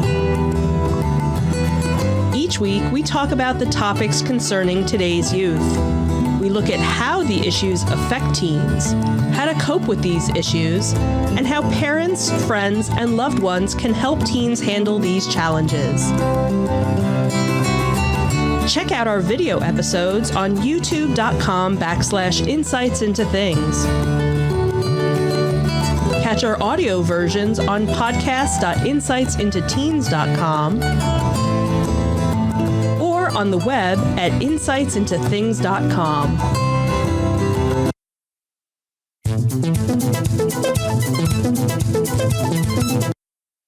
Hello, everyone. Welcome back to Insights into Tomorrow. We are talking about the withdrawal from Afghanistan. In the first segment, we talked a little bit about the past, and now we're dealing with more present topics. So on April 14th, 2021, President Biden announced the full U.S. troop withdrawal from Afghanistan by September the 11th this year, which would be the 20th anniversary of the September 11th attacks. President Joe Biden said the war in Afghanistan was never meant to be multi-generational, as he officially announced the drawdown of all remaining 2,500 U.S. troops beginning May the 1st, and like we said, concluding on September the 11th. The president noted that only the citizens of Afghanistan have the right and responsibility to lead their country.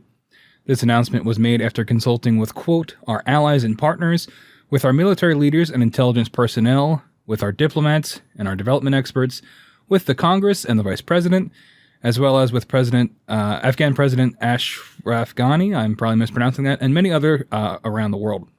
The United States met its objective 10 years ago with the assassination of al-Qaeda leader Osama bin Laden. Biden added, quote, our reasons for staying have become increasingly unclear, which is a little too self-aware, I think, for a president, but it's worth noting bin Laden was killed during the presidency of Barack Obama, during which Biden was the vice president at the time. More than 2 years passed during the Obama administration after bin Laden's death, in which the objectives in Afghanistan were not clarified, nor was a planned withdrawal put in place.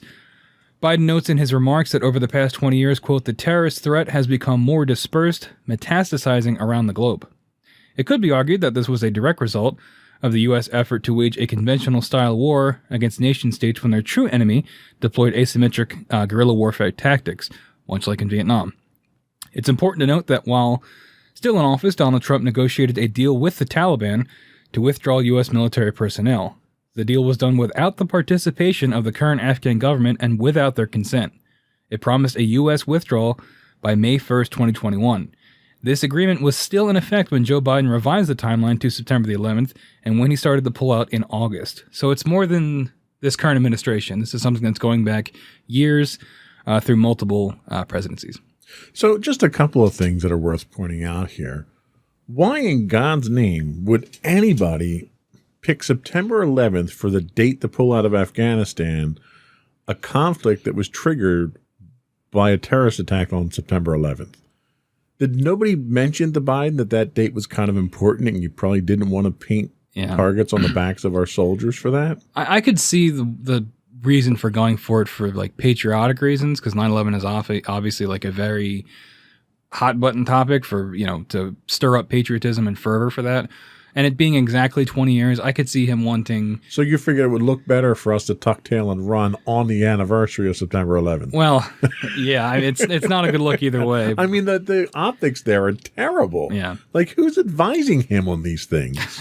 I mean, someone clearly must have mentioned to him that September 11th isn't the best time, so he pulled it back to August 31st, which doing it in a shorter period of time, I don't think was really a good idea. I think clearly it didn't work out. No, clearly it didn't. I would have pushed that deadline a little bit further forward. But the other thing that's interesting here is they note that there's only 2,500 troops in country right now to do this evacuation. Now, this announcement came on April 14th. Why on, August 1st are there still people even in country? Because there are American civilians that are still in country. I saw one article in which there was a school trip. First of all, who the hell goes to Afghanistan on a school trip? What, like college or like high school? Or? I didn't read the details on it, but either way, I'm thinking that's a terrible senior trip at that point. I mean, you need to talk to your tour director or something there. But why are people even in country at this point in time when the United States has announced a hard deadline for a pullout? Couldn't tell you. Honestly, it's maybe bureaucratic reasons, red tape, people can't get out. If they work with the embassy, maybe it's a visa issue, getting out of country, global travel restrictions because of the pandemic. I don't know. I'm just spitballing. And probably is a combination of all of those. But it just seemed a little strange that we knew we were pulling out and we didn't do things to expedite that withdrawal of civilians. Yep. And the fact that we've only got 2,500 troops in there who can't handle the security of this withdrawal itself. They had a general on the news just this week, and they asked him what he was going to do to help get Americans who aren't at the airport out of the country. And he basically came out and said, I don't have the resources to extend my operations outside the airport at this time to do rescue missions. So basically they're screwed. It's every man for himself. I can't even imagine what it's like for those people in the country. It must be terrifying. It's like the end of the world for them. Yeah, I agree. I saw a bunch of articles of the people in Afghanistan preparing for the Taliban takeover, and it's difficult to watch.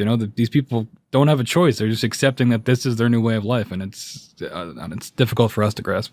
Absolutely. The fact that we're still there 10 years after we've achieved our goal of, we assassinated bin Laden. That's really what we did as a country. We assassinated this man. And we did that 10 years ago, and for some reason we're still there, and nobody can explain why we're still there.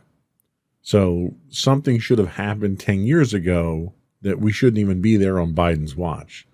So I'm kind of hesitant to blame Biden for everything, especially given the deal that Trump had cut. Basically, Trump cut a deal with terrorists to hand the country over to him and didn't bother to ask the Afghans if that was okay with them. And I don't want to get too political here, but I can't really expect a guy who's disloyal to his own country and tries to overthrow the government is going to be loyal to an allied government either. Yeah. So I'm not surprised by that.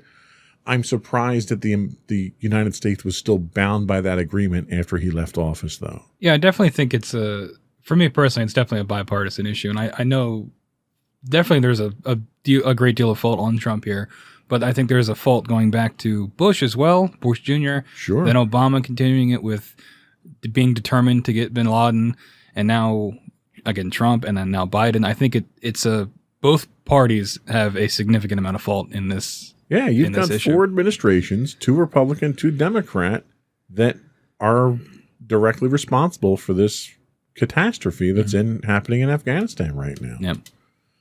So let's look at the immediate aftermath, okay? So it's estimated that as many as 15,000 Americans, at the time of the writing of this, which was a few days old now, it's estimated that as many as 15,000 Americans remain in Afghanistan after the Taliban's takeover of the country.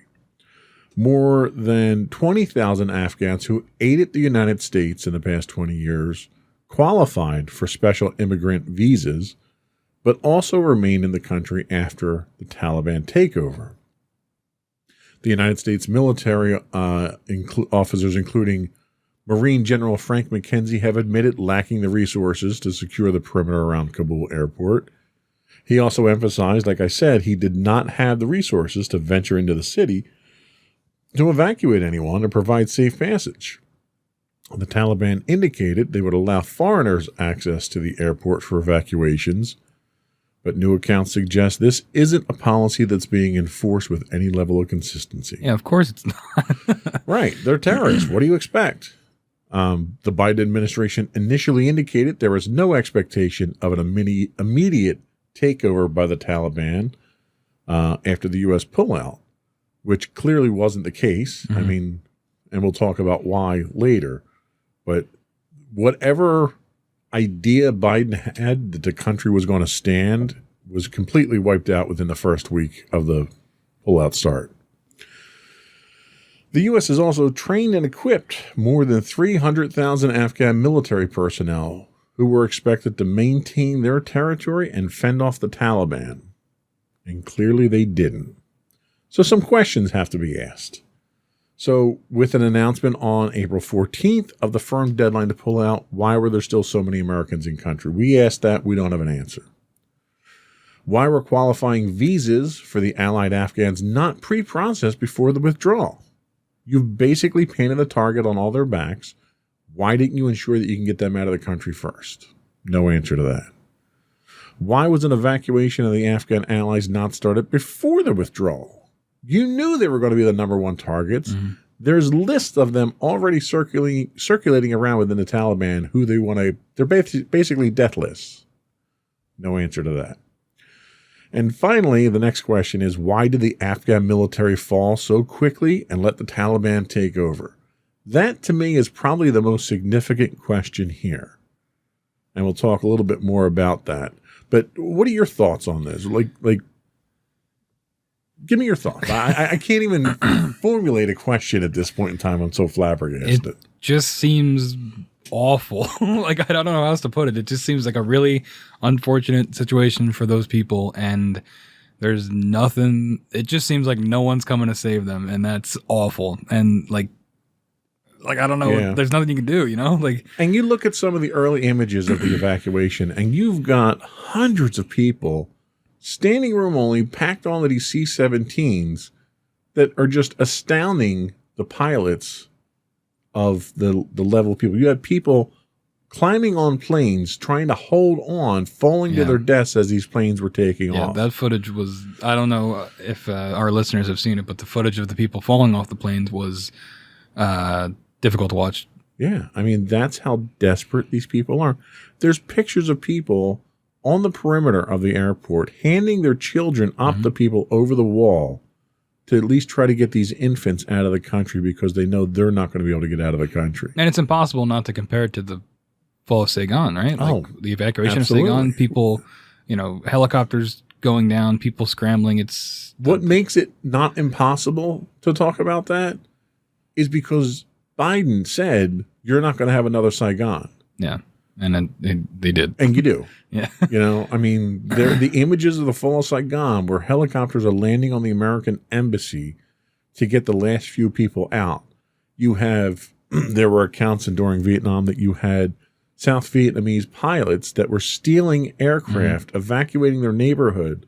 One particular pilot actually flew his entire family out to a ship that was waiting in the Gulf of Tonkin and unloaded them hovering over the ship because the helicopter could not land. And then he had to ditch in the sea and be recovered. Yep. You're seeing that level of desperation now. Only you don't have all those outlets because you're in a landlocked country. Yeah. And the other countries, surrounding countries, are closing their borders now. They're not letting refugees out. And you've got the Taliban are not allowing Afghans out of the country at this point.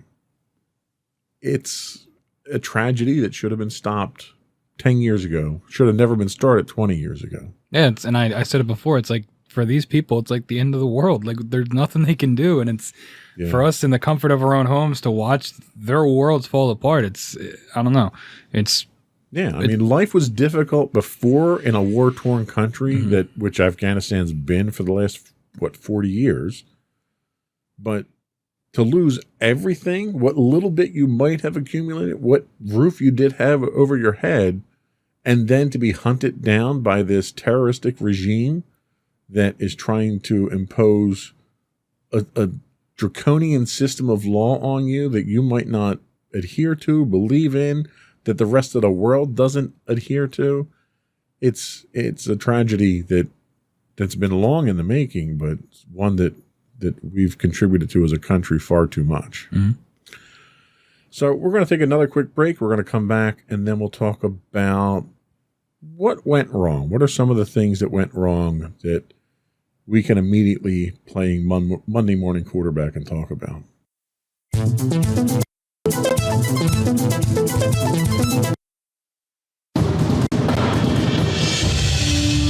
For over 7 years, the Second Sith Empire has been the premier community guild in the online game Star Wars: The Old Republic.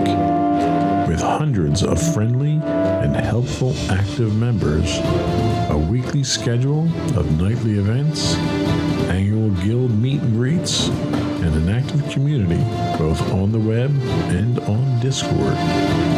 The Second Sith Empire is more than your typical gaming group. We're family. Join us on the Starforge server for nightly events such as operations, flashpoints, world boss hunts, Star Wars trivia, guild lottery, and much more. Visit us on the web today at www.thesecondsithempire.com.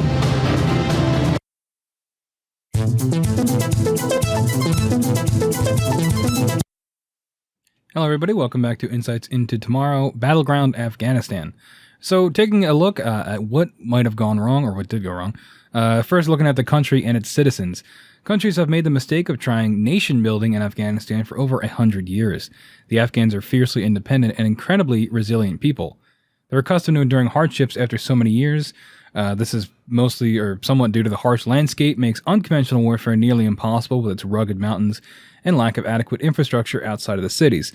A lot like Vietnam, except without the mountains. Ironic, isn't it? Yeah. It's just cooler. So looking at the United States, primarily the result of an overall lack of guidance and strategy or objective to our presence in Afghanistan, incompetence or ignorance on the part of the intelligence agencies. As a side note to that, there's evidence that diplomats in country had warned the administration and intelligence establishments of the strong possibility of a rapid Afghan fall, which were ignored. Loss of interest in the conflict on the part of the American people. 20 years on, we thought we accomplished our primary objectives with things like the death of Osama bin Laden. The war was extremely expensive. Casualty rates of any level were considered unacceptable. The lack of or prevention of further terrorist attacks put the original purpose of the mission largely out of people's minds. So you mentioned briefly the parallels between this and Vietnam. And I think a lot of it, there's too many to not sort of dwell on, I guess, here. So you have the country and its citizens. So you look at the hardships that the Afghans have dealt with in what's been a war-torn country for decades now. It's very similar to what the Vietnamese went through. They were never a particularly prosperous or decadent country. Either of them were. So it's difficult for Americans to realize the hardships that they live with every day, and the thought that that's something that would drive them to a peaceful resolution of things is not even logical. Would you agree? Yeah, absolutely. I think it's such a different way of life that I don't even think we can comprehend it. Yeah, and I kind of draw a parallel to movies like Red Dawn, right? So you see a movie like Red Dawn where there's this theoretical invasion of the United States, and these high school kids, change their way of life and go live in the mountains, and my daddy taught me to hunt, so I'm going to go shoot bad guys and stuff like that. And it's a fantasy. Mm-hmm. Like, Americans can't even really empathize with that sort of picture. But that's how the Afghans have lived. They've lived off the land. They live in harsh environments. They live in clans of warring tribesmen. It's not like people look at a modern country like the United States when you live here and you think, oh, well, you've got police and you've got low crime rate, and oh my goodness, the crime rate's soaring, and we've had 20 people shot. Well, 20 people shot here is an evening in Afghanistan sometimes when there's a raid.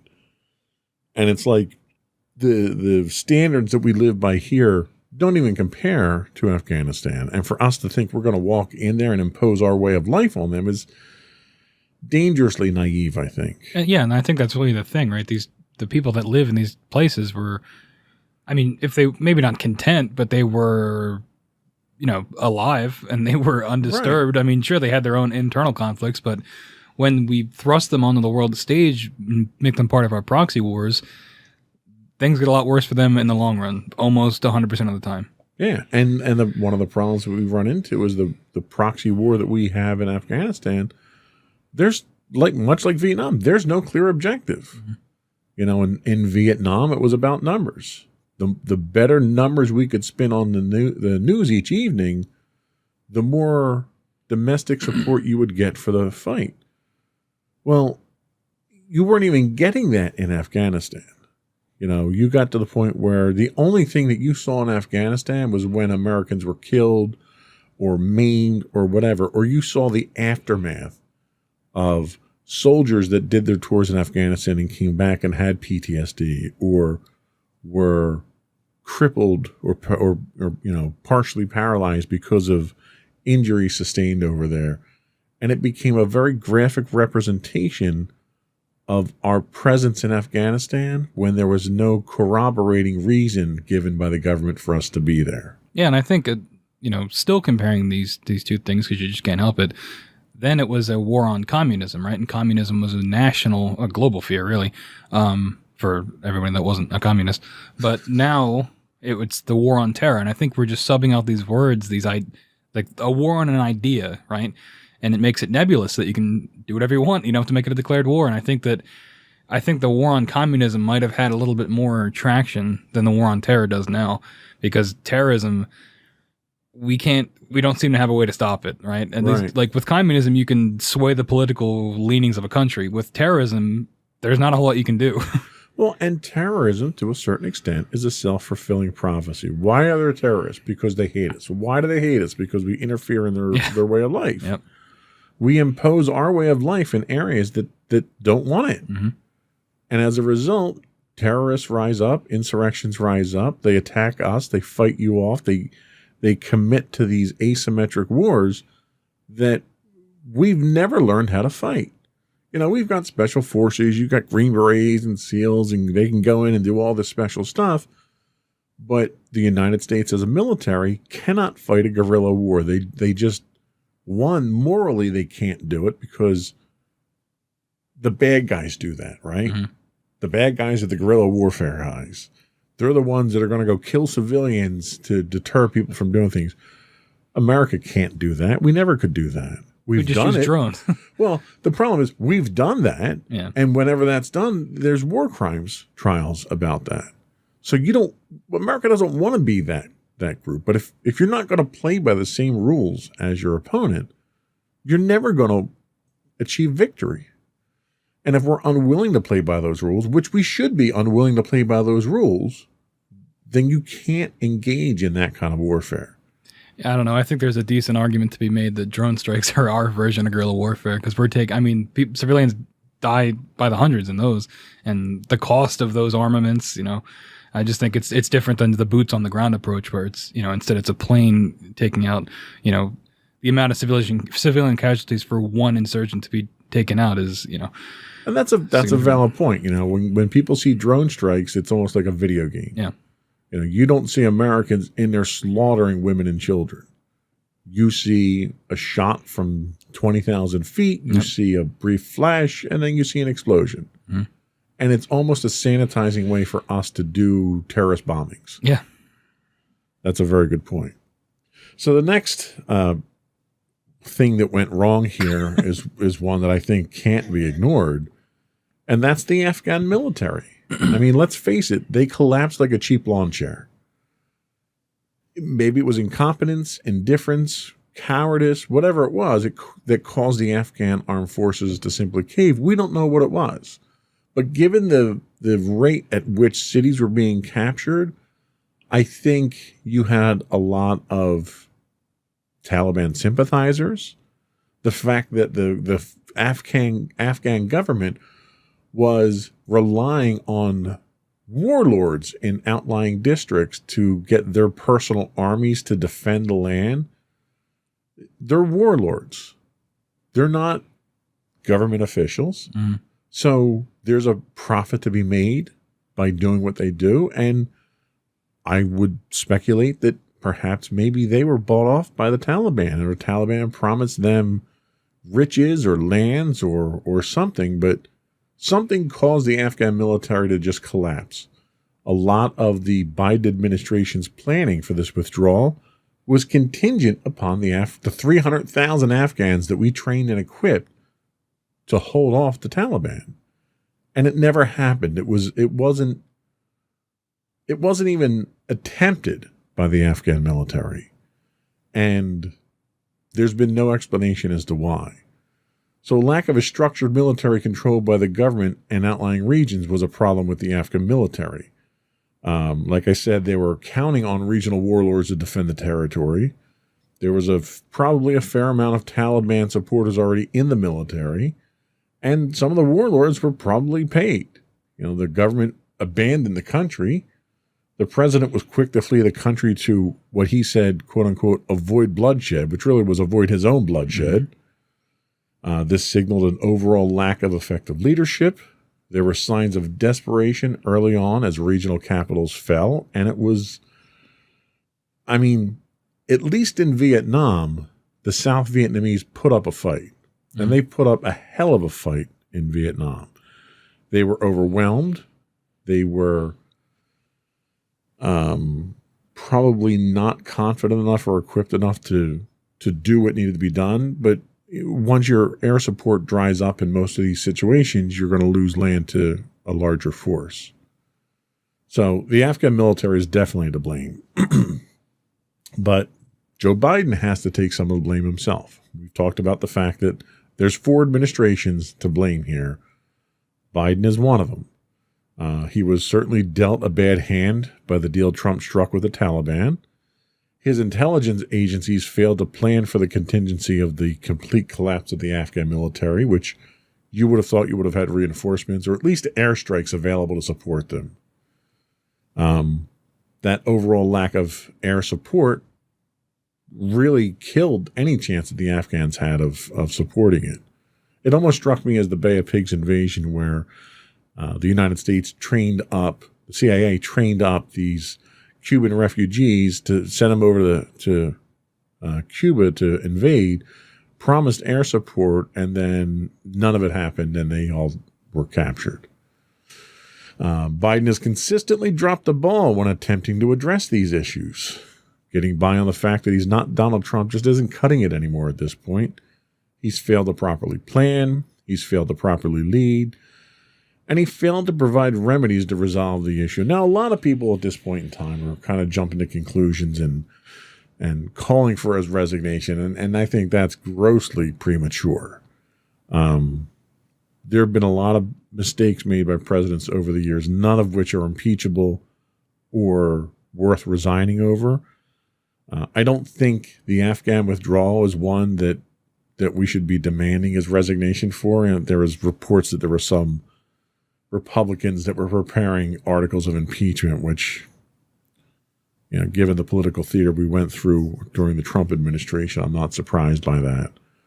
But Biden definitely was not doing his best during this. What do you think? Yeah, I definitely agree. I do think that no matter who would have been president, someone was going to have to bite this bullet eventually. If this withdrawal was ever going to actually happen, I don't think anybody, no matter who was in office, would have made this look like a victory. Just like in Vietnam, was peace without, or victory without defeat, or something like that, or whatever we called our peace with honor. Yeah, that's what it was. So we can make ourselves feel better about it. But in this case, there isn't any of that. I think it's a really, really bad look for him as a president. We talked a little bit about it before the show, but the image where he's up on the podium sort of for his moment of silence. For his moment of silence shot, yeah. I understand what he was going for in terms of wanting to be compassionate and those things. And I think that is important for a president to be. But I think his opponents, and even people that voted for him, are already looking at him and seeing him as weak. And I think that this is definitely contributing to that image. And I think, obviously, there's lives being lost here, but I think for him as a president, he's really got to step up and really look like a leader that the people that are still trapped in Afghanistan can hope and trust that they will actually receive some assistance. You're absolutely right. And I can't help but think, regardless of who did the pullout, they were going to have a tragedy on their hands. Mm-hmm. It's something that should have happened after bin Laden was assassinated.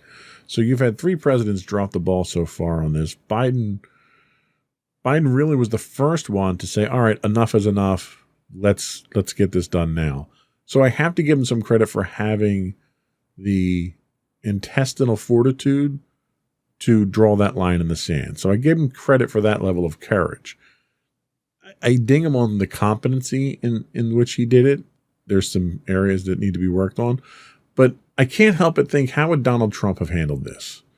And the first thing that comes to mind was, as soon as this became a graphical issue for him, an image issue for him, he would have said or done something else controversial to deflect away from this, and everyone would be talking about that. So you'd be talking about immigration now, or he'd be tear gassing protesters somewhere, and you wouldn't be thinking about this anymore.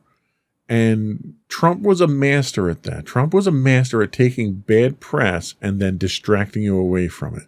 And that's one area where Biden is just not doing a very good job with it. No, we're just sort of wallowing in this unfortunate news cycle. We're muddied down in this quagmire of news now, and the images keep flooding in. And the terrorist attacks are going to keep happening at this point in time until we get everyone out of there.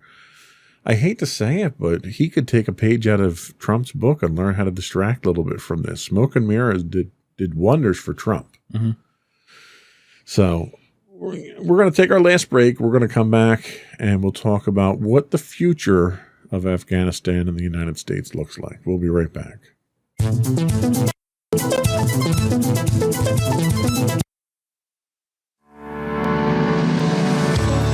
Insights into Entertainment, a podcast series taking a deeper look into entertainment and media. Our husband and wife team of pop culture fanatics are exploring all things from music and movies to television and fandom. We'll look at the interesting and obscure entertainment news of the week.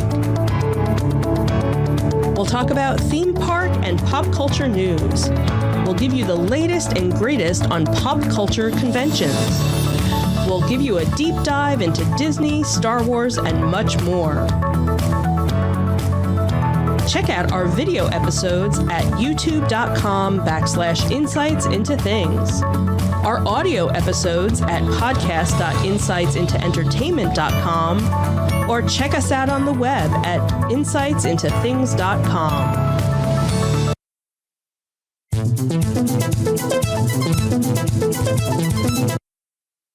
Welcome back, everybody. We're going to take a look at the future of Afghanistan and the United States. So immediately, Afghanistan will once again fall under the oppressive regime of the Taliban. There will be no democratic system of government at all.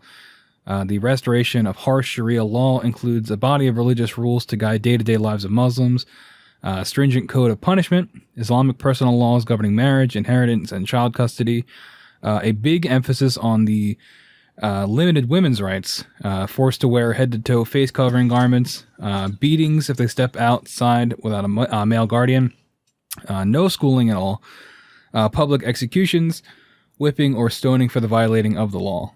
There will also be economic sanctions. This is most likely going to be the next step from the U.S. in order to try to resolve the issue. This will also ultimately lead to hardship, and deprivation for the citizens of Afghanistan. Ultimately, they will be the ones that suffer. This might even hamper international relief efforts and attempts to clean up the country after 20 plus years of war, including the disposal of landmines. So, yeah, I mean, you're really seeing a country set up for hardship, more hardship than they've seen in the past, from being war-torn and from having an oppressive government. How do you think that's going to affect the rest of the world? I mean, I think it's definitely it's a bad look for the U.S. for sure. I mean, and people talk about, the U.S. on the world stage embarrassing ourselves, and we definitely are. And I think that, economic sanctions are going to maybe make us look even worse, because it's going to be ultimately the civilians that are going to be suffering from this. And it's just, we dropped the ball, and there's not a whole lot we can do. Yeah, and you're going to see that there's going to be extenuating circumstances to the pullout. You're going to see that the only thing the United States is going to be able to do is economic sanctions. We don't want to stay mired up in this, And the other thing that you're going to see come out of this is it's going to be a haven for terrorists.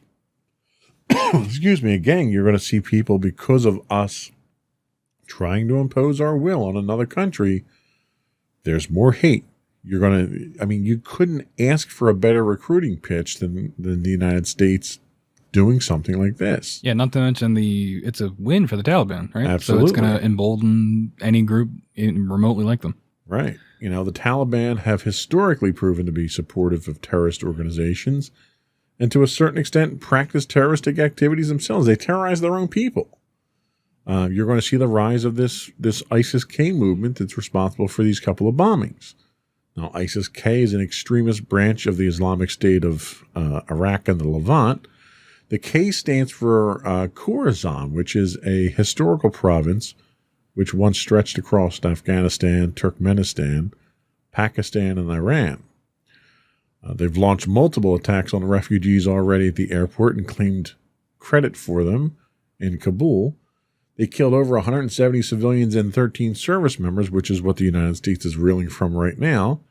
In retaliation to that, within the last 24 hours, the U.S. launched drone strikes. Again, our sanctioned form of car bombs, really, at this point in time. They launched drone strikes on the Nangarhar province in Afghanistan, targeting one of the suspected planners of the attacks. And the Taliban also have a history of supporting al-Qaeda. The Taliban already sheltered Osama bin Laden during the American search for him after the 9/11 attacks. And the Afghan leaders, the current Afghan leaders, have made recent statements in support of bin Laden, raising questions of their continued support for the terrorist group. So they've pretty much signified the fact that they're going to be a home for terrorists. Anybody who wants to learn how to build bombs and kill people and terrorize the United States, you can come to Afghanistan. The Taliban's going to help you. That's what we have to deal with now. Yeah, and this speaks to the damage to America's reputation, which I already mentioned a little bit. This is going to weaken the United States on the world stage. Our reputation with our allies is going to suffer when they see how poorly we treated our Afghani allies. We're creating yet another refugee crisis that the rest of the world will have to shoulder the burden of. Speaking of refugee crisis, some of those refugees are arriving in local military bases where they're hopefully going to have some peace. The Afghan Civil War, it's hard to imagine this not ending with a bloody civil war among the Afghans. It wouldn't be the first or the last time. A civil war is an opportunity to have a proxy war, which we already mentioned, between other less involved countries. Ultimately, the region's going to continue to be war-torn for years to come. So, again, we're going to end the show on a positive note here, and it's doom and gloom again for another region of the world.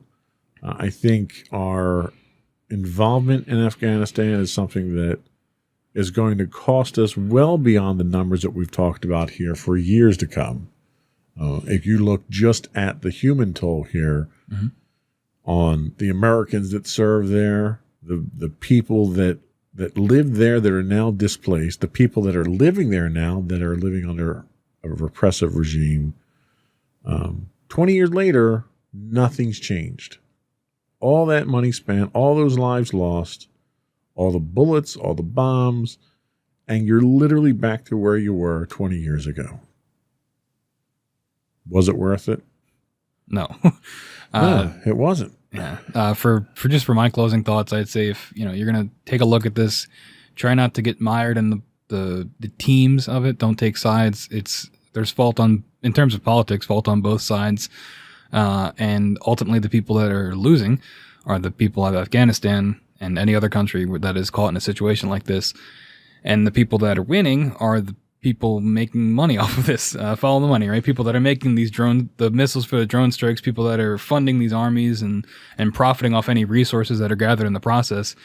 I think that is really the takeaway from this, is that this is just the way that, wars are going today. The profiteering off it, and ultimately the lower, the less enfranchised people getting the hit. No doubt. So that was all we had. Before we do go, I would invite our audience once again to subscribe to the podcast. Audio versions can be found listed as Insights into Tomorrow. Video versions can be found listed as Insights into Things on Apple Podcasts, Spotify, Google, Stitcher, etc., etc. I would also invite you to write into us, give us your feedback. You can email us at comments@insightsintothethings.com. You can find us on Twitter at insights_things. We do stream 5 days a week on Twitch at twitch.tv/insightsintothings. We can be found on Facebook at facebook.com/insightsintothingspodcast, or Instagram listed at insightsintothings, where links to all those can be found on our website at insightsintothings.com. That's it. Another one in the books. Bye, everybody. Bye.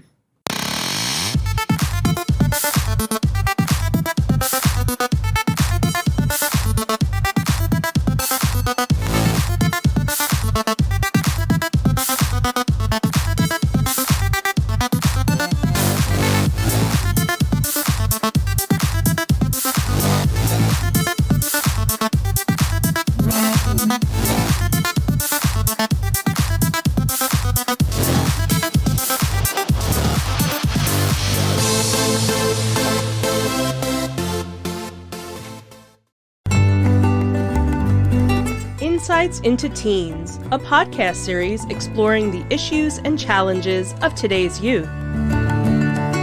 Talking to real teens about real teen problems. Explore issues from braces to puberty, social anxiety to financial responsibility. Each week, we talk about the topics concerning today's youth. We look at how the issues affect teens, how to cope with these issues, and how parents, friends, and loved ones can help teens handle these challenges. Check out our video episodes on youtube.com/insightsintothings. Catch our audio versions on podcast.insightsintoteens.com or on the web at insightsintothings.com. Insightful podcasts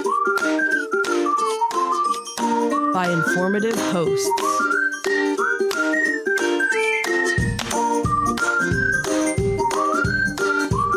Insights into Things. a podcast network.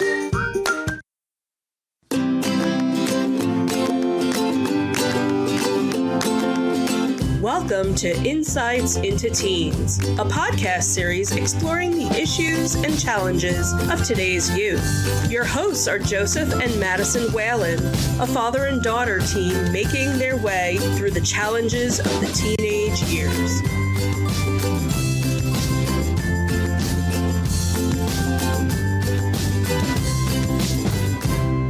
Welcome to Insights into Teens, episode 139, Maintaining Healthy Relationships. I'm your host, Madison Whalen, and my co-host, Joseph Whalen. Hello, Maddie. How you doing today? I'm doing all right. How about you? Oh, I'm doing fantastic. How's your week been? It's been good. I've got a new hire down in our Maryland facility, much faster than I thought, so things are looking up for us. Nice. How about you? How was your week? It's been fine. Nothing really too big has happened, but, well, despite, Valentine's Day, I got to eat lobster and I went to the dentist. Okay. I'm not sure which one of those was the good part, or if both of those are things you look forward to. Good for you. Thanks. But that's not what we're going to be talking about today. So today we're going to be talking about maintaining healthy relationships, and we're kind of having a different change of pace. I read up the notes for the show, and apparently I'm hosting, so... You are owning this one, sweetheart. Yay. So, relationships come in all shapes and sizes, but regardless of whether the relationship is platonic, romantic, or familial, it should... Nourish? Sorry, I don't know why I forgot that word all of a sudden. You did fine on the read-through. It should nourish and support us. Having healthy relationships can make a huge difference in our mental health and well-being, but creating healthy relationships takes time and effort. On this episode of Insights into Teens, we'll take a look at what you can do to create and maintain healthy relationships in your life. But before we start, I'd like to invite our listening and viewing audience to subscribe to the podcast. You can hit us on Apple Podcasts, Spotify, Google, Stitcher, iHeartRadio, TuneIn, and much more. You can email us at comments@insightsintothings.com. You can hit us on Twitter at insights_things. We're on Facebook at facebook.com/insightsintothingspodcast. We're also on Instagram at instagram.com/insightsintothings. And there, you can find links to all of these and more on our official website at www.insightsintothings.com. Nicely done. Are we ready? I think we are. Alrighty.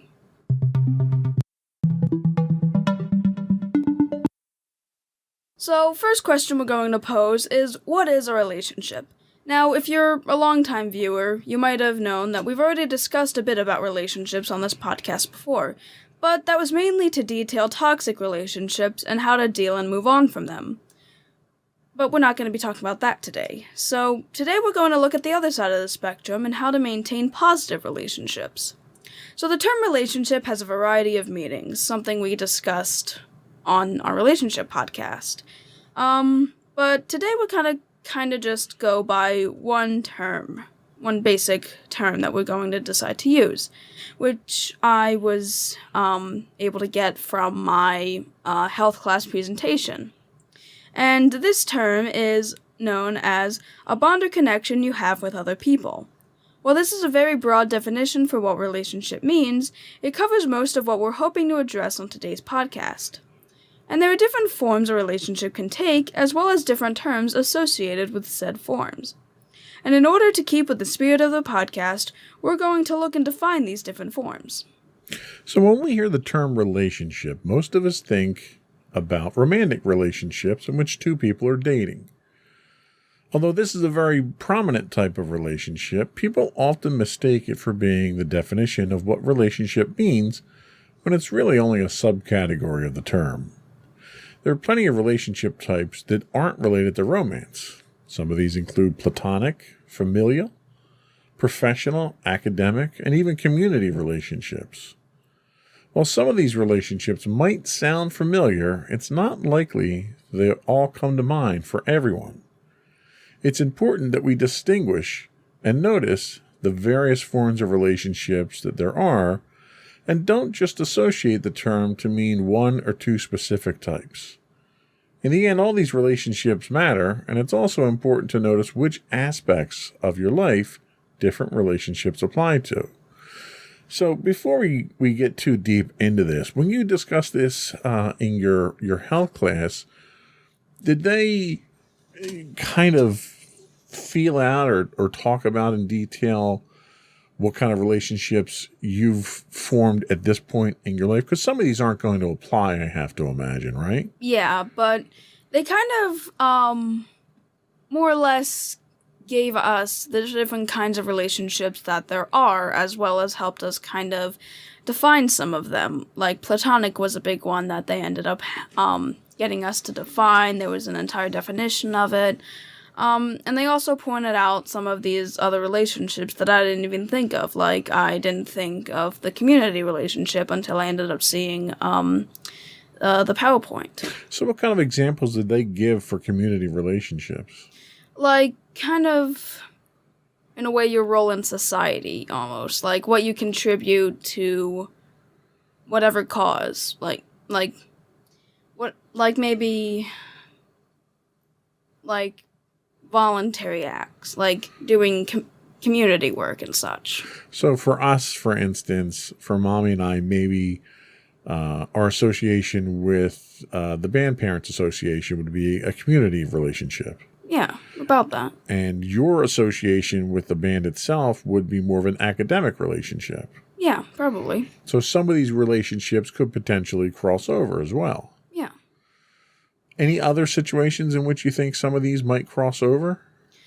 I can kind of see familial and platonic relationships kind of crossing over. Like, either you're really close friends with the people in your family, or you're so close friends with someone that they become your family. Like an extended family type situation. Yeah. I could see something like that with professional and platonic too, where, you may meet somebody through work, develop a professional relationship with them, and then you might start hanging out with them and doing things outside of work, and it becomes a friendly platonic relationship with them at that point in time. So I guess the important thing to point out is that the types of relationships that we're talking about here are not mutually exclusive. They kind of denote the different activities, perhaps, the different feelings, maybe, the different status of what the other individual might mean. Yeah. But ultimately, the important thing here is not all relationships happen to be romantic relationships. Yeah. There are a ton of relationships that happen. Like, for instance, I have, at my work, I have an individual who happens to work for me now, who was a contractor for the longest time, and he would come in one day a week and do work for us on a contract basis with a company that we were employing. And he and I became friends as a result of that. And then when he was looking for work and wanted to leave where he was at, he wound up coming to work for me. So that kind of encompasses like 3 different types of relationship there, which is kind of a interesting combination. Yeah. So what do you say we take a quick break and we come back and we get a little bit more into roles in relationships? Sure. All right, we'll be right back.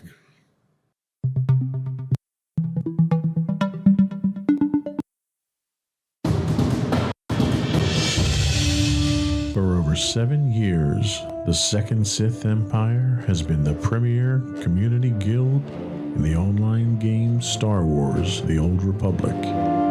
With hundreds of friendly and helpful active members, a weekly schedule of nightly events, annual guild meet and greets, and an active community both on the web and on Discord.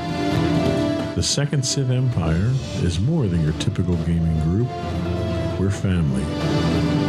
Join us on the Starforge server for nightly events such as operations, flashpoints, world boss hunts, Star Wars trivia, guild lottery, and much more. Visit us on the web today at www.thesecondsithempire.com.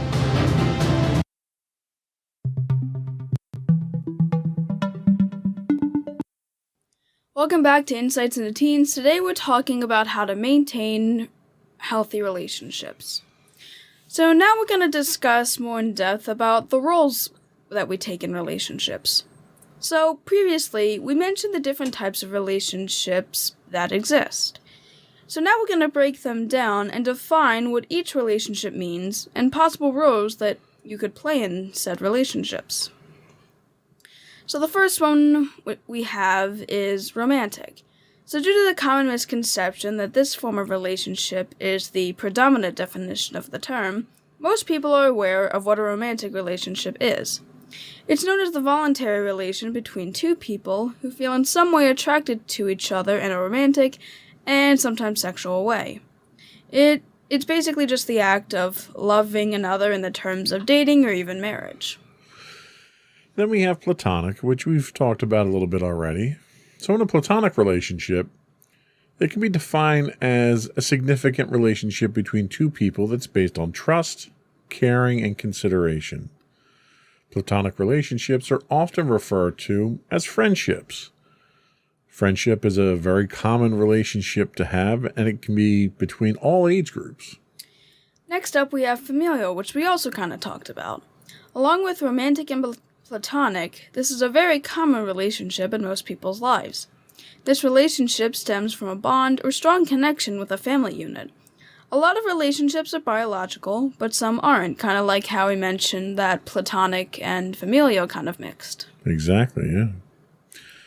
Then we have our professional relationships. Now, this is one that probably won't apply to some of the younger folks here until you get out into the working world. But professional relationships are that of your work environment or just the people you communicate with in your job. This type of relationship could also involve customers, vendors, or other people you interact with professionally. I talk to a lot of vendors in my work. I've become friends with several of my vendors. And if you're a friendly person, you can't help but make friends with people. In a professional environment, it usually, if you manage the relationship properly, in a professional environment, being friendly with your vendors can be very beneficial from a business standpoint as well. You get preferred pricing, you get first dibs on certain products that come out. They're the first ones. You're the first one that they call if they get something new. So kind of being in the thoughts and the front of their mind at that point in time by being friendly with them helps. It's not just about getting a free lunch here and there, but it's about relationships. And business is very much about relationships, probably even more so, I think, than personal life, because there's a dollar value associated with it. And the relationships that I have on a professional level aren't just relationships for me, they're relationships for my company. So my company is counting on me to do a job. In order to do that job, I have to manage these relationships in a way that they are profitable. So there's a little bit more pressure on the relationships probably. And because there's a dollar value usually associated with it, they tend to take a lot of precedent in your professional life. What else do we have? And then we have one that's also kind of subjective to a specific group, and that's more for the younger people, which is academic. So this relationship is found in a school environment, hence the name. This relationship can apply to anyone and everyone that is in attendance in a given school environment. So it would basically apply to me and pretty much any student. It could happen, and it basically happens once you start school, basically. So would you consider a relationship that you have with a teacher, correspondence and stuff like that, would you consider something like that an academic relationship? You being a student, them being the teacher? I mean, yeah, because a lot of times I'm hoping to succeed academically, and having a specific academic relationship so that I'm able to pass my classes and do well with my teachers and communicating various academic goals that I have. Yeah, I would definitely say that I have that there is that academic relationship between me and my teachers. So based on that definition, would anybody that you interact with at school be considered an academic relationship, like your marching band instructor? I mean, in a way, he is also kind of a teacher. And, like, that probably would be a bit more of a casual relationship, and it could probably even be a mix of some other relationships, like platonic and such. But, yeah, if it's still kind of in a school environment, there's still kind of that academic, relationship. Okay, that makes sense. So the last one that we have is your community relationships. And these are pretty self-explanatory. They're known as your relation to your community. Whether your community is a town, a city, a religious congregation, you more than likely have some relation to your community. And the first one I think that comes to mind for me, we already talked about the Band Parent Association.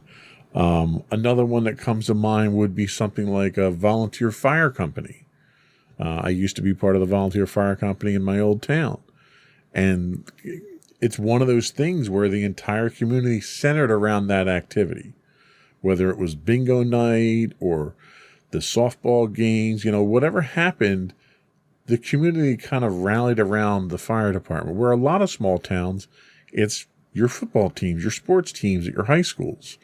When we were going to the football games for marching band, that was when people saw each other. They got together at a community event like that. Can you think of anything else that would be a community type of environment or community relationship? We talk about religious congregation as well. I'm not a particularly religious person, so that doesn't apply to me anymore. That kind of did when I was a kid, but not so much now. What else would be community, do you think? Well, I think of, volunteering at soup kitchens or volunteering to just help out at some local business. Sure. Sam, our host of our Insights into Tomorrow podcast, your brother, when he was in high school, he volunteered at a food pantry. I don't know if he still does. He might still do it. But that was one of his things. Once a month, he'd go out there and he'd help with the food pantry. So, yeah, volunteer work like that would certainly qualify as well. I can't think of anything else that would be community related. I guess, my one teacher kind of gave an example of, maybe there's, a neighbor who, is kind of elderly and... yeah, sure, and, I can see that. And, you help out, if there's snow, if it snowed, you offer to shovel. Yep, and my mom used to do that. There was an elderly woman in town, and she couldn't take care of her house anymore. My mom would go over and help her cook and clean, and a couple days a week she'd cook meals for her and clean her house for her. Going around and I guess raking leaves even for people or shoveling snow. I mean, that's almost a professional type of relationship where I had one guy who always would hire me and my friend to come shovel his snow because he couldn't do it himself. But, we didn't charge the guy what we would charge normally. It was a couple bucks here and there just for the hour or two it took. So, yeah, sure. Anything that you're supporting the community with something like that. What else do we have? So, in our relationships, there are different roles you may take on throughout your day. So, by roles, we mean that basically what part you play in a relationship. So there are different roles for every relationship, and we'll list a few examples. So first up, we have some academic roles, which would be something like a teacher, student, classmate, band member, staff, principal, or a counselor. So of those that you listed, how many of those interactions do you think you have on a regular basis? I interact with my teachers. I would probably be considered a student, and I interact with my other classmates. Sure. I'm also technically a band member. Once marching band starts up, band member starts kicking in. Right. Sometimes I don't really interact with, like, other staff that aren't really my teachers. What about, like, lunch aides and stuff like that? I mean, sometimes. They kind of, just kind of patrol, and such. We were fortunate enough to interact with that one staff member when we lost our phone and we had to get into the building to find it. Yeah, that was... Yeah. I've had interactions with the principal before. Well, you keep showing up on his list, You get on that principal's list and you're going to interact with the principal. And I did have a recent discussion with a counselor. So all these have applied to you at some point in time. Yeah. Any of these particularly significant to your day-to-day activities? I guess, like the interactions with my classmates and my teachers, for the most part. I don't see, like, I'm not like a regular band member anymore. It's kind of just like, okay, when band season starts, that's kind of when I start becoming the band member again. Right. Sometimes I interact with some of the staff, sometimes I don't. So there's some effort, but there's certainly some impact to your day-to-day life on your academic relationships. Yep. Okay. So the next type of relationship is the familiar, and this is pretty much anyone in your family. It could be your parent or guardian. If you are a parent, could be your son, your daughter. Could be a sibling if you have brothers and sisters, your aunts, your uncles, your nieces, your nephews. The one that's important to mention here is stepchildren. Stepchildren, this is one of those situations where there may not necessarily be a blood relationship. It could be stepchildren. It could be adopted children. It could be children that you're fostering. Extended family. It could be extended family. They're all relationships that fall into that familiar relationship. And what are some of the traits that you could think of a familiar relationship that distinguishes it from other relationships? Like maybe kind of how you interact with them. Like maybe you have certain jokes you tell them, or just like certain things you do with them that you don't normally do with other people. You probably have this is probably one of the very much closer bonds. Yeah. Because, like, I feel that, like, platonic relationships end up turning into familial relationships at some point, because I do feel that familial relationships are, like, the strongest relationships. Well, and the funny thing that is absent in these roles is husband and wife, because they'd fall more into that romantic relationship, even though they're technically family by marriage. Yeah. But I would think that it's probably a relationship that's a bit more forgiving. Yep. They're going to be a little bit more accepting of you.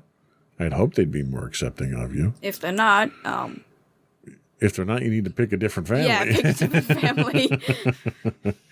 But I think it's one of the ones that kind of sticks out because, like we talk about extended family, we have a lot of extended family. In fact, most of our family is extended family because pretty much everyone on my side of the family has passed away, and pretty much everyone on mommy's side has passed away. A few siblings here and there. But for the most part, our support network as it is, we rely on friends who are extended family. In fact, Mommy was just talking about, kind of an extended family member with Regina.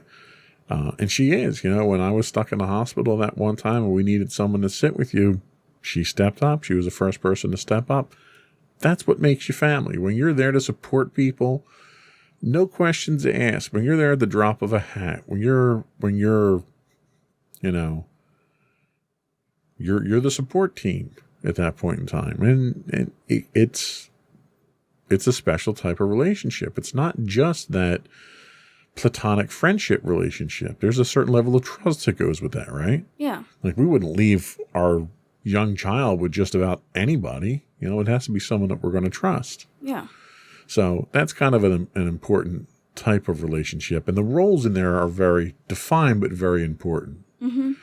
The next one, obviously, is going to be our professional type of relationship. And we've talked about some of the roles already, but you have colleagues, people that you work with.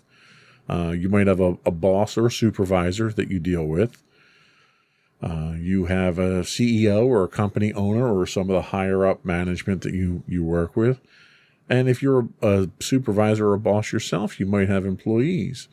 The position that I'm in right now, I'm a director of a department. So I have people below me and I have people above me. So it kind of gives me a unique perspective where I kind of touch most of these roles here. But I'm the type of person that I try to be, my one employee constantly refers to me as firm but fair, but I like to get along with my employees. I like to treat them, I can't treat everybody like they're a friend, because you can't manage friends. It's very difficult when you have friends and you're trying to manage them. But it's not just a do your job, I'm your boss type thing. I hate being called a boss. I really do. I'm more of a coordinator, a traffic director. I'm there to make sure the job gets done and everyone interacts as they're supposed to. And I generally have that kind of relationship with the upper management in my company too. So I'm very fortunate when it comes to that. What are some of the roles in communities? So in communities, you might be a religious member, a citizen, or a neighbor. And, yeah, and if we look at, some of the examples that we had before, you could, if we're talking volunteer fire company, it could be a member of the fire company, it could be an officer there. It could be someone who's volunteering at the soup kitchen, and that's the kind of relationship you might only see them, once a month. You see them, how's the kids? How you doing? You might interact a little bit there, and then it's down to business to kind of do whatever the volunteer work is. So the community could be any number of different roles within the community itself. Sometimes it's politics. It could be the school board, and you go to the school board meetings and you interact with them that way. Or if you're a band parent, you go to the monthly band parent meetings, or we show up at the competitions and we support each other that way. And that was a thing that I have to say was surprising, but in a good way, was the level of interaction that we've found we had with the community of the marching band. And it wasn't just our group. It wasn't just the parents from our band. You saw that kind of support throughout the competitions. In one competition, there happened to be a member of our group who was very vocal, cheering her daughter, because it was her senior year. It was the last competition of the year, and she was down there and making a big deal about it, and everyone loved it. You had people up in the stands who were from other bands. They're all clapping for her because of how she's clapping for her daughter. So that level of community there with people that were complete strangers, because of what the parents were doing, because of the fact that you were there to support your kids and all the other parents were, didn't matter that it was a competition. You were all there for a common cause, and that was to support the kids. And to see that, and that happened a couple of times throughout the year too, where at one competition I had someone that was sitting next to me while I was in the stands, and they were going crazy. So I was cheering for them, and they're a kid too. And everybody clapped for every band. You didn't just clap for your own band. So there was a sense of community there that I've never seen before. Really. I mean, it's almost, I don't want to call it fanaticism, because that almost sounds like a negative term, but there's just a sense of community, where, yes, my child is in this marching band, but we're here to support all the kids. And it was a very, very uplifting feeling, I think I could say. We have a couple other categories. What do these fall into? These kind of were ones that I really wasn't too sure where they would technically go. And there are a couple of miscellaneous terms that I kind of just added in. Those could include that of a tutor or that of a friend. So a friend, now we've talked about platonic relationships being friendships. So they would probably fit into that. And a tutor probably would fit into our academic relationship category. We didn't list that in the academic relationships. Yeah. But there could be other things. For instance, I have a gaming group that I run for this online game. Technically, I guess that's an online community. We didn't even talk about that. Mommy has communities that she participates in. Like book clubs. Her book clubs, exactly. So these are all different types of relationships that we have. And those relationships can certainly extend beyond that. Like Mommy became very close friends with several of the women in her book club. So there's that platonic relationship that happens there. Some of the women that were in there, we've actually engaged in business with them because one happened to do home renovation. So we actually wound up using some of her staff to do some work on the house here. So that spawned into a professional relationship type of thing. So relationships themselves can be very complicated, but they can be very rewarding as well. So why don't you take it from here? So there are many relationships that make up our lives, and there are even more roles we take up in those relationships. And like you said, relationships can be very complicated, but are often very rewarding. So we're going to take a short break, and when we return, we'll talk about the traits of healthy relationships and how to maintain a healthy relationship. All right, we'll be right back.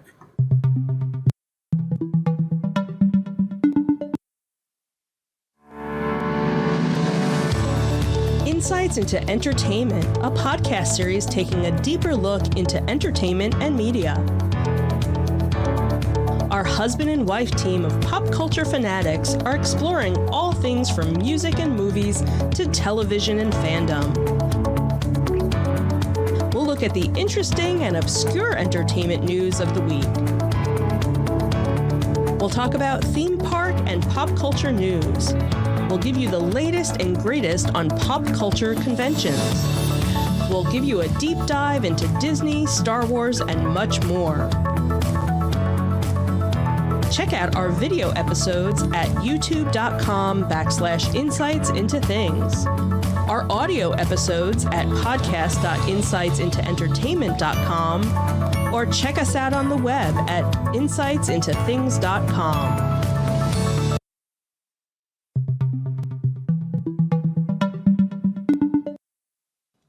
Welcome back to Insights into Teens. Today we're talking about maintaining healthy relationships. And now we're going to discuss more about the traits of a healthy relationship. So in healthy relationships, people respect and support each other. Healthy relationships nurture you, bring out the good in you, and encourage you to make healthy decisions in your life. So there are four main qualities of a healthy relationship, one of which is known as mutual respect. So with mutual respect, you show respect towards other people in your relationship, and in turn, they show you respect. You would also accept each other's opinions, tastes, and traditions, despite the fact that they might be different. Mutual respect also comes with the ability for people in a relationship to agree to disagree, instead of trying to force their opinions onto each other. Caring is another trait that's important to healthy relationships. This means that you treat each other in the relationship with kindness and consideration. When experiencing difficult times in a relationship, you show empathy and support those that it affects. Being caring also shows that you're willing to help out others. Another trait of a healthy relationship is honesty. So there's not really much to this, it's just that you're open with others rather than concealing your thoughts, feelings, or emotions. And the last one that we'll talk about here is commitment. Being committed means you contribute to the relationship and work to keep it strong, even if it means making some sacrifices. This also means that you deal with problems in a positive way and are able to overcome them. So now that we've talked about the traits, now we're going to talk about a specific skill you can use to maintain healthy relationships. While we've mentioned the traits of healthy relationships, we're now going to discuss a particular skill you can use in order to strengthen and maintain strong relationships. So this particular skill is known as the 3 C's, and the 3 C's are communication, cooperation, and compromise. So the first one we have is communication. Communication is a major factor in all relationships. People in relationships need to understand each other. It's important to learn effective communication skills so you could express your thoughts, feelings, and expectations to others in your relationships, as well as to better understand theirs in return. You also have cooperation. In relationships, people need to cooperate with each other. Cooperation means to work together for the good of all. Cooperation can help strengthen relationships as long as everyone does their part. And finally, we have compromise. There are going to be points in your relationship where either side wants different things. The best way to combat the possibility of conflict is to compromise. Compromise is a problem-solving method in which each participant gives up something to reach a solution that satisfies everyone.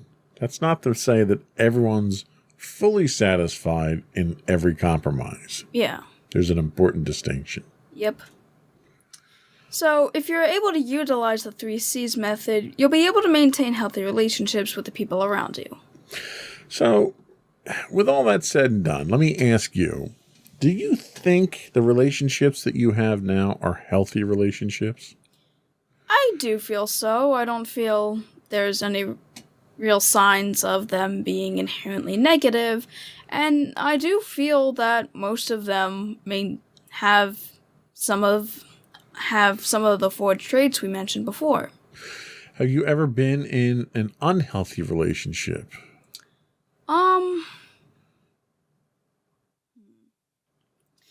I mean, there are definitely relationships that I ended up having to cut off, either because we didn't communicate well enough, or we just wanted different things. And I actually do have a pretty big example, and I guess that's probably my relationship with one of my friends when I was in 6th grade. And I think a lot of that was I was going through a lot at that time. It was a lot emotionally, and I really didn't know how to handle it. But I'd probably say overall, the relationship, mainly due to me, was kind of unhealthy. Like, I still really cared for my one friend, but at times I would randomly lash out at them, and there was probably poor communication on my side anyway, because I didn't really communicate all that well. I let my emotions kind of take the best of me, and most of the time I would normally have to be the one to apologize, and at that point I was able to calm down and figure out the best way to communicate. Okay. Well, at least you were able to find a way out of that type of situation. Yeah. So I think that's all we had today. We'll take a quick break. We'll come back and we'll get your closing thoughts and your shout-outs. Alrighty.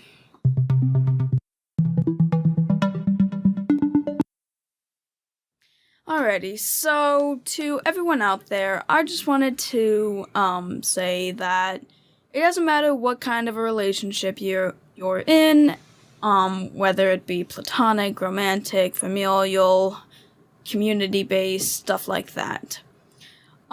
It's important that you maintain a healthy relationship of any kind. And if you do feel that you are in a not unhealthy relationship, I'd probably recommend checking out our other video on relationships in order to get a better view of that. But if you do have a good relationship and just want to strengthen it or be able to maintain it, I hope that what we offered here will hopefully serve well in the end. Okay. It's also important to note that relationships are tough. They're not easy things. If you want them to be worthwhile, they require a lot of work. Yeah. And it requires work by everyone who's involved in the relationship. You have to be willing to compromise. You have to be willing to give. You have to be willing to communicate. And I think if the relationship is important enough to you, then the sacrifices that you make for that relationship are more than worth the rewards that you get. But it's also important that you also state what you want from the relationship and Absolutely. make sure to not have it go for one side or the other. Absolutely. Relationships are a balance. Yep. So, good thought to leave us on. Before we do go, I want to once again invite our listening and viewing audience to subscribe to the podcast. You can find audio versions of this podcast listed as Insights into Teens. Video versions of this podcast can be found listed as Insights into Things. We're available on Pandora, Castro, Stitcher, Podbean, any place you can get a podcast these days, you can find us. Also, just a side note, we are now releasing our audio podcasts on the Insights into Things feed as well, just for convenience sake. You can also reach out to us, give us your feedback, give us your show suggestions. You can email us at comments@insightsintothings.com. We are on Twitter at insights_things. You can find high-res versions of our videos on YouTube at youtube.com/insightsintothings. We do stream 5 days a week on Twitch at twitch.tv/insightsintothings. If you're an Amazon Prime subscriber, you do get a free monthly Twitch Prime subscription. We'd appreciate you throwing that our way. You can also find us on Facebook at facebook.com/insightsintothingspodcast. We're on Instagram at instagram.com/insightsintothings, or you can find links to all these and more on our official website at insightsintothings.com. And you. And don't forget to check out our other two podcasts, Insights into Entertainment, hosted by you and Mommy, and Insights into Tomorrow, our monthly podcast, hosted by you and my brother Sam. Yes, and we just published a new episode of Insights into Tomorrow after a very long hiatus. Yay! But that is it for our podcast today. Thank you for listening and watching. Another one in the books. Bye, everyone. Bye.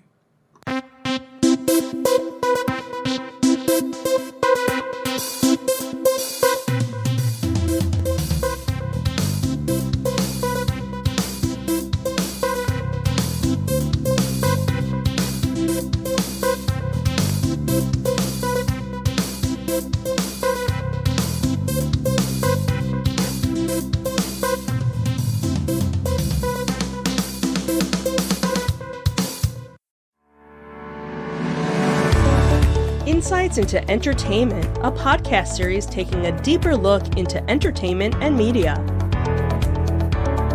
Our husband and wife team of pop culture fanatics are exploring all things from music and movies to television and fandom. We'll look at the interesting and obscure entertainment news of the week. We'll talk about theme park and pop culture news. We'll give you the latest and greatest on pop culture conventions.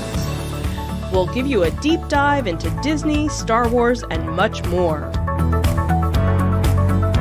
Check out our video episodes at youtube.com/insightsintothings. Our audio episodes at podcast.insightsintoentertainment.com, or check us out on the web at insightsintothings.com. Insightful podcasts by informative hosts.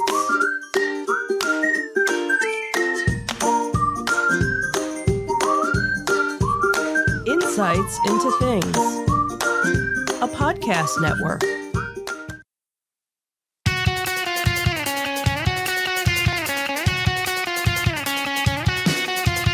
Welcome to Insights into Entertainment, a podcast series taking a deeper look into entertainment and media. Your hosts, Joseph and Michelle Whalen, a husband and wife team of pop culture fanatics, are exploring all things from music and movies to television and fandom. Welcome to Insights into Entertainment. This is episode 136, The Return of Disney Wars and Franchise Favorites. I'm your host, Joseph Whalen, and my warm and caring co-host, Michelle Whalen. Hi, everyone. How are you doing today, dear? I'm doing well. How are you? I'm freaking awesome. How was your week this week? It's, Almost over. thank God. That's the important part. Yeah. So, anything exciting happened this week? Nothing to recap? Nothing like that? End of the month, beginning of the month, Groundhog Day. He saw his shadow, 6 more weeks of winter, but it's 50 degrees out and the snow is melting. Right. There's your weekly recap. Done. And until tomorrow when it drops to like 30 degrees again. Yeah, and freezes. So, yeah. So, Yay, Jersey.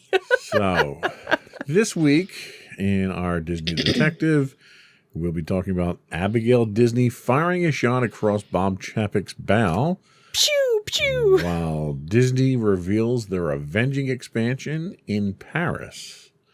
Then in our Tales from the Edge of the Galaxy, the Golden One returns to the franchise, and the Galactic Star Cruiser itinerary is finally revealed to be incredibly lackluster. And in our entertainment news, Iger on movies, plus Walking Out on The Masked Singer. And then we'll finish up with a few insightful picks of the week and a few afterthoughts this week. A new one you just found, as a matter of fact. Yep. Which is kind of interesting. We've never been to this one. Nope. It's the first year for that one. I don't think so. I think it said good. 6 years or something. I don't know. Might be a jewel that weren't aware of before. Right? Before we get into all that, I would invite our listening and viewing audience to subscribe to the podcast. You can get audio versions of this podcast listed as Insights into Entertainment. Video versions of all the network's podcasts can be found listed as Insights into Things. We're available on Apple Podcasts, Spotify, Google, Stitcher, iHeartRadio, pretty much anywhere you can get a podcast. I would also invite you to write in, give us your feedback, tell us how we're doing, give us your picks for some conventions that we can plug for you. You can email us at comments@insightsintothings.com. You can hit us on Twitter at insights_things. We are on Facebook at facebook.com/insightsintothingspodcast. We are also on Instagram at instagram.com/insightsintothings, where you can find links to all these and more on our official website at insightsintothings.com. Ready to get going? Sure. Here we go.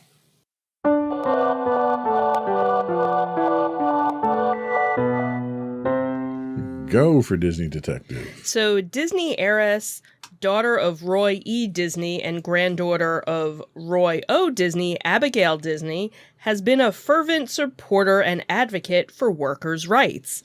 So the other night, January 24th, Abigail Disney expanded on her thoughts about the legacy of Disney and the current Bob Chapek era following a screening of her documentary, The American Dream and Other Fairy Tales, at Sundance Film Festival. Synonymous with joy, love, and happiness, the Walt Disney Company have aimed to deliver their magic for the past century. From Star Wars to Splash Mountain, Avengers Campus to Animal Kingdom, Disney is one of the biggest entertainment enterprises worldwide. As Disney hurtles towards its centennial, the few past years have been tarred by multiple call-outs of the Mouse House, stemmed from cast member working conditions, profits over guest experience, and the running and development of Disney brand, notably the theme parks provision of its corporation. Disney has never been exempt from criticism, but ever since the arrival of Bob Chapek as Disney CEO, following the departure of Bob Iger, guests and reportedly cast members too have been critical of the corporation. Whew. So from a Disney parks perspective, fans have seen the arrival of the controversial Disney Genie Plus system and the individual Lightning Lane selection, following the end of the free FastPass Plus system, while call-outs have been made for the overall caretaking of the parks, such as Central Florida's Walt Disney World Resort, and anger at cast member pay. Abigail Disney's documentary, The American Dream and Other Fairy Tales, examines workers at the U.S. domestic parks, Disneyland Resort, and Walt Disney World. The documentary director and philanthropist recently spoke to The Hollywood Reporter prior to her movie's debut at Sundance, and she said, in part, Bob Chapek was the guy who presided over all of the changes at Disneyland and Disney World that we're talking about in this film. Excuse me. Dynamic scheduling, a euphemism for jerking them around so that they can't get a second job and they can never make 40 hours a week and they don't qualify for health care. She continued, taking a department from 250, shaving it to 200, and expecting them to all do the same work in the same amount of time. There are a thousand ways that they've been cost-cutting, and much of it came from Bob Chapek and under his command. So I don't really have very optimistic expectations. If anything, it'll probably get worse. Now, following the premiere of her documentary, the heiress expanded on her remarks during a live Q&A. She offered her sentiments focusing on a consumer-based push to take charge of corporations that do not treat their workers well. She had said, this is an Amazon problem, and a Walmart problem, and a McDonald's problem. You do have the ultimate power, more power than any CEO, as a consumer to withhold your money from companies that are doing it wrong and spend it at companies that are doing it right. Roy O. Disney co-produced the documentary, which follows the lives of theme park workers and their journey into activism. Abigail Disney also said that the company was just as abusive and exploitive of their customers as they have been of their cast members, adding that Disney has been driving prices up to ridiculous levels and charging unbelievable amounts for hamburgers and so forth, and stripping service away. Recently, during the Disney earnings call, CFO Christine McCarthy stated that portion sizes would be reduced. The news was later supplemented by multiple sources confirming that along with the portion reduction, the price of food and drinks had been increased. So just last week, it was reported that Bob Chapek took away an incredible salary during what can only be described as one of the most troubling times in Disney park history, pandemic and all. It is not too long ago that the Walt Disney Company had laid off hundreds of workers to cope with the results of a COVID world. The report also adds that we'll hold your money from the companies that are exploiting people, she said. You don't really need to take a trip if you feel like it's not a reflection of your values. I think I think there's a natural affinity between customers and workers, and they need to make common cause together to change companies, she said. Abigail Disney is not the only one to comment on Disney's recent practices. Currently, a petition has gone viral, which obviously calls Bob Chapek to be fired as Disney's CEO. The petition was reportedly co-signed by many Disney park cast members and fans as well. And this doesn't surprise me one little bit at all. Nope. We've been discussing this for months and months now. Almost a year, really, easily, when you think about it. You know? Yeah. And, to find out that they're going to go even further with reducing portion sizes and increasing costs. Well, I had known about the price increase because that we even talked about a couple of weeks ago. There was a couple of different reports of guests that had said, this was like 25 cents more. This is 50 cents more. This is $1 more. But I had never heard anything about the portion sizes going down with it as well. So now it's like, why even, obviously, okay, if you really want to go, but don't spend money on food because you're going to be paying, 20% more and getting 30% less for your money. And it's difficult to go down there and go to a Disney park and not spend money on food. Yeah. They make it exceedingly difficult. Right. But, it's good to see that Abigail Disney's still fighting that good fight. She's still fighting the fight. Don't give them your money. She really doesn't like Disney at this point. And you gotta feel for somebody where, this is your family. This is your legacy. It's your family name, and they're sullying your family name. And we're, and I'm sure she still gets something, Well, I'm sure she still owns a significant amount of Disney stock and she's getting dividends from it. Right. So to say, don't go and spend your money here, that's affecting her as well. It's funny how it seems as though her biggest beef is with the theme parks, though. She hasn't seemed to have chimed in much as far as the other. Well, because probably, I guess, with the movies and things like that. Well, you look at all the stores they just shut down and all the people they put out of work. She never chimed in on that. Yeah, she didn't. And maybe that's, and I don't know how the divisions are, right, but with if you're going to be a champion of the workers, you have to say something about them laying off that many people by shutting down those stores just, out of the blue. Right. Which, again, is another thing where that was a lot of people can't get to Disney. Right. So and a Disney store, of Disney was their ability to go and like I don't, maybe they're relying so much on their e-commerce side of things with that, but the Disney store was an experience. Right. It wasn't like just going to Walmart or Target or something. Yes, it was an experience, and especially when they had those little added monthly, bi-monthly events, it was kind of like, okay, well, I can't do Halloween in the park. Like your Disney Goodwill ambassadors around the world. Yeah, it really was. That little bit of magic, and you just decided to stop doing that for no good reason. Well, and I think, again, a lot of it's the e-commerce side of things. You have a lot of... Right, and you can sell through that.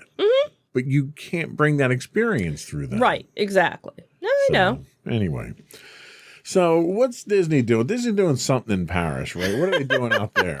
So here's some positive Disney news. So Disney just gave us some serious, exciting information about one of its upcoming expansions within the Disney parks. So obviously we know a lot of things are coming to the Disney resorts.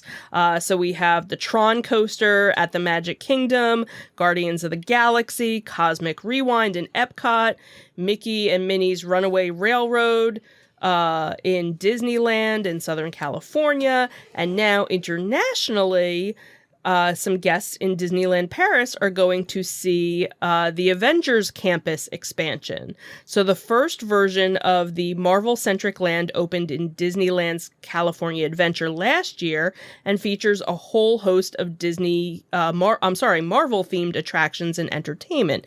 And recently, Disney revealed that some very exciting visuals for this new land, which are now going to be coming to Disneyland Paris. So in the photo, they have a brand new Iron Man coaster vehicle that they show, and the ride will replace Disneyland Paris's version of the Rock and Roller Coaster. While there is not an exact opening date for Avengers Campus at Disneyland Paris, guests should be excited after seeing this new art, as well as all of the available things that will be coming to Disney's Avengers Campus in Anaheim. So the Disneyland Paris will be themed completely around the Marvel Cinematic Universe and will feature countless Marvel characters like Iron Man, Doctor Strange, Loki, Black Panther, Black Widow, Captain America, Hawkeye, and countless others. They had recently covered that more progress was being made on the Paris, and now more stuff to look forward to if you're in that area. Which I think I should turn my mic back. Probably. Right? Probably a good idea. I think it's cool that they're bringing it to different locations. It's a shame that they're not bringing it to Florida, though. I know. Florida is the one area that you've got a surplus of real estate. Right. And you get your biggest crowds in Florida, too. Right. So I don't know why they're holding off on doing it in Florida. I'm guessing probably within a couple of years you'll probably see. I think what they need to do is they need to come out with like their Adventureland park and break off Star Wars and Marvel. I could see that. All the action movies. Break that off into their own park. And really, that could be what Hollywood Studios becomes. That's really what it's going towards. Right, because you have Star Wars, because you have Star Wars, you have Galaxy's Edge in California, and it doesn't really go, but it goes. But then in Florida, it makes sense where. Well, the problem it is they're spreading it out over multiple parks, though, because they're putting the Guardians of the Galaxy. Right. That's weird that that's in Epcot. Like that should have also been, but I don't know. Then nobody would go to Epcot. They'd all go to Studios, which is nice because Studios has been neglected for a long time. Right. It's nice that Studios is finally getting, it's well deserved, exactly thing. So yeah. So anyway, but we're not getting any of that stuff in Florida. So we're going to have to book the European trip and go to Paris after it's done. Well, maybe if it's done by next year, then we can go for my birthday. Maybe we could.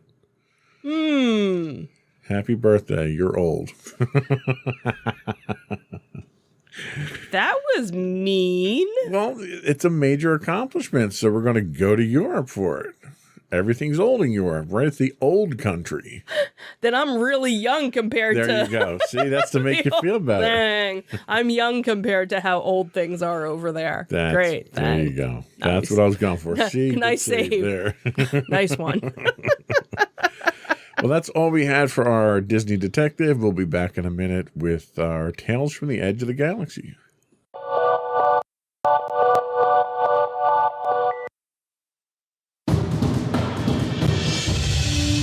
For over 7 years, the Second Sith Empire has been the premier community guild in the online game Star Wars: The Old Republic. With hundreds of friendly and helpful active members, a weekly schedule of nightly events, annual guild meet and greets, and an active community both on the web and on Discord. The Second Sith Empire is more than your typical gaming group. We're family. Join us on the Starforge server for nightly events such as operations, flashpoints, world boss hunts, Star Wars trivia, guild lottery, and much more.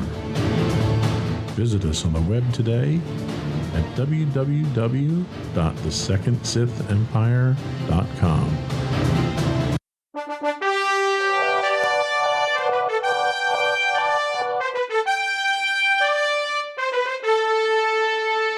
This week in our Tales from the Edge of the Galaxy, a Star Wars original trilogy actor is officially filming his franchise return. Inside the Magic tells us that Anthony Daniels' beloved protocol droid, C-3PO, has been a fan favorite Star Wars character for 4 decades, ever since he first appeared in George Lucas's Star Wars Episode 4: A New Hope, alongside Luke Skywalker, Princess Leia, and Han Solo. Built by Anakin Skywalker, he best friends with R2-D2 and the bane of Han Solo's existence, and ultimately savior of the Resistance in the sequel trilogy's Episode 9: Rise of Skywalker, 3PO is as iconic as they come. Now Daniels is seemingly officially reprising his role for a new Star Wars project, according to Star Wars Newsnet Twitter post. While the article accompanying the post indicates that Daniels is working on a droid story, which is reportedly set to be an animated series featuring a new Star Wars hero guided by R2-D2 and C-3PO, it's also possible that he could be working on scenes for Obi-Wan Kenobi. Online reports have indicated that C-3PO and fellow droid R2-D2 will appear in the show set approximately a decade after the prequel trilogy's conclusion, Star Wars Episode 3: Revenge of the Sith. Both Ewan McGregor and Hayden Christensen are reprising their roles in the Deborah Chow-directed Disney Plus original series. Whether Daniels is assisting animators for a droid story or secretly working on Obi-Wan Kenobi, the fact remains that the actor seems to be making his official return to the Star Wars franchise, and that's something all Star Wars fans can get excited about. If you're a 3PO fan. Are you a 3PO fan? Yeah, I think so. Yeah, I was more of an R2 fan.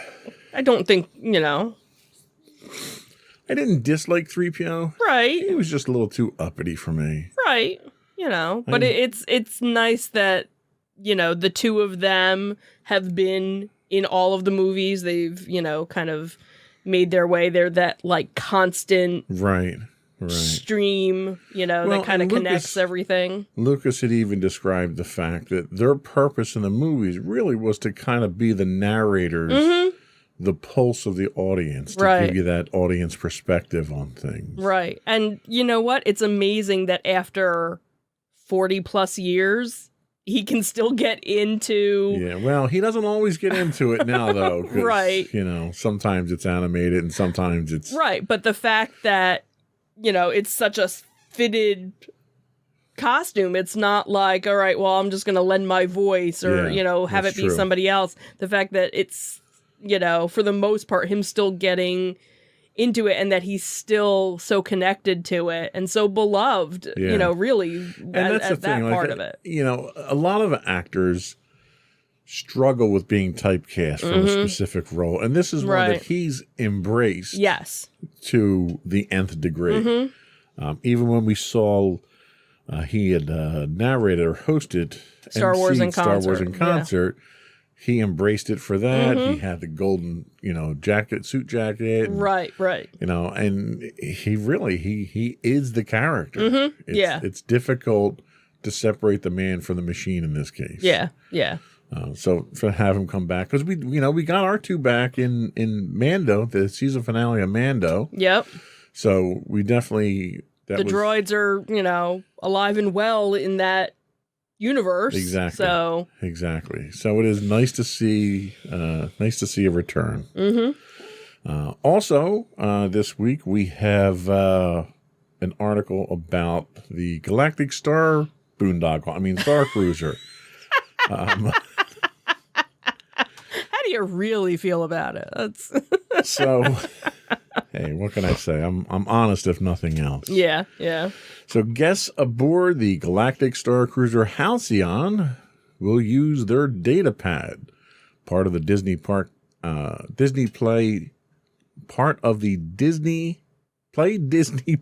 app. Say that 5 times fast. Wow, that was tough. Can't even say it once. They'll be doing it for many things, but they'll also be managing the itinerary, which is now available. Guests scheduled to depart on select March dates can now view the itinerary, a map of the ship, and more. The new Events tab on the left features Star Cruiser information. As we have not yet boarded the Halcyon, not all features are available, though. Unscheduled activities show up in blue and may be automatically scheduled 30 days prior to your arrival. Check-in is scheduled from 1 p.m. to 4 p.m., during which time a lunch buffet is served. Overlapping with the buffet is time to explore the Star Cruiser, a data pad orientation, and the Galactic Social. Much like actual cruises, a ship muster takes place that afternoon, followed by a captain's reception. Dinner is served that evening in the Crown of Corellia dining room, featuring a performance from Gaia. An evening of games is on the schedule for the first day, from Sabacc lessons to a Star Cruiser exclusive game called Sector Set. A special Chandrila Starline Star Show will take place as the Halcyon nears Bespin. That almost makes me think of the water pageant, almost. Oh, yeah. That type of thing. There's going to be a special little show that flies by. Yeah. The next morning, guests can choose from a breakfast buffet or a grab-and-go breakfast before transport for a planetary excursion to Batuu. Damn Skippy, I'm having the breakfast buffet. Right, I am not doing grab-and-go unless I'm grabbing and going like 20 of them. Right. For what I paid. Yeah, sorry. Droid racing, a Sabacc tournament, model shipbuilding, a Porg detection drill, and a You Know Your Co-Pilot game are all options for afternoon activities. Dinner service at the Crown of Corellia dining room, because they only have one restaurant, features a taste around the galaxy, followed by a Halcyon Star Cruiser celebration and sweets and treats in the late evening. On day 3, guests will be offered a choice of a breakfast buffet or a grab-and-go breakfast, followed by getting kicked off the ship. This 2-night adventure could be yours for the low price of only $6,000 for a family of 4. If I was unimpressed with what I saw so far as the room service and room sizes and all that, this itinerary leaves me even less impressed. They're going to teach me how to play sabak. That's the interactive part of what they have here. This is pretty lame. It's the worst part is the more information they release, the lamer it gets. And maybe it's also one of those things where, hey, here's this itinerary, but there's all this other stuff that's going on that's not part of. You're such an optimist. You really are. I'm trying here. I'm. There's not $6,000 worth. There's not $2,000 worth. I'd spend about $1,500 on what they're offering. Mm-hmm. And that's a lot for 2 nights. Oh, absolutely. Okay. Well, and that's the thing is, especially when you think about what an actual cruise that goes someplace. Exactly. What you can get for $6,000 and what you're getting here, it's laughable. It really is. $6,000 LARP event is what this is. That's really and I can go LARPing for a heck of a lot less than $6,000. I know. We saw on Hawkeye that we can go LARP in the park. Hawkeye, I'll come. Now, if Hawkeye would come, that's right. That would be awesome. LARPing with freaking Hawkeye. Like for $6,000, I want like 3 Star Wars celebrities there. Yeah, it should be Star Wars weekends. Right. That's really what I should be walking out of there for $6,000 with like a full Stormtrooper set of armor on me when I walk out of there. Yeah. Yeah. It should include building my lightsaber. It should include building my droid. Right. No, I shouldn't have to pay for anything else because it's $6,000 for 2 nights. Yeah, I don't know. It's asinine that they're even asking that. I'd feel bad for the people. Feel bad, but I don't feel bad for people if it's something where after 6 months the price gets dropped dramatically.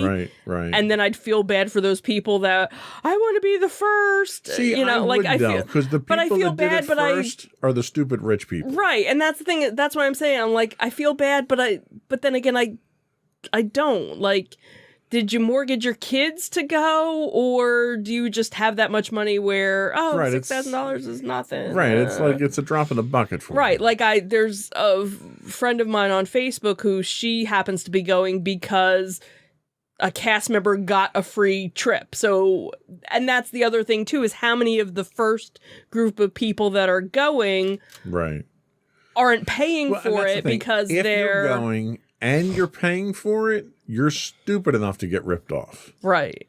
I don't feel any ounce of sympathy for you whatsoever. But I'm sure, there are so many people that have gotten press passes for it, and the cast members or won a trip. And hey, you know what? If you can get it for free, get one over on Disney anytime you can. Yeah, absolutely. But that itinerary is a joke. Yeah, so it'll be interesting because again, now we're a month away. What it's actual, and then I think one of the articles that I saw showed some like behind the scenes photos, and they basically just have this box truck, and that's the transporter, so that when you get on it, I'm sure inside it's decked out where it looks like it's a transport ship, but on the outside, it's just this white I wouldn't be surprised. I would not be surprised. So it was just like, what's that? And they kind of figured, all right, that has to be, and that, where the driver sits, you can't see the driver, so they're just in a regular bus driver uniform. So it's kind of like, all right, I'm just on a box truck. I don't know. There's nothing that's enticing us to do it. That sounds about what I'd expect. Because that's really all it is. It's a big, giant facade. Everything is a facade. There isn't anything legitimate behind any of this. Right. It's smoke and mirrors to steal your wallet. Mm-hmm. Hey, look at this really cool lightsaber over here while they're picking your pocket over here. That's all this is. So... Anyway, I'm sure we'll be reporting on actual guest stays and stuff like that as it opens up. So Yep. we will see. That's all we had for our Tales from the Edge of the Galaxy. We'll be back in a minute with our entertainment news of the week.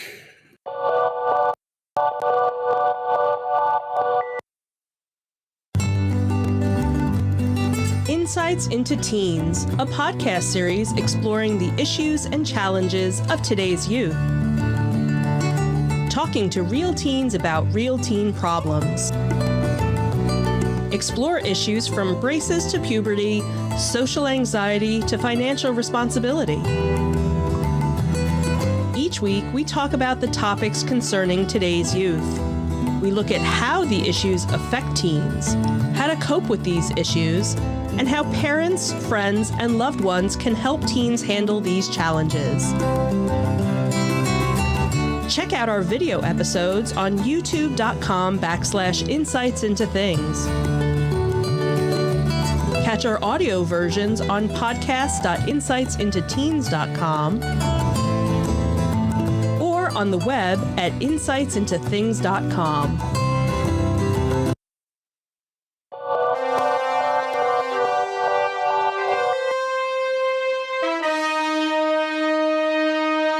Go for entertainment news. So this story comes from The Hollywood Reporter, and former Disney CEO Bob Iger, in his first interview since stepping away from the executive chairman of the company, discussed the fate of movie theaters, competing with Netflix, and yes, the metaverse, in a conversation with the New York Times' Kara Swisher. He says, "Because I'm not working for Disney, I'm liberated. I can say anything about anybody," he joked during the conversation, adding that he was reluctant to single anyone out. However, he did have frank thoughts on the fate of movie theaters, which he believes will be permanently altered by the pandemic and the rise of streaming services. He said, "I don't think it's the death of theatrical movies. I think it is severe injury that maybe doesn't heal, not fatal to some." He said that, adding that the consumers will be much more discerning about what movies they want to see out of the home. He said, "I think what you are going to see is far fewer films released for the big screen." Iger also addressed the rise of streaming and the push to get Disney into the space with Disney Plus. But he also discussed an epiphany that he had regarding Netflix, which at one point had the streaming rights to Disney films. He said, "They were helping to build the platform on the back of our movies. They deserve a lot of credit." He said, "I woke up one day and thought, we're basically selling nuclear weapons technology to a third world country, and now they're using it against us." So Iger and Disney took back those rights and sought to create a new war chest of IP. And when Rupert Murdoch called Iger and discussed selling Fox's entertainment assets, Iger knew that the deal would be necessary to be competitive in a streaming space.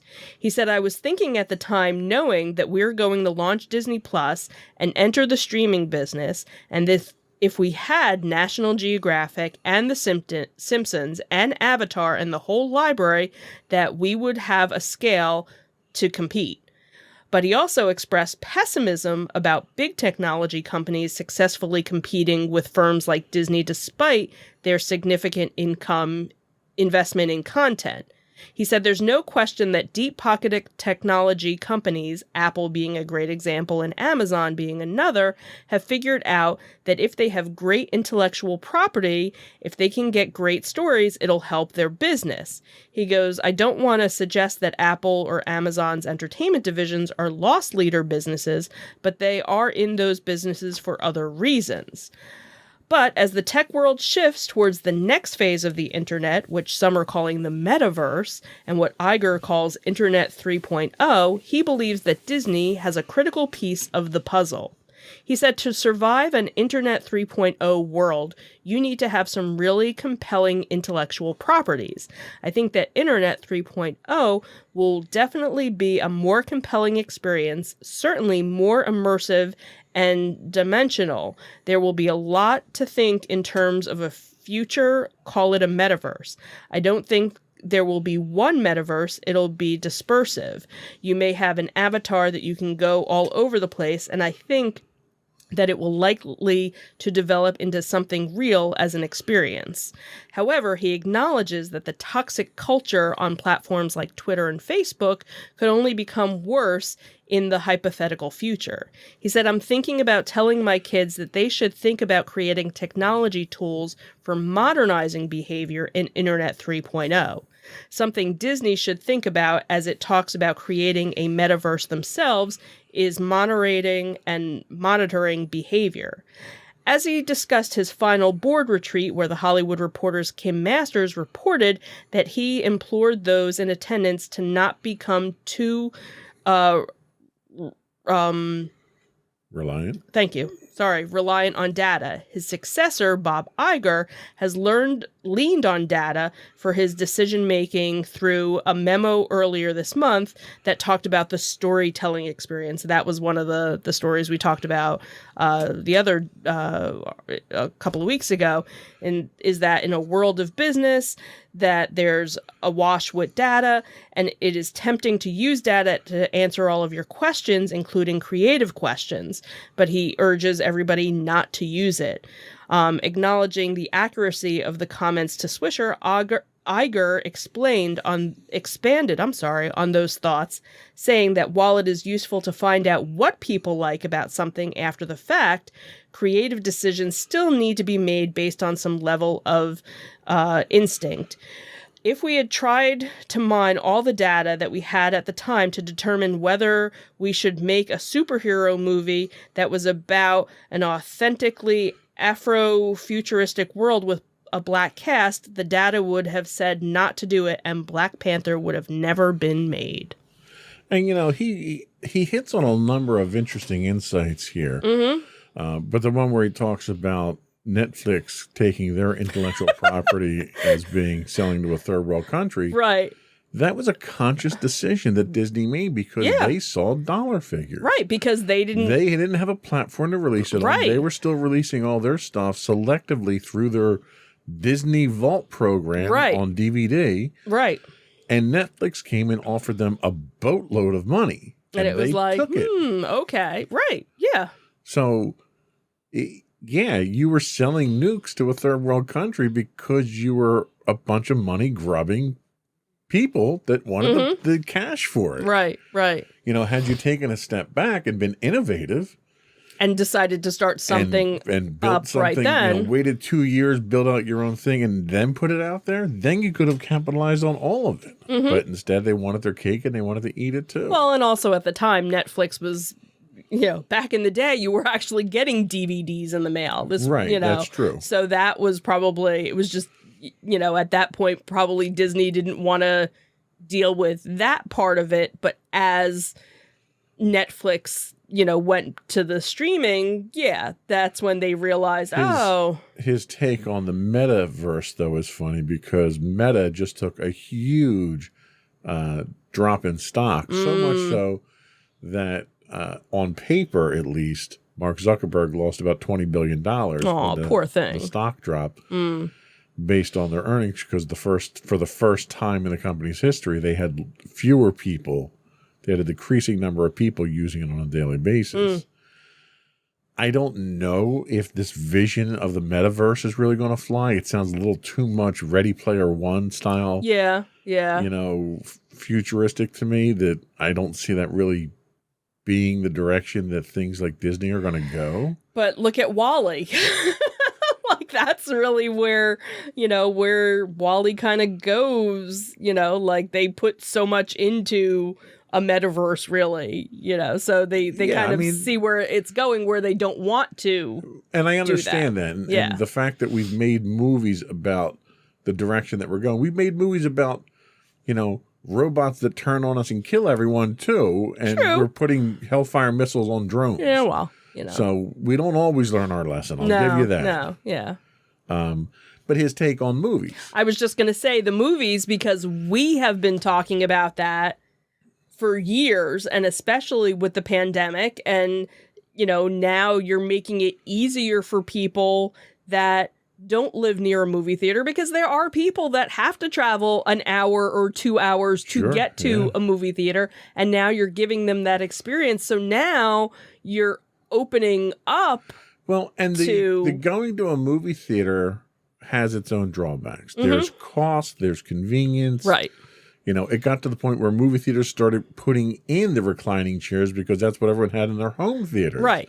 To try to compete with home theaters, which I thought was hilarious. Right. But the thing is... But people have home theaters at home. Right. You can watch a movie on a 70-inch, 75-inch 4K TV with... surround sound, and it's just like you're at the theater. And you can start the movie whenever you want to. And most importantly, you can watch an Avengers movie and pause it to go to the bathroom. And not have to miss credits or any. Right. And I can go scene. get my own snacks. I'm not paying $10 for a soda, and I'm not getting marked up. So there's a lot of appeal outside of the pandemic for me to watch movies at home. Absolutely. And it's going to take a lot for me to go watch a movie. There's only a few movies that you really need to watch in a theater. Right. And those movies look really good at home right now with my TV and my surround sound and my comfortable chair. And so it's going to take a lot to incentivize me to go back into the movie theater. Right, right. So I think he's got a couple of good points there. And that was kind of why I put this in, because it was touching on so many different aspects that we've all been, talking about over, the past couple of years. Yeah. So. And he's not a stupid man. He's got enough experience under his belt. He's a very intelligent individual, and he can recognize the mistakes that he's made and where he could have gone differently. Mm-hmm. And I have a respect for people that can recognize their mistakes and learn from them. Mm-hmm. Sadly, a lot of people can't. Yeah. Speaking of mistakes, let's talk about some drama that happened on The Masked Singer. So the Masked Singer judges Robin Thicke and Ken Jeong reportedly protested Rudy Giuliani's participation in the Fox competition series. So according to Deadline, the Masked Singer judges walked off the Fox set in protest last week after Donald Trump's personal lawyer was unmasked. The outlet reported that their co-stars, Nicole Schwitziger and Jenny McCarthy, remained on stage to speak with the politician whose costume hasn't been revealed yet. Following a brief break, Thicke and Jeong allegedly returned to the set and spoke with Giuliani. The upcoming season of The Masked Singer is themed The Good, the Bad, and the Cuddly, with contestants' costumes centered around one of the three descriptors. After news broke of Giuliani's reported participation on the competition series, celebs took to social media to express their disdain. This is an incredibly disturbing stunt, 2.5 Men's John Cryer tweeted. Rudy Giuliani helped to engineer a coup attempt. The producers of the show should be ashamed, added Seth MacFarlane. Anything for ratings, right? In January, Giuliani was subpoenaed by the House committee investigating the January 6, 2021 attack on the Capitol. According to NBC News, the committee says Giuliani is one of the individuals who publicly promoted unsupported claims about the 2020 election and participated in attempts to disrupt or delay the certification of election results. This isn't the first time that The Masked Singer has drawn backlash from their casting. In March of 2020, the show was criticized when former Alaskan Governor Sarah Palin was unmasked as the Bear. Well, and stop doing that. I really need to turn that mic on before I talk. I think they hit it on the head there. Anything for the ratings, right? Mm-hmm. I'm not a fan of the show myself. I don't watch the show, but kudos to these two judges for standing up. Yeah. Yeah. I don't know what else to say about it other than it was a really bad taste and a stunt is what it was. Yeah. So that was all we had for our entertainment news this week. Yep. We'll be right back with our insightful picks of the week.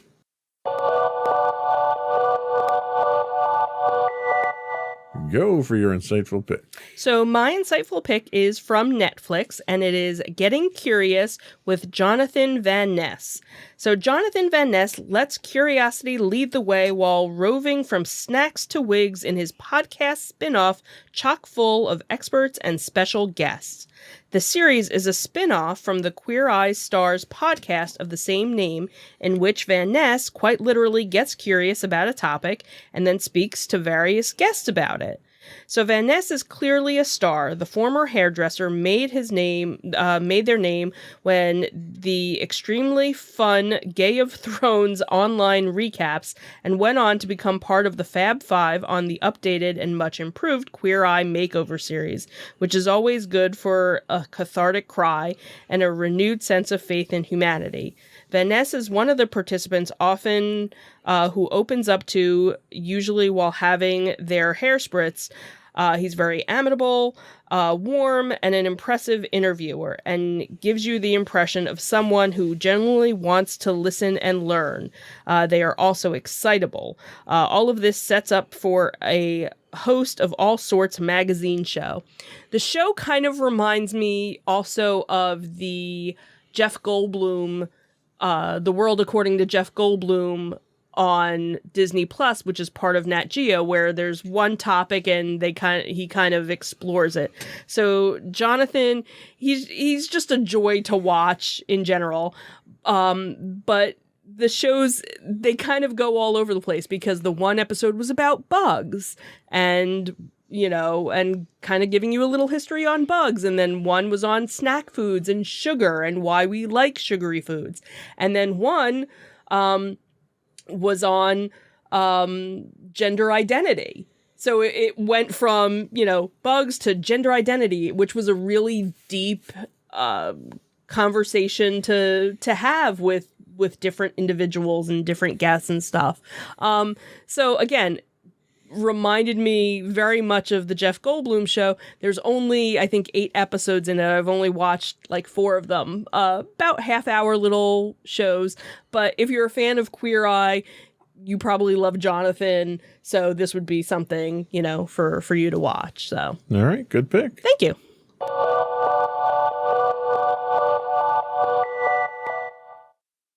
So my pick this week is The Walking Dead Origins on AMC. The Walking Dead Origins is a limited series of specials in the Walking Dead TV universe, exploring the journeys of the series' most celebrated characters. Spotlighting Daryl, Carol, Maggie, and Negan, each episode of The Walking Dead Origins charts the story of the zombie apocalypse from the point of view of a single character, and features new interviews and narrations from the actors that portray these iconic characters, interwoven with clips from the most pivotal moments of their journeys so far. Each episode will feature an exclusive sneak peek of Season 11 as well. Accompanying each special will be a best-of collection featuring fan-favorite episodes for each character. So the first one that we watched was the Daryl special, and it wasn't any groundbreaking new footage or anything like that of the character, but it was very interesting seeing the actor who portrays the character actually walking you through the life cycle of the evolution character. Of him. Yeah. And, giving you insight to the emotions and the motivations and how they were feeling at a certain time and how the character has changed. Now, a lot of that stuff is stuff you pick up watching the show. But hearing it from the actual person who is the character was, I don't know, it was a very unique experience for me. Yeah. Typically when you see actors do interviews, they don't refer to themselves as the character, but they kind of will talk about the character in a third person type of perspective.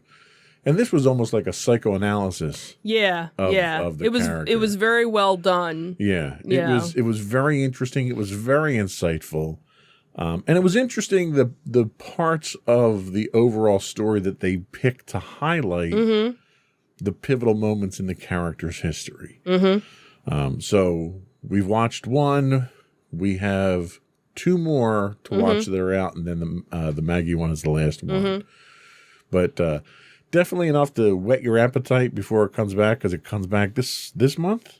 Yeah, end of February it comes End back. of this month, so it's kind of nice to get you back into that swing of things. Yeah, and it was interesting, especially with the Daryl one, for anybody that's been watching it for however many, for so many years, is to see how his arc has totally shifted, because he was like this complete... And to see how his hair has changed. And see how young he was, and how, how he's aged. Even just looking at Negan in the flashbacks and stuff, and it was like, wow, everybody's really changed so much. Yeah. So, yeah, some of it's makeup and some of it's, prosthetic. And what's funny is, I got into Walking Dead. You got into it late. And I started watching, was it season 7 or whatever? And then I went back and I binge watched everything from the beginning. Everything from the beginning over the course of about 2 months. Yeah.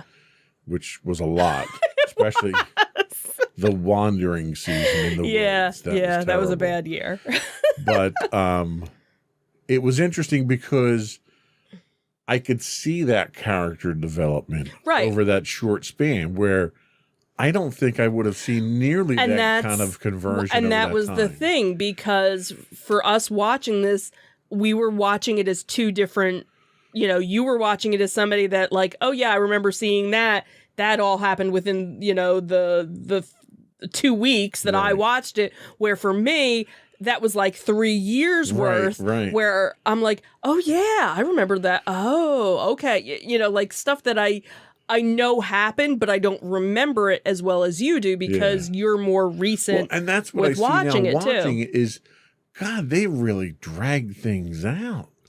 Like, there's a story arc that takes an entire season that you could have got done in 2 episodes if you cut all the other wandering stuff out. Right, where like you don't have the same sympathy because I had to go through a whole year and a half to get to that. I would have stopped watching this show if I had to do that. Well, and that's the thing too, is there were a lot of people at certain points that gave up on the show, that were diehards from the beginning, and then certain things that happened. If I had to go, and I think it was season 3 where it was the wandering one, if I had to go through that week to week and not have the story move at all, oh my God, I would have quit midway through that season and stopped watching it, because it was agonizing. Yeah.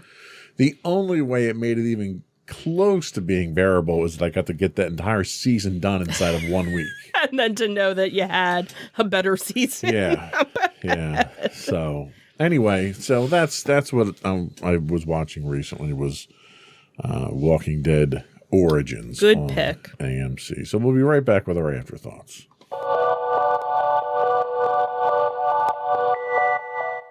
So what do we have for afterthoughts, dear? So coming up the end of February 27th, is Nerdfest, which is part of Jersey Shore Comic Book Show. The event will take place at the Holiday Inn in Swedesboro, New Jersey, on February 27th. It'll be from 10 a.m. to 4 p.m. Admission is $5. Kids 12 and under are free with a paying adult. There is free parking. They will be featuring artists, vendors, comics, anime, toys, Funkos, non-sports cards, crafts, Pokemon, cosplay, face painting, interactive activities, collectibles, and more. Would more include a better website? Because their website is atrocious. Yeah, their website is not. This is come on, guys. But the good thing is their vendors are already sold out. There's no, so that leads me to believe. Well, good. Maybe if it's that successful, they can pay someone to do a decent website for them. Well, maybe you can send them an email and say, hey. Yeah. They also have another one that we'll talk about probably in a couple of weeks. That's in April. Okay. So. What else? We got one more. So then, of course, your favorite. ZoloCon. And that is March 5th and 6th. General admission on Saturday is $15 and $5 for children. On Sunday, general admission is $10 and children are free. See, I went back and You updated that. Clean that one up. Yes. Good job. This one is held in Warminster, Pennsylvania at one of probably our favorite locations for any event. Unfortunately, we've never gone to anything besides ZoloCon here. It is the Fuge, yes. formerly Brewster Aviation, if you want to look that one up. There you go. I knew you were going to be a good source of information for that A one. historical nerd, yes. Yes. Well, I have an entire episode of Insights into History on it. So Right. Hey, insights into history. yeah, I've written it. I have to produce them now. Yeah. Anyway, that's all we had for today. Before we do go, I do want to bug you once again to subscribe to the podcast. You can subscribe to audio versions of this podcast listed as Insights into Entertainment. Video versions of all of our podcasts can be found listed as Insights into Things. We're on Pandora, Castro, Stitcher, Podbean, Buzzsprout, Amazon, iHeartRadio, etc., etc. I never get to the whole list. Yeah, I know. I would also invite you to email us or reach out to us, give us your feedback, give us your own conventions you want us to plug. You can email us at comments@insightsintothings.com. You can find us on Twitter at twitter.com/insights_things. We're on YouTube at youtube.com/insightsintothings. You can find us on Facebook at facebook.com/insightsintothingspodcast. We are on Twitch 5 days a week streaming at twitch.tv/insightsintothings. You can find us on Instagram at instagram.com/insightsintothings. You can also find video versions of this podcast listed as podcast.insightsintothings.com. And you can just go to our official website to find all of this information that we just went over at insightsintothings.com. That's it. Another one in the books. Have a good week, everyone. Bye. Bye.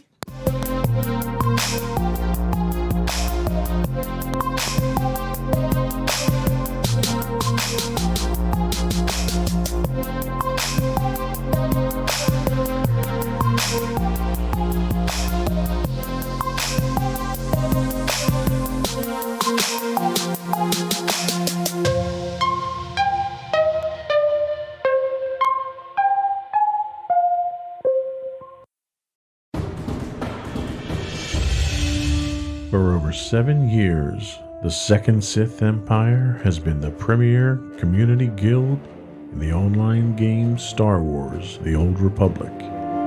With hundreds of friendly and helpful active members, a weekly schedule of nightly events, annual guild meet and greets, and an active community both on the web and on Discord. The Second Sith Empire is more than your typical gaming group. We're family. Join us on the Starforge server for nightly events such as operations, flashpoints, world boss hunts, Star Wars trivia, guild lottery, and much more. Visit us on the web today at www.thesecondsithempire.com. Insightful podcasts by informative hosts.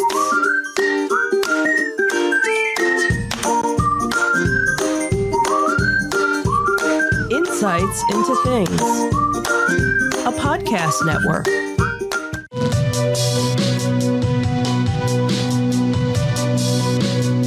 Welcome to Insights into Tomorrow, where we take a deeper look into how the issues of today will impact the world of tomorrow. From politics and world news to media and technology, we discuss how today's headlines are becoming tomorrow's reality.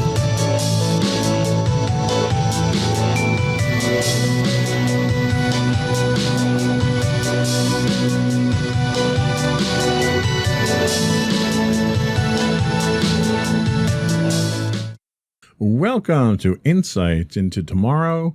This is episode 14, The Specter of Student Debt. I'm your host, Joseph Whalen, and my co-host, Sam Whalen. Hello, everyone. How you doing today, Sam? Doing great. Can't wait to talk about student debt. As someone who is a victim of it, I think you probably are the best subject matter expert we've ever had on any of our shows. If I'm an expert, I don't know that much about it. So, I mean, I owe them. I know that. So that's much I know. Well, you might not be an expert, but you're definitely a victim of it. So this week, we are talking about the pandemic of student debt. Why is it a problem in the United States? We'll talk about a brief history of student debt, and we'll take a look at what's driving the rise in student debt these days. And then we'll take a look at possible solutions to this problem plaguing today's youth and what the future of student debt looks like. Before we do that, though, I would invite our listening and viewing audience to subscribe to the podcast. You can get audio versions of this podcast listed as Insights into Tomorrow. Video versions of all the network's podcasts can be found listed as Insights into Things. We are listed on Apple Podcasts, Spotify, Google, Stitcher, iHeartRadio, Amazon, pretty much any place you can get a podcast these days. I would also invite everyone to give us your feedback. Write in. Tell us how we're doing. Give us your suggestions for topics you'd like us to talk about. You can email us at comments@insightsintothings.com. You can get us on Twitter at insights_things. On Facebook, we are facebook.com/insightsintothingspodcast.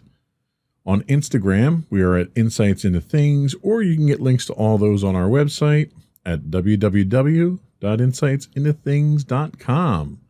Ready to get into it? Yep. All right.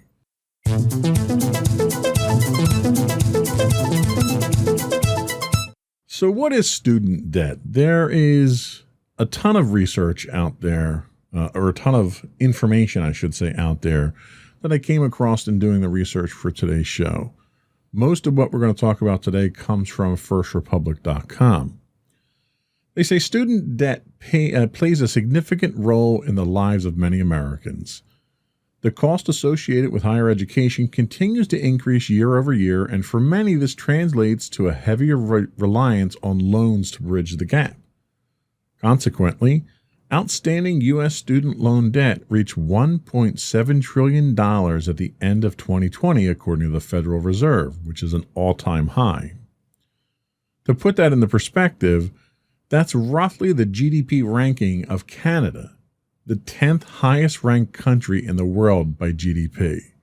How does, that number to me is just astronomical. Mm-hmm. What's the impact of that number to you? Yeah, I mean, it's just like you said, once you get past, honestly, 100, it's hard for me to fathom that number. But when we talk about trillions, it's like when you look at the national debt too. It's just, these numbers are astronomical. You can't even wrap your head around them, let alone the notion of being able to pay that off, which is just, it seems impossible. Yeah, but the thought that if we wanted to pay off the national student debt right now, that's more money than Canada can generate in a year. Yeah. I mean, that's just, it's ridiculous. It's a great way to intro the topic too, framing it in that, how big of a beast it is. You know? Yeah, I mean, it seems, when you talk in numbers that size, it seems kind of insurmountable, really. So we have a couple other student loan debt statistics. The national average per student is about $39,000. The states with the highest student loan debt, number one coming in is Washington, D.C. Their average student loan debt is $54,400 a year. Just below that is Maryland with $42,700. Age groups with the most student loan debt are 18 to 29-year-olds. 34% of that age group have student loan debt, which makes sense because they're people either going into college or coming out of it. More than half of college-educated adults have student loan debt. That's 65% of people. 6% of borrowers who owe more than $100,000 in student loan debt, including the 2% owing more than $200,000, account for a third of all outstanding student loan debt. So a lot of people owing a lot of money. The vast majority of those borrowers who owe more than $100,000 took out loans for graduate school. Loans associated with grad school account for about 50% of the outstanding student loan debt. The other half belongs to the 75% of borrowers who took out loans for 2 or 4-year degrees. And then finally, the U.S. student debt has increased by more than 100% over the past 10 years. So we're looking at, the numbers are only getting higher, and that's why we have the highest in 2020 with $1.7 trillion. And that's another, alarming statistic to have anything go up 100% over the course of 10 years. Yeah. Has the quality of your education increased at the same proportional rate? I don't know. That's a good question. I mean, I've only been in college for 3 years now. I'm going into my senior year. But that large amount of increase, it seems impossible that there would be a reflection in education that would meet that as well. Yeah, and you know, the business side of me looks at this and wants to say, all right, what's the cost benefit analysis? If I'm paying 100% more over the last 10 years, is the salary that I'm taking when I come out of that college raising 100% more? And statistically, it's not. Salaries are not keeping pace with the current economic scale. Yeah. So you're paying all this much more for an education, but you're not getting the compensation on the back end of that to justify that cost. So there's a massive loss of investment here. Like, how long do you think you're going to be in debt with college debt?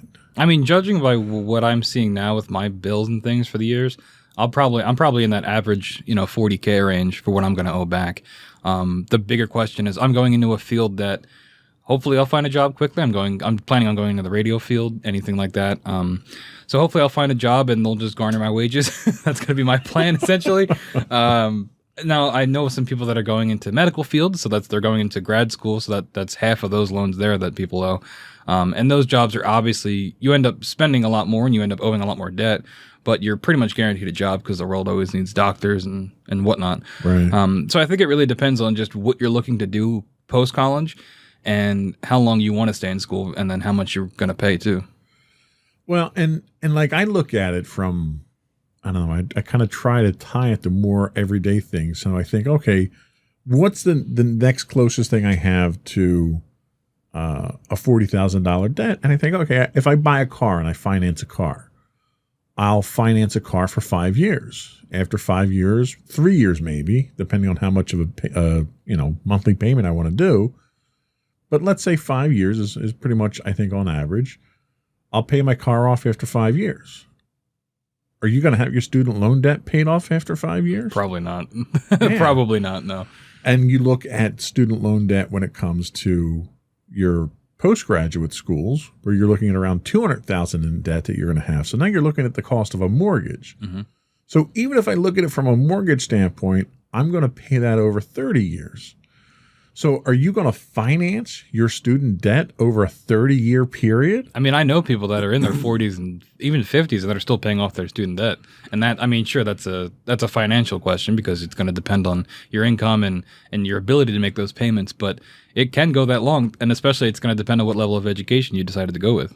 So let's stay on that topic just for a second there. So if I go to get a mortgage and I'm buying a $200,000 house, I have to have an established credit history. I have to have an established income, and I have to prove that I'm not a credit risk for them to give me a loan. And depending on how risky I am, determines what my percentage rate is. What, as a student, did you have to produce to show that you're not a credit risk when it came to getting loans for school? Well, often they have your parents co-sign, which helps because then they become responsible for that debt too, and that kind of lends credibility to you. I applied to college, so I don't know how it works for grad school because I don't have any, aspirations of going down that path. But it wasn't as rigorous as a test as that of Right. Going for a mortgage. It was much more apply to the school, get into the school. Okay, you're pretty much you can just get loans, and there's not Right. that long of a approval process. It's more about how much do you make, so that we know how much to give you. And I think that's kind of the point that I'm trying to make here is that the process itself isn't nearly as rigorous as it is to make sure you're not a credit risk, to make sure you're capable of paying it back. Mm-hmm. There's almost an assumption of, we'll pay us whatever we ask for, and then we'll make sure you get an education and get a good job that you can pay that back. Yeah, and I imagine it probably is designed that way because people going into college, they don't want to think about after college when they're going to have to pay all this back. They want to get their education. They want to, if they have a career in mind, they want to get to that as fast as possible. So they'll take any loans they have to. Sure. And I think one of the indirect consequences of this is that you're seeing the number of people that choose to go into a vocational profession significantly increasing over those that are going to college. I thought about that. I mean, my freshman year in college, I took mostly gen eds, and I was like, this is not what I want to do. So I started looking at broadcasting schools, and I seriously considered it in my sophomore year, transferring and just going to broadcasting school because, going to broadcasting school because a lot of the people that I look up to in the area that are broadcasters either didn't go to college or went to broadcasting school, and it just seemed like, that's exactly what I want to do. Why not just do that? Right. But I ended up rethinking it because, just having the degree, you talk yourself into it. Yeah. And I'll probably talk more about that later, but just the mindset of kind of just accepting debt as a notion, you kind of just become okay with it. And I had a friend of mine, her son, they had groomed him for going to college all through his high school career, his grades and all the extracurricular stuff and the clubs and all that stuff. And when he got to his senior year in high school and saw how much it was going to cost, he realized he couldn't afford it. Yeah. And he didn't want to be in debt for, the majority of his life. Right. So he decided, instead of going to college for accounting or business administration or whatever, he was going to be an electrician. And he went off and he went through a vocational school. He joined a guild and, is under an apprenticeship now. And he's making more now within less than 4 years of the time he would have spent in college. He's making more now than if he'd come out of college with a 4-year degree. And he's just starting out in his profession without all that debt. Yeah. I don't know. I think it depends on, we get into deeper questions of how do you measure success? What do you want from your educational career? And I think that once you figure out those answers for yourself, then you can kind of decide, do I really need college? Do I really need to do this? Right. In my case, yes. But in that guy's case, no, he didn't need to do that. If he enjoys being an electrician and he gets satisfaction from that work, there's no reason for him to go to college. He can do exactly what you said and not have to worry about debt, which is almost not unheard of, but rare. Yeah. At least with my generation. And it's a very valid point you make that it's very situational and very specific to the individual. Yeah. So that's the kind of the intro to the topic that we're talking about. We're going to take a quick break. We're going to come back and we're going to look at a brief history of how student debt has evolved in the United States.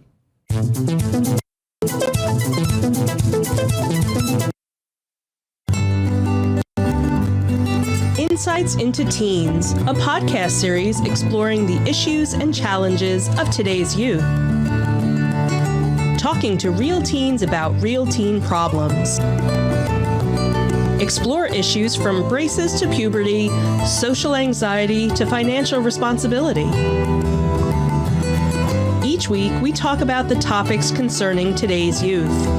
We look at how the issues affect teens, how to cope with these issues, and how parents, friends, and loved ones can help teens handle these challenges. Check out our video episodes on youtube.com/insightsintothings. Catch our audio versions on podcast.insightsintoteens.com or on the web at insightsintothings.com.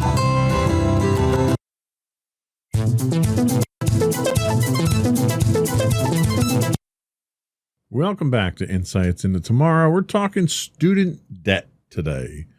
So let's just take a quick brief history of what student debt has looked like in the United States. Student debt really didn't come into being until around 1840. The first student loans in the U.S. were offered exclusively to students at Harvard in 1840. Public student loans didn't arise until the 20th century. So it's kind of a whole new concept as far as taking loans to go to college. And, the instance of people going to college didn't really increase too much until around the 1940s. So in the 2 decades prior to the institution of federally guaranteed student loans, the U.S. experienced a significant increase in college attendance, thanks in part to the GI Bill in 1944. So fulfilling the need for affordable higher education, the GI Bill subsidized, or in some cases completely covered, the cost of college education for nearly half the Americans returning from World War II. we jump forward to 1972, and the HEA was amended to ensure, the HEA being the something that was up top there that I didn't talk about, the Higher Education Act of 1965. Sorry. Everybody knows it. It's one of the big bills. Yeah, if you're listening to this show, you should already know that. So the Higher Education Act was amended to ensure that education programs whose students were receiving financial assistance and student loans did not discriminate based on gender. I'm sure they didn't discriminate based on anything else. It's an evolving process, okay? So by 76, 77, all undergraduate students became eligible for Pell Grants. Together, these two popular programs further increased college attendance rates by providing financial assistance to individuals who previously could not obtain it. So the focus so far at that point was not controlling student debt, not controlling the cost of education. It was making education more available to those who wouldn't be able to do it because of discriminatory practices or financial difficulties and stuff like that. So up until the 1970s, mid to late 70s, the drive really was to enable students at that point. Yeah, so looking into the 80s now, these are when things sort of start to turn sour.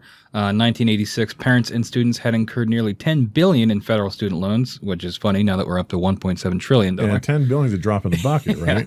Then considered then an outrageous amount. That same year, more than 1/4 of student borrowers owed more than $10,000 in student loan debt. Adjusting for inflation, that's about $21,000 today. So this is sort of where you start to see that this is sort of getting out of hand.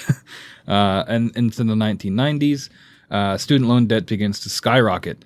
In 1993, the average debt of a bachelor's degree was approximately $9,000, and within just 5 years, it was $15,000, and by 2003, it was almost $20,000, coming in at $17,500.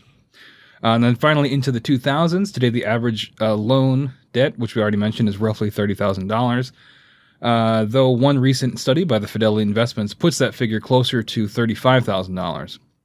Approximately 20% of U.S. households currently owe student loan debt, as do 40% of people younger than 35, which is kind of wild. Almost half of people younger than 35 owe student debt.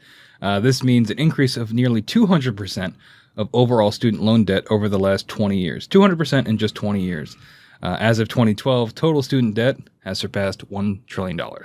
And that's astronomical. It really is, just that growth rate. Now, my first question there is, what's driving that cost increase? Is it the cost of education? Is it the financing side of things? Where would you pin the blame there? I mean, I don't really understand economics, but it seems like if more people are going to be able to get an education, then from a business standpoint, because colleges are businesses, then their market base is wider, right? So they can drive up that cost. And especially once college becomes a social norm where you're just expected to go to college, essentially, then that ensures their business model even more because people want to go to college. They can charge whatever they want. Well, yes, to a certain extent, I agree with the principle of economies of scale here. So back in the 1870s, when, maybe 2% of the population went to college educations should therefore have been exceedingly expensive. But now when you have such a large percentage of people that are, think of the Ford Model T, okay? So prior to mass production of automobiles, they were very specialized, very hand-built, very unique. A couple of them rolled off the plant per month. So as a result, they were very expensive to cover your overhead. Well, when the Model T comes around and you're rolling hundreds of these off the assembly line per day, you can now produce them, thanks to economies of scale, you can produce them much cheaper and then distribute that overhead cost across many more customers. And I would have thought that same model would have translated into your education system, where the more students you have, the lower that tuition rate should be, logically. That'd be nice. It doesn't seem like it went that way, though. I don't know. I don't really have an answer for that. I guess because as the debt numbers increase too, does that allow for, are the higher tuitions not really questioned because it just happens so quickly over time? I don't know. It would be nice if that logic applied, where if the more people went to college, the cheaper it was. But it seems like it's the opposite. It does. And, then I have to take a look at what's the cost of college. What has gone up so dramatically for a college education? Is it technological advancements? Is it the cost of campuses? Is it property related? Like, what has happened in the last 20 years at your local college that would make it so much more expensive to go? I'm not sure. I mean, if they're dealing with more money, maybe they just feel the need to spend more money on things that maybe they don't necessarily need, new facilities that might look nice and might provide for people that use them, but do we really need them? Or large structures, like parking garages and things like that. Are these things necessary? And maybe they're just spending that money because they have it. And that encourages the need for more money to keep doing that. I don't know. Like it's a self-fulfilling prophecy. That makes a lot of sense. And I also have to look at these colleges that are very athletically driven. Mm-hmm. All your Big Ten colleges and your Ivy League colleges where you're bringing in a significant income from the sports and athletics that are happening at your college. Why isn't that going into lowering the cost of tuition for your students? Yeah. I mean, we could do a whole other show on college sports like that. I mean, they just had the NCAA ruling where they can get money from their image, which is nice, but the schools still can't pay them. Yeah. And the school's still getting a ton of money, especially big schools like that. Right. Just on like the broadcast rights alone. And that's what blows my mind is they're bringing in money hand over fist to the point that you've got college stadiums that are more well appointed than professional stadiums these days. Yeah, I don't know. When I look at it, I look at it very cynically, and it just seems like these are businesses first and educational institutions second, and they are very greedy. Yeah, and it just seems like they want to get as much money as possible out of people. So Forbes did do a study on what's driving the increases in higher education. Now this study was done September of 2020. And their conclusion, college is expensive. Good work for us. That was helpful. They said since the 1999 to 2000 academic year, the net price of tuition, fees, room and board at a public four-year college has increased 68%. 68% in 20 years. That's insane. The amount borrowed to go to college each year has doubled in the same time. And today, the cumulative federal student loan debt is over $1.54 trillion, more than double the amount of 2010. That's insane. They say that much of the focus around student debt is around rising tuition, and for good reason. As states disinvested in higher education, tuition increased across the country. Published tuition at public four-year colleges rose by 36% from 2008 to 2018, and in many states, tuition rose even more. Today, most student funding from states is 8.7% less than it was before the Great Recession, which should be a warning sign given the current economic situation. So there's a good driving force there that we're not talking your Ivy League schools. We're talking your state-sponsored schools. In New Jersey, we're talking your Rowans, your Rutgers, ones that get funding from the state. The state has now cut back because of economic concerns. Yeah, I mean, that makes sense. States cut the funding, so the colleges have to raise tuition. Now, do they have to raise it by 68% in 10 years? I don't know. Well, not when you're only cutting it by 8.7%. Yeah, exactly. How do you justify that? Yeah. So many have proposed making public college tuition free, which I don't think I'd argue with that. But that alone won't address student debt going forward because tuition isn't the only driver of student debt. The total cost of college also includes living expenses like textbooks and room and board, regardless if a student lives on campus or not. Living costs actually are more expensive than the sticker price of tuition. In fact, tuition and fees only make up 48% of the total cost of college at a public four-year college. At public two-year colleges, it's even smaller. It's an even smaller share at 29%, with living costs almost making up 2/3 of the cost to attend. So you were living on campus your first year. How did that go down? That's something that we didn't even talk about. Like, you're taking out your college loans, but you're also like renting an apartment basically. And I only did it for 1 year. It just wasn't for me, and I live close enough to campus that it's not really necessary, and it was very expensive living on campus. At least, I mean, there's options where you can like just get an apartment off campus. That I think those might be cheaper, especially if you have roommates. You split that cost. But yeah, a lot of that cost is coming from living there because it is a secondary apartment rental essentially, and it's really great for some people. You're living on campus. Where I was in the heart of campus, so you can get pretty much anywhere quickly. So there's a convenience factor. There's a social factor because if you have a lot of friends on campus or you're part of a fraternity or a sorority, you have easy access to that or any clubs you're on campus. So there's definitely benefits. It's just, is it worth? Again, it's a personal decision. Is it worth the, in my opinion, very high cost that room and board is going to run you? Yeah, that's a very good point. Now, when you stopped living on campus, did your costs go down significantly? Yeah, it did. By these kind of percentage numbers? Yeah, roughly. I don't remember exactly. Like I would have to look at my actual bill because you can see all that. But yeah, definitely there was a decent chunk that was taken out because I was no longer living on campus. That's a very good point. So they say that covering tuition alone won't eliminate the need for many students to borrow money.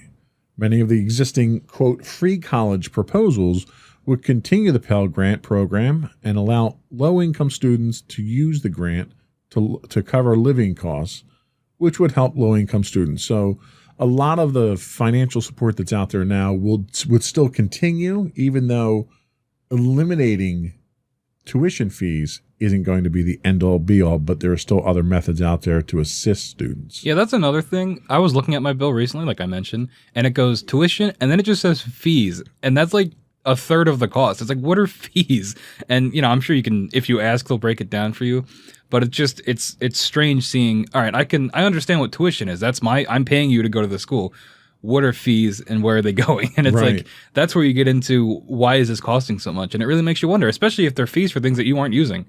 Well, and you get that sort of thing on utility bills and stuff like that, where they try to hide all the costs. Yep. But when you're talking $1.5 billion, you need to kind of be a little more upfront with these.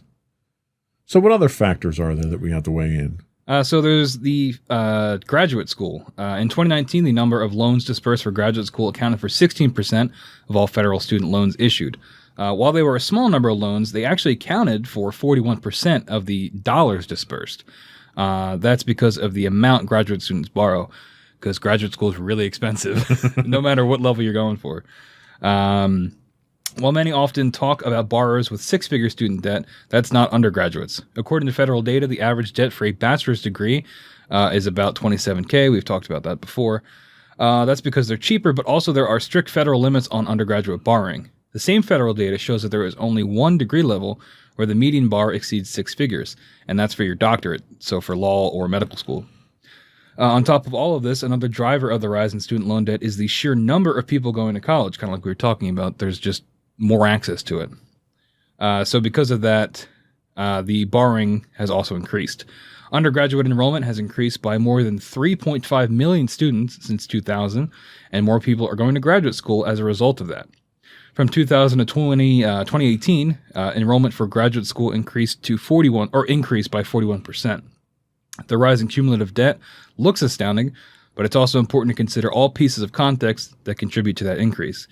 If people really want to eliminate student debt, it will mean finding a way to cover graduate school as well, in addition to the expensive living costs. And no plan exists to ensure that all students can enroll at Harvard at free of charge. So it comes down to idealism, right? You would like these things to be free, but it's in the real world, that's just not going to happen.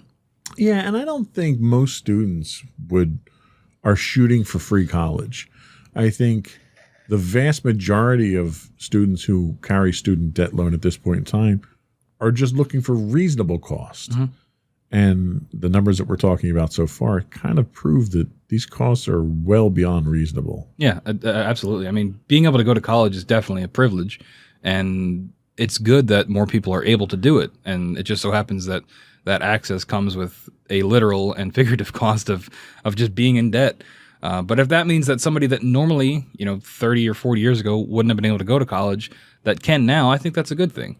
I just think that, like you said, those numbers are ridiculously high and don't need to be that high. Yeah, and I don't think anybody expects to be debt-free when they get out of college, but you got to make sure that the increases in debt kind of are warranted for what you're getting out of it. Yeah, you're not just bleeding people dry. Yeah, and that's really what it seems like at this point.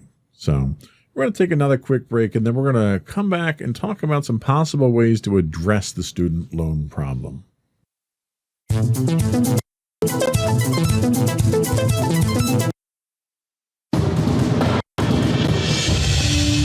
For over 7 years, the Second Sith Empire has been the premier community guild in the online game Star Wars: The Old Republic.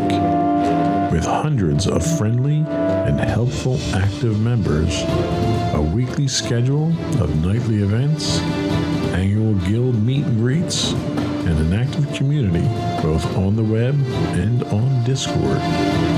The Second Sith Empire is more than your typical gaming group. We're family. Join us on the Starforge server for nightly events such as operations, flashpoints, world boss hunts, Star Wars trivia, guild lottery, and much more. Visit us on the web today at www.thesecondsithempire.com.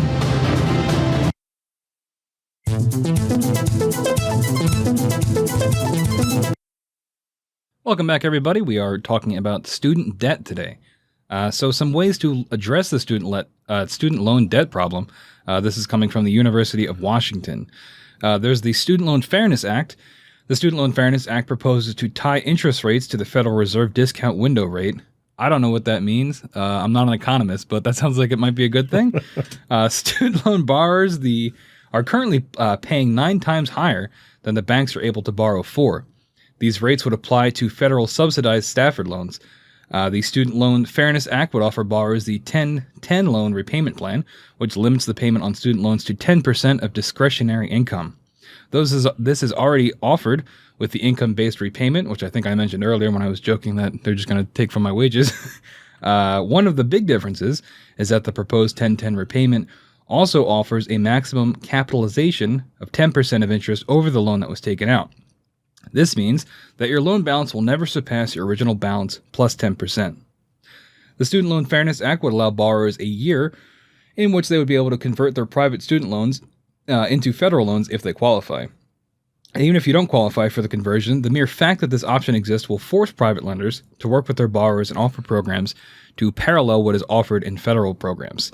And then finally, the Student Loan Fairness Act offers forgiveness to public sector employees after only 60 months. So that I don't understand the larger terms, but in general, that sounds like it'd be a good thing. So to kind of put this into perspective, when you go and you get a mortgage, okay, so you buy a house for $100,000, let's say, just to keep the number simple. What they'll do is they'll charge you an interest rate, we'll say 5%, and they'll amortize that over the course of the loan. And basically what that means is they front load your interest payments at the beginning of your loan, and your interest payments will gradually decrease as you pay the loan off. You're going to pay off at a maximum of that 5% of the loan. You're never going to pay more than that 5% of the loan. But what they do is they make sure they get their money up front there, and then the principal gradually increases the further you pay down. What they're saying here is, your student loans will be capped. One, they'll be based on what the Federal Reserve rate is, plus a reasonable profit over that. So when you go and get a loan now, your interest rate that you pay on your loan is, if you get a fixed rate, it's based on prime rate plus whatever the bank is charging for their income there. And then the bank has to then pay their underwriters and all that stuff based on what they make from you. But if you take out a loan, I mean, basically what they're doing with student loans is like what a loan shark does. I'm going to charge you 100% a day on what you borrowed. And by the time you pay off that $100,000 loan, you've paid $400,000. Way more than you borrowed. Yeah. Yeah. Which is ridiculous. And what the federal government's saying, no, you're going to not pay more than 10% on what that value of that loan was. So if you borrowed $100,000, the most you'll ever pay back is $110,000. Yeah, that sounds great. and it makes sense. The problem comes with who's investing in those loans at this point in time. We'll talk about that in a little bit. Okay. So the Levy Institute recently published a proposal for canceling all outstanding student debt. The federal government would write off the debt for which it itself is the creditor, the majority of outstanding student loans, and it would assume payments on behalf of borrowers for those loans that are held by private lenders. The population student loan balance would be reduced to zero, a radical solution to the student debt crisis, but one that deserves serious attention given the radical scope of the problem. Economists believe the student debt cancellation would be modestly stimulative to the macroeconomy, increasing annual GDP by $86 per person, which would bring us up to $106 billion per year. It would increase the demand for labor and therefore slightly reduce the unemployment rate. They argue that student debt worsens household balance sheets, and that weakens, the weakness is one of the key mechanisms holding back economic growth. They go on to say that it amounts to around the same size in net dollar cost to the government as the recent tax giveaway to the rich, although with a very different beneficiary population. Yeah. You got to convince the rich white guys to let other people get some of that money back. That's a hard ask. That's the hard ask, yeah. So the other concept is free college, quote unquote free college. Free tuition at public colleges and universities, eliminate federal government's profiting on student loans, cut interest on student loans, allow students to refinance loans at today's interest rates, allow low-income students to use federal aid to cover room, board, books, and living expenses. Now, this is sort of like the wish list solution that they have, but some of it makes sense. So, for instance, nowadays, if you have a house and you bought your house 10 years ago and you got a 5% mortgage, which would have been exceedingly high, you can go back to the bank after a certain period of time and refinance that at a lower rate. You can't do that with your student debt. Mm-hmm. So if you got a rate of 15% on your student debt, which is essentially what a credit card rate is, you can never go back. You're always paying that amount for the life of the debt. Which is going to bleed you dry. Right. So you don't have, with student loans, you don't have a lot of the same rights and freedoms that you do with other financial loans that you might take out. And I think one of the things that pretty much all of these programs are trying to do is level that playing field to make it more fair. Yeah, I mean, that seems reasonable. And I look at things like this and it feels like it's by design, especially because it's the demographic of, I think we said earlier, 18 to 29-year-olds, somewhat, green to the world. And when you're taking on these huge loans that you then later have no control over, it feels predatory. Yeah, extremely predatory. And I think one of the problems that we're seeing now is a lot of different solutions are coming into play at different levels, different state levels. The federal government's got a couple in place. So nobody's coming out with a unified plan with this. Like, for instance, University of Michigan created the High Achieving Involved Leader Scholarship. The Tennessee Promise, which was adopted in 2014, offers 2 years of tuition-free community college or technical school to all high school graduates. All these different proposals all have pros and cons to it.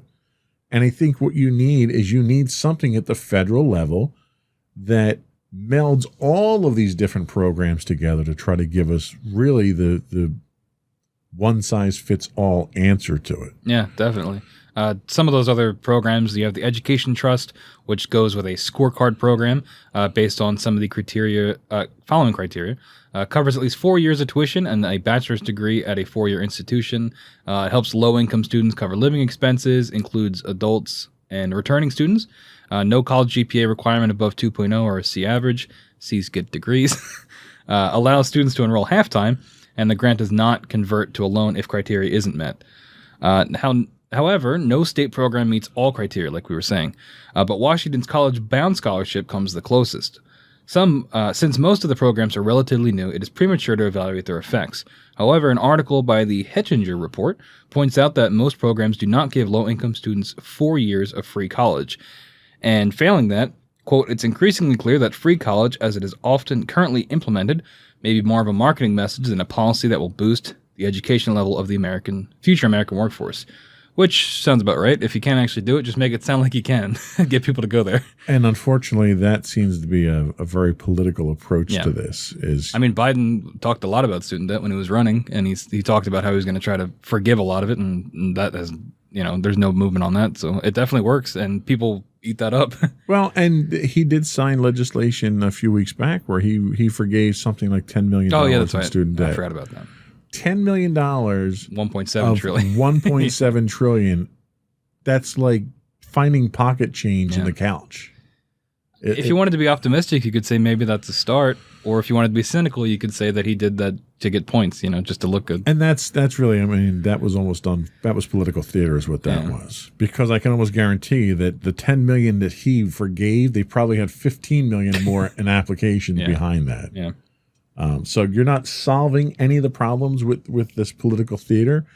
And really one of the biggest problems that you're gonna run into is that it's the investors that you have to please. Mm-hmm.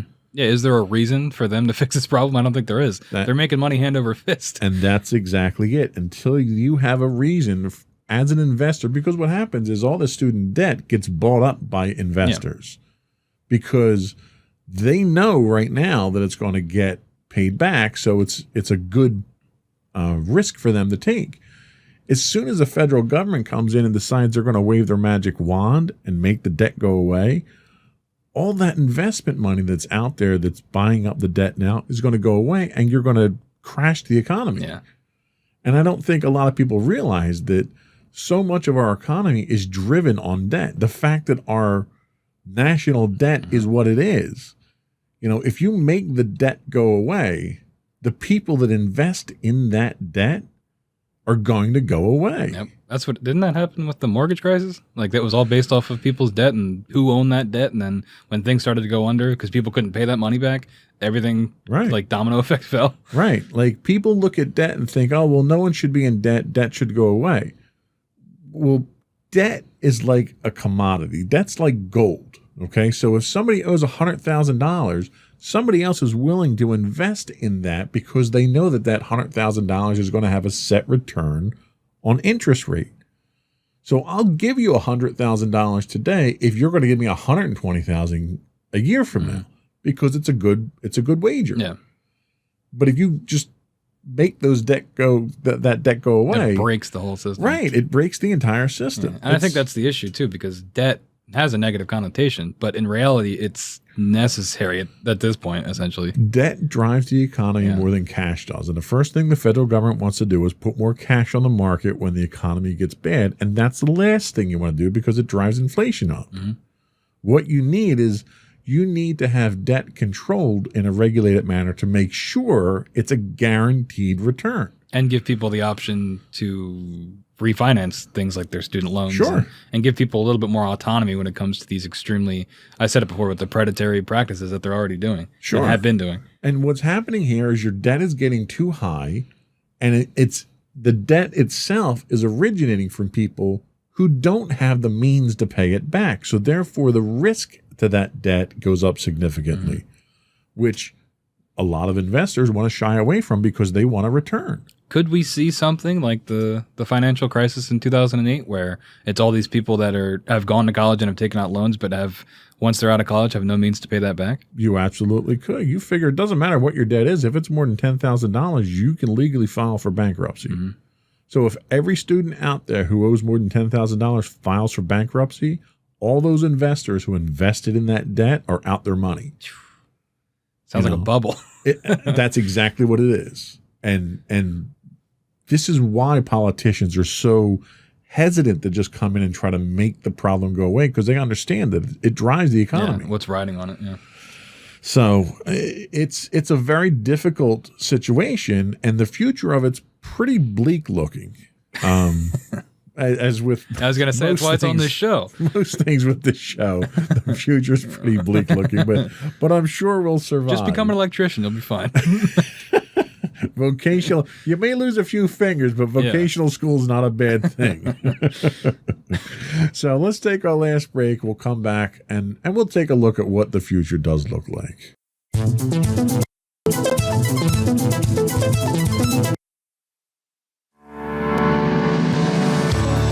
Insights into Entertainment, a podcast series taking a deeper look into entertainment and media. Our husband and wife team of pop culture fanatics are exploring all things from music and movies to television and fandom. We'll look at the interesting and obscure entertainment news of the week. We'll talk about theme park and pop culture news. We'll give you the latest and greatest on pop culture conventions. We'll give you a deep dive into Disney, Star Wars, and much more. Check out our video episodes at youtube.com/insightsintothings. Our audio episodes at podcast.insightsintoentertainment.com, or check us out on the web at insightsintothings.com.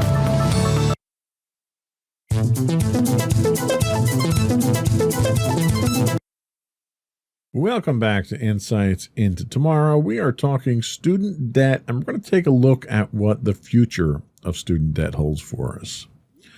So according to onlinecolleges.net, the silver lining in all this is that policymakers, college administrators, borrowers, parents, students, and prospective college enrollees are at least aware of the problem, and many are proposing solutions. So nobody's pretending that we don't have a problem here, which I guess is a silver lining.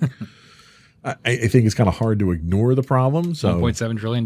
Yeah, I mean, okay. Pink elephant in the room. At least we're talking about it. One popular route is to eschew the traditional four-year college in favor of vocational certificate programs, which, we joked about here, but it's a legitimate route to go. In 2012, manufacturers reported that as many as 600,000 jobs went unfulfilled because workers lacked vocational skills. My father used to joke around trying to encourage us to go to college, which my father was not a very particularly encouraging individual. He wouldn't make a motivational speaker. He would tell us, well, the world always needs ditch diggers. Mm-hmm. Thanks, Dad. Appreciate that. They don't have debt. Maybe not college debt. They don't have any income either.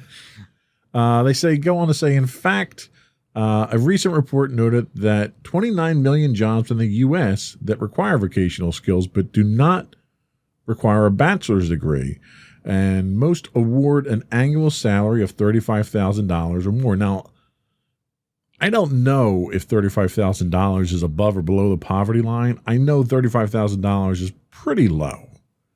Hourly, I don't know. I think that's probably about 15, which is what people are trying to get for a minimum wage. And minimum wage is traditionally always below the poverty line. They say some solutions look to change the terms of the loans themselves, which we've talked about. In addition to locking in low interest rates on federal student loans, some lawmakers are seeking to add provisions such as debt forgiveness for those who have made payments for a period of time, as well as suspension of interest accrual during times of high unemployment. Another idea put forward would allow borrowers with student loan debt to refinance at lower fixed interest rates in the same way people refinance their mortgages, which we also talked about.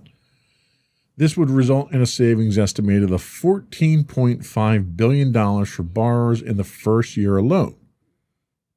Sounds like a no-brainer. Let's do it. Well, they say many don't realize that Wall Street, and thus lots of people with 401k, invest in student loans to the tune of $291 billion. Additionally, the Department of Education owns another $600 billion in student loan, and the DOE generate a profit of nearly $51 billion from these funds way back in 2013, which is how old this study was. So with so many powerful interests standing to lose by transferring this money back to borrowers, it's unlikely the bill a bill like this will ever pass. Yeah, and I'm sure perhaps you listening at home have come to this conclusion. No one has a clear idea of what the future holds for education borrowers, but all agree that solutions are needed to ameliorate the student debt crisis. There's a problem, and we should do something about it. With ever more experts forecasting a burst of the student debt bubble like we just talked about, perhaps lenders and investors will have some incentive to work proactively with borrowers to make student loan repayment easier.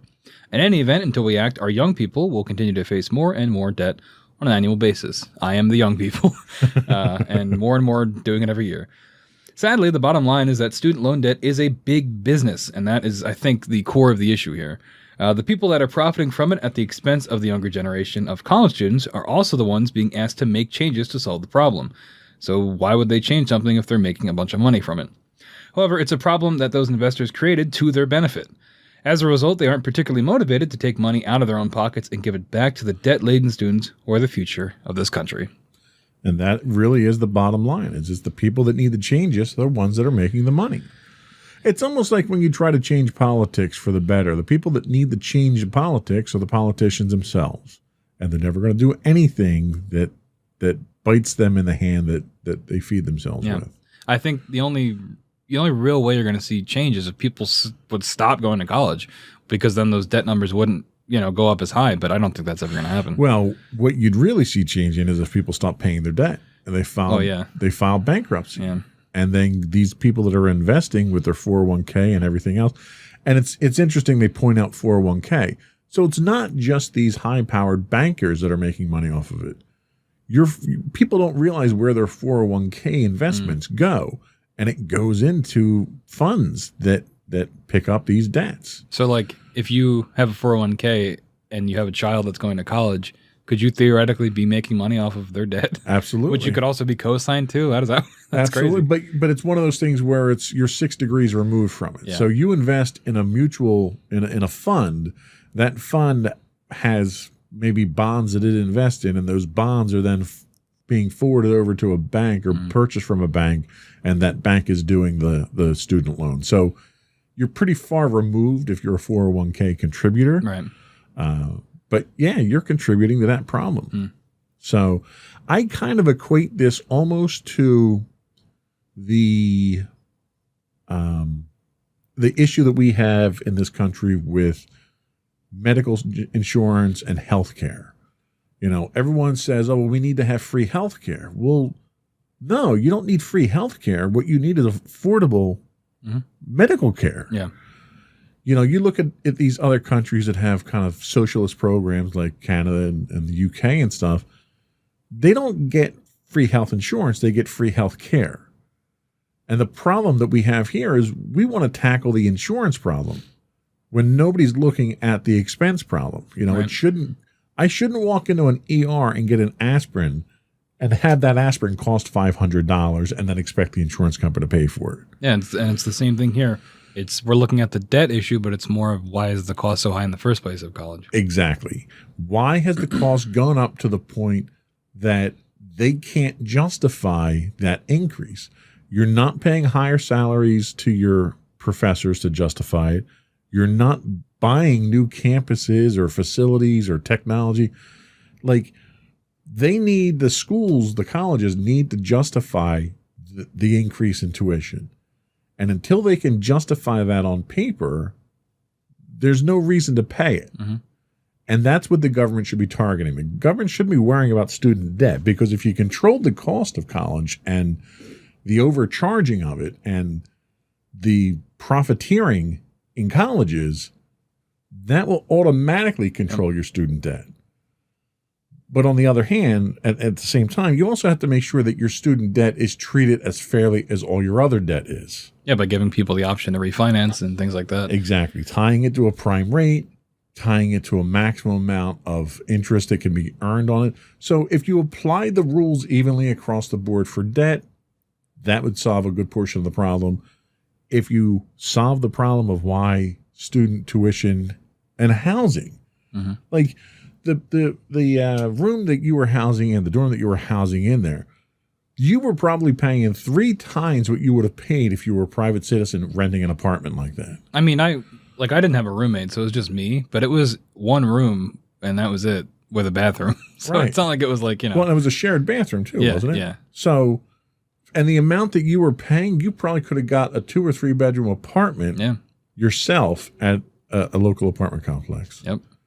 So those costs have to be controlled. And until that happens, there's no point even trying to tackle the debt issue. Exactly. So anyway, it's as much as we are doom and gloom at the end We of these actually had some shows, solutions this time. we did. And I think some of these, the problem actually, I think that the reason we did is the problem literally is so big, you can't help but start throwing solutions at it and Yeah. have some of them work. Yeah. We're not going to solve all the problems, but I think if people stop trying to rip off our students and, our students are the future. Mm-hmm. And if they're so laden with the debt, one, they're either not going to go to college, you're not going to be able to fill the jobs that we have, and you're going to become a third-class country here because we don't have educated people that can fill the jobs that we need. Mm-hmm. Or you're going to have people that are so laden with debt, everyone's going to declare bankruptcy and crash the economy. Yeah, I was going to say that was our solution. We just tell everybody to declare bankruptcy and tank the economy. Right. I mean, that's then you let the government deal with the consequences of that when the economy crashes. So, and then will they have to buy us out? There you go. There you go. See? See? So anyway, that's our show for today. Appreciate everyone listening and watching. I would also invite folks once again to subscribe to the podcast. You can get audio versions of this podcast listed as Insights into Tomorrow. Video versions are available as Insights into Things on Apple Podcasts, Spotify, Google, Stitcher, iHeartRadio, and so forth. Would also invite folks to email us, give us your feedback, give us show suggestions. You can email us at comments@insightsintothings.com. You can get us on Twitter at insights_things. We do stream 5 days a week on Twitch at twitch.tv/insightsintothings. If you are an Amazon Prime subscriber, you do get a free Twitch Prime monthly subscription. We'd appreciate it if you threw that our way. You can get us on Facebook at facebook.com/insightsintothings podcast and on Instagram at insightsintothings. Or you can get links to all those on our website at www.insightsintothings.com. And I think that's it. Another one in the books. Bye. Bye-bye.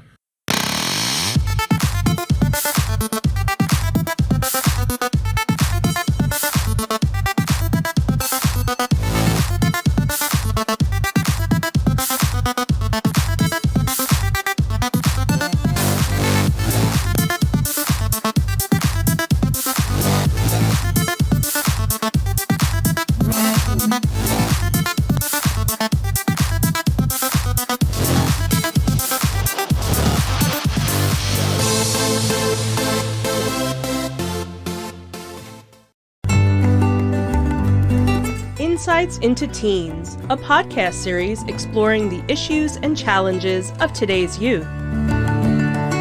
Talking to real teens about real teen problems.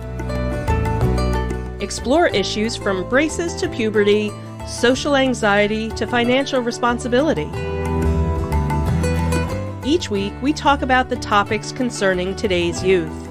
We look at how the issues affect teens, how to cope with these issues, and how parents, friends, and loved ones can help teens handle these challenges. Check out our video episodes on youtube.com/insightsintothings. Catch our audio versions on podcast.insightsintoteens.com or on the web at insightsintothings.com. Insightful podcasts by informative hosts.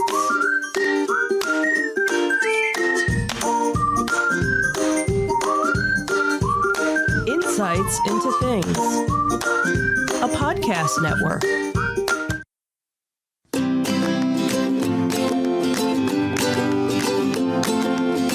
Welcome to Insights into Teens, a podcast series exploring the issues and challenges of today's youth. Your hosts are Joseph and Madison Whalen, a father and daughter team making their way through the challenges of the teenage years.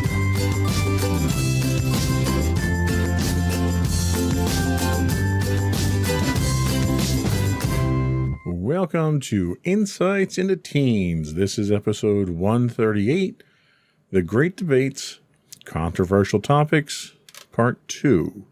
I'm your host, Joseph Whalen, and my calm and centered co-host, Madison Whalen. Hi, everyone. How you doing today, Maddie? I'm doing as alright as I can be. Doesn't sound particularly good the way you put it. Everything okay? I've been feeling off this week, but, I'm starting to get a bit better. A little bit of a funk? Kinda, yeah. Yeah, we all get that way. It's unavoidable sometimes. This time, with COVID and all that stuff going on, it's kind of even more relevant, I guess. But even under ideal circumstances, we all get into a funk eventually. Yeah. Doing okay other than that, though? Yeah, so far. How was your week this week? It's been going alright, despite, the funk, but, yeah, so far things have been going alright with school and everything, so, yeah. Okay. So last week we kind of started down the great debates path with some controversial topics. I think it went well. I think it was a very interesting discussion. It was a very good discussion we had last week. So what we did was we took each of our typical 3 segments, we broke it down into different categories, and we asked some questions. So this week we're going to continue our little debate on some of those controversial topics. Last week, in the interest of time, we only got through a few questions in each category. I didn't want to monopolize the entire discussion on one category. So this week, we are going to pick up where we left off and see if we can get through the remaining questions. Alrighty. Before we do that, though, I would invite our listening and viewing audience to subscribe to the podcast. You can find audio versions of this podcast listed as Insights into Teens. Video versions of the podcast and all the network's podcasts can be found listed as Insights into Things. We can be found on Apple Podcasts, Spotify, Google, Stitcher, iHeartRadio, TuneIn, wherever you can find a podcast. I would also invite you to write into us. Give us your feedback. Tell us how we're doing. Give us your topics, suggestions for topics for the show. You can email us at comments@insightsintothings.com. We're on Twitter at twitter.com/insights_things. On Facebook, we're at facebook.com/insightsintothingspodcast.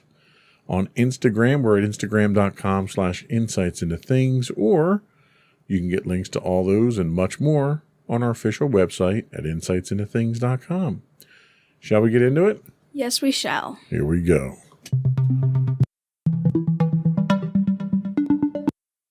So the first category that we had, and we're going to go down the same category list that we did last week. First category is going to be education. Now, I've pared these categories all down to 2 questions per category, which is what we went through last week, so we should be good on time. The first question, and this is one that we kind of ran into a bit of a debate at your school this year. Should cell phones be banned in schools? Okay, so I think people kind of just need to meet it halfway. I agree that we shouldn't be allowed to have cell phones during class. It's just a distraction, and using our cell phones, we shouldn't be doing that in class. But completely banning them, I don't think is what we should be doing. During lunch and certain free periods, I think they should be allowed to be on their phones, because I do think that while a lot of people definitely don't like cell phones, I think when used in proper circumstances and in proper ways, it can help teens. And also, you never know when they're going to need their phones. They are going to need them at some point, if there's an emergency. For example, I'm not going to basically, so with my school, we originally had it where cell phones were banned at the beginning of the year. No cell phones whatsoever. And basically, if there was any need to call home, you would, just go down the guidance and get them to call your parents. But if there's, like, an emergency where you can't go down to guidance and, like, you really need to get in contact with someone, you're kind of gonna need your phone for that. And like, that can be, there are, like, extreme examples of that, but, like, there are also some things that, like, you might need to use your phone in school. Like, a specific example I had was that I had to get to my Gmail account for my one class, and I couldn't do that unless, like, I confirmed it on my phone. I wasn't allowed to have my phone, so I couldn't do that. And ironically, the very next day, they announced that we were allowed to have our phones. So, yeah, that was kind of ironic. But needless to say, there are certain uses that phones are used for in school. And it's also kind of just a way for the kids to just wind down after, stressing. And I know that, like, my school did it because they wanted the kids to talk to other people. And, like, that's good, but I feel some kids are better just using their phones to de-stress, but, like, not during class. And I kind of agree with you, probably for different reasons. As a parent in a society where we have so many, I'm going to go dark here and say so many school shootings, you never know when it's going to happen to you. Whether it's that, whether it's some kind of lockdown. We've had situations in our area here where we've had police actions in the area here. They've been chasing criminals and stuff like that, and the schools wind up going into lockdown sometimes. So it's not always, an active shooter situation. But as a parent, I want my kid to be able to have that tool of communication. And really what it boils down to is discipline. Your kids have to be disciplined in how they use their devices. Yeah. No matter how you cut it, a cell phone is a privilege. And it's up to the parents to teach the kids how to behave properly with that privilege. Yeah. If you are texting friends or playing on social media or playing video games, whatever it is, there's a time and place for it.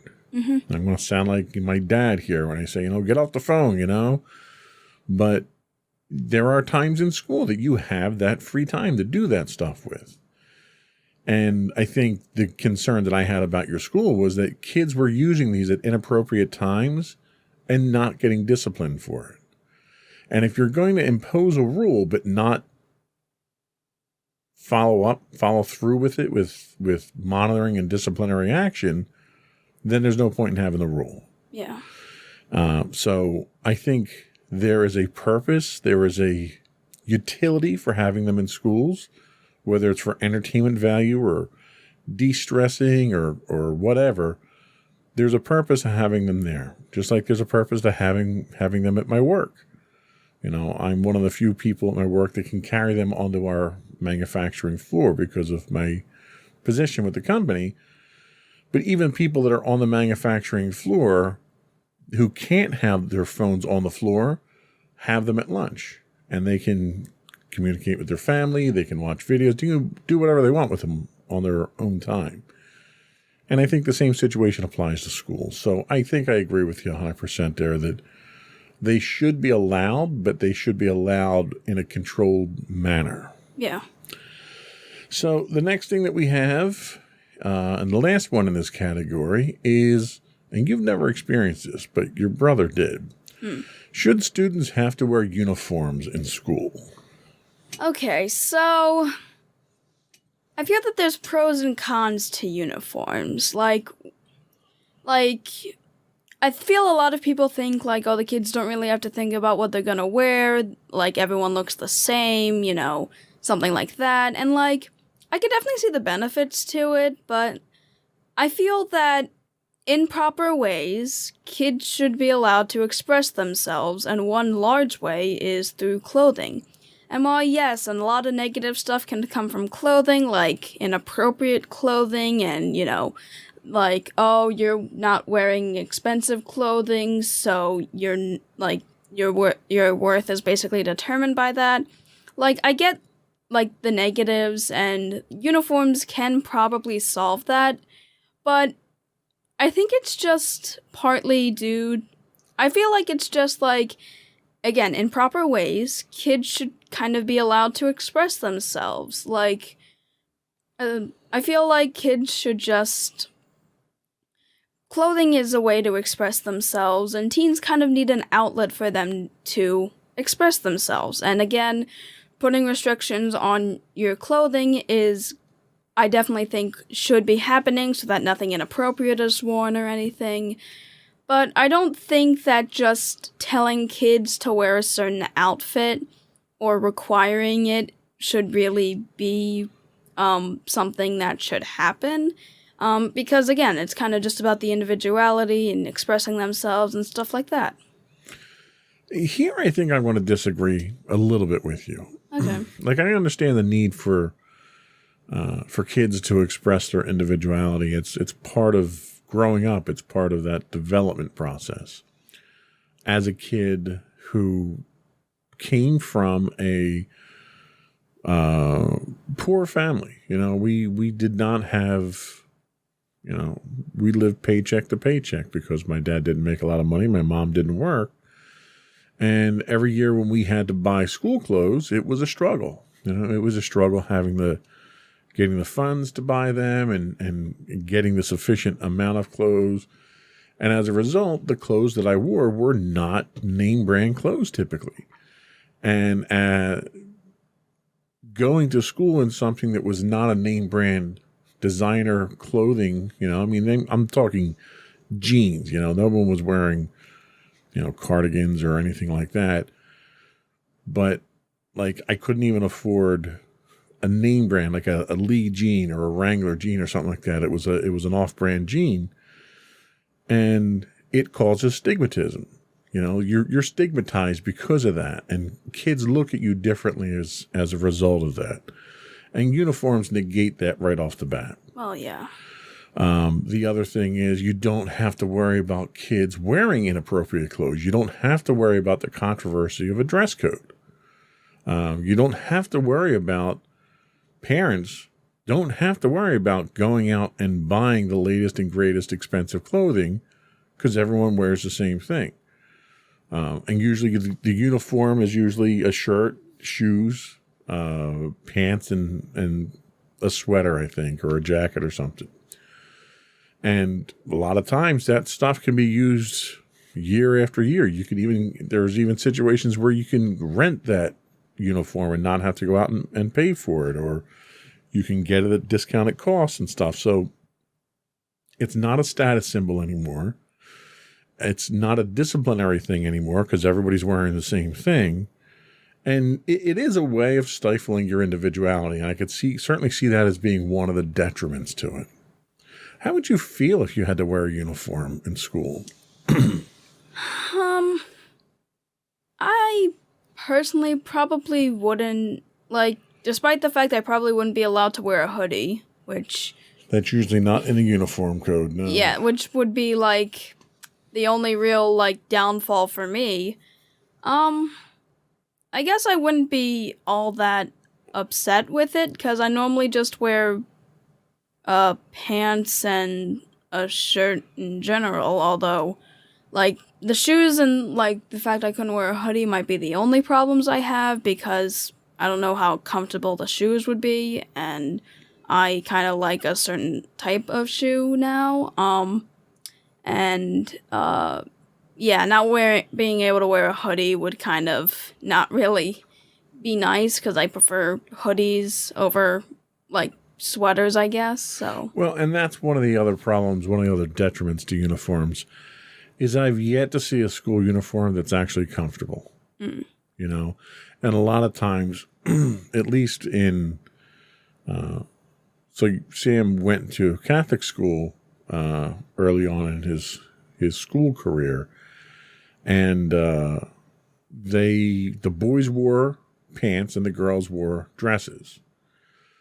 And if you don't like wearing a dress, you're kind of beat at that point in time if that's what the dress code is. Yeah. So it was kind of one of those, it's a non-negotiable, they didn't give you options. If they gave you options, it'd be one thing. You could wear one of 3 different styles, but you don't get that. Everyone is expected to stick to the one style. Yeah. So, all right, so we're kind of a push on that one. Yeah. So you'd be okay with it if you had to, but it's not preferred. Yeah. So the next one we have is next category we have is our personal decisions. So the first question we have here is it okay for teens to keep secrets from their parents? Okay. And if that's a secret, you don't have to tell me. Goodness. Okay, so I definitely agree that there are certain things teens shouldn't keep secrets about. Like some really depressing thoughts about like harming themselves, harming others, or stuff like that. Then that's definitely something I feel that needs to be addressed no matter what. And yes, if you keep very harmful secrets, like if you're smoking or doing drugs or something like that, or doing risky behavior, yeah, keeping that a secret from your parents is not really something that should be happening. But I do think that parents kind of need to respect some teens' privacy. Like, there are certain things teens are, like, would be okay for teens to keep from their parents. Like, if they don't feel comfortable talking to their parents about certain mental health things going on, but they feel comfortable talking to someone else, then it's kind of okay to not really mention it to your parents and really just kind of talk with the person that you feel more comfortable with. Or if it's just like little harmless secrets, like certain hobbies you don't really want to tell your parents about, or just like little special tidbits you kind of keep to yourself.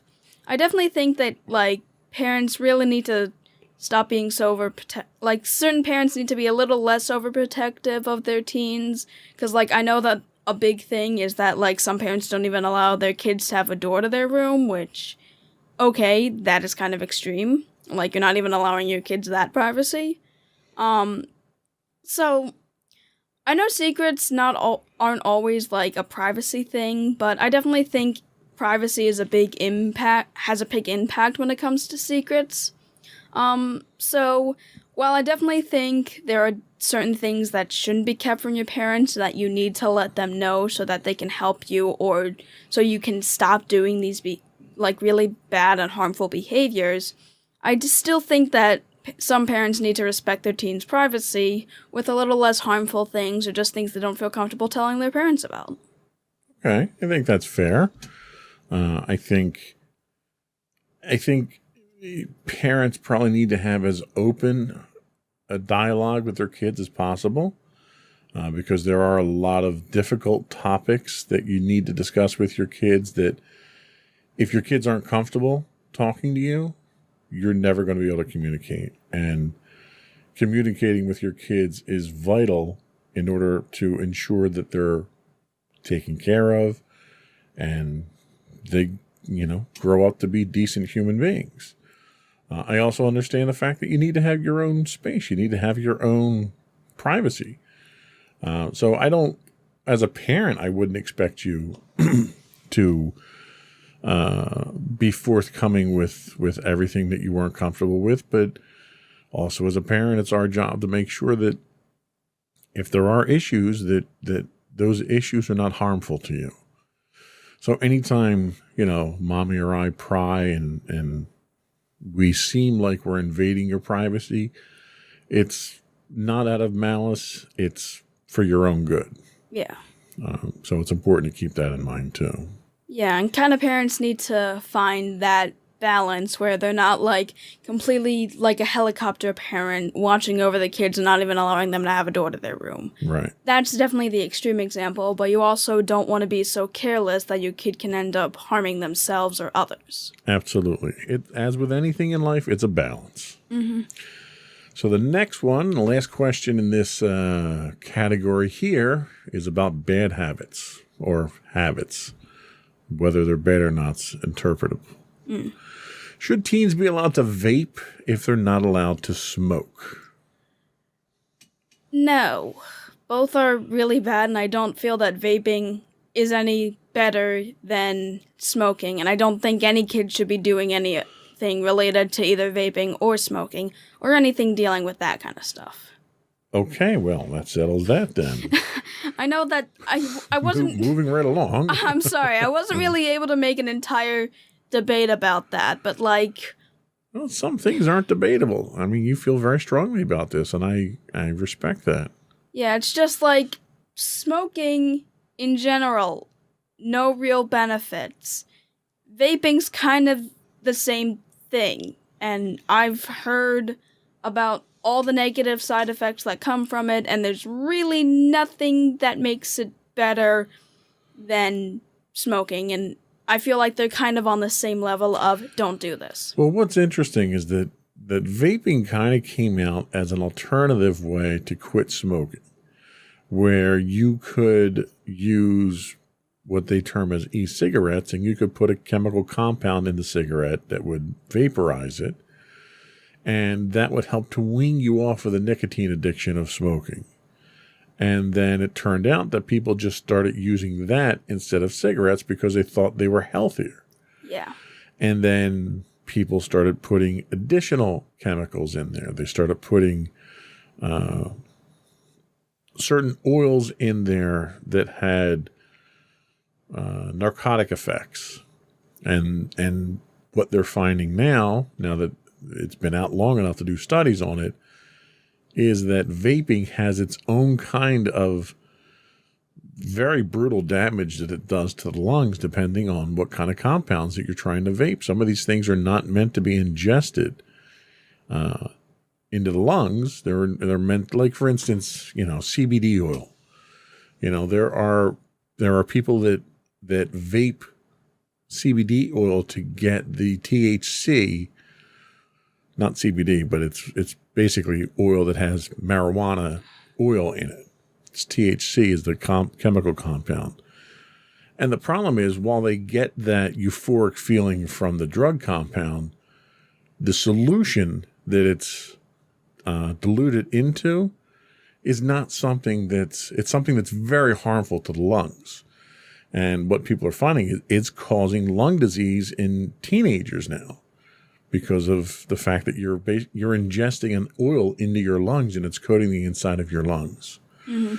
So I totally agree with you. Vaping, if you were using it under the direction of a doctor to quit smoking, that's one thing.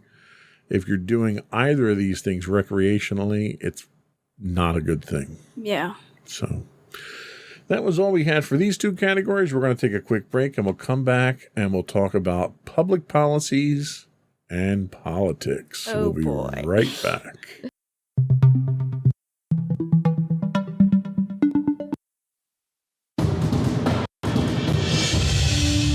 For over 7 years, the Second Sith Empire has been the premier community guild in the online game Star Wars: The Old Republic. With hundreds of friendly and helpful active members, a weekly schedule of nightly events, annual guild meet and greets, and an active community both on the web and on Discord. The Second Sith Empire is more than your typical gaming group. We're family. Join us on the Starforge server for nightly events such as operations, flashpoints, world boss hunts, Star Wars trivia, guild lottery, and much more. Visit us on the web today at www.thesecondsithempire.com.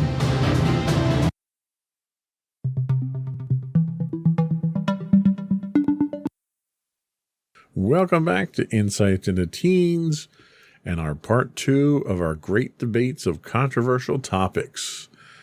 I'm going to talk about public policies. So, question number 1 is immigration beneficial or harmful for the United States? I guess it can technically be considered as both. While one, you're getting more people into the country, and I guess diversifying the country more, helping the people, and also expanding the population.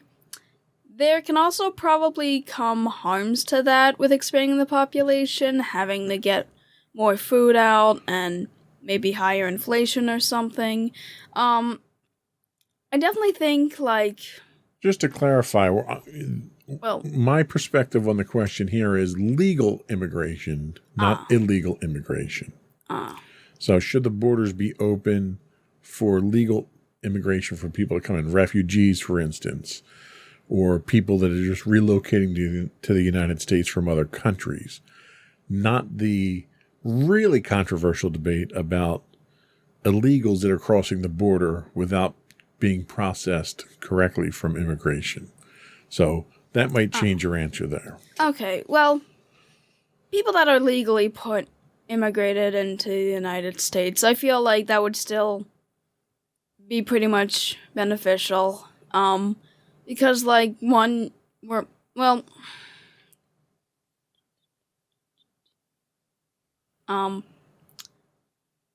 which, Haven't really given it much thought. I don't know. I guess I don't fully understand. Like, I understand what it's asking. It's just, So, all right, it's worthwhile to have a discussion about it then. So, this country itself is basically built on immigrants. yeah, Everything that we've done here has been, people that have come from other countries.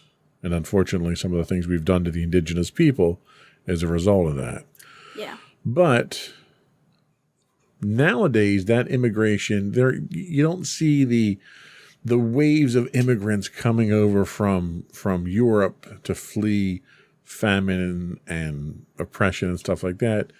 The immigrants that you have coming to us now are, they're coming here for work, they're coming here for education like they always have. But you're having a good deal of people coming in as refugees from war-torn countries, or people that are coming in from countries that have had natural disasters and can't support their people. So what you have is you have a lot of people that are coming into the country now who may not be able to support themselves. Okay, so that's one thing. You have people that might not be coming in who are educated and ready to come in to take important high-paying jobs. You have people that are coming in a lot of times with absolutely nothing. They had to leave everything behind. We look at the people that escaped the Taliban in Afghanistan. And a lot of those people had to find homes, and a lot of different countries took them in, the United States being one of them. But when they arrived here, they had almost nothing. They didn't have jobs. They didn't have homes. They didn't have people. A lot of times they didn't have family that they could depend on. And as a result, the government has to take care of them. So there's a certain, I don't want to say burden, but I think burden's a little too rough, but there's a certain cost to bringing in immigrants like that some people look at it as an immediate detriment to the country because of that. Whereas other people look at that as a solid investment. We're going to save these people. We're going to do the right thing. We're going to do the humanitarian thing. We're going to bring them into the country. We're going to help them get back on their feet. And then when they get back on their feet, they're going to be productive citizens in the country here. And it's eventually going to pay off in the end. You have the fear that when you do stuff like this and you bring mass immigrants in for refugee purposes, that you're letting terrorists into the country as well. So those are some of the things to consider when you consider what you think. Do you think it's beneficial or harmful to the United States? With knowing all that now, what's your stance on it?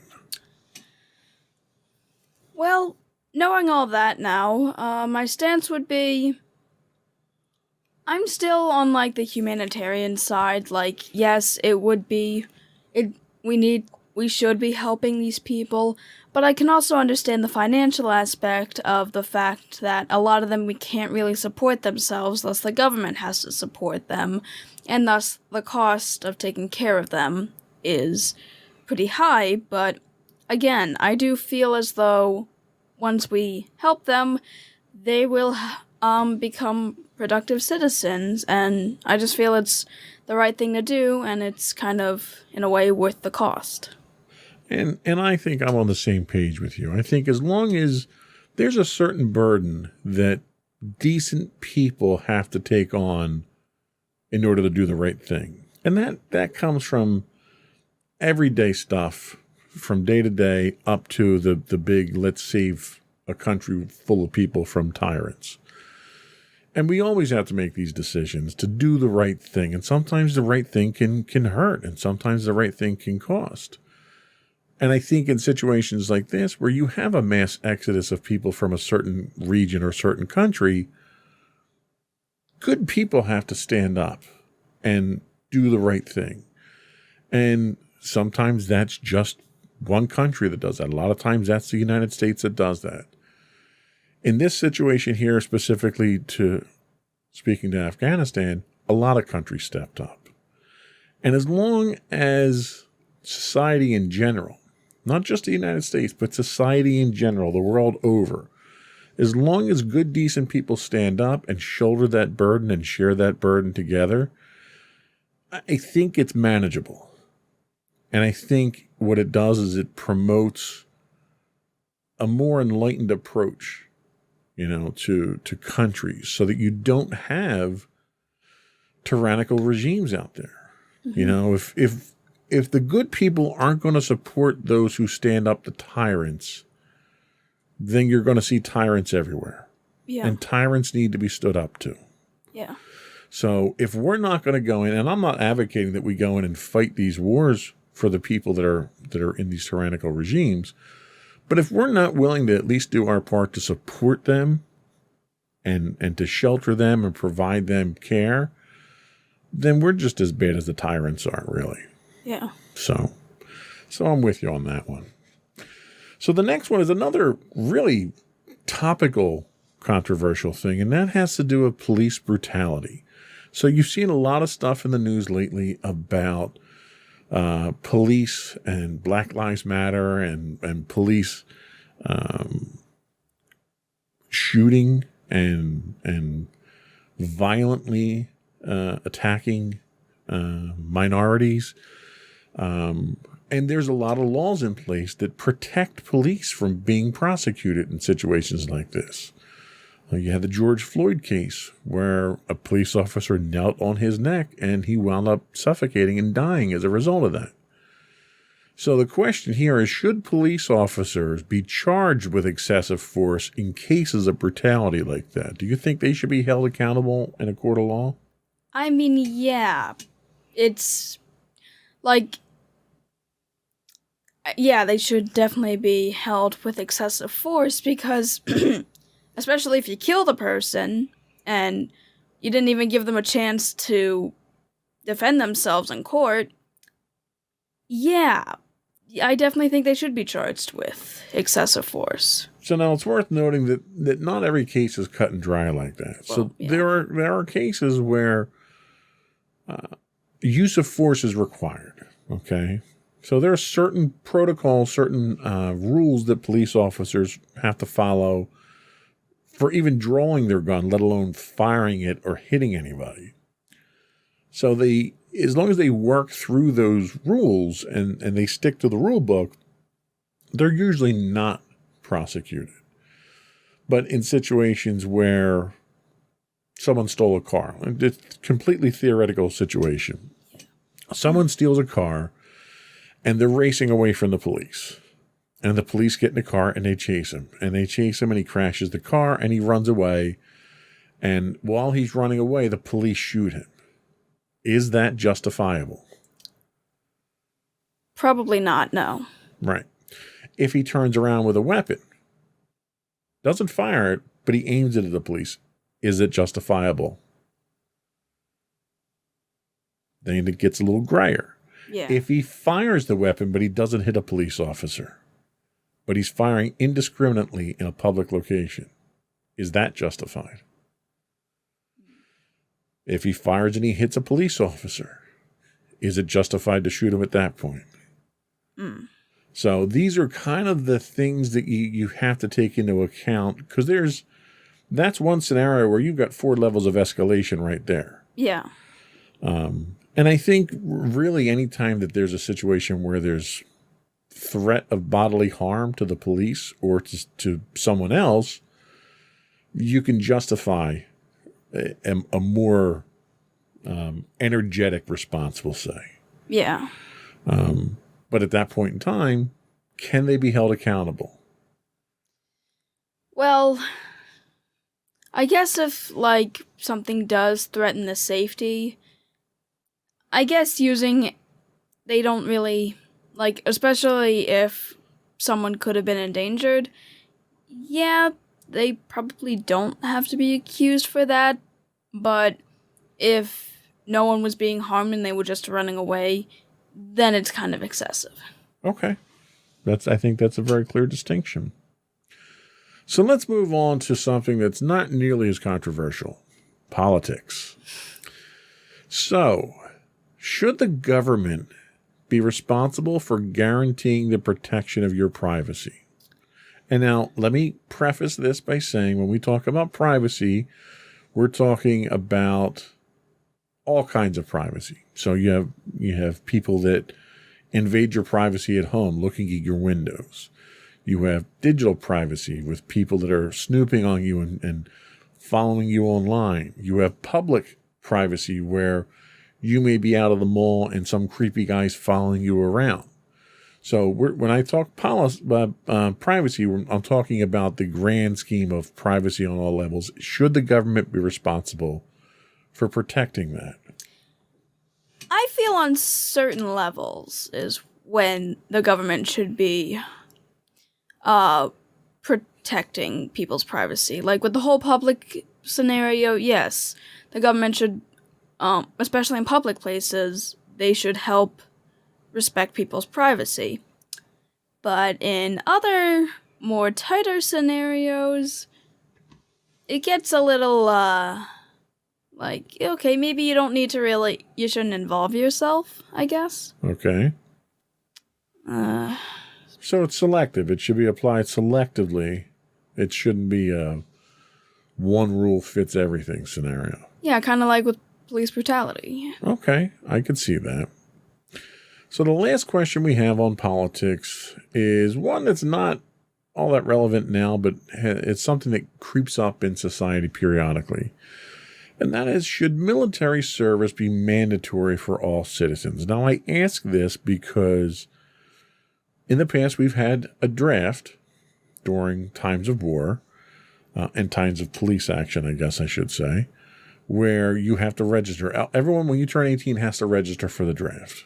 I think everyone does now. I don't even know. That's been so long for me, I don't remember. I know I did.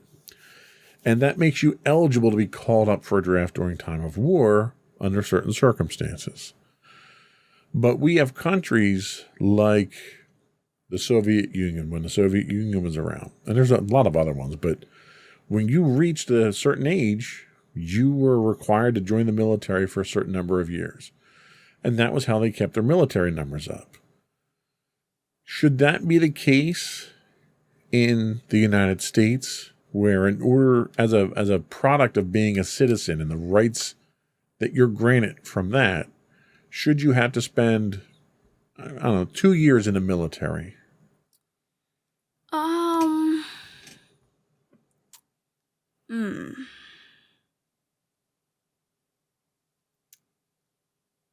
Okay.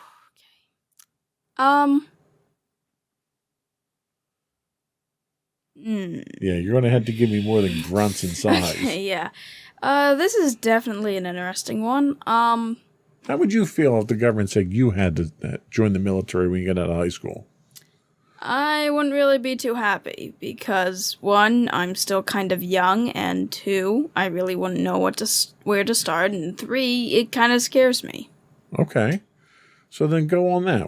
How do you now feel about the government imposing that on people? I mean, like, imposing it immediately after you're done with high school definitely shouldn't be something that should be happening, I feel, because a lot of high schoolers don't, like, they're still kind of kids. Like, they might, like, be close to being adults, but, like... Well, being in the military can make you grow up real fast, from what I understand. Yeah. So you're not in favor of it? Not really. Okay. And I can't say I blame you. I don't relish the idea of you having to go into the military as soon as you get out of high school either. There's a lot of benefits to the military. I'm certainly not knocking the military, so don't send me any hate mail. Yeah. The military has done wonderful things for a lot of people. I have a lot of friends of mine are former military. I had actually looked at joining when I was in high school. Unfortunately, for health reasons, I was disqualified. But I think there's definitely benefits to it from a growth standpoint, but also from a financial standpoint. The government does tend to take care of its soldiers, so it's not necessarily a bad thing, but it's not for everyone. And I think a voluntary military force is probably the best way to go at this point in time. Yeah. Especially during peacetime. Mm-hmm. So that was all we had for our questions this segment. When we come back, we have religion, we have relationships, and we never did any of the medical ones. I don't know if we'll get to those today, but we'll see how far we get and what our time looks like when we come back. We'll be right back.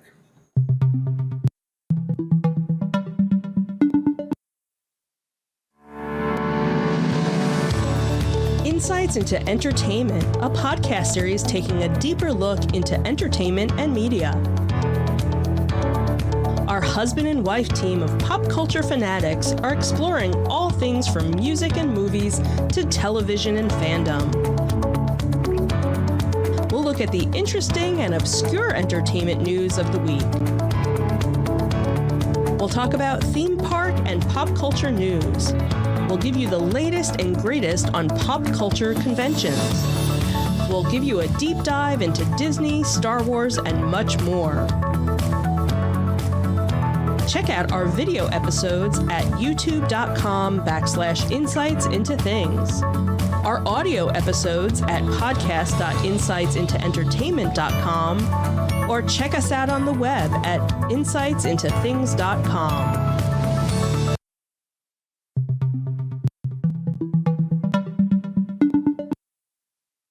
Welcome back to Insights into Teens. We are debating some controversial topics, and we're talking religion now. So, question number 1, are Muslims discriminated the most compared to other religious groups in today's society? I don't really know. I don't really know technically who would be discriminated against the most. Muslims are definitely discriminated against a lot in modern society, but then again, a lot of other religious groups kind of have that similar discrimination.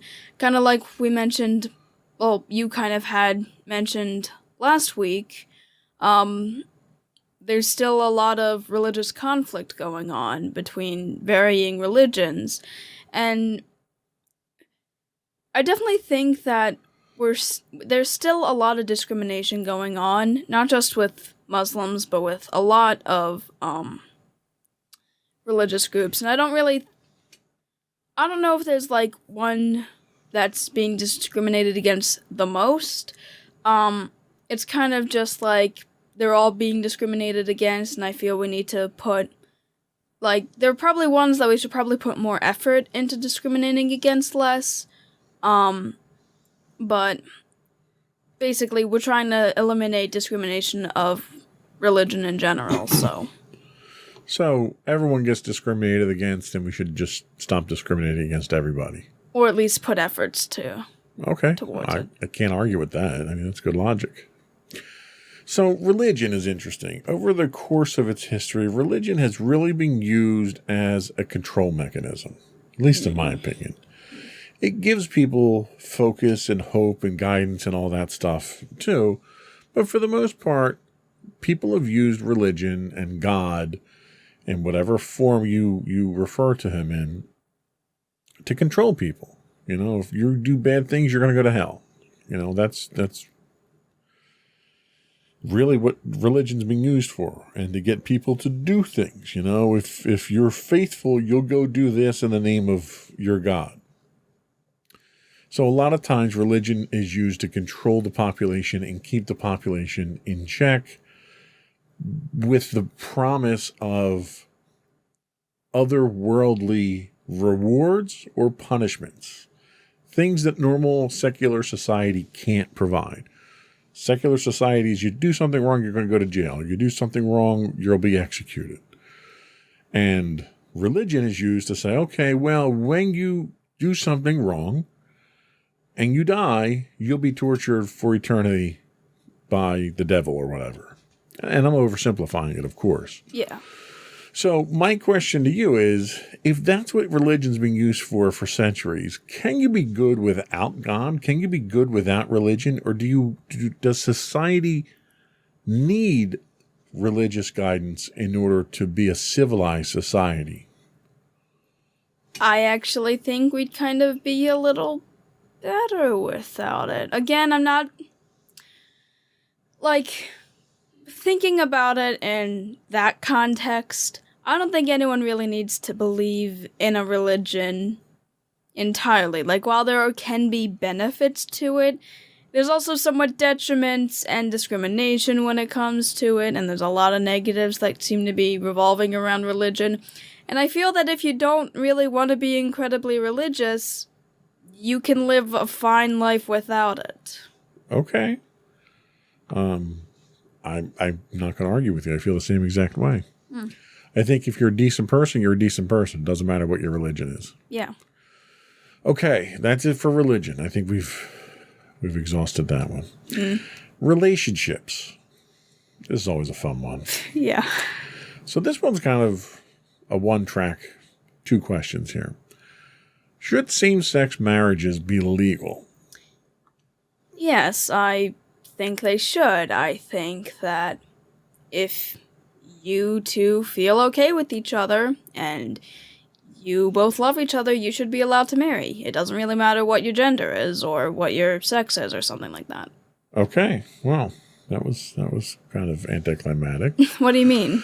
I was expecting to have a discussion about that, but I agree with you. I don't think the state or the government or your religious order or whatever it is should tell you who you can and can't love. Yeah. And I think, nowadays marriage, ironically enough, it's traditional marriages that have devalued the institution of marriage over the last 50 years or so. Yeah, you always have the whole thing, oh, my wife's always yelling at me, and you have, the boomer meme, baby boomer memes of, oh, we have a horrible relationship, and it's yeah, people are finally starting to realize that, yeah, that's not really good.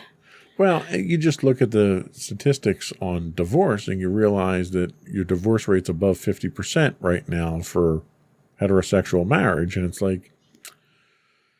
okay, well, if the institution of marriage is a 50-50 shot, who are you to say that a same-sex couple shouldn't be married at that point? Yeah.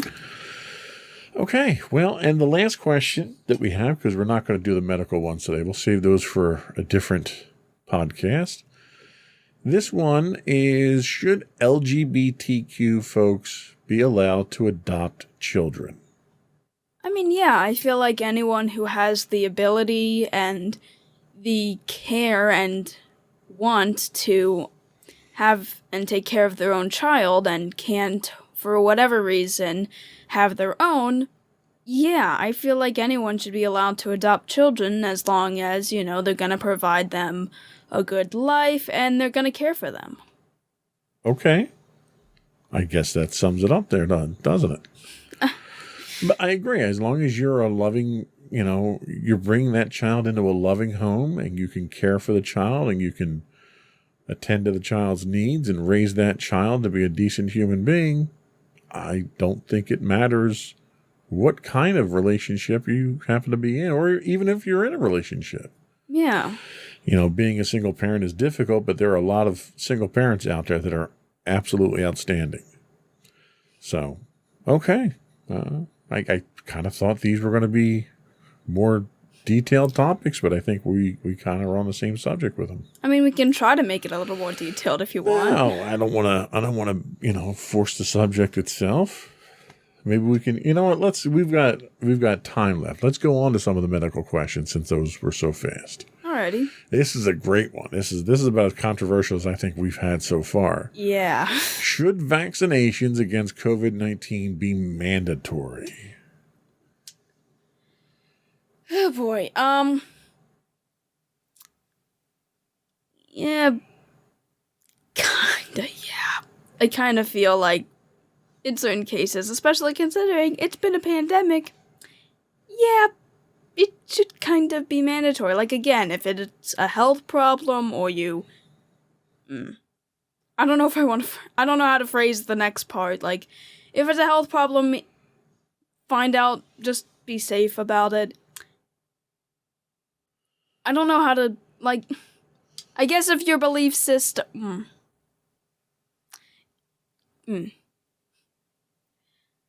If They're controversial topics, so you can say it as long as you say it cleanly. If your belief system is like against vaccination, I guess you are. I feel it needs to be required. Like, it needs to be required to to most people. Like the people who don't. There are different people who don't believe in it versus like people who just don't believe in it due to their religion. All right, so hang on a second. Let me stop you right there.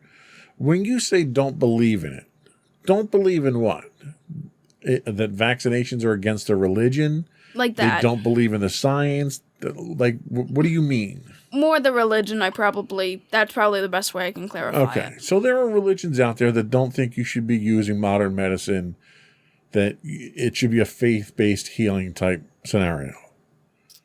And I'm not one to tell someone else how to have their own beliefs, but the problem that I have with situations like that is you have a lot of people that are trying to claim religious exemptions for that, but they've had other vaccinations or they've had other medicines from modern medicine.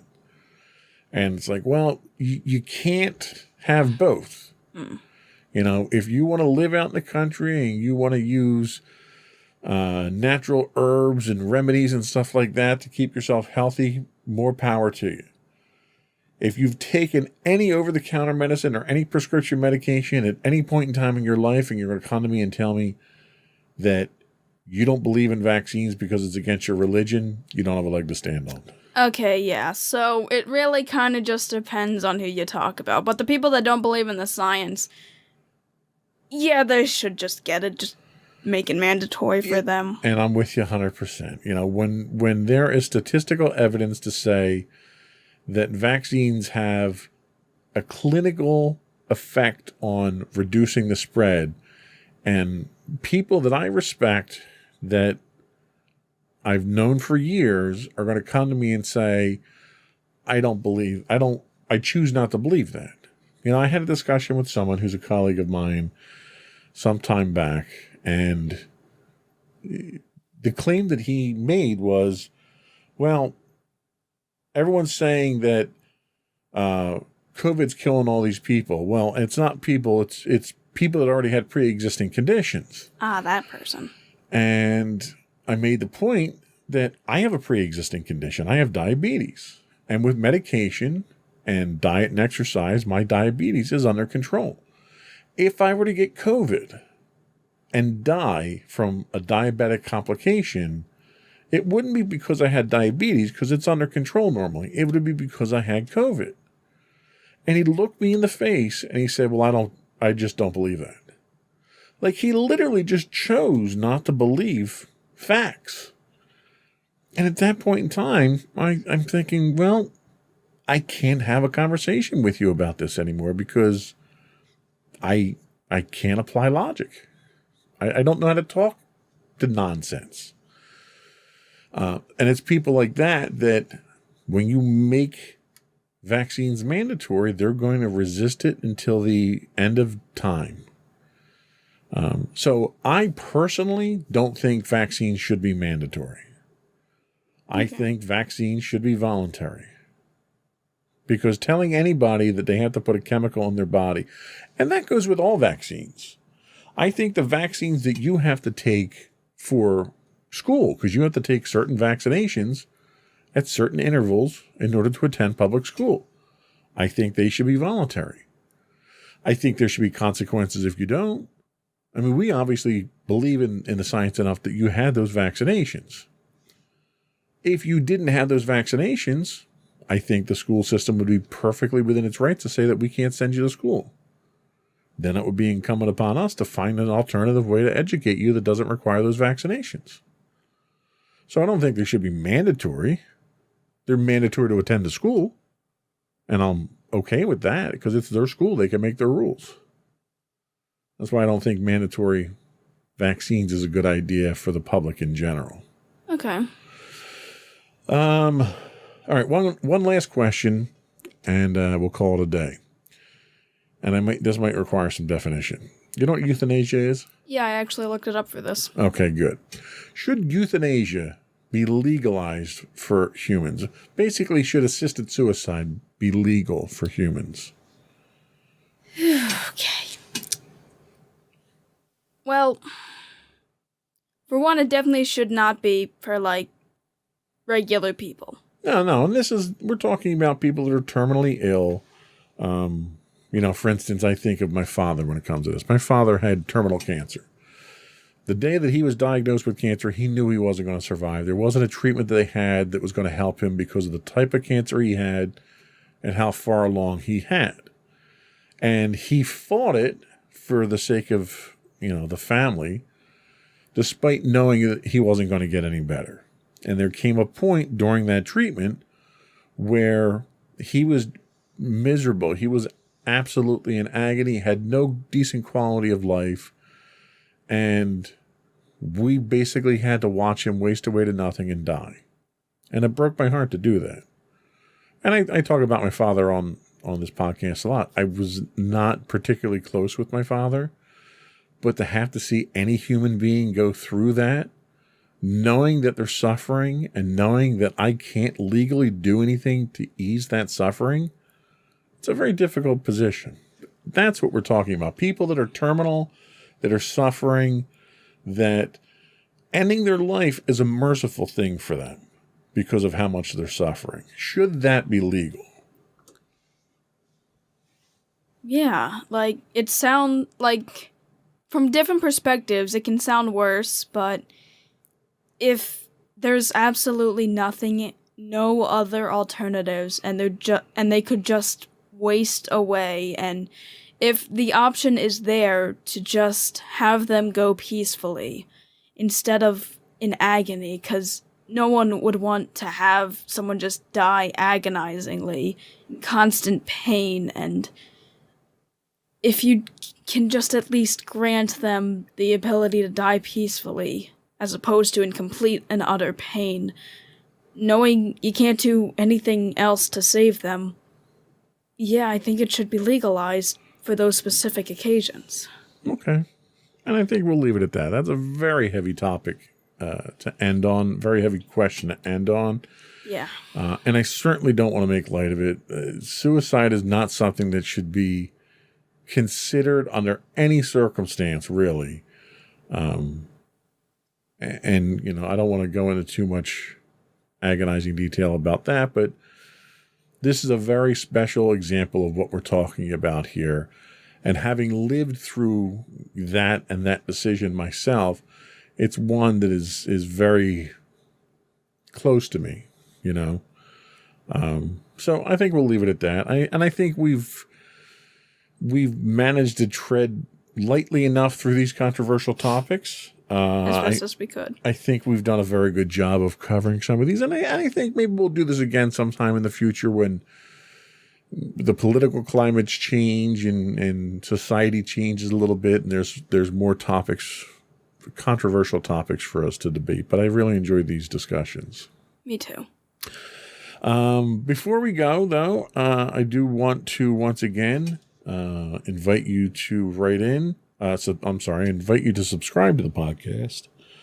You can get audio versions of this podcast listed as Insights into Teens. Video versions can be found listed as Insights into Things on Pandora, Castro, Stitcher, Podbean, Buzzsprout, etc. I would also invite you to check us out, give us your feedback. You can email comments at insightsintothings.com. We also stream 5 days a week on Twitch at twitch.tv/insightsintothings. You can find audio versions of this podcast on the web at podcast.insightsintoteens.com.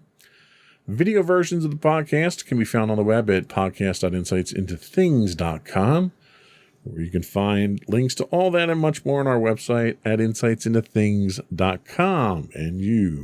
And don't forget to check out our other 2 podcasts, Insights into Entertainment, hosted by you and Mommy, and Insights into Tomorrow, our monthly podcast, hosted by you and my brother Sam. All right, hopefully we'll be back with a lighter topic next week to lighten things up and have a little bit more fun, but that's it. Another one in the books. Bye, everyone. Bye.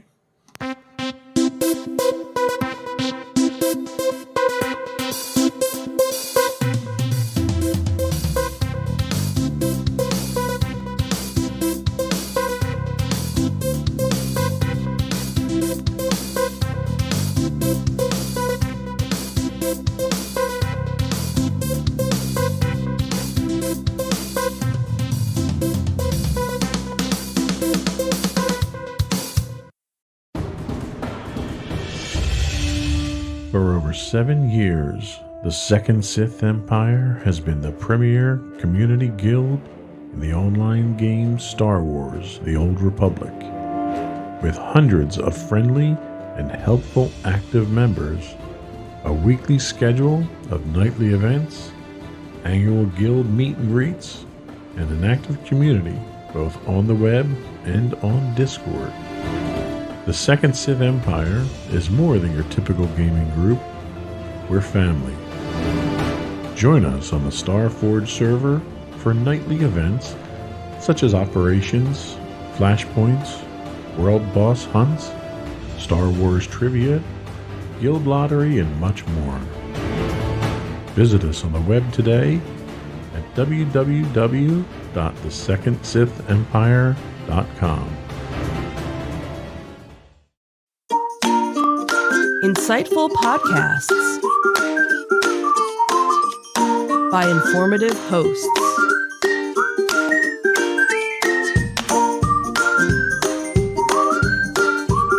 Insights into Things, a podcast network.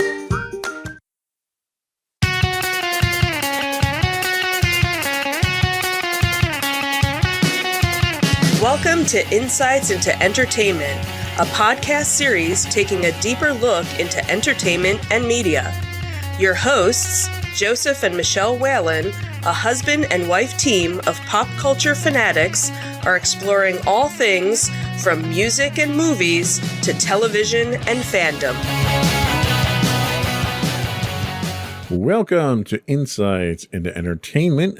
This is episode 135, Getting Weird on the Yellow Brick Road. I'm your host, Joseph Whalen, and my diligent and hardworking co-host, Michelle Whalen. Hi, everyone. How you doing today, dear? Doing okay. How are you? I'm doing all right. So we took a week off last week, quite unexpectedly. Unintentionally.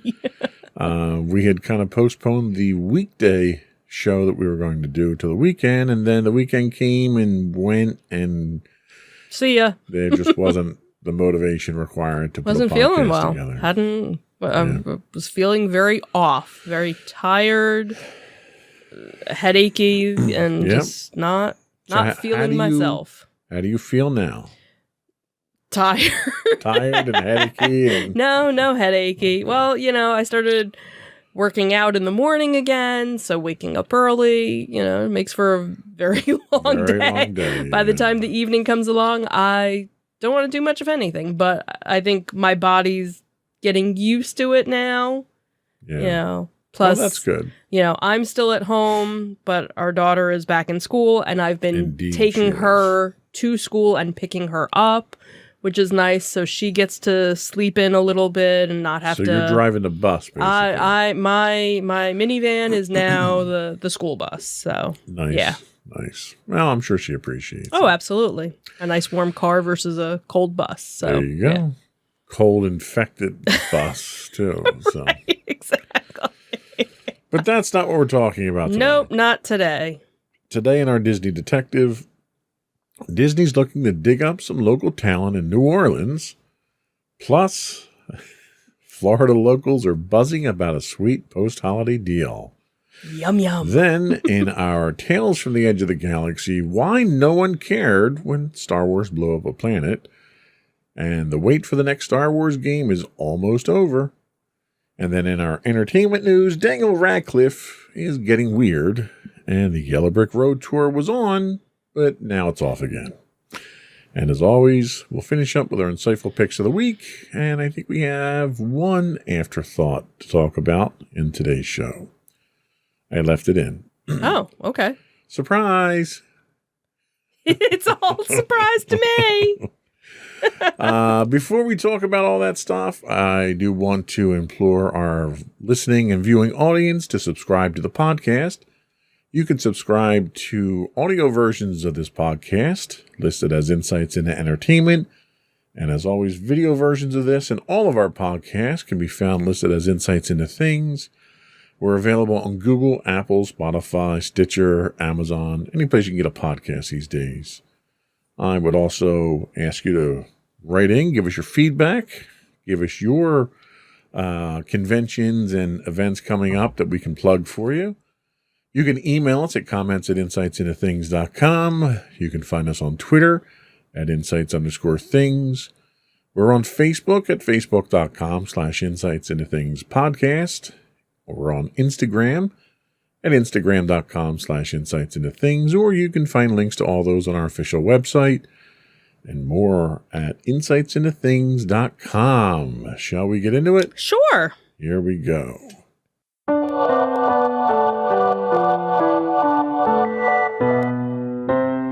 Go for Disney Detective. So our first story is Disney will pay you to star in an upcoming Haunted Mansion movie. And look how Wow, you almost coordinated that. That's almost like I impressive. tried.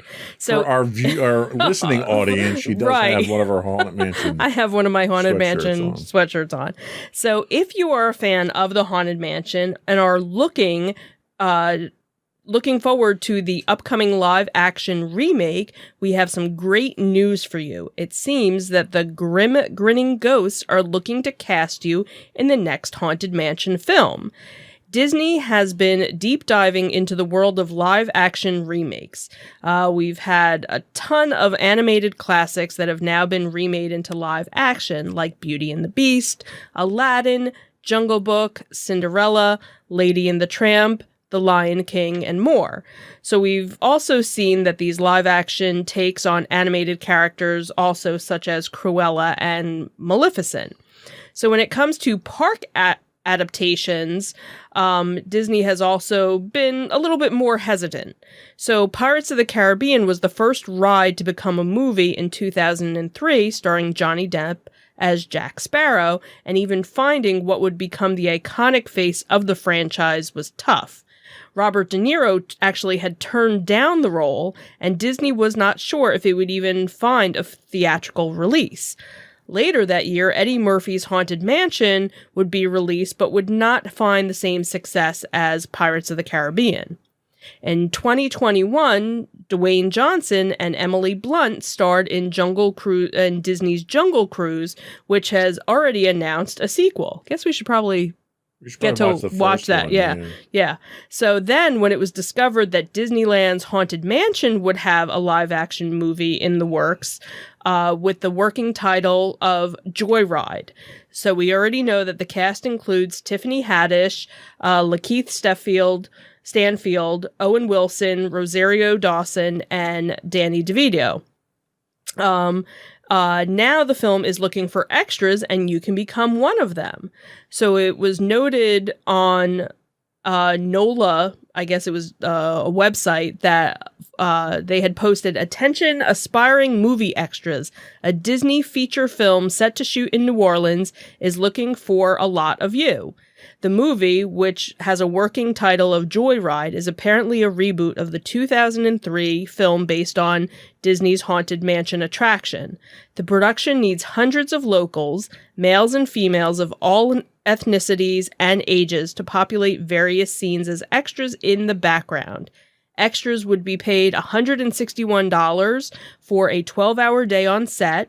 They would also receive $65 stipend every time the production requires that they take a COVID test. And it lists the casting agency, and who you should email. It's ghostsinfilm@gmail.com with the subject of NOLA Extra. So anybody that's actually in the area, I don't know if they're still looking for people, but that would kind of be cool. So the audition notice goes into a little more depth about the plot of the movie. It says the plot reportedly revolves around a mother and a son who buy a New Orleans mansion only to discover it's haunted. They encounter various eccentric characters who are the key to unlocking a spooky mystery. Those characters, according to a report last summer, include Harriet, a hapless psychic who is hired to speak with the spirits of the haunted mansion, and Ben, who was once an engineer working on a camera that could perceive paranormal activity, but after the death of his wife, his life fell into pieces. So now he is a ghost tour guide, an unenthusiastic ghost tour guide in the French Quarter of New Orleans who no longer believes in the paranormal. So kind of cool that they're, looking for extras, and I think it's kind of neat that they actually go into details about the plot. A little bit more about the plot than we've heard before. Right, because it's not like the extras need to know what the plot's about, right? Right. So it almost seems like kind of a unintentional leak that they have. Maybe, yeah, because you figure if it's taking place in New Orleans, you figure people are going to be walking up and down the street and things like that, where the original movie was basically set only in the house, and the only people that were in the house were the ghosts, so there really weren't extras, so to speak. Well, the original movie was terrible, too. Stop, it wasn't that bad. It was not that good either. Stop. You know what this reminds me of? This reminds me of when they had to do the quasi-emergency casting for the one episode of Mandalorian. And they wound up calling in the 501st to come in as stormtroopers as extras, which I thought was kind of neat. Like, this is kind of cool. This is like for those diehard Haunted Mansion people, this is that live down in that area. Yeah. Heck, if we were closer, I would totally, do it to try and get a couple days, on set. That would be cool. Well, maybe they'll do another one up here, a sequel up here. I don't know. Yeah, I doubt. Or maybe they'll do it up in Jim Thorpe, where the one hotel's where the hotel, after right? That would be kind of cool. After the hotel, so that would be kind of cool. You hear that, Disney? Do it a little bit closer, please. That's right. Do some real, shooting of what inspired the mansion. Right. So, what else do we have? So, the life-size gingerbread displays are a treasured favorite each holiday season at Walt Disney World. So if you're not familiar with it, the Grand Floridian actually has the largest of the gingerbread houses, where it's, I don't think I have what the sizes are, but it's huge. It actually ends up being created every year of fresh gingerbread, and then they actually have like a little store, so they sell out of the gingerbread house these little things. So, many guests visit year after year to experience and marvel at the beauty of these magnificent culinary creations. But have you ever wondered what happens to the gingerbread display once the holiday season is over? Well, I know you're buzzing with anticipation, and the answer is bees. Barry Stockwell, planned work specialist with event decorating support, explains, 10 years ago, when performing our annual gingerbread display cleaning, we noticed bees were very attracted to the sugar on the display after destruction. So we decided to bring the display pieces to our Disney tree farm and lay them out in the field to give the bees a chance to collect the sugar on the wooden structures. So it's only natural we would look to nature to help us at Walt Disney World, since as a company, Disney is committed to conservation and caring for the environment. With the bee populations declining around the world, Disney has made it a mission to provide pollinators with even more habitat and resources through pollinator-friendly gardens located across the property. And for the last decade, we've surprised local bees with this sweet gift around the holidays. So now thousands of local bees visit the displays each year to enjoy the sugary treat, which helps the declining bee population by keeping them well fed during the winter months when food sources are harder to find. The recycling process begins after the holiday season has ended, with the Walt Disney World event decorating support team and pastry chefs removing gingerbread from the wooden structure used to build the gingerbread displays. Once the gingerbread is removed, it's recycled to use for composting, leaving a wooden structure covered with royal icing made of sugar. The team then breaks down the structure piece by piece and transports it to the Walt Disney World Resort Tree Farm. Then it's up to the bees to find the sugar-coated wooden pieces and collect the sugar. After the bees have left, the wood pieces are power washed with hot water and the display is stored until the next holiday season. So the story gets even sweeter. The bees that visit the gingerbread displays come from right here in Central Florida. Honeybees can typically travel up to about 2 miles in search of nectar and pollen, and in this case, sugar. Keeping the bees well-fed helps local farmers produce honey to harvest and sell to market, or even contribute to honey blends that are sold wholesale to large companies to use in delicious culinary creations, including, you guessed it, gingerbread. So keeping a lookout for these bees flying across property, collecting nectar, sugar, and pollinating the flowers around the park and resorts. You might just be responsible. They might be responsible for some delicious ingredients found in your favorite Disney dishes and desserts. And, this doesn't come as a surprise at all from Disney, because Disney's very into environmental recycling and stuff. Right. And as much as I hammer on Disney, at least they do some of these things right.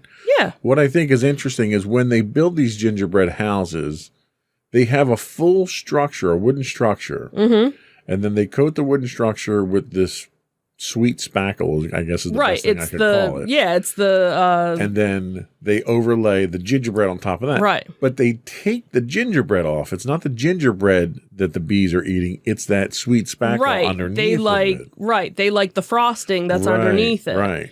And so... Yeah. Bees are basically like children. They just want the frosting. They don't want the cookie.